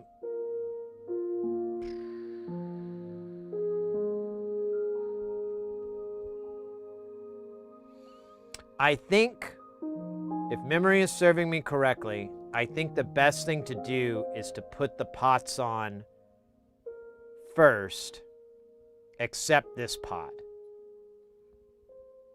We'll put these pots on first. Here, let me bring it up to the camera. So I think we'll put these pots on first, because we kind of have to build our enclosure. We have to black out all this area. And then our soldering is just going to be along the edge. And we should be fine. You know, we'll have to clean up maybe some bridges, but it'll be like all the way up the perimeter. And then we'll put this other one in, and we'll solder it in. And we'll do our jacks and everything like that. But to build this box, I think we have to do the 600Ks first. We'll put the 7 one out as well. Opiate? Yeah. What was, here, let me pull up Tools albums. Oh, I spelled some weird word that doesn't exist. I still can't. What the hell's wrong with me? Albums, not aluminium or whatever. Tool discography. So they're Undertow. Yeah, that was their first album, and I think out of all their albums, that's the one that kind of got the closest to it. But I remember too, when I was in junior high, I had this friend of mine, and we'd have to wait to go into school, and we'd have to wait outside after the buses dropped us off, and he would just not shut up about that album, and it kind of put me off. But that was like fucking 35, god damn, that was a long time ago. 35 years ago, maybe 36. And I'm a little bit more mature than I was then.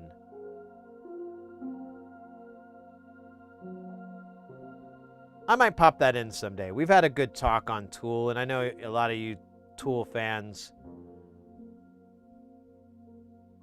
probably low-key are like, man, I wish you did like this app. Yeah, Opiate was the first.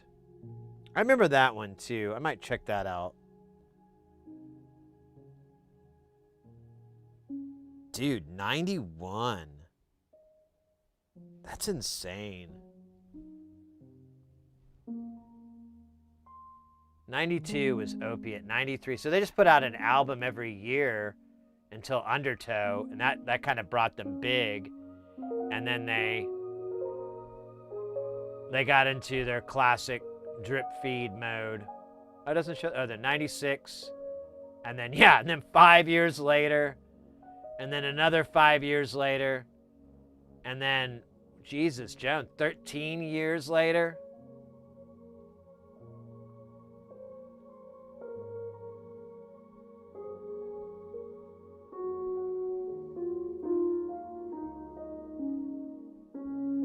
Yeah, exactly. And then it took them a really long time. Although, from my understanding, the last album, like they I don't know, they're not like Meshuggah.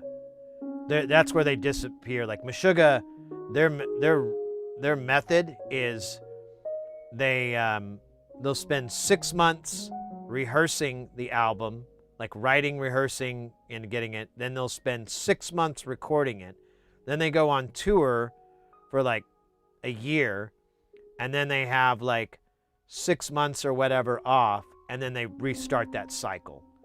And so they're putting out a new album. Let me see if I can verify that with the internet. Meshuggah albums. Yeah, Jesus Jones. Meshuggah, on the other hand, now we'll go. So there's Destroy, Erase, and Improve.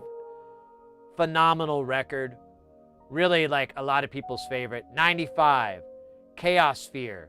98, Nothing.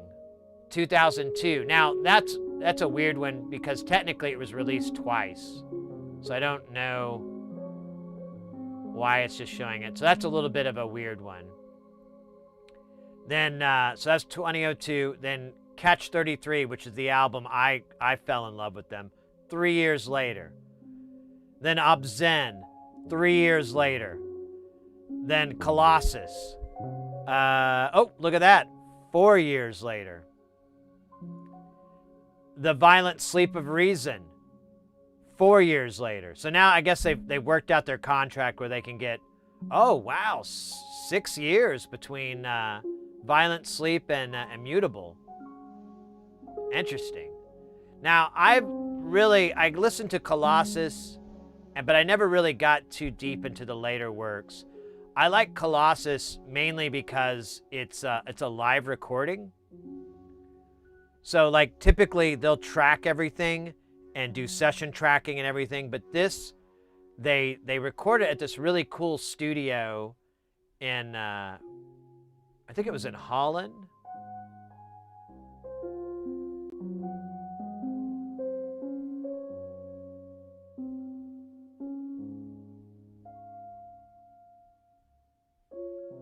Yeah, the writing stuff, it doesn't mention where they recorded it, though.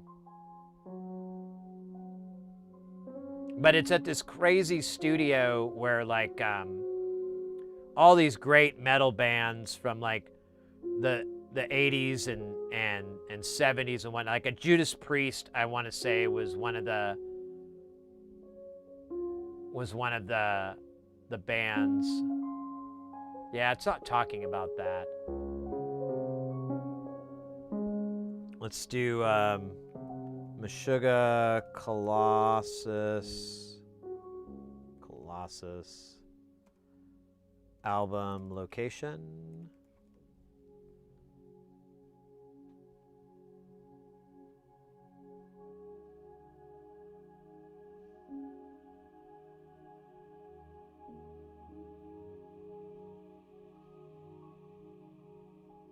Does the AI have anything? Oh, you can't say. I should have switched to the other browser because it'll switch over. I'll just. Yeah, okay, so it was in Uppsala, Sweden, with some parts recorded. Yeah, but it doesn't mention.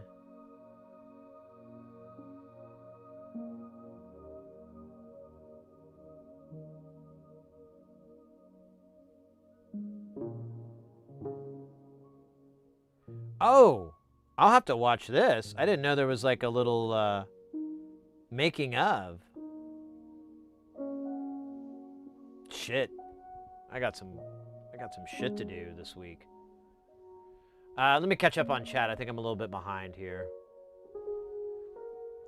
10,000 Days was actually the time between that album and the previous one on the average of 3 to 4 years. Oh, okay. Yeah, you know what? You're right. I don't think I saw 10,000 Days. on when we were going through that.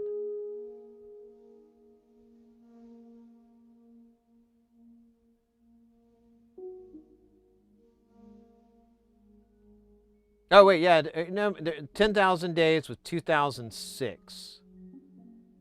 Is that what? Maybe I probably read this way too late, so that's probably my bad.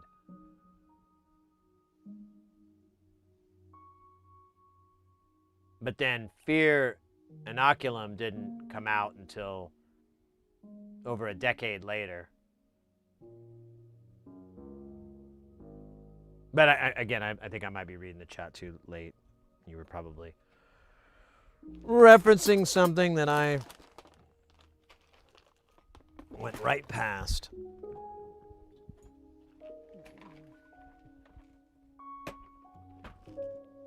I'll have to check it out.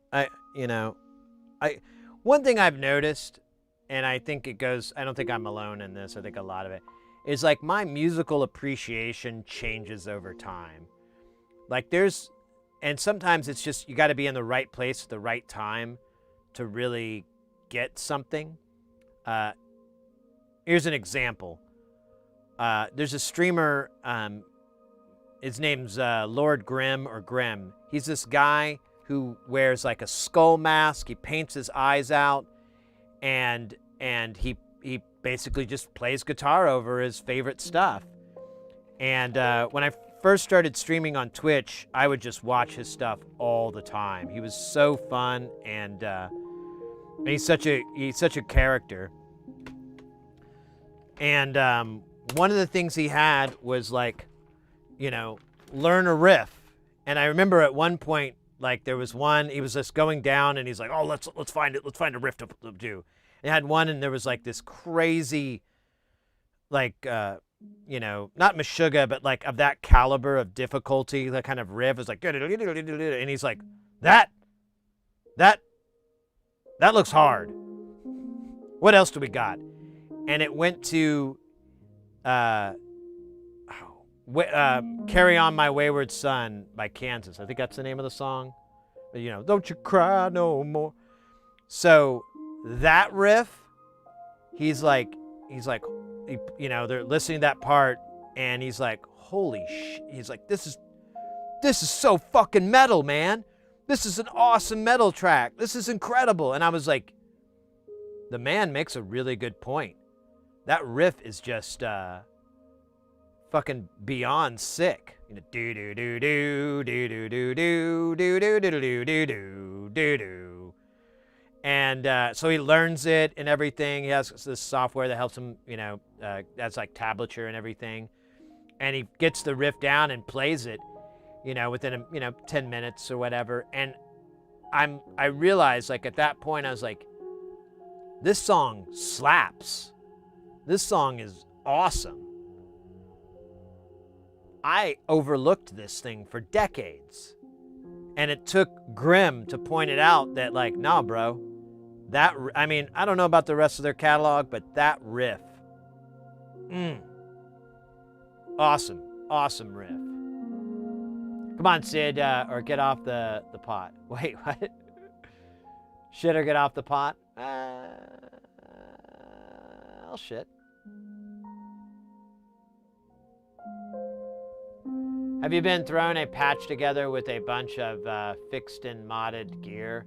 I'm lost, must rebuild rig. Oh no! Mate, you're always mildly torturing yourself. Yeah, I don't know what happened to Grimm. I don't see him on Twitch anymore. I remember he moved to like Kick or, one of those other streaming platforms. And I don't really, I thought about joining it just to watch him. But I'm also like on his YouTube and everything like that. I think he might have, I don't know. He may not be doing it as much anymore, or I'm just out of the loop. That guy's great, though. He's really cool. He used to do these elaborate productions on his stream. Like, he'd have a whole deal where he would he'd be crossing the river Styx, and he'd be on this boat and everything, and it was all green screen, but it was really well done. and he was such a great showman and so funny that it was just so fun to watch. And I remember I bought one of his albums, and when I bought it, I was like watching his stream, and I was like, it came from Australia, and I'm like, wait, is Grimm from Australia? Is he an Australian? Of course, I mean, why not? Australia is just full of fun. And I got into the chat, and I was like, is Grimm from Australia? Is in Australia? And someone was like, no, he's in the Neitherverse or whatever. I can't remember. He has this fictional hell-like place that he's at. And I'm like, okay, is the Neitherverse in Australia? And they're like, I think so. I was like, I'm just asking because I bought his album and it was in Australian dollars, and I never heard an accent. I never really heard his, an Aussie accent or anything.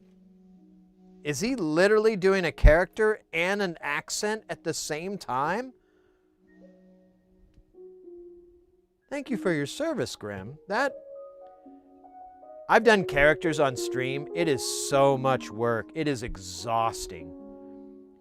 You have to think, every reply, everything that someone says, you have to think, wait, what would my character say? And you have to do that quick. So you can reply back and go, oh, yeah, It's so hard. It's exhausting mentally. Herman Lee has a YouTube channel, and he is pretty insane. For Dragon Force? I've heard of Dragon Force.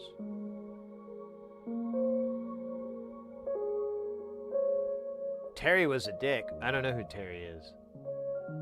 Is Terry the lead singer of Kansas?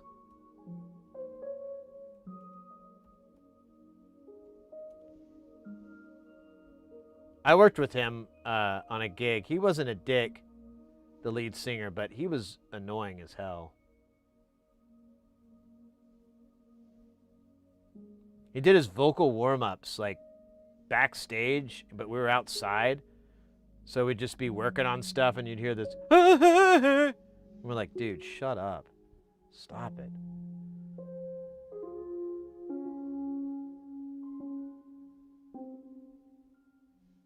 Where's lead vocals? Lead and back in. Ronnie Platt. Or Platt or whatever. Oh, Terry, yes, Lord Grimm's dragon, that's right. Oh, I forgot about that. That was so fucking funny. Oh, come on, Terry. Come on, man. They're just trying to be cool. Terry, I'm sorry, guys. Terry's such a dick.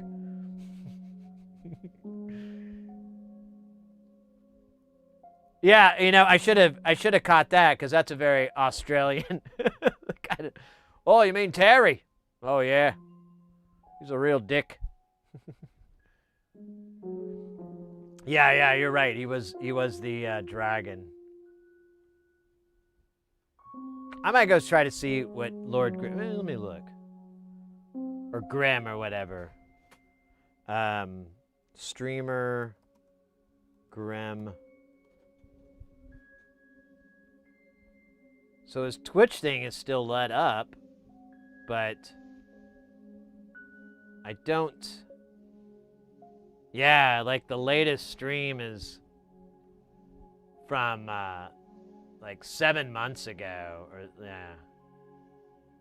I don't know. He was having problems because Twitch was like striking his stuff all the time, and then I think he went to Kick, and then oh yeah, there's a good example of him.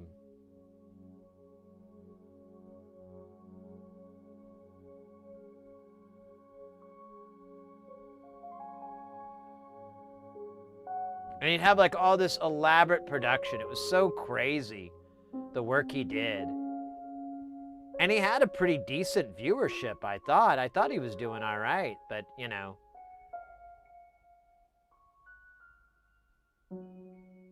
it's expensive to do that kind of show. And like I said, it's mentally exhausting to be a character and do a stream and so forth.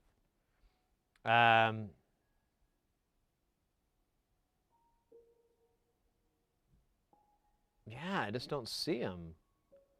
I don't know. Maybe that's something I'll need to research sometime. Because I do miss his content. He was great. We would rate him from time to time. But I always felt like, you know, you come from a science channel and then you go in and you're like, this guy's just playing riff of the day and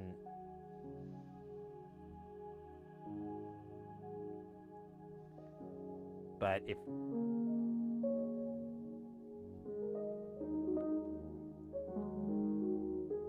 oh, you know what? Let me crank up the iron temp here. We're at 380. We need to go to maximum power.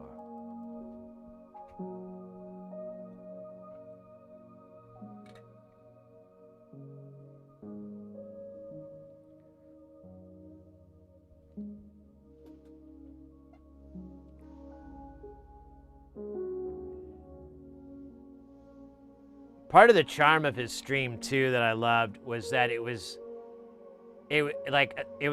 tongue in cheek in so many ways. Like, you know, that you'd have these graphics and so forth, but they weren't great. They weren't perfect, and he just kind of went with it, and it kind of made it funnier. And ludicrous feet, and there were just so many jokes. Like, I remember when he was working on his album, or one of his albums, I think he's done like at least 2 records. I laughed because he had a stream where he's working on it, and I'm like, what DAW is that? Reaper? Oh my God, does this man's humor ever end? Of all the DAWs, he would use Reaper.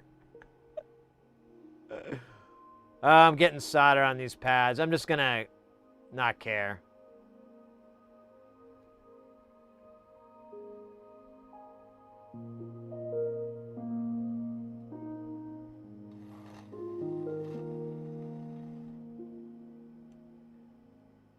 I think the only time I saw him play a game was Diablo. Oh, we're gonna probably have some Diablo. Of course, you're gonna play Diablo. And he'd make like jokes like, oh, you know, this is nice. My place is better, but you know. A lot of people think this is hell, and I don't.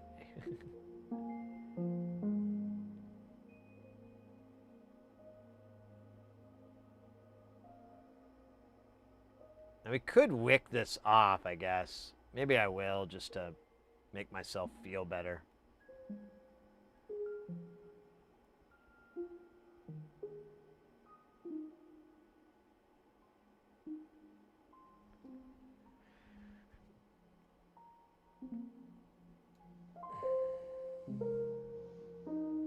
He always reminded me a little bit of the character. Uh-oh. Damn. Rip it all off. 10 months, Mr. Dangus. Let's fucking go. Let's fucking go. Thank you so much, mate. Super appreciate those 10 months. Thank you for renewing them for another fantastical month. Yeah, I always thought Grimm kind of reminded me of Stanley Spadowski from UHF, Michael Richardson's character. Oh, Jordan Miller, you're a very lucky boy. He kind of had that same tone and energy. Because life is like a mop. Sometimes you get crud and hair and stuff in it, but you gotta clean it. You gotta get down there. And if that doesn't work, you gotta get down there with a toothbrush. And then, if that doesn't work, you gotta find a window. You gotta open it up and yell, these floors are dirty as hell, and I'm not gonna take it anymore.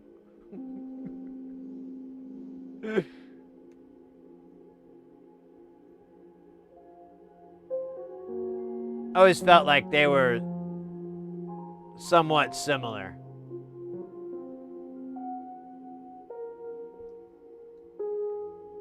All right, let's see if we can remove this garbage, because I desire perfection.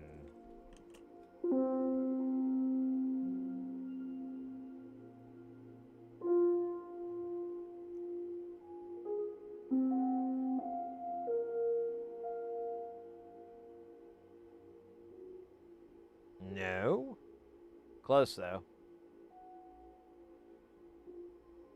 I think I need to turn this sideways so I can get in here better.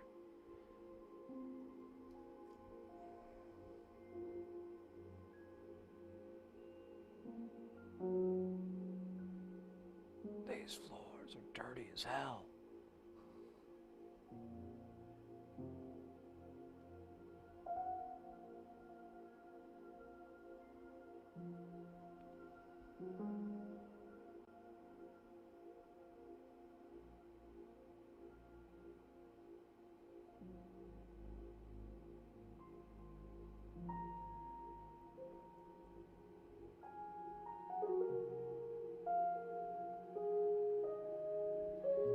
Yeah, that movie was shot in Tulsa, Oklahoma, where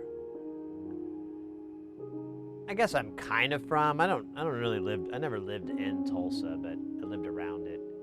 And it was always fun to watch that movie because there's so many like landmarks that you're like, oh, that's the blah blah blah. That's the Tulsa airport. That looks like some fucking crappy vacant lot in Oklahoma, you know. But I was young, so I didn't really swear as much as I do now. So I probably didn't then.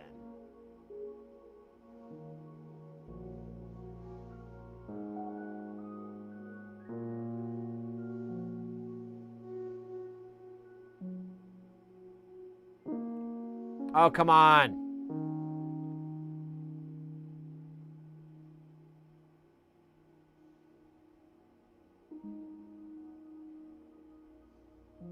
Oops.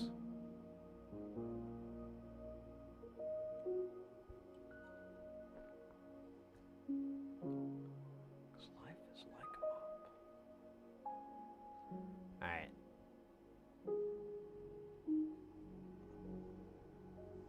I feel like I made it a little bit worse. But, you know. Who's going to tell on me?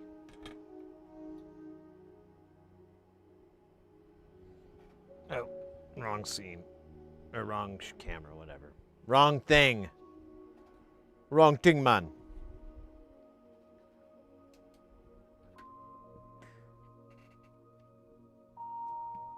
We're going to make a quarter cut here.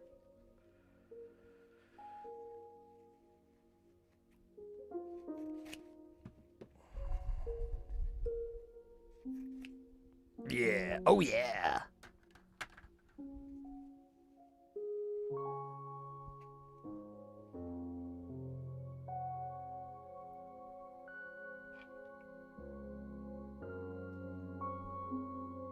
I probably just use my finger.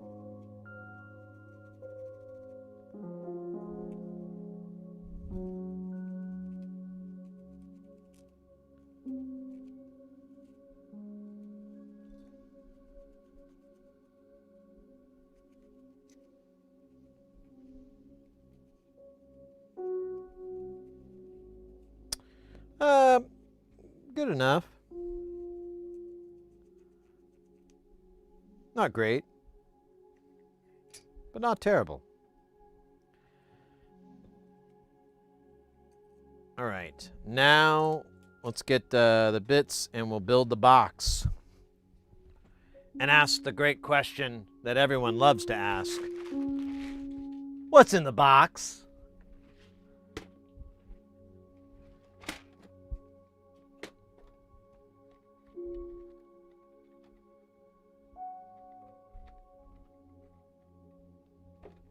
Anytime someone does that joke or whatever, I guess you can call it a joke.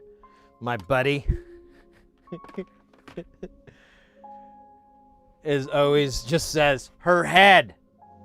It's her head. Her head's in the box.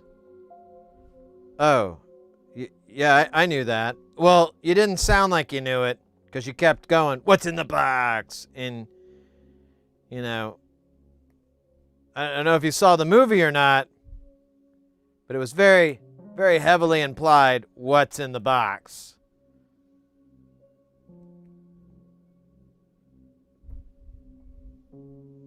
Oh, I know. I was opening boxes and I know what you were doing. And what I'm doing is telling you that answer.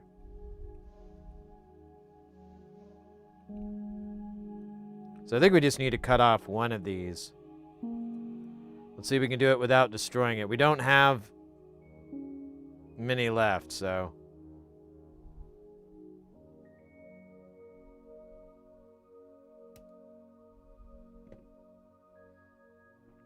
Oh, is that gonna work though?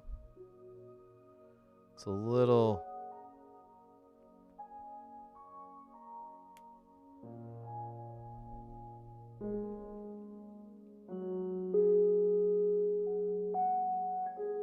I think it will. I think it'll work just fine.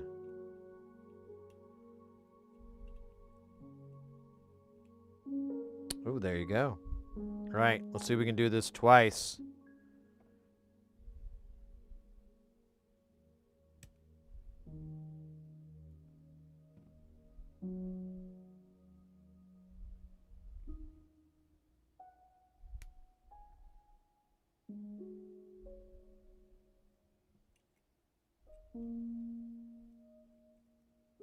Ooh, look at that box.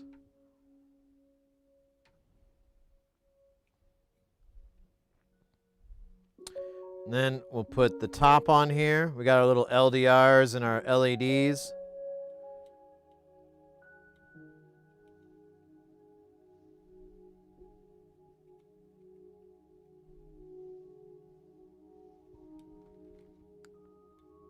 This is the threading the needle bit.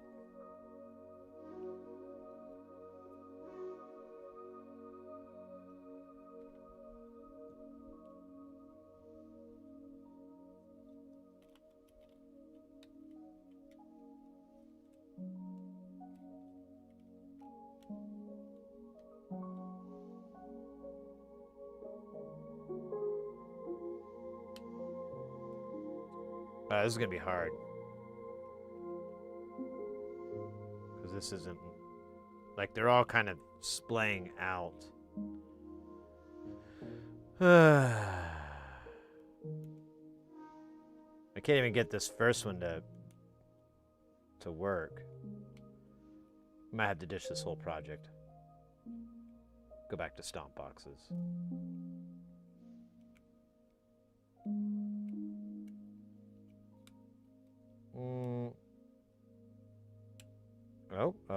Oh, we got a bite.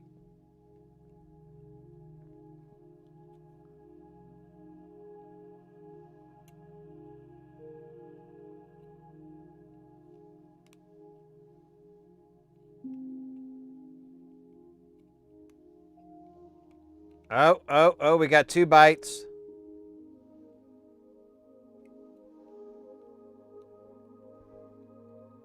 Just need this to line up. Fuck yeah. Let's go. All right, before I got to do some tack work here. I think I have to tack all 4 of them. But we have to do that, otherwise I can guarantee sadness and pain will follow. Because it'll come apart and we'll have to do this all over again. But like some of it will be soldered, so it'll be really hard to fix. It'll be really hard to fix. I'm sorry. Didn't want to imply anything else was hard.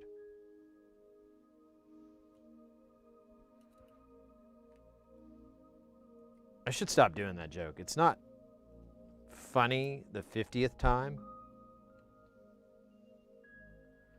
But you know, as a streamer, you got to remember there's different people coming in all the time, and maybe they haven't heard that stupid joke yet. Maybe it's really the best joke they've ever heard. And then after the 10th time or so, they're like, oh, this sucks. Does this guy just have 5 jokes? Oh, shit, he does. All right. Now, we've got the box. So this is not going to be, I don't know, I guess we could just, I can't put it in any vise to hold it together. I don't really have anything because we go edge to edge. So I am just going to solder it on the ground like some sort of crazy, unhoused, soldering crazy man who has a pancake fetish. Yes? I said pancakes. Tack it down. Rainy day soldering. Nothing better. Is it raining?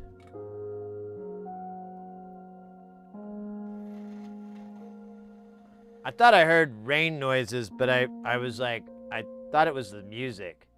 Because he'll put like atmospherics. I'm not sure. My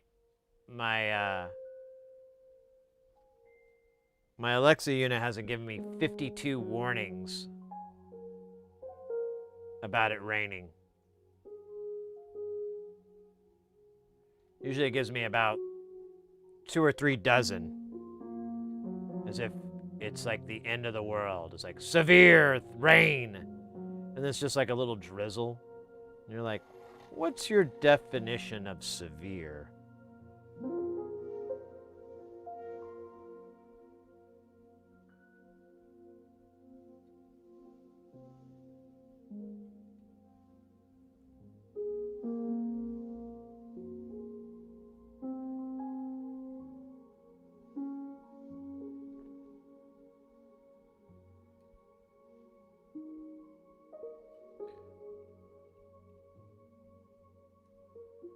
Probably. Well, these damn pots are in the way. The other side will be easier because I don't have any obstructions in my way. I can see all the obstructions in. Oh wait, you know what? I could come from underneath.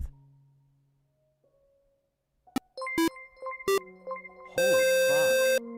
Sid, derecho incoming. Take cover. Love, Alexa.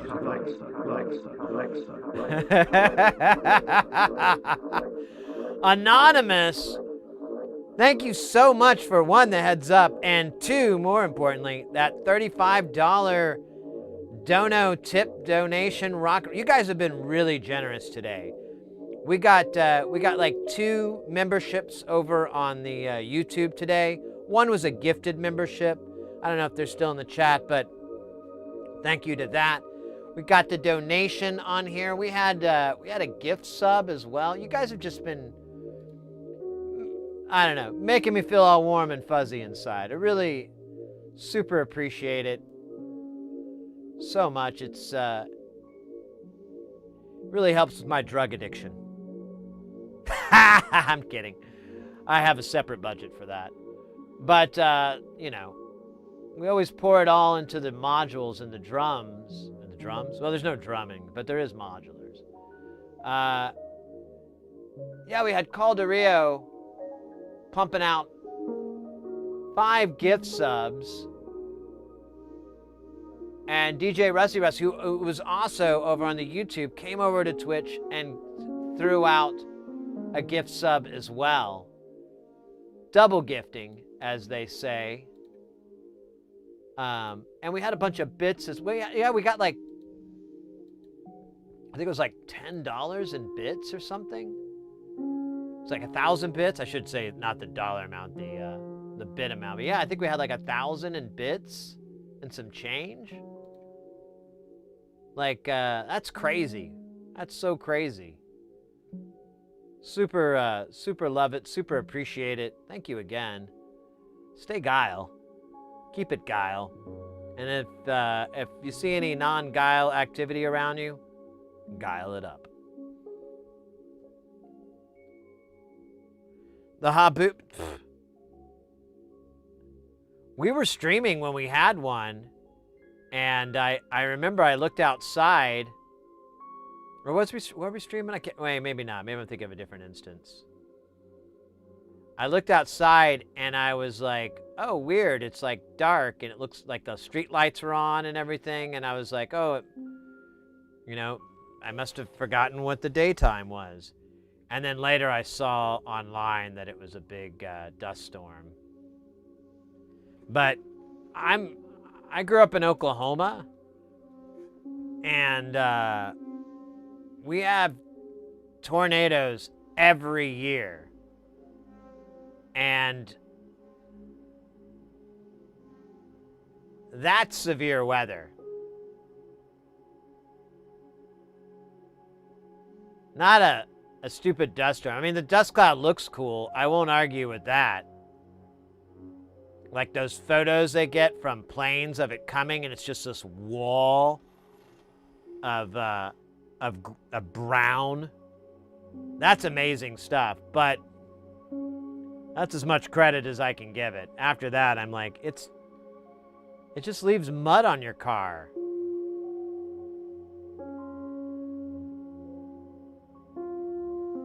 In Oklahoma, I remember a tornado ripped the roof off of my friend's living room and dropped it in their front yard. Her and her dad were just watching TV, and all of a sudden it just started, they heard a weird noise, and then water started dripping in, and then the roof like flew off, and they didn't have a ceiling. Or no, that's right. The ceiling was still there, but it got soaked. And everything, but they couldn't figure it out, and then they saw their roof out in the yard, and they're like, oh, that's what happened.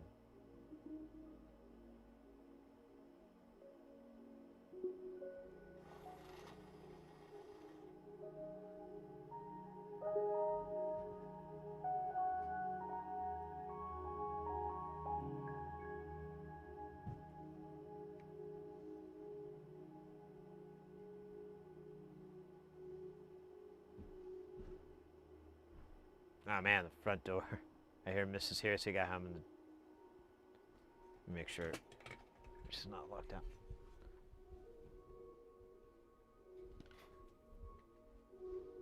Oh, okay. That's just... Sometimes I have the dumb absence of mind, and I'll like super lock the door, because I won't. Stupid.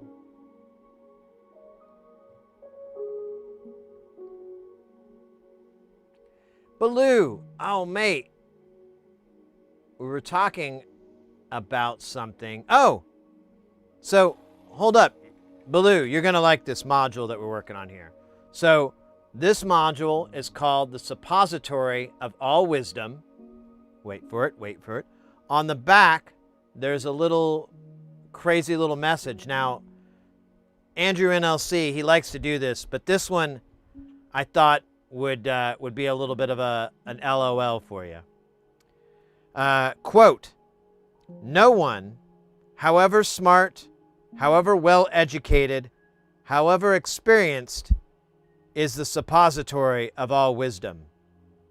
That quote was from Tony Abbott, Australia's second worst prime minister. Now, I lulled on that, not even getting the context, but big belly laugh. But I figured, since you probably are a little bit more familiar with that, you would appreciate it. And I think you, like, right when I read it, you like 5 minutes, you were like, I'm out of here for a bit. And I'm like, oh, damn it.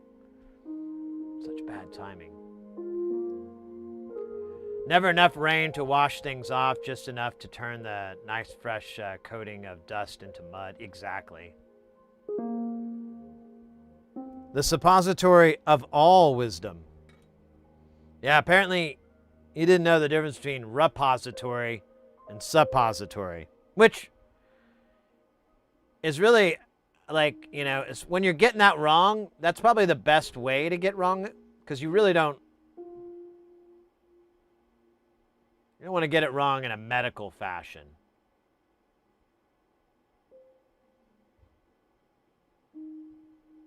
Oops, sorry. Banged it with my hand.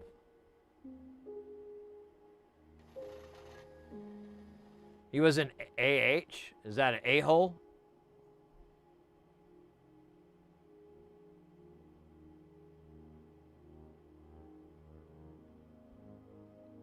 Is that what we're abbreviating there?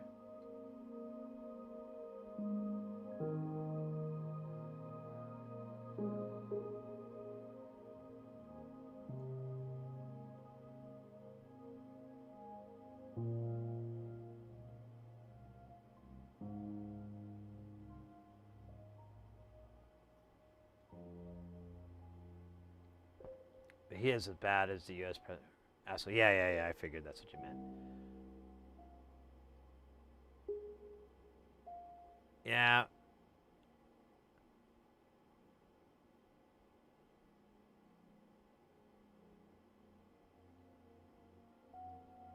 I just thought it was a funny like deal to say second worst, and I'm like, wait a minute.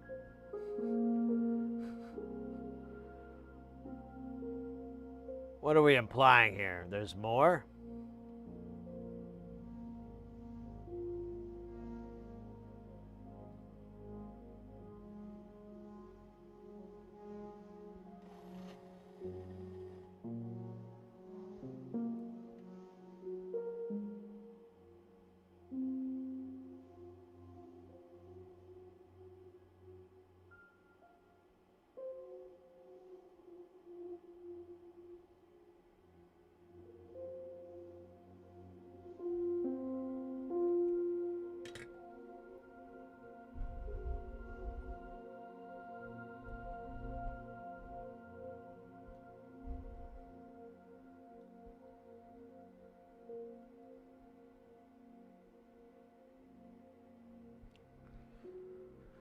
Well, you know, I've always noticed there's always a little bit of overlap between Australia and the U.S.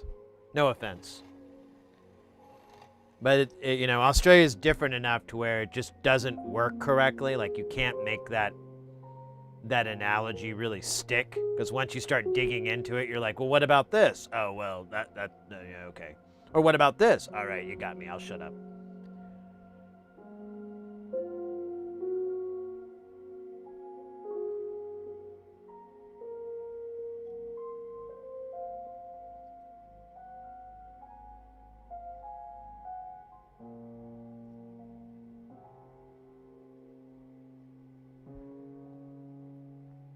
$520 here.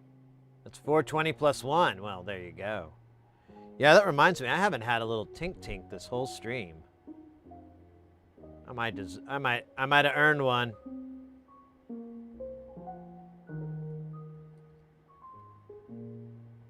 Bob Hawk was the worst.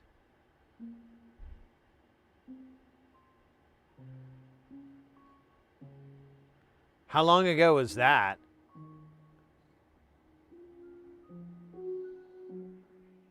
I guess I could look it up on the air. You don't have to be my Wikipedia. I can look this shit up. Never mind.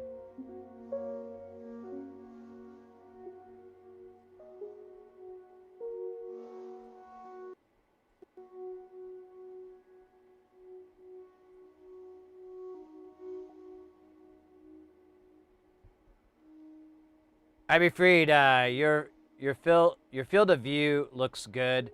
What lens are you using? Are you talking about the? Wait, that's like a little. There we go. Are you talking about the microscope or?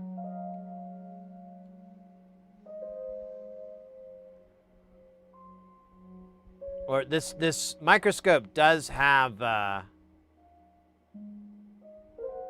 So the lens I'm using, I have like 2 Barlow lenses that come with it. There's a 0.75 and a 0.5. I've just put the 0.75 on and I've never taken it off. I've used the 0.5 a little bit, but it's you have to get the scope up so high.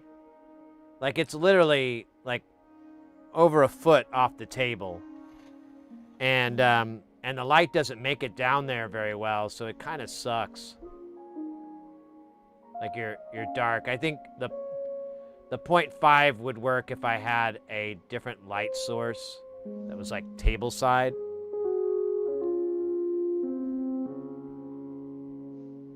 '83 to '91. Damn, those are in the U.S. parallel. Those are Reagan years.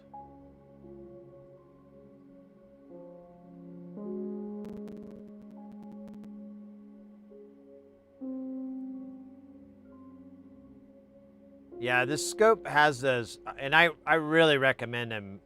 Like, if you're gonna go this route, and you're for whatever reason you're not ordering directly from Northridge, make sure that if you get it from a third party or another group or whatever, make sure that it comes with the lenses. They're not absolutely necessary, but they're so nice to have.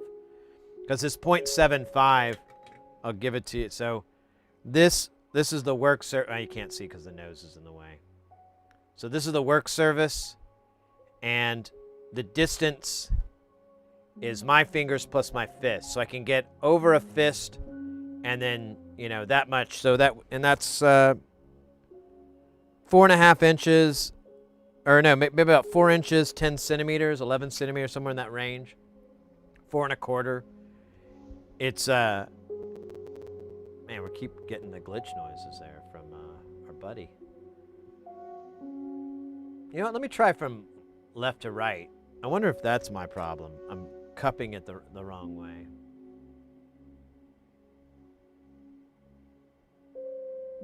You get who you vote for. Yeah, I know.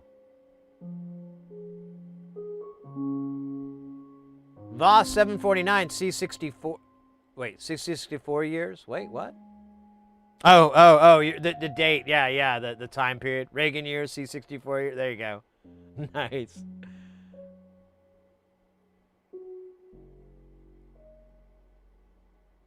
It's an easier metric, I would argue.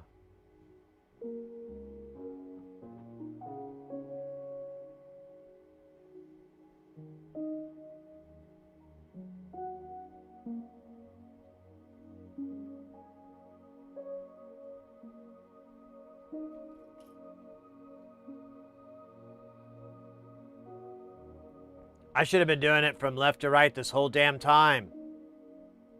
This is like way easier. I grew up with the C64. I'm looking at Northridge with the Amscope articulating arm and Barlow with LEDs. Yeah, that's basically what I'm running. I bought my articulating Amscope arm from someone off of eBay or something like that because he wasn't selling them at the time.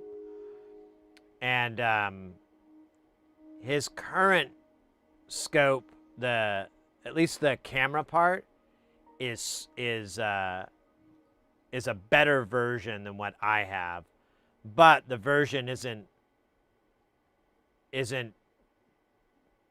enough for me to like go spend the money. I've been tempted to reach out to him and ask like, hey, can I just buy the camera? But then I'm gonna have an extra camera and no lens. I'm like, that's dumb. That's just a waste. So this thing works fine. I have zero complaints. Most of the issues I have with this are because I haven't gotten off my butt and calibrated it.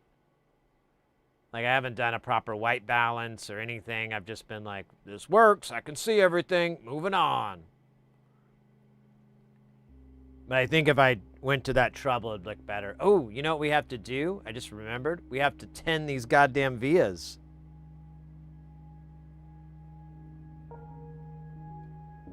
Well, that didn't look very good.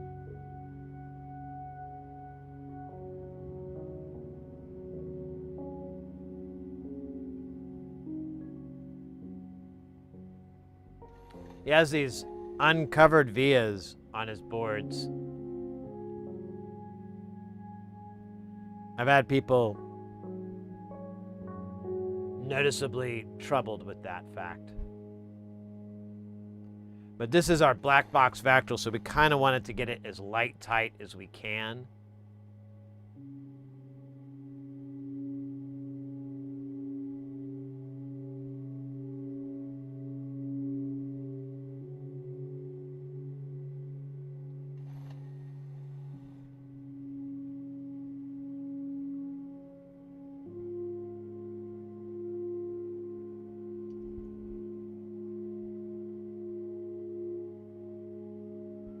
Almost done too.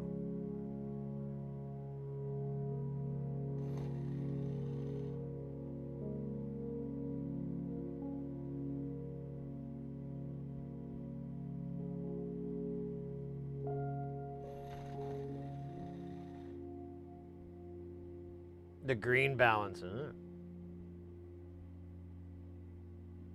The trinocular stereoscope, but with glasses, I'm worried it might be tedious to use. Yeah, I have really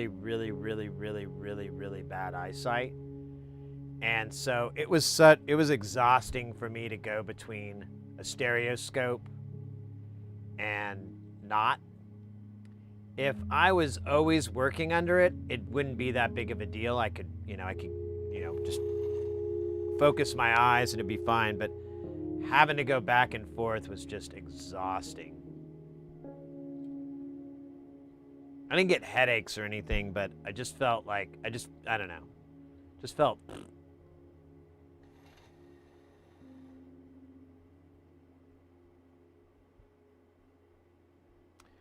With my microscope, I added an air ring to blow smoke away. Oh, nice. I've seen some rigs like that.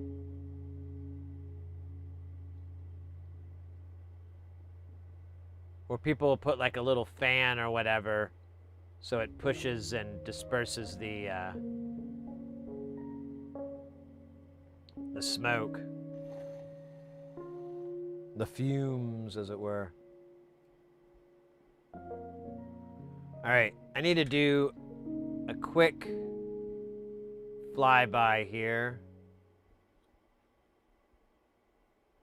because I want to make sure I didn't bridge anything. There's a lot of room to make some solder bridges.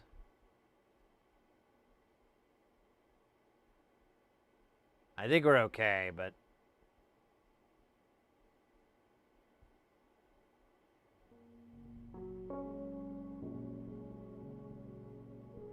yeah, I'm pretty positive we're okay. All right. We're nearing the end. We need to put our jacks on. We have one more pot to put on, and then we're good. Look at our beautiful box.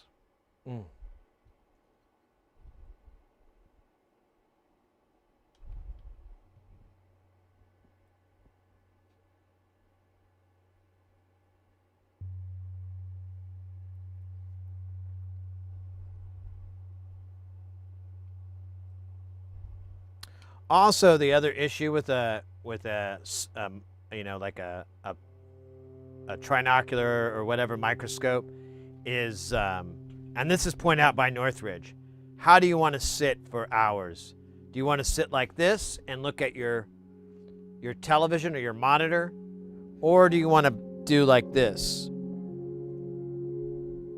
You know, what's going to be more comfortable? For me, just like thinking about being hunched over makes my back hurt.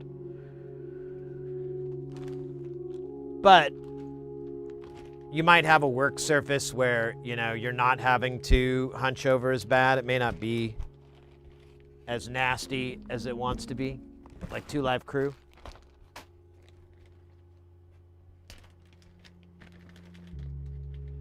Air pumps are good. Oh, yeah. Those are fantastic. Little moo cows.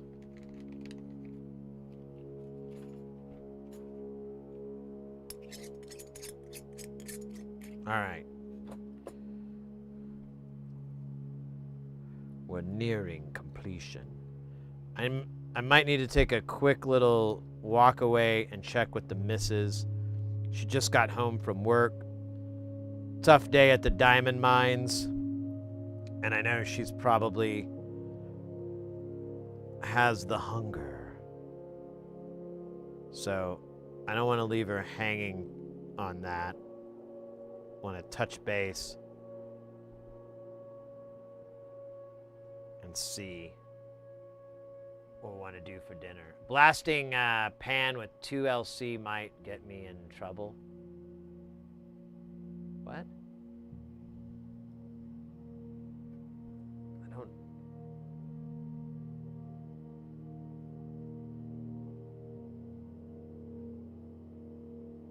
Oh, I love 2 Live Crew. Miami bass, yo. Miami bass. Pussy... I don't... Can't remember which track would be pan. Probably for the best. Guys, get ready, because things are getting heavy. Jump up, because we're going to bump up. And get down, because there ain't no clown in this here town. We got another... Then Blaze Bits coming in with that piping hot. Won't stop. Skilly Bob. Oh, my God. Freaking hot. Ray!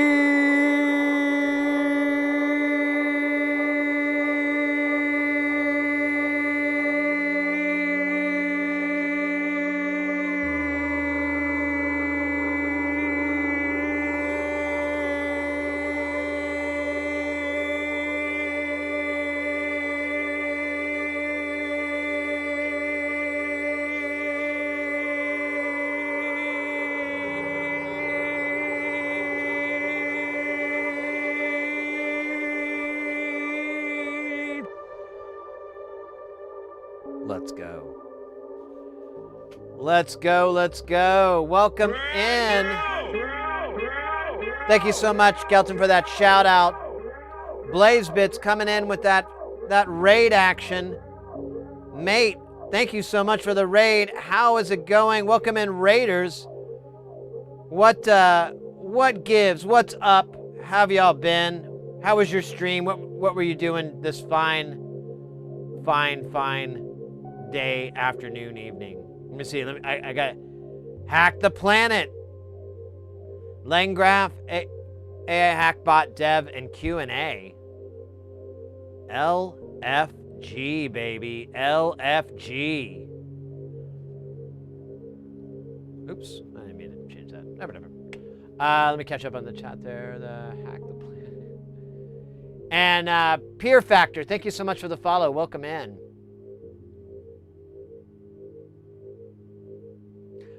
You play trumpet? I used to play cornet and stuff. It's tricky. It's that note. That note is easy to do. If I have to go up or down, it's like, oh man, it's another story. When you do that, I'm always afraid. You just worry that this vein's just gonna pop, and you're just gonna watch a man expire. Yeah, I get that. My family feels the same way. By the way, got the drum kit back. It works okay. They say it was a trigger. It is what I trigger with, and gave me some pointers to try. Oh, really? Right on. Well, wow, I didn't even realize you sent it to them. I thought it was like a fix over the phone or email thing.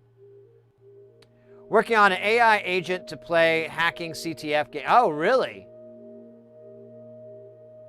It was being really dumb. Now, isn't that always the case with an AI thing? You expect the world, and all you get is an island. Timnator, welcome in. Damn, we got some fresh crew. Not fresh crew. Well, you know, like not fresh as in. You know what? I'm using the '90s term. Like that's fresh. You know, like Arsenio Hall era. I can hold my breath for about 3 seconds. Ooh, that's good. A lot of A, little I. Yeah, right. Right. That's a nail on the head right there. Well, welcome in, mates. So glad you can join us. You're actually at the finish line here. We're putting on the last parts to a module that has a very, very comical name. Are there any Aussies in the chat? Oi, oi, oi. But you will get the joke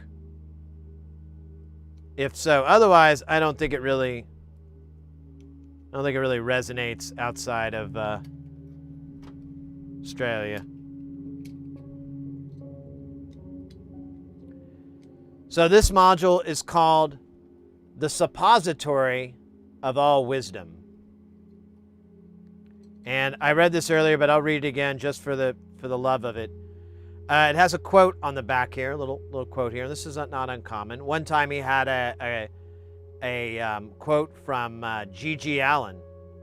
I don't remember what it was, but it was very deceptive. You're like, wait, what? So this one says, no one, however smart, however well educated, however experienced, is the suppository of all wisdom. That quote comes from Tony Abbott, Australia's second worst prime minister. Literally what it says right there. Not adding any of my own comment, my own thoughts on it. It's literally what's written there. Very funny, even when you don't know who that is, because they got repository and suppository confused. But as I stated earlier, probably the best time to get those two confused, because the other way around, you don't really want to get that confused. I'll be using a repository. You'll be using a suppository. Oh, yeah.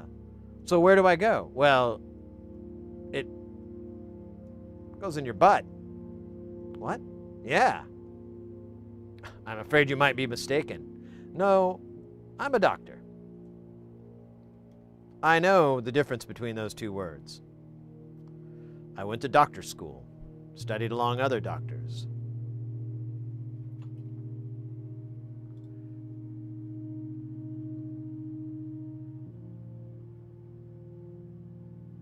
Repositories go up your ass, exactly. It's a butt thing. It's a butt joke. I never said this channel was not going to make butt jokes. I might have implied it, but I was lying at the time.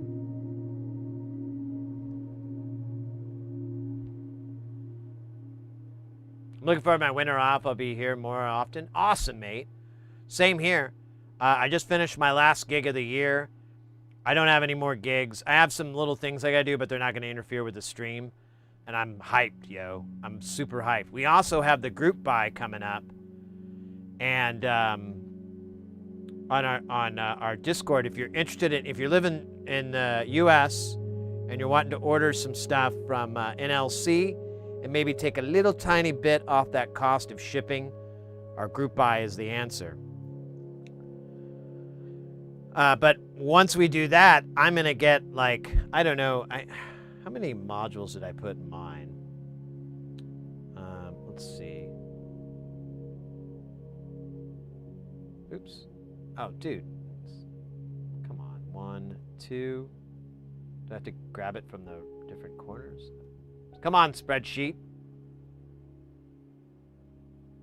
There we go. I have 21 modules in my list.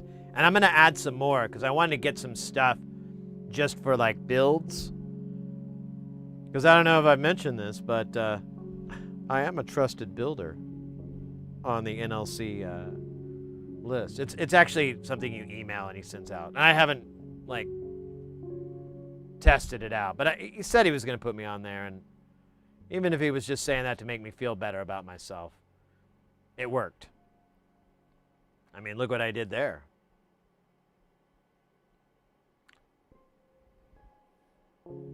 Oh, my account age? I don't know.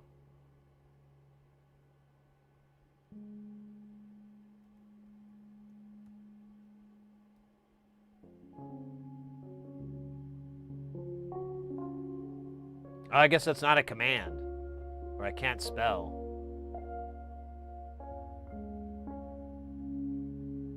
Can't remember what the command is now. All right. I hate to do this to you guys, but I'll be right back. I'm gonna go check. I was saying this right before you guys raided in. I just need to check with Mrs. Heresy really quick. She got home from work, hard day at the diamond mill, and I'll be right back. I just need to check on what she wants to do for dinner. And then we'll get back to this. We're minutes away from finishing this and checking out the suppository of all wisdom. BRB.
So in the words of Matthew McConaughey, all right, all right, all right.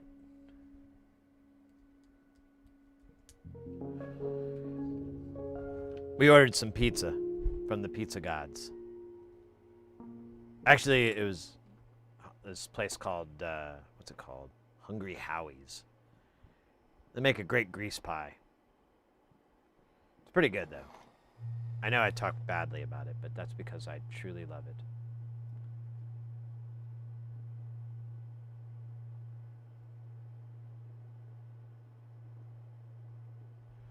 Oh, it's not a count, it's follow age.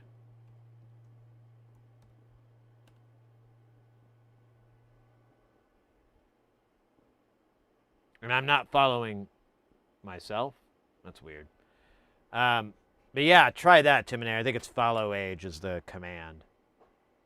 It just dawned on me like how Dawn removes grease.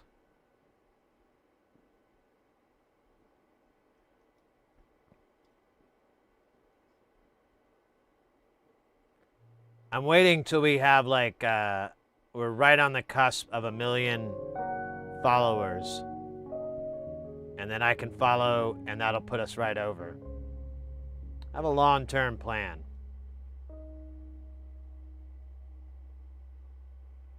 Dawn and the other, yeah, honestly, I mean, I'm sure you guys already know this, but yeah, like Dawn is a really great soap, dish soap, because it's super, super gentle. You can use it for, I used to use it when I grew tomatoes. Actually, it's legal to grow tomatoes here, but I would use that a lot to fix the pH or get rid of bugs or stuff like that. And then you can use it for a bunch of other stuff I can't think of right now because I used all my memory power remembering the command follow age.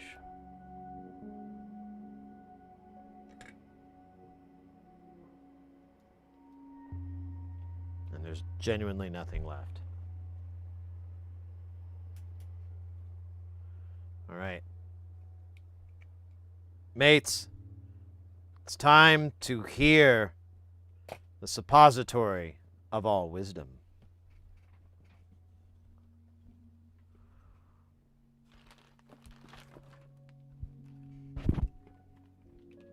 Oh.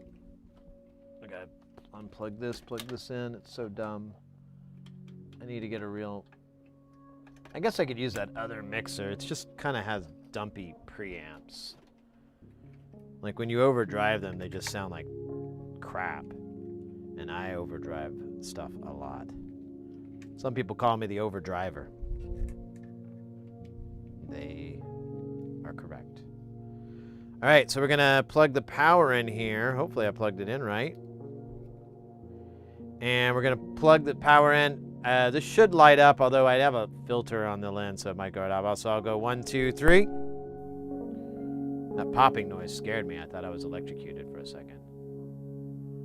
The box is full of LDRs and LEDs. And they fight. All right, we got to first do a level check because we had the bass in there earlier and it kind of raised the raised it up.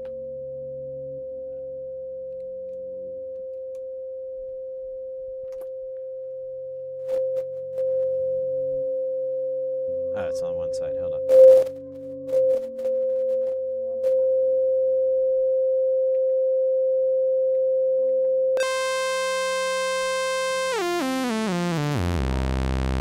Awesome. We're going to plug this first into the mix out. And we have two inputs here. We have AC and DC in case we want to get thunderstruck. We'll do the AC in for the audio. I'm going to turn all these knobs down. We'll see what that sounds like. So there's a dry and wet. We want to go to wet.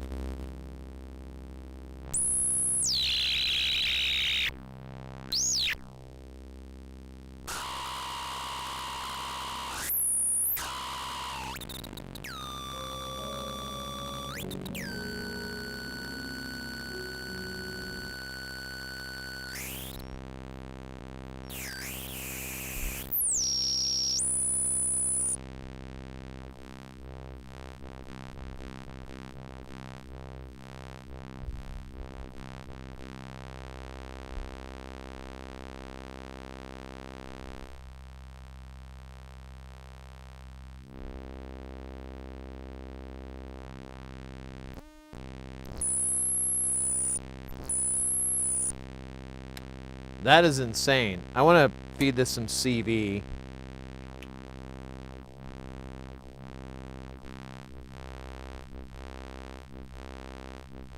Slow it down a little bit.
Oh, we got some weird power thing.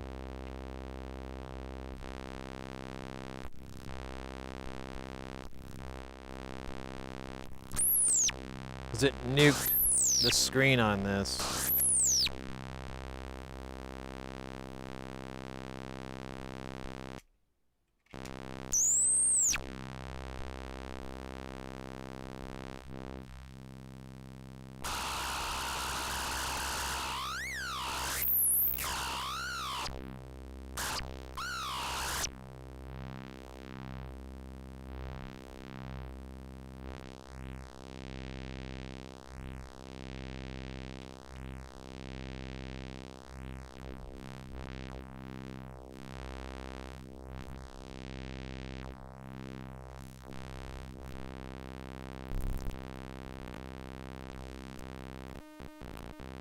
Uh-oh.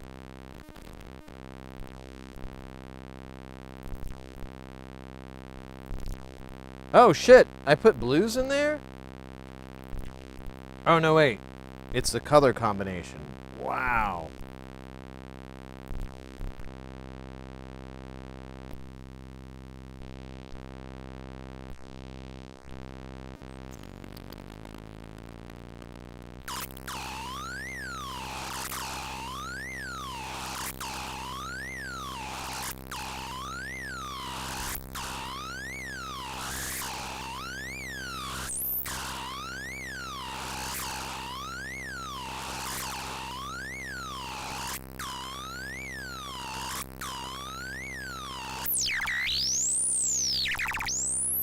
There we go.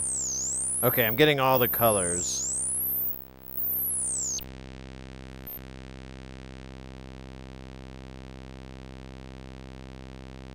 Let's try this B mix.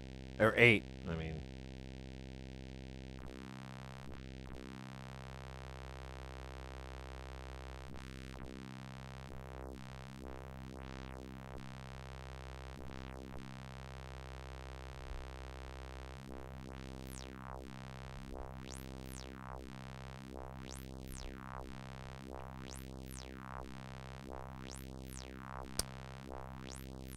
I think you can see it. It's just jargon on here. I think it sent some voltage down the...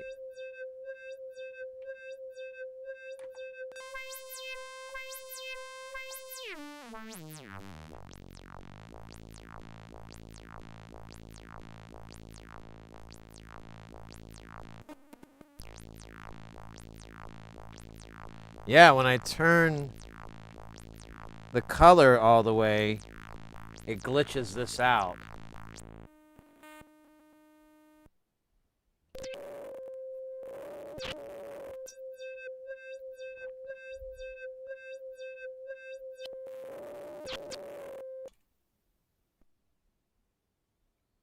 So it's coming in on the... Well, no, it's that. Is it the CV? No, it's the output. Oh, now it's just fucking hosed up here. Or is it the power supply? No, it looks okay now. Let me plug audio into it. We go ACN. Okay, it's not freaking out there. Let me do the output. Yep, it's the audio out. Now, there's something goofy with this. Wait, oh, wow.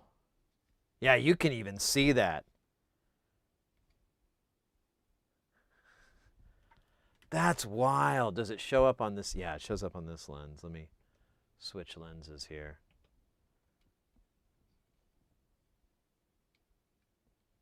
So if you turn it up, oh man, it stopped. There we go. There's a green one. Yeah, you can kind of see the orange and red. I don't think it shows up on camera too well.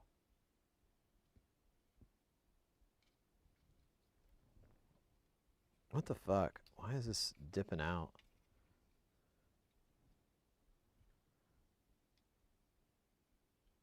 That's kind of weird. Like, it glitches out.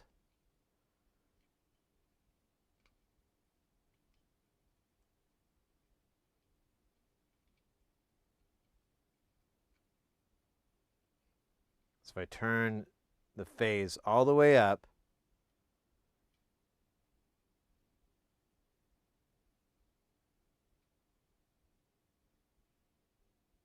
okay, there we go. We're getting consistency.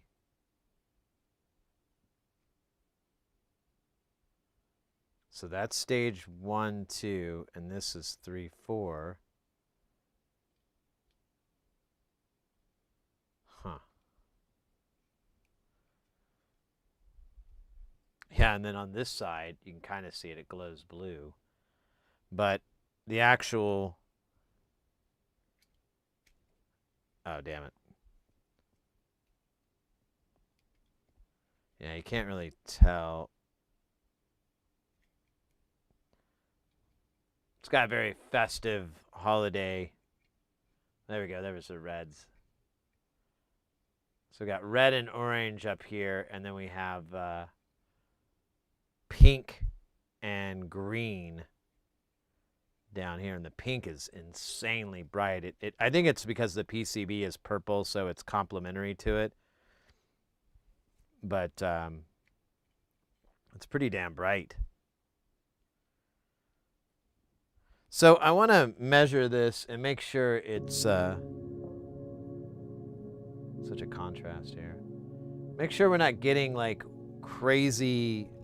Let me just look on the meter. I want to see what the voltage is coming out of this output, because it's flipping out the tester, but the tester, I don't think it has any protection on the inputs. Like, it's really just to calibrate and verify. It's not really designed for crazy wackiness.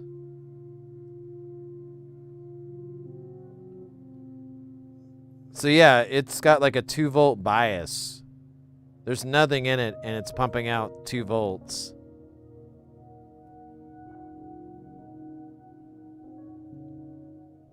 It's drifting. Yeah, and if I turn these down... Oh, there we go. We got our 2 volts again.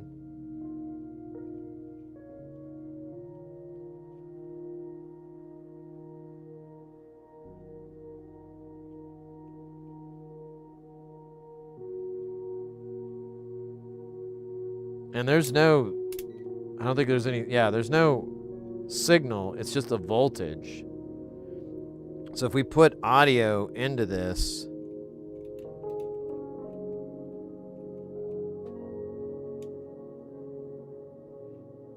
There's 47K. I believe that's correct. What's our voltage, though? So our voltage is pretty soft, which is kind of what we got earlier. But if I play with this... Huh. Now I'm not getting that crazy weird bias.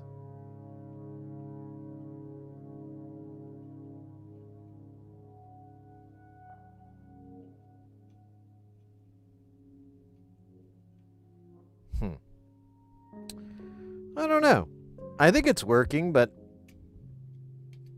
this thing doesn't like it.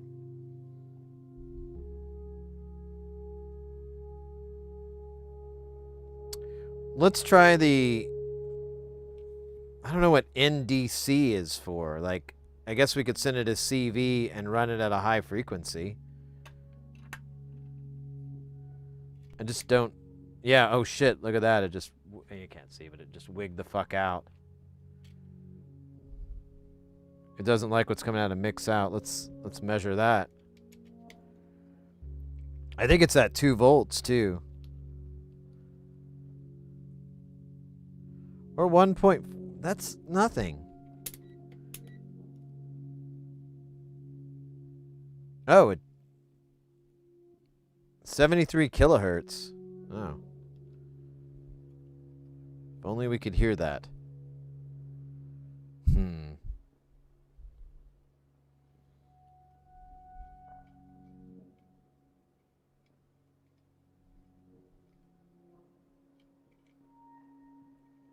Yeah, and it's kind of inconsistent.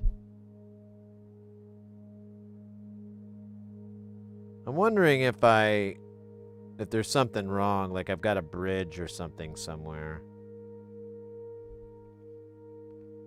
Because it's just kind of weird. It has this inconsistency issue. But it could be my power supply too. It is a little bit...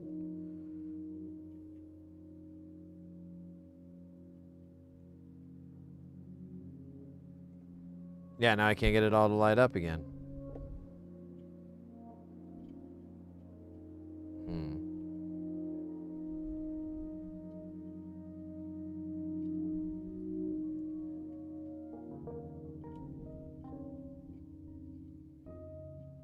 Oh yeah, now it's not lighting up at all.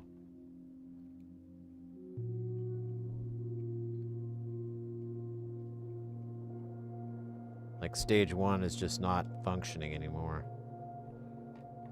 Let me power cycle it. Yeah, now it is.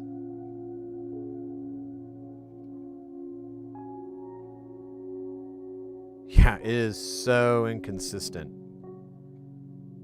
I think I might have something wonky here.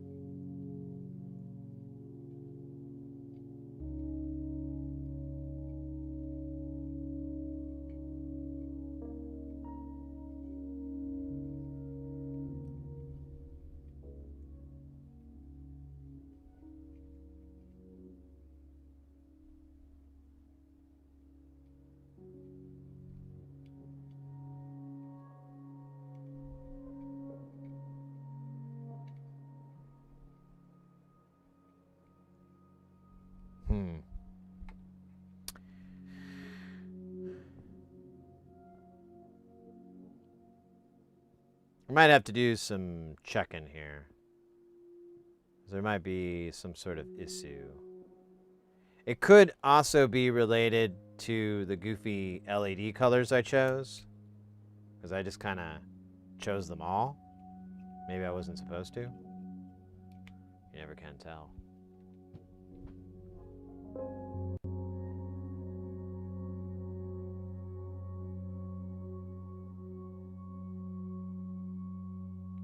Module does not sound shorted pot. I don't think the pot's bad. I don't think there's an issue with the pot. I'm pretty well. I mean, we could double check it, but I'm pretty good on that. It's just like its behavior is weird. Okay, now I'm getting a little bit of consistency.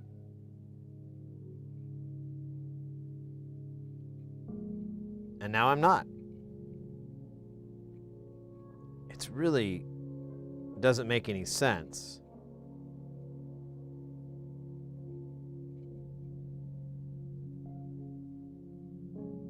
Oh, well, there you go. Okay, maybe it's operator error?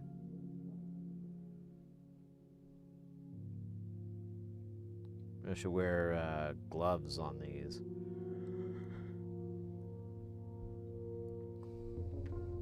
But it's shitting out like a voltage it doesn't dig. You can see that screen.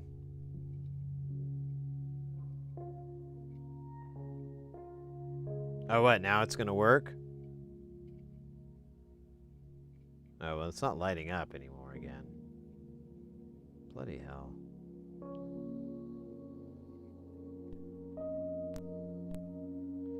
I think it's my power connector. This thing is really messed up, so. But yeah, now I've got this all effed up.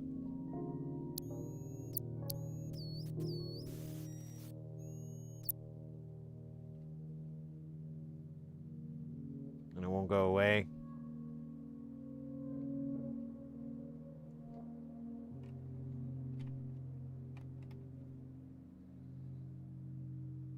Okay, if I turn the phase all the way up, phase 2 all the way up.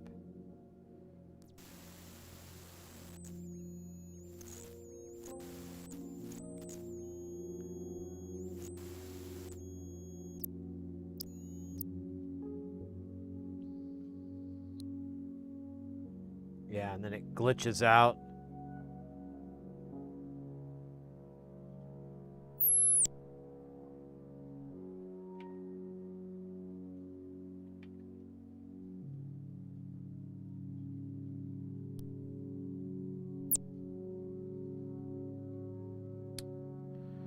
I feel like this is not desirable. So yeah, let's do The pots look fine here. Let's do a double bubble check. Oops, let me switch cameras.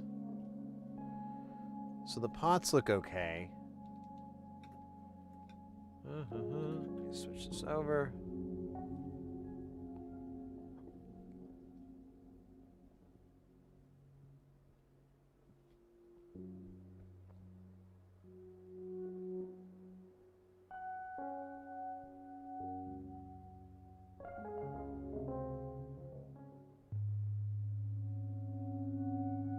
Let's hit it with that. Let's just tap it.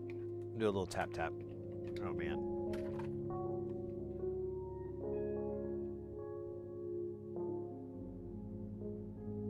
Oh man, this is hard to get into now.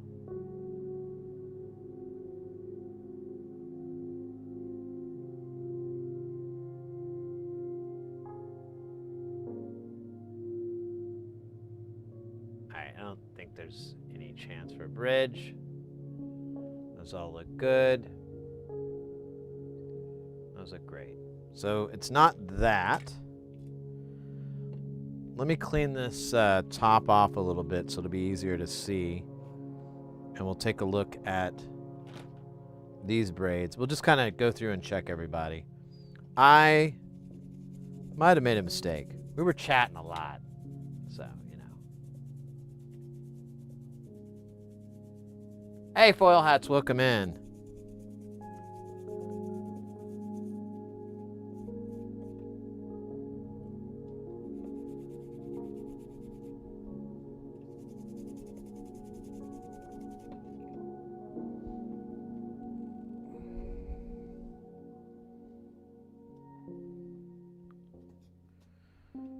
And yeah, it could be I screwed it up by using 4 different color LEDs instead of a single color. But, you know, I can't see how that would cause it to like send out the wrong voltages and stuff like that.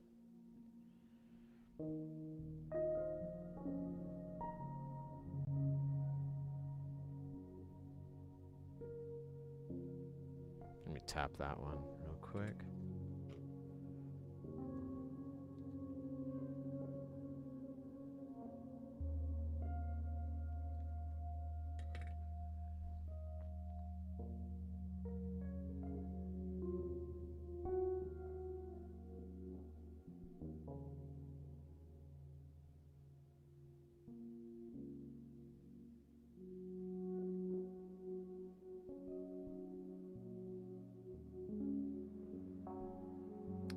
Yeah, so in the instructions, the data sheet, he says you can use any color you want. Red, green, doesn't matter, not blue. And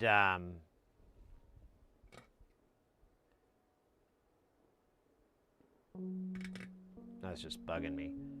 And I wasn't for sure if I was supposed to use, you know, those colors for, you know, individually or whatever.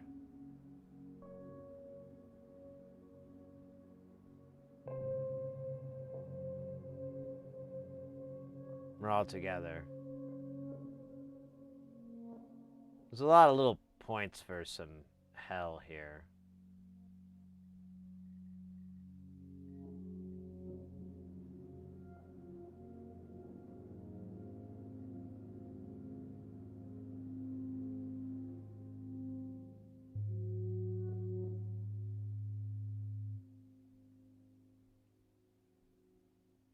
Yeah, he was like super brights.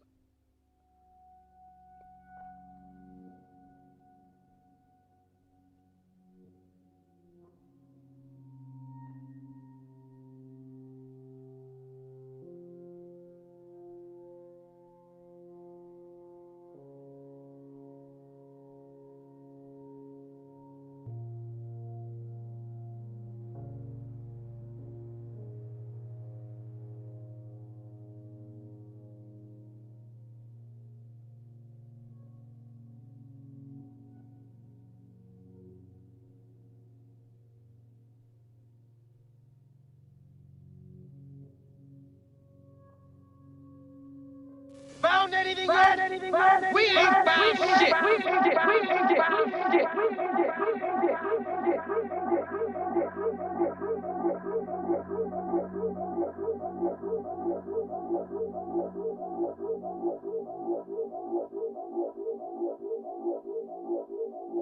There's 100K by the lower IC.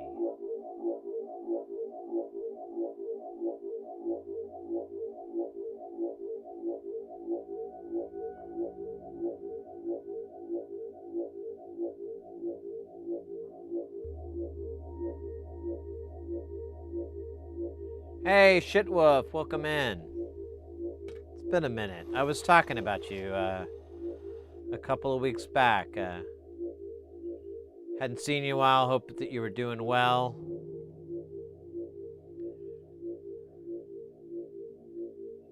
So it's nice to see you in the chat.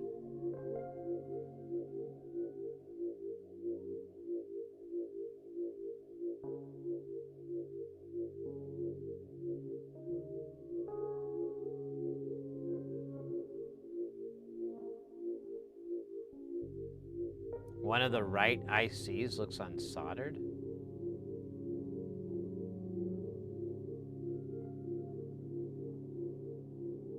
Oh, one on the right of the IC looks soldered.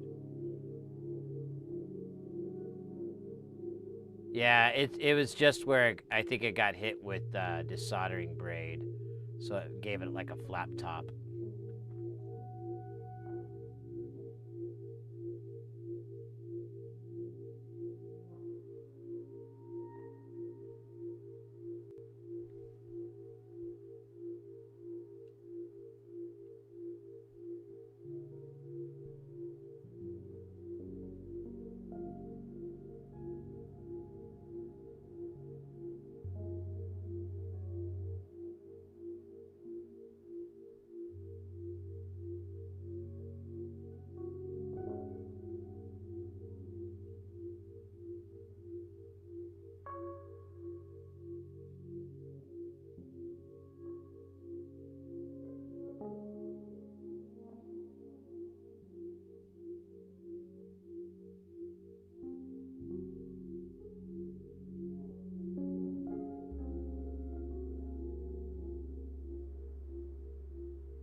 Oh yeah, Shitwolf. The echo is life.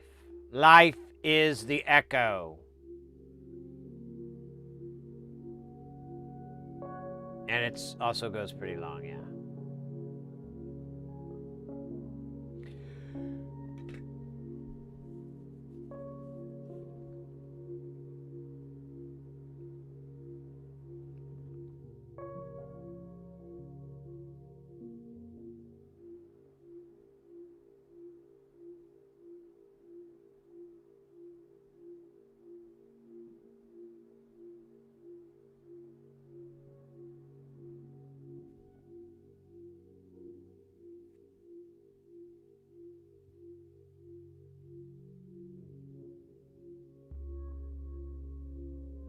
Fans. You can never have too many fans. So yeah, I caught that too, Ekin. I'm wondering if this is... You know what my dumbass should do? Look at the bloody demo.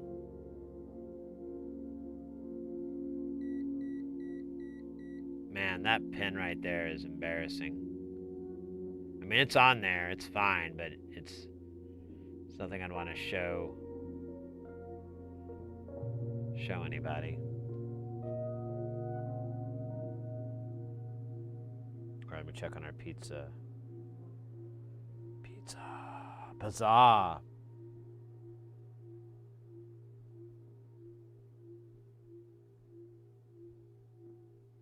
Oh, they're cruising down the road. Do. I love it.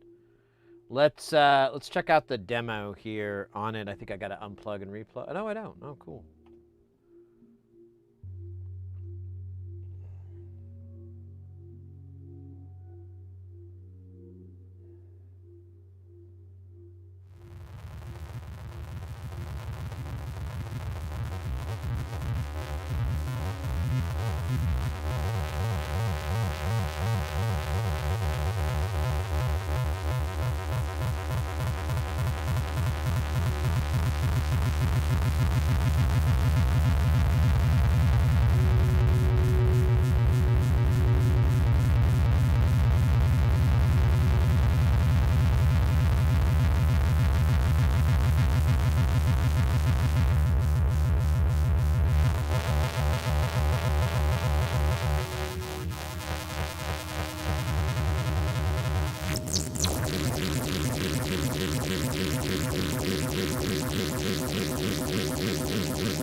Was that Janage73? Welcome in.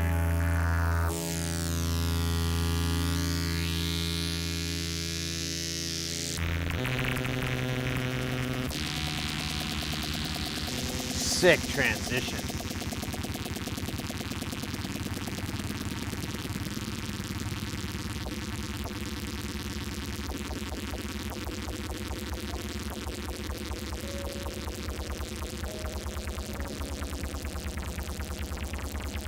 Janny, I got you, mate. If I forget, remind me. It's just this tinker here.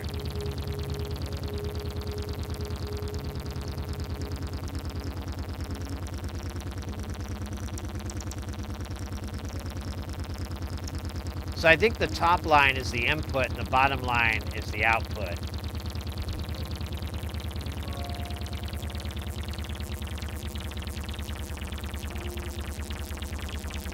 I wish you could see, like, is there any...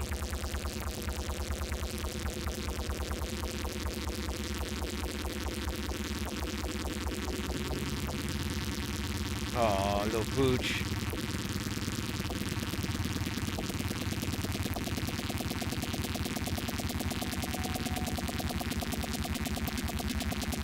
Hey, Twitch guy 2, welcome in, mate. Dax Platinum, did I say hi to you earlier? I remembered seeing you, but I think I came back from the pizza thing, and I got distracted. Oh, you did a My Wife bit. I love it.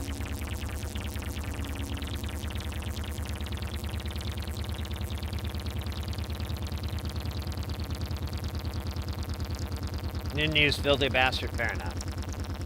You filthy bastard. What the hell is your problem?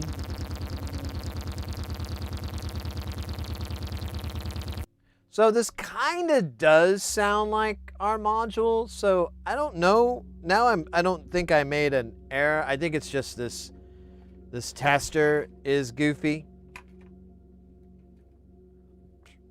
Let's put it back together here. Let's put the sandwich back. Sandwich, like half of a pizza. And let's power it up.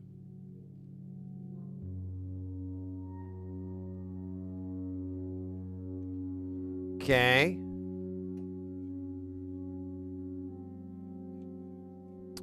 Let's plug an audio into the out.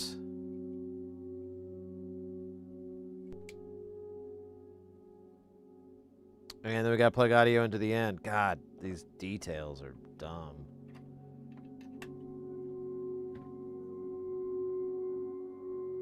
He thought it was a new redeem. No, we just built this module. We spent most of the stream working on it. A lot of chatting though. We've had a really great day today. And now we're gonna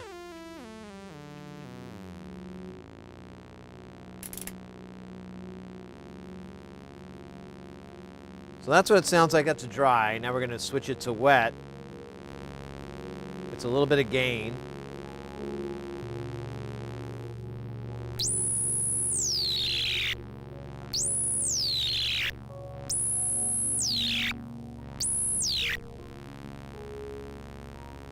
I'm going to turn color up to a quarter or whatever.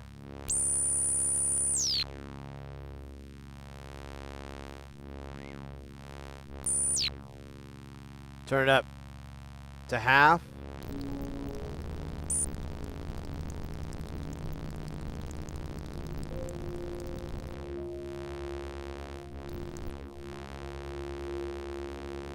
Turn color 3/4.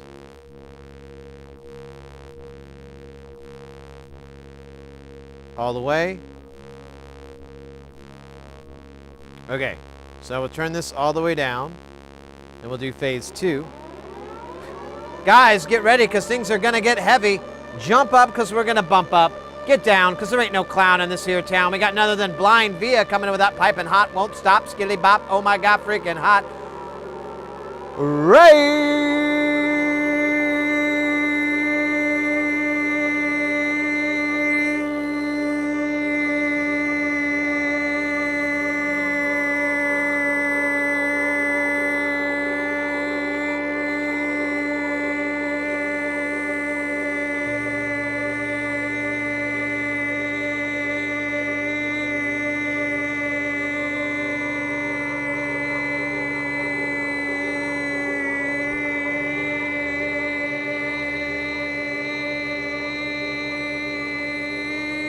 Yeah! Holy moly, ole moly.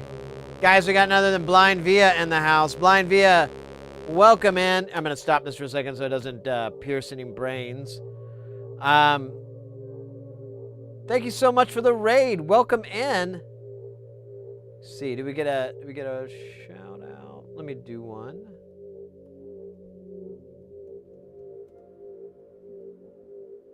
Blind Via. Mate, how was the stream? Welcome in Raiders, by the way. You guys caught us at a good part. We're trying to figure out, we're working on an NLC module that we just built, and we're trying to figure out the classic question, is this working or is it not supposed to do this? It's been a little bit wild here.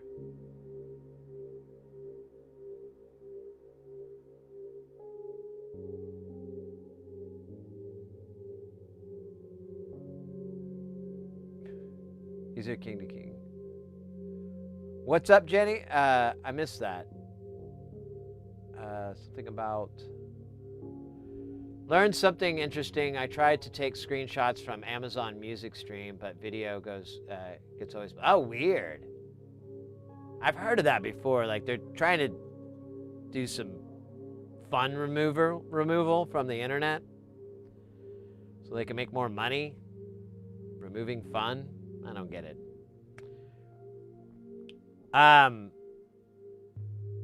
Via, how was the stream? What were you guys working on? It's been a minute. I haven't seen you in a while. I hope you're doing well.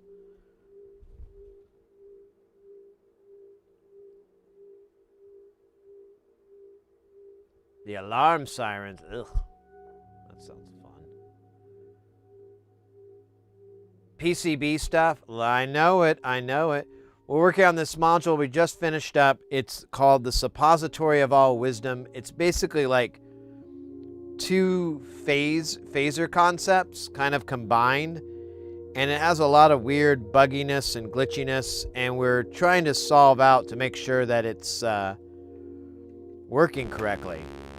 So we got this one part.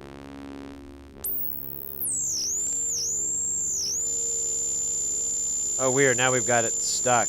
I mean, it's not, shouldn't be doing that.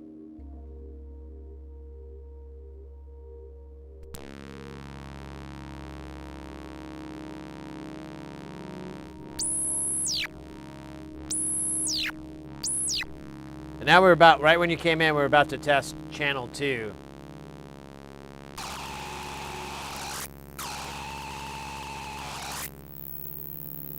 So let's turn the color up 25%, 50%, 75, and 100. So if we turn it down, we get the invasion of the body snatcher sound.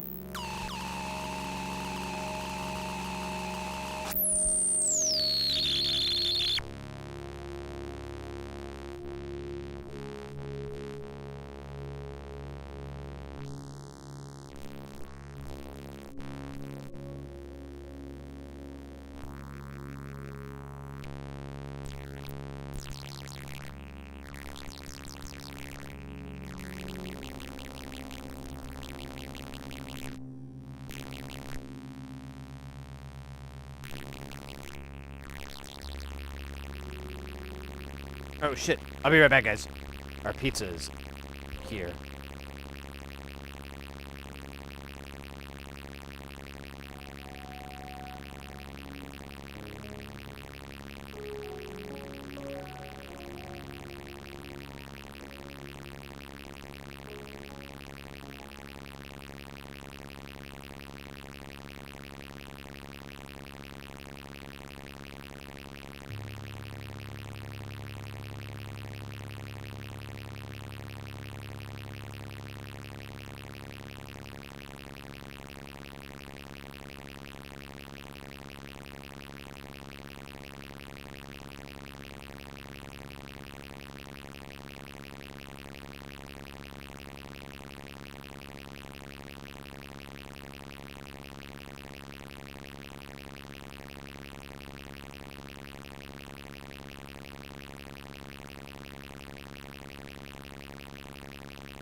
All right.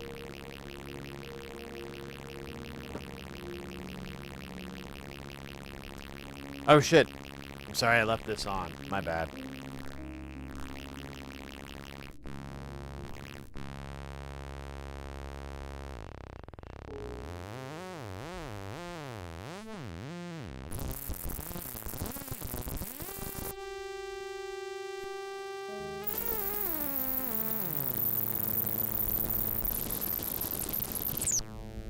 Oh, now it's screwing up the screen, but I think this works. I think this is fine.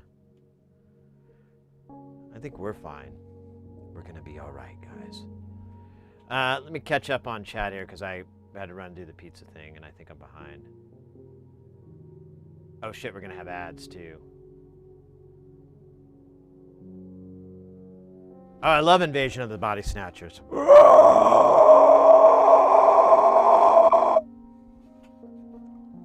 It's how I greet people at the dentist. Mr. Heresy? Time for your cleaning. Can you please stop doing that?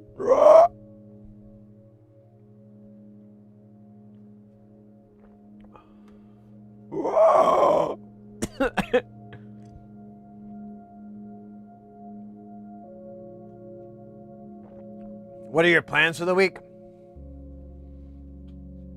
Hopefully get taller. I don't know if it's going to work out, though. Might get tall implants.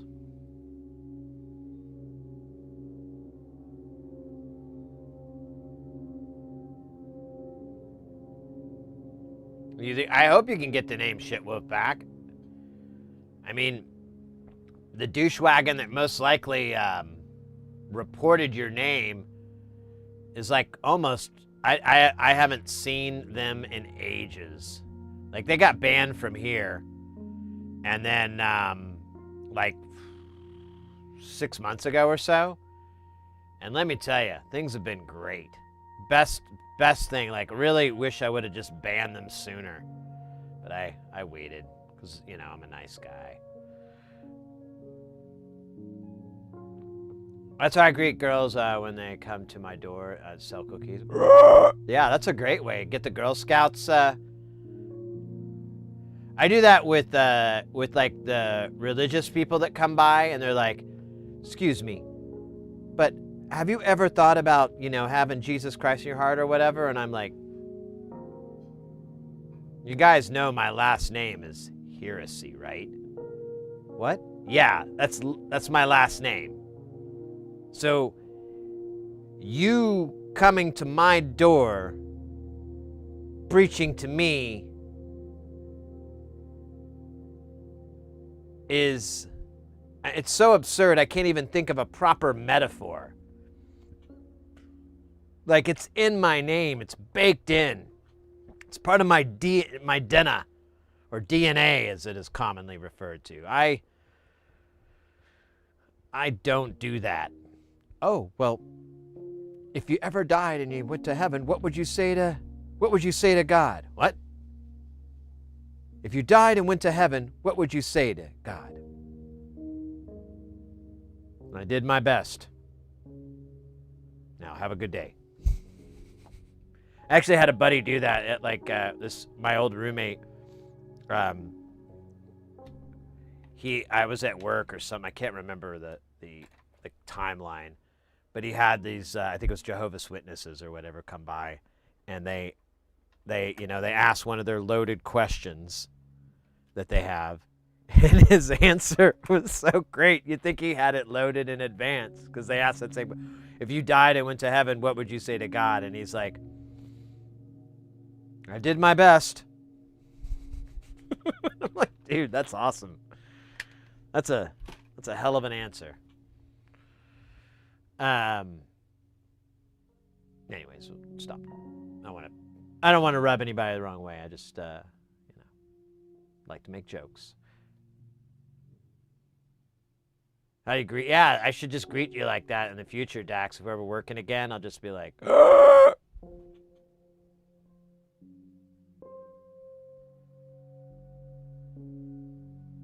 That movie, yeah, it does. I know. It's a good movie. So we have quite a few channel redemptions here that I need to get through. For some reason, we have 2 Christopher Walkens. I'm just gonna give you one of those back. We're just gonna do a single Christopher Walken. And then we got a hydrate and a stretch. We got some stuff. Oh, are you kidding me? Guys, get ready because things are about to get heavy.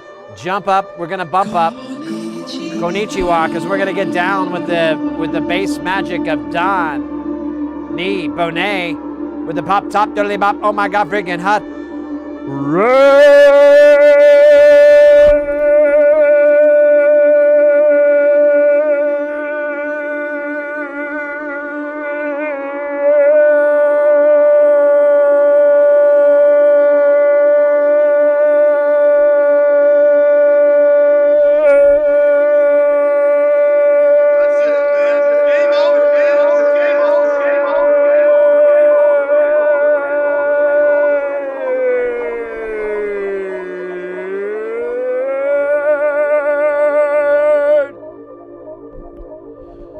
Only for you. Only for you. This is why our channel gets flagged all the time.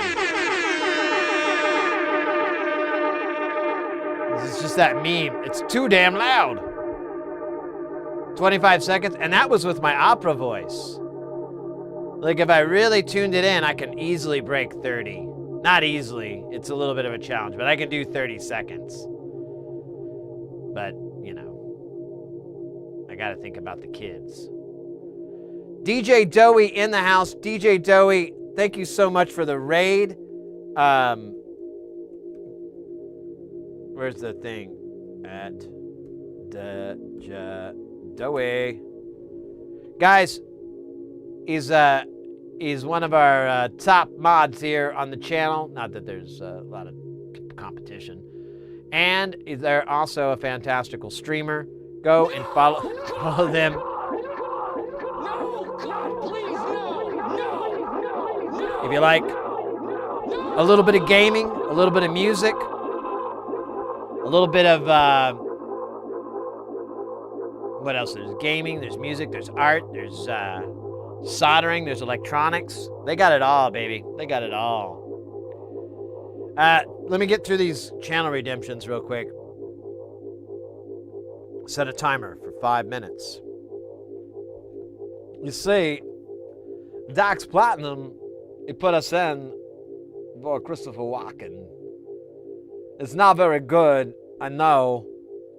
I'm doing it as best as I can. And a lot of times, it's not good enough. But, anyways, I'm not gonna dwell on my failures. I'm gonna dwell on the accomplishments. Dowie, we finished the suppository of all wisdom, and it's really something special.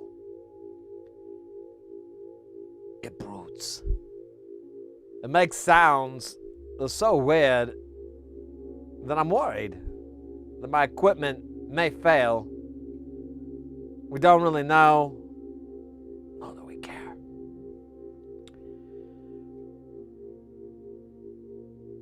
If you look inside, it's got a black box, but what's going on here?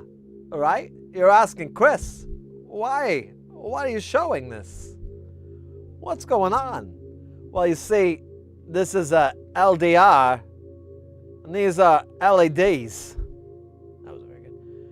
And there's a lot, and because I don't care, I made them different colors. And it makes crazy sounds. That's not bad. It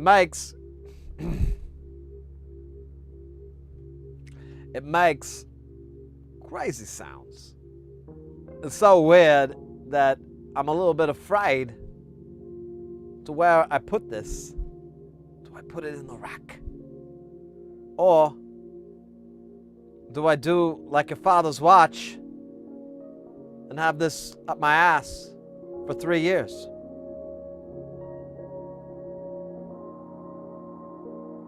I really hope it's the latter and not the former. If I could be honest with you. Good God, how many more minutes is there of this? Oh dear. 2.5. Very sorry. I really need to take it off the redemption because I don't think I do a good job. I gotta remember so much. It's really quite terrible. But it is what it is, and we're in it, you know? But yeah, I don't really have all the... Well, you know, that's not true. We can put the nuts on it, the dress nuts. Now, I know what you're thinking. Chris or Sid, I don't really know how to address myself. Are you talking about something that I don't understand, like a dress nut? What is that? Let me get it to you. Oh, damn. Let me put these away. I don't want to spill them. It'd be very bad.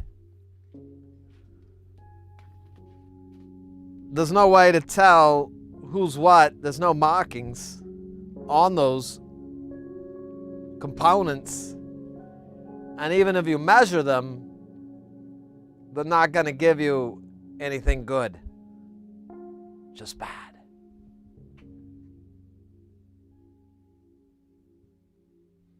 The feds, it's funny you mentioned that. Today, earlier, that's why I had to start the stream a little late. I had to go to my accountant. His name's Mark. He's a good man, strong man. He's not very tall, so I don't feel intimidated by him like I do with my other people, like friends, family. My father-in-law, he's tall. He's as big as a house. A short house, but still. Oh, good. We're done. I really couldn't go much further with that. I was like, God damn it. I really got to get rid of Christopher Walken. I don't do a good impression of him, and I don't think it ever gets good down the road. Just gets worse. What is going on? Yeah, see, that's like not a good Christopher Walken. And look, our YouTube viewership like just nosedive. No one wants to hear a bad Christopher Walken impression.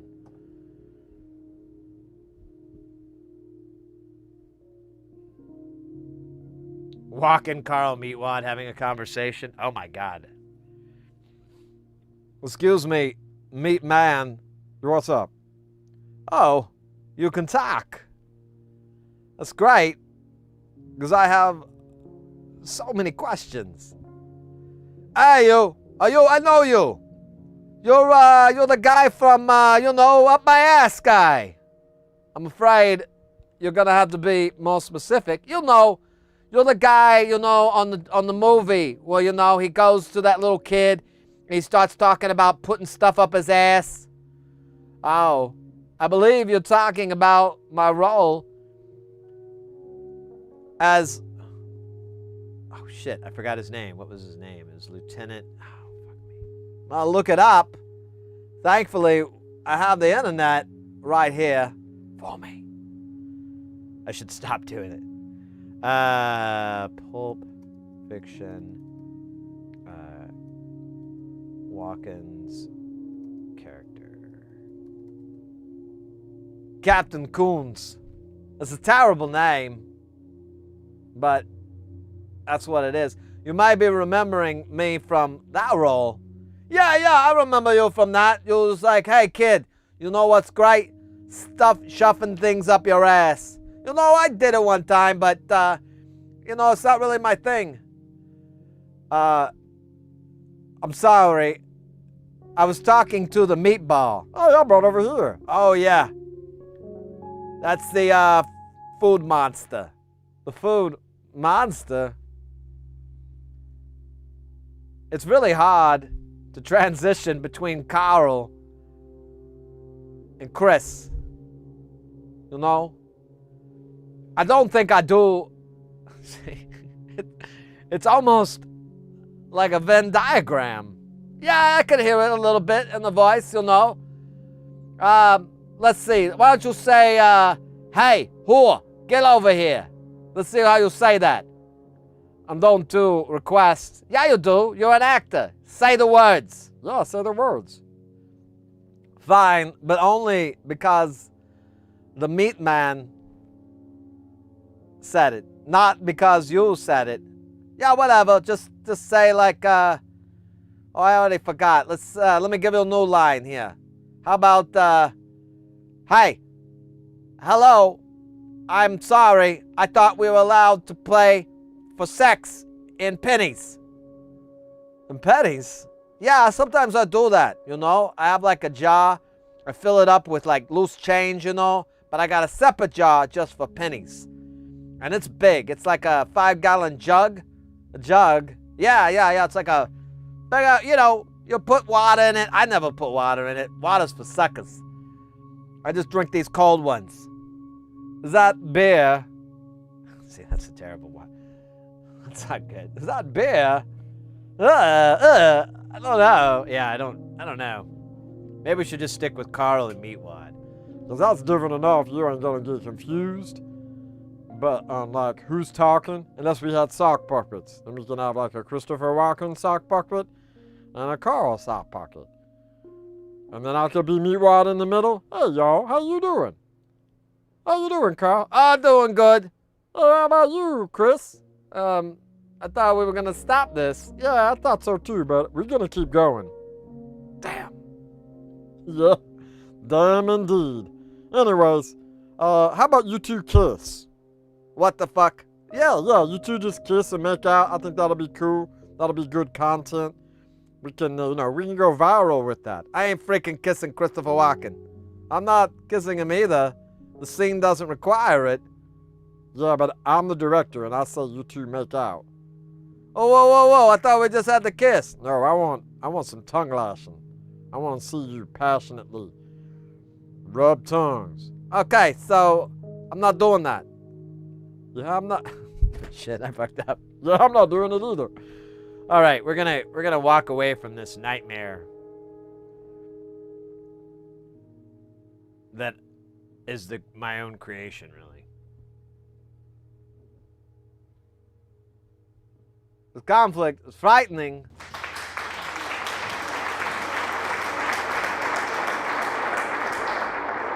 That guy's a joker. I don't know if he's a midnight poker or a midnight smoker. Probably, though. Boxy Brown, you dig? Boxy, you don't need to say that. Motherfucker peed on me. Oh my god, we have from Oddball. How much nonsense can we put out today? I don't know. We do have a hydrate and a stretch from Twitch guy. I'm just gonna hop over to that one real quick. I do need to go to the restroom though. Isn't that weird?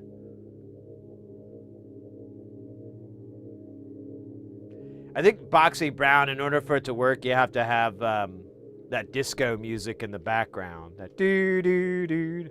Yeah. You find some hot ass coochie mama. Boxy, no. Hey, Boxy, I had action figures, and that's not what they're doing.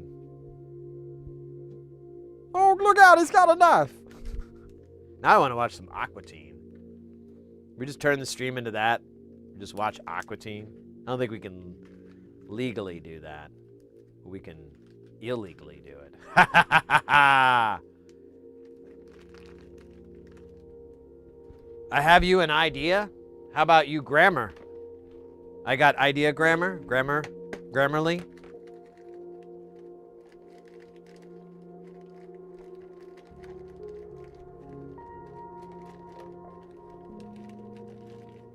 They don't fit. I just shove them in there. It's perfectly fine. They like it. I'm going to be right back, guys. I got to hit the head. I've been putting this off. BRB, super fast.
All right.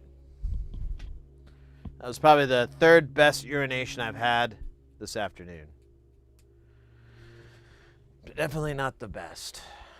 That was earlier. God damn, that was amazing.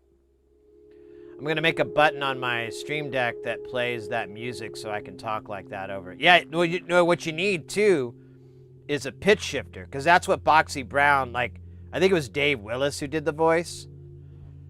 So he just has that like mild, like not even a whole step pitch shifter, but it's enough to give that wobble and that offset. You dig?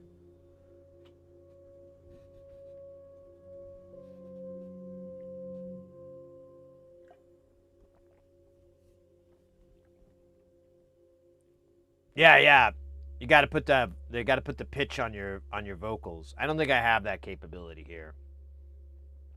Not with the hardware I'm running.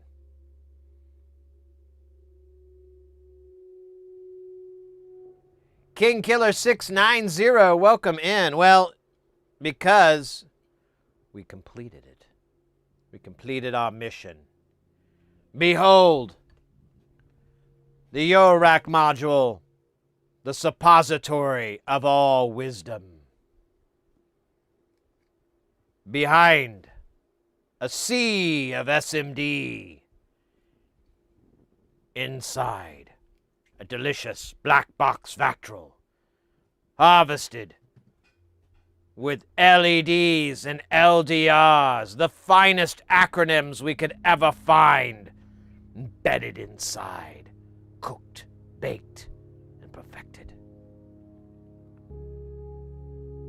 Their glow teaches us lessons that the gods never could and never should. But here we are, laughing at them.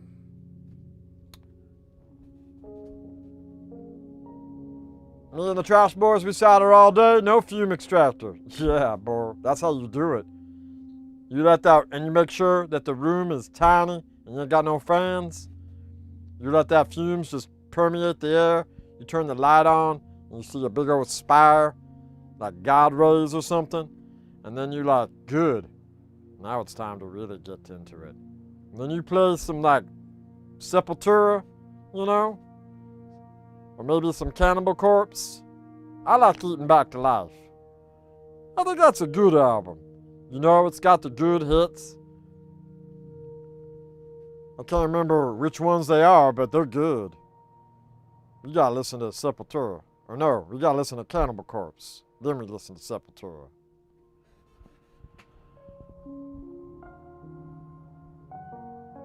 The gas mask, there you go. Then you got your, and then you're like ready for the goth club afterwards. You can go to your goth industrial night at the club.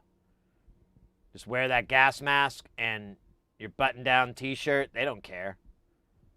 They just see gas mask and go, this motherfucker fucks. And it looks like Christmas light. Yeah, there is like a weird festive lighting effect. I should probably demonstrate this thing since we have new viewers that we need to chase off with the horrendous noises that it makes. So terrifying. So terrifying.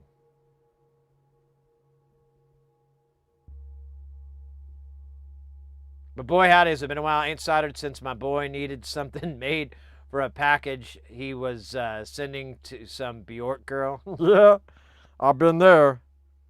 She's crazy, but a good kind of crazy. You know? Like crazy like a fox. I don't know why I keep doing Meatwad. Well, I'm not doing him, but I'm impersonating him. Doing him is totally different objective plan. So this thing is, it's weird. I don't even know how to describe it. It's like, it's two different phaser topologies, but they're kind of mixed together. And there's a whole lot of weird crap that it does that we had to like look it up and be like, is this supposed to happen?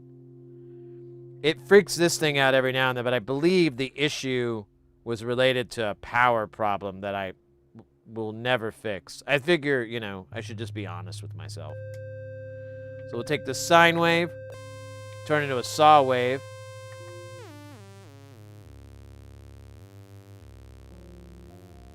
I'm gonna mute the music so you get the full volume. We're gonna move it over to the wet. That's a call out to Andrew WK. He gets wet. And then we're gonna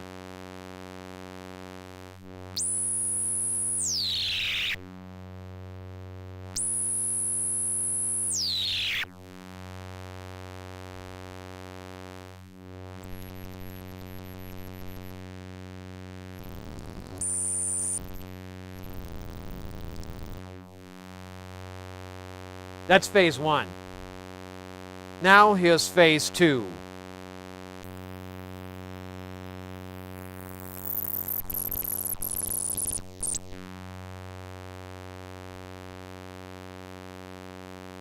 I think if the color up, it doesn't do anything. Oh, it does that.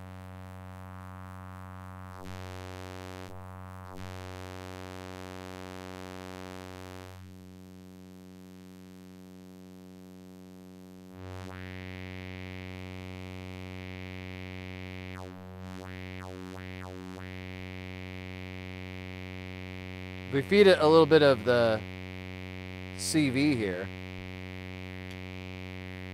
let's double it up.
Are you not entertained? Are you not entertained?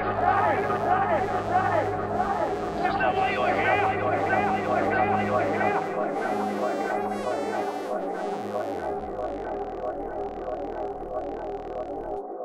And that is the suppository of all wisdom.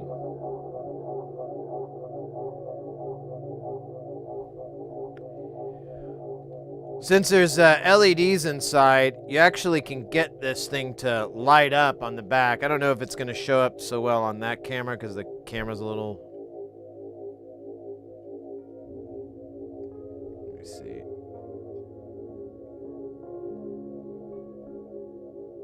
Oh, wait, we gotta turn this off. Yeah, you can kind of see the little bit of glow of blue here. And on this side, you see the green. And then on the back, it shows up as pink, because that's what I think the base color is. The other ones don't show up as well, because they're not, I don't know, they're like the wrong waveform or something. I don't know. I'm not the guy to explain how light works. Not since I got my lighting degree taken away from me from the University of... Not an accredited university, by the way. Unfortunately. Hey, King Killer, thank you for that 10 bits on the not entertained, by the way. Appreciate that. But anyways, that is the module that we soldered today. We're going to put the dress nuts on it to make it look pretty so we can take it to the prom and no one will laugh at us. Not after what we do. I'm thinking like a Carrie thing. I don't know if you've seen that movie. It's Carrie with a C, just to be clear. You might be thinking of the other movie show, Carrie with an L. That's actually Larry. Oh shit, we don't have enough nuts. My doctor said this would happen one day. I always laughed at him. Who's laughing now, bitch? All right, so we don't have the nuts to put it on. That's fine. I ordered nuts, but they haven't shipped my nuts. And I'm going to tell you, if I could be frank with you guys, it's kind of driving me nuts. I ordered those nuts back on Wednesday. It's Sunday now. I mean, it's Saturday, but technically it's Sunday because of how the time thing works. Stupid arbitrary concept. Let me see. Let me go to their website one more time just to be demolished. Oh, now they got a Black Friday sale. That's great.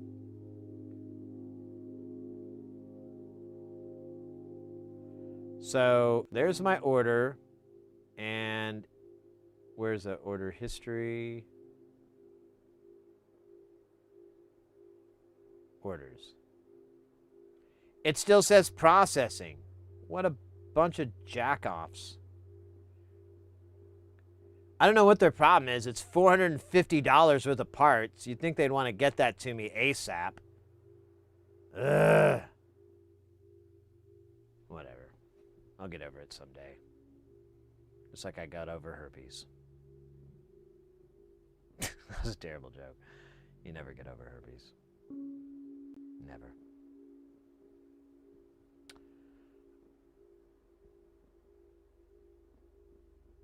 Release the Sid nuts. Oh my God, right?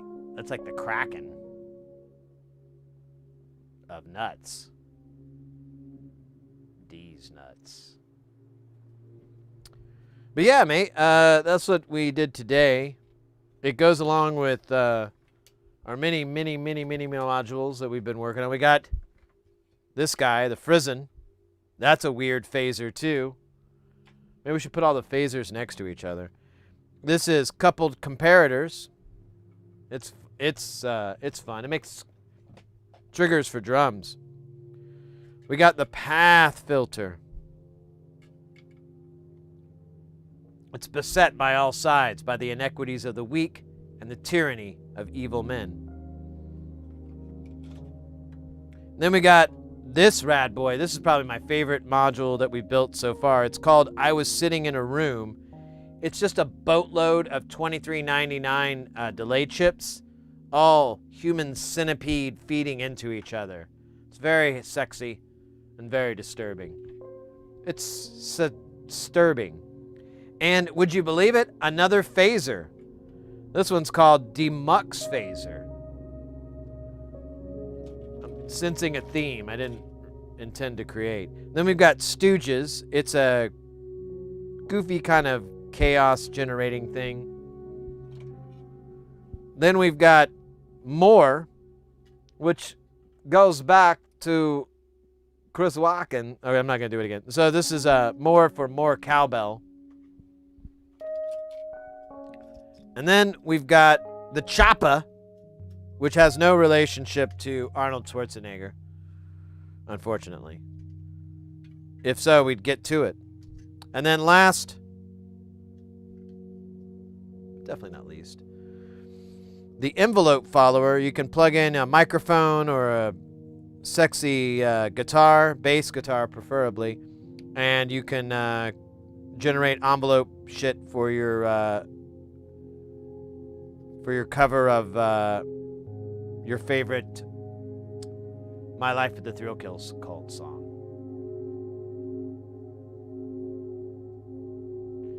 It's not me, mate. I'm just building everything the guy has. He's the one that likes phasers.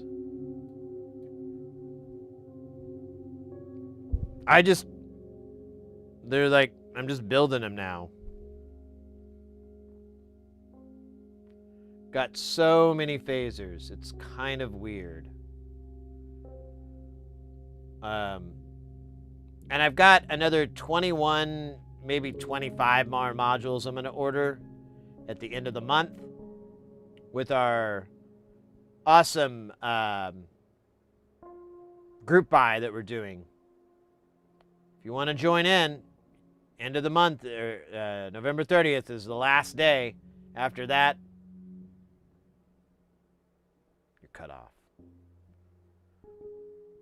Oh shit, I never did the hydrate or the stretch here, and those are like 40 minutes old.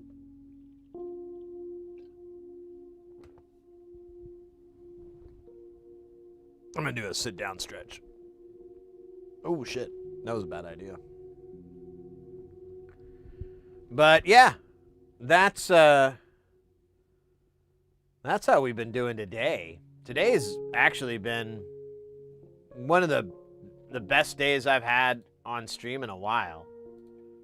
I gotta tell you, chat has been not only very generous, which I always appreciate, but just like super talky.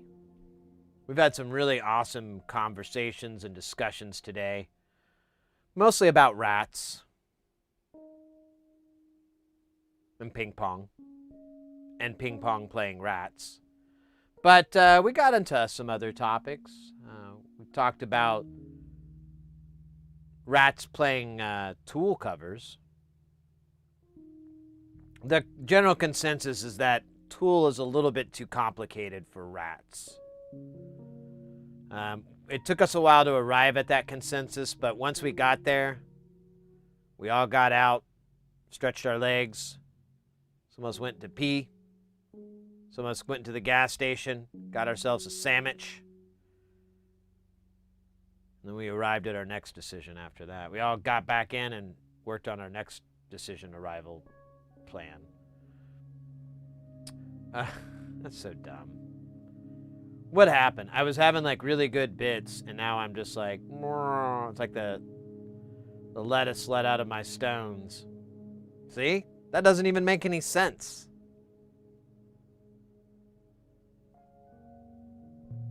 Not a lot of sense. Maybe a little dollars though. See that at least. I don't know. Anyways, yeah, no, I just want to thank you all for being such an awesome community. I know I do that probably more than I should, but I don't really care. You know, it's fun to acknowledge the awesomeness that is y'all. You power the battery of humor that is me. And good news, it's rechargeable. It's not alkaline. It's the lead battery sort of thing. You know, there's like so many cycles, but really if you keep the current all right, you can get a little bit more out of it. Low current, better go. High current, uh-oh. That's how I remember a lot of nautical stuff too.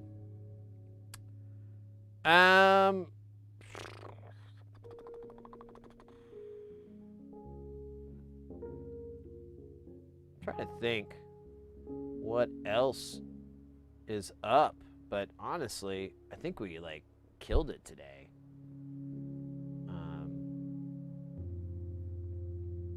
If I could be honest with everybody, killing it. Let's see.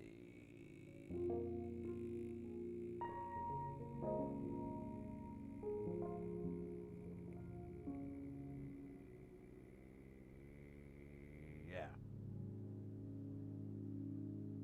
Oh, are we gonna go into ads? I think can I stitch it out? No, it's at the end, so we got like 5 minutes until it happens. Yeah, phasers, they're pretty cool.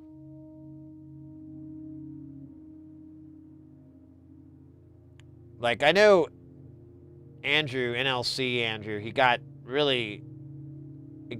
does that sometimes. Like, he built a whole bunch of phasers, and then there was a time where he built like a bunch of different comparators. And I don't know, the guy has like a mind of like, let's just go as far down this rabbit hole as we can, and then we're done. Or we'll come back later, maybe.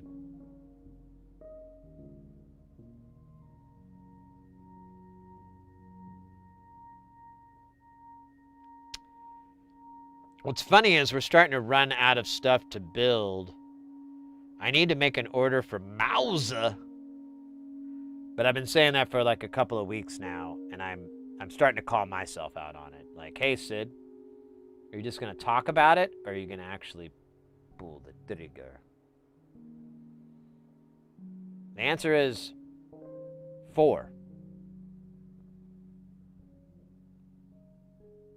And sometimes.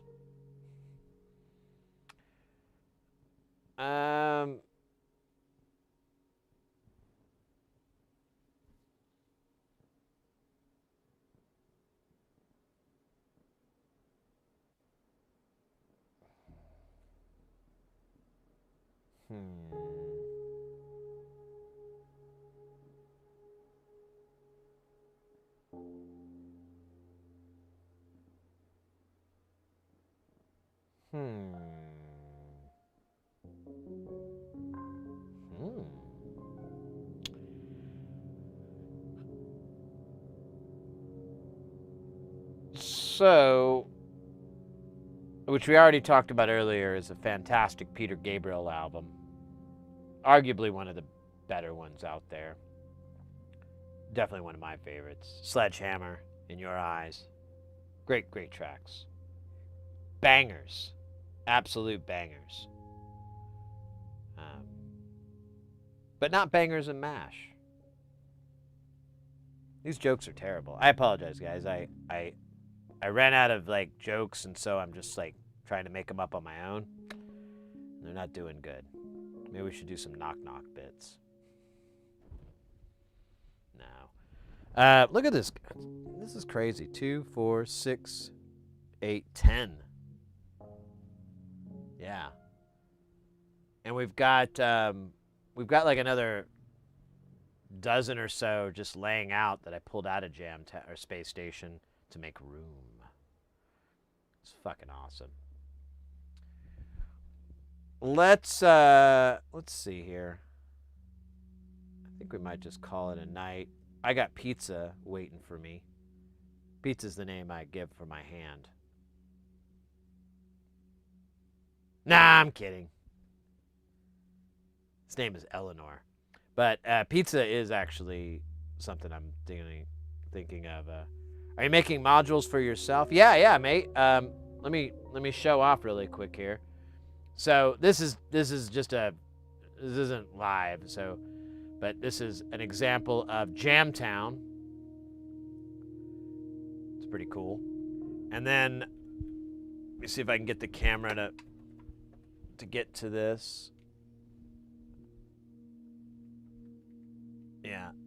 Here is there's Space Station. Let me get rid of this. So that's Space Station. You can kind of see Jamtown off to the side there. And you can see all those damn modules all over the table because I have nowhere to put them. But we've been building Space Station for the last year and a half. And I filled this thing up a while ago. We filled it up back in January. But now I just keep putting more stuff. And I just take things out that I'm like, It's a real Sophie's choice, as I like to say. Not that that's an accurate usage of that phrase, but it's funny. To me, not to anyone else. But yeah, you know what we should do? I need to get on it, is we should have a stream where we jam on some Space Station. We fuck around with some of these modules that we've built and kind of explore them, learn them, make some weirdo patches. I'm going to really try to do that and not forget again, but you know how I am. Hopefully.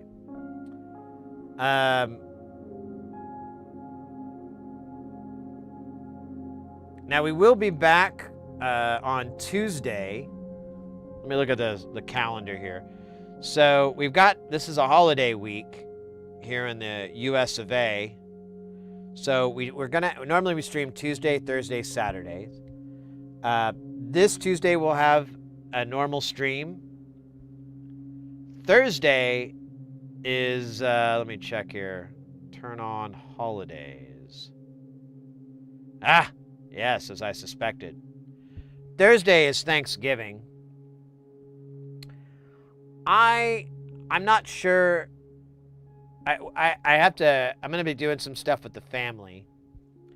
But I don't think it's going to be a really long thing. So we might have like an evening stream or something like that. If not, we might just do one on the 28th, like the next day, and then we can have another one on the 29th, like back to back, Friday and Saturday. That kind of sounds sick. We'll see. I gotta figure out what the hell I want to do. But that's a very real possibility to deal with these infernal holidays that plague us all. But I just show the missus is off, so I don't know. We'll see. We'll figure out what we want to do, and then when we know it, we'll do it. Just like my favorite Battle Wax record that goes, do it! Right, that's way too inside. But yeah, that's kind of what this week looks like. Tuesday we'll have a stream, and then Thursday we'll have to work something out. I'll figure it out. I'll figure it out when I get there, and then I'll tell you about it when we get there. But other than that, I gotta say, guys, today has been incredible. We've had some really great generosity, lots of gifted subs. We had gift memberships in the YouTube side there. We had two, in fact. I don't know why it never showed the other one. I don't know what that's about, but it did show the gift one, and we did get a new member over there. Look at that, Oddball, keeping the dream alive. Thank you so much, Oddball, for that.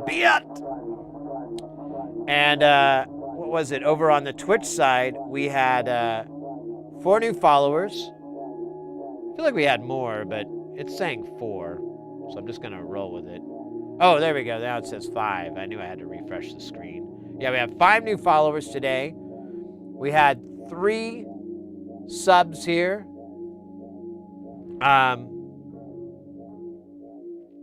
Mr. Dangus with the 10 months, Toad Flacco with the 2 months, and Marzipanda Live with the, you ready for this? You're sitting down, right? 55 months. Redonkulous. And then we had some generosity as well. Calderio giving 5 gift subs into the chat. And DJ Rusty Russ, who also was the one that gifted the the membership over on YouTube, did the gift sub side over here on the Twitch. Double whammy, double-ended. And I don't know how many, I think we got over 1,000 bits today. I remember we had a hype train and it said like it was 1,000 and something. So again, Donka, thank you so very much. And then we've really had an awesome raid, array of raids today. We had DJ Doey, we had Blind Via, we had was it? Oh, there it is. Blaze Bits and Nemax all coming in and rating us today. Very awesome. Super. Just I love it when we get some love from the community there, from our fellow awesomeness. So yeah, today is just, I don't know. I have very little to compare it to. Maybe the first car I ever had. Maybe the first hat I ever carved. I don't know. But yeah, mates, I mean, thank you again for everything. And thanks to everyone just hanging out. We had some really awesome discussions today. Really like some fandom, you know. I don't know. The vibe was awesome. Just like you guys really brought the funk and the noise. I super appreciate it. And instead of blathering on about how awesome I think you guys are, I think we'll work our way out for the night. So over on YouTube, I don't see anyone for us to raid over to that that I can find. So I'm going to let you guys find your own way tonight on something cool to watch afterwards. On the Twitch side, though, I looked around a little bit, and it looks like our best bet is our friend Sand Experiment. She's a very, very awesome, talented artist. It's a really nice vibe there, very calm and cool, and it's just great. She uses sand to create incredible art, using like a light table and just dropping the sand on it and doing it. She's very talented, and like I said, her chat, her community are just top. So I feel like that'd be a good place for us to head over to. Now there is some other great stuff on there. I saw some pinball, but it's like a tournament thing, so I don't know. We're probably not doing that. And then I saw some music jams as well. There's definitely some music going on, so definitely go over to those categories on Twitch if you're up for that. Oh, Midnight Sumo is on. I almost want to raid Midnight Sumo, but I feel like that's just too weird for us. It's too far off from what we normally do. Ruggers, welcome in, mate. Yeah, mate, we're just about to end the stream. I got some pizza waiting on me. I'm a little bit hungry. But Animac or Animal, makes no difference to me. They're both creatures of the sea. Let me throw in the chat our social links. If you like the social media stuff, I hear it's really popular. You can go ahead and give us a follow on any of those. There's a link to our Linktree thing, and you can go and check out all the stuff you want to check out. Follow or whatever the hell the term is at your leisure, at your pleasure. It's always appreciated. We do announce when we go live, and I try to put out little information, little funnies every now and then. Our Discord is probably the most active aspect of our social medias. We've got some really smart people in there and really nice cats just showing off their cool stuff they've been building or working on, or helping people troubleshoot, or helping people decide like, hey, do I want A or do I want B? C. You want C. Because C means yes. In Spanish and Italian. Coincidence? Not really. It's kind of a Latin thing, but we have no time for that. Let's DC, there you go. Let's get our raid rolling over to our friend Sand Experiment. And I'm saying her name right. I just thought about that. Like one time they raided in and I said experience or something like that. I totally got the name wrong. And I don't know why. DC is the shit. That is actually a verifiable fact. Oh, Discord. It is. I like it. And I'm someone who does not like forums and things like that. They always annoy me, but Discord, pretty chill. Other than that, guys, one more time, I want to thank you all for kicking ass and taking names, being chill, and knowing what the deal is with being real. I appreciate it so much. It was a really fun night tonight. Like I said, we'll be back on Tuesday, so join us then. We've got YouTube as well. All the, I don't know. I'm not going to keep blathering you about our different things. Just check them out if you want to check them out. If not, hope to see you again on Twitch or on YouTube on our next stream. Let's get our raid rolling here for sand. Get ready for some art. Some art awesomeness. And other than that, guys, have a good rest of the weekend, whatever you got left for you. And party on. That seems reasonable. A little party on there from Bill and oh. All right, I'm playing myself off there. Guys, take it easy. Chicka. Do bow bow. Remember that song? Is a song by Yellow. I don't think that was the name of the song though. I think it was called Oh Yeah? Probably not.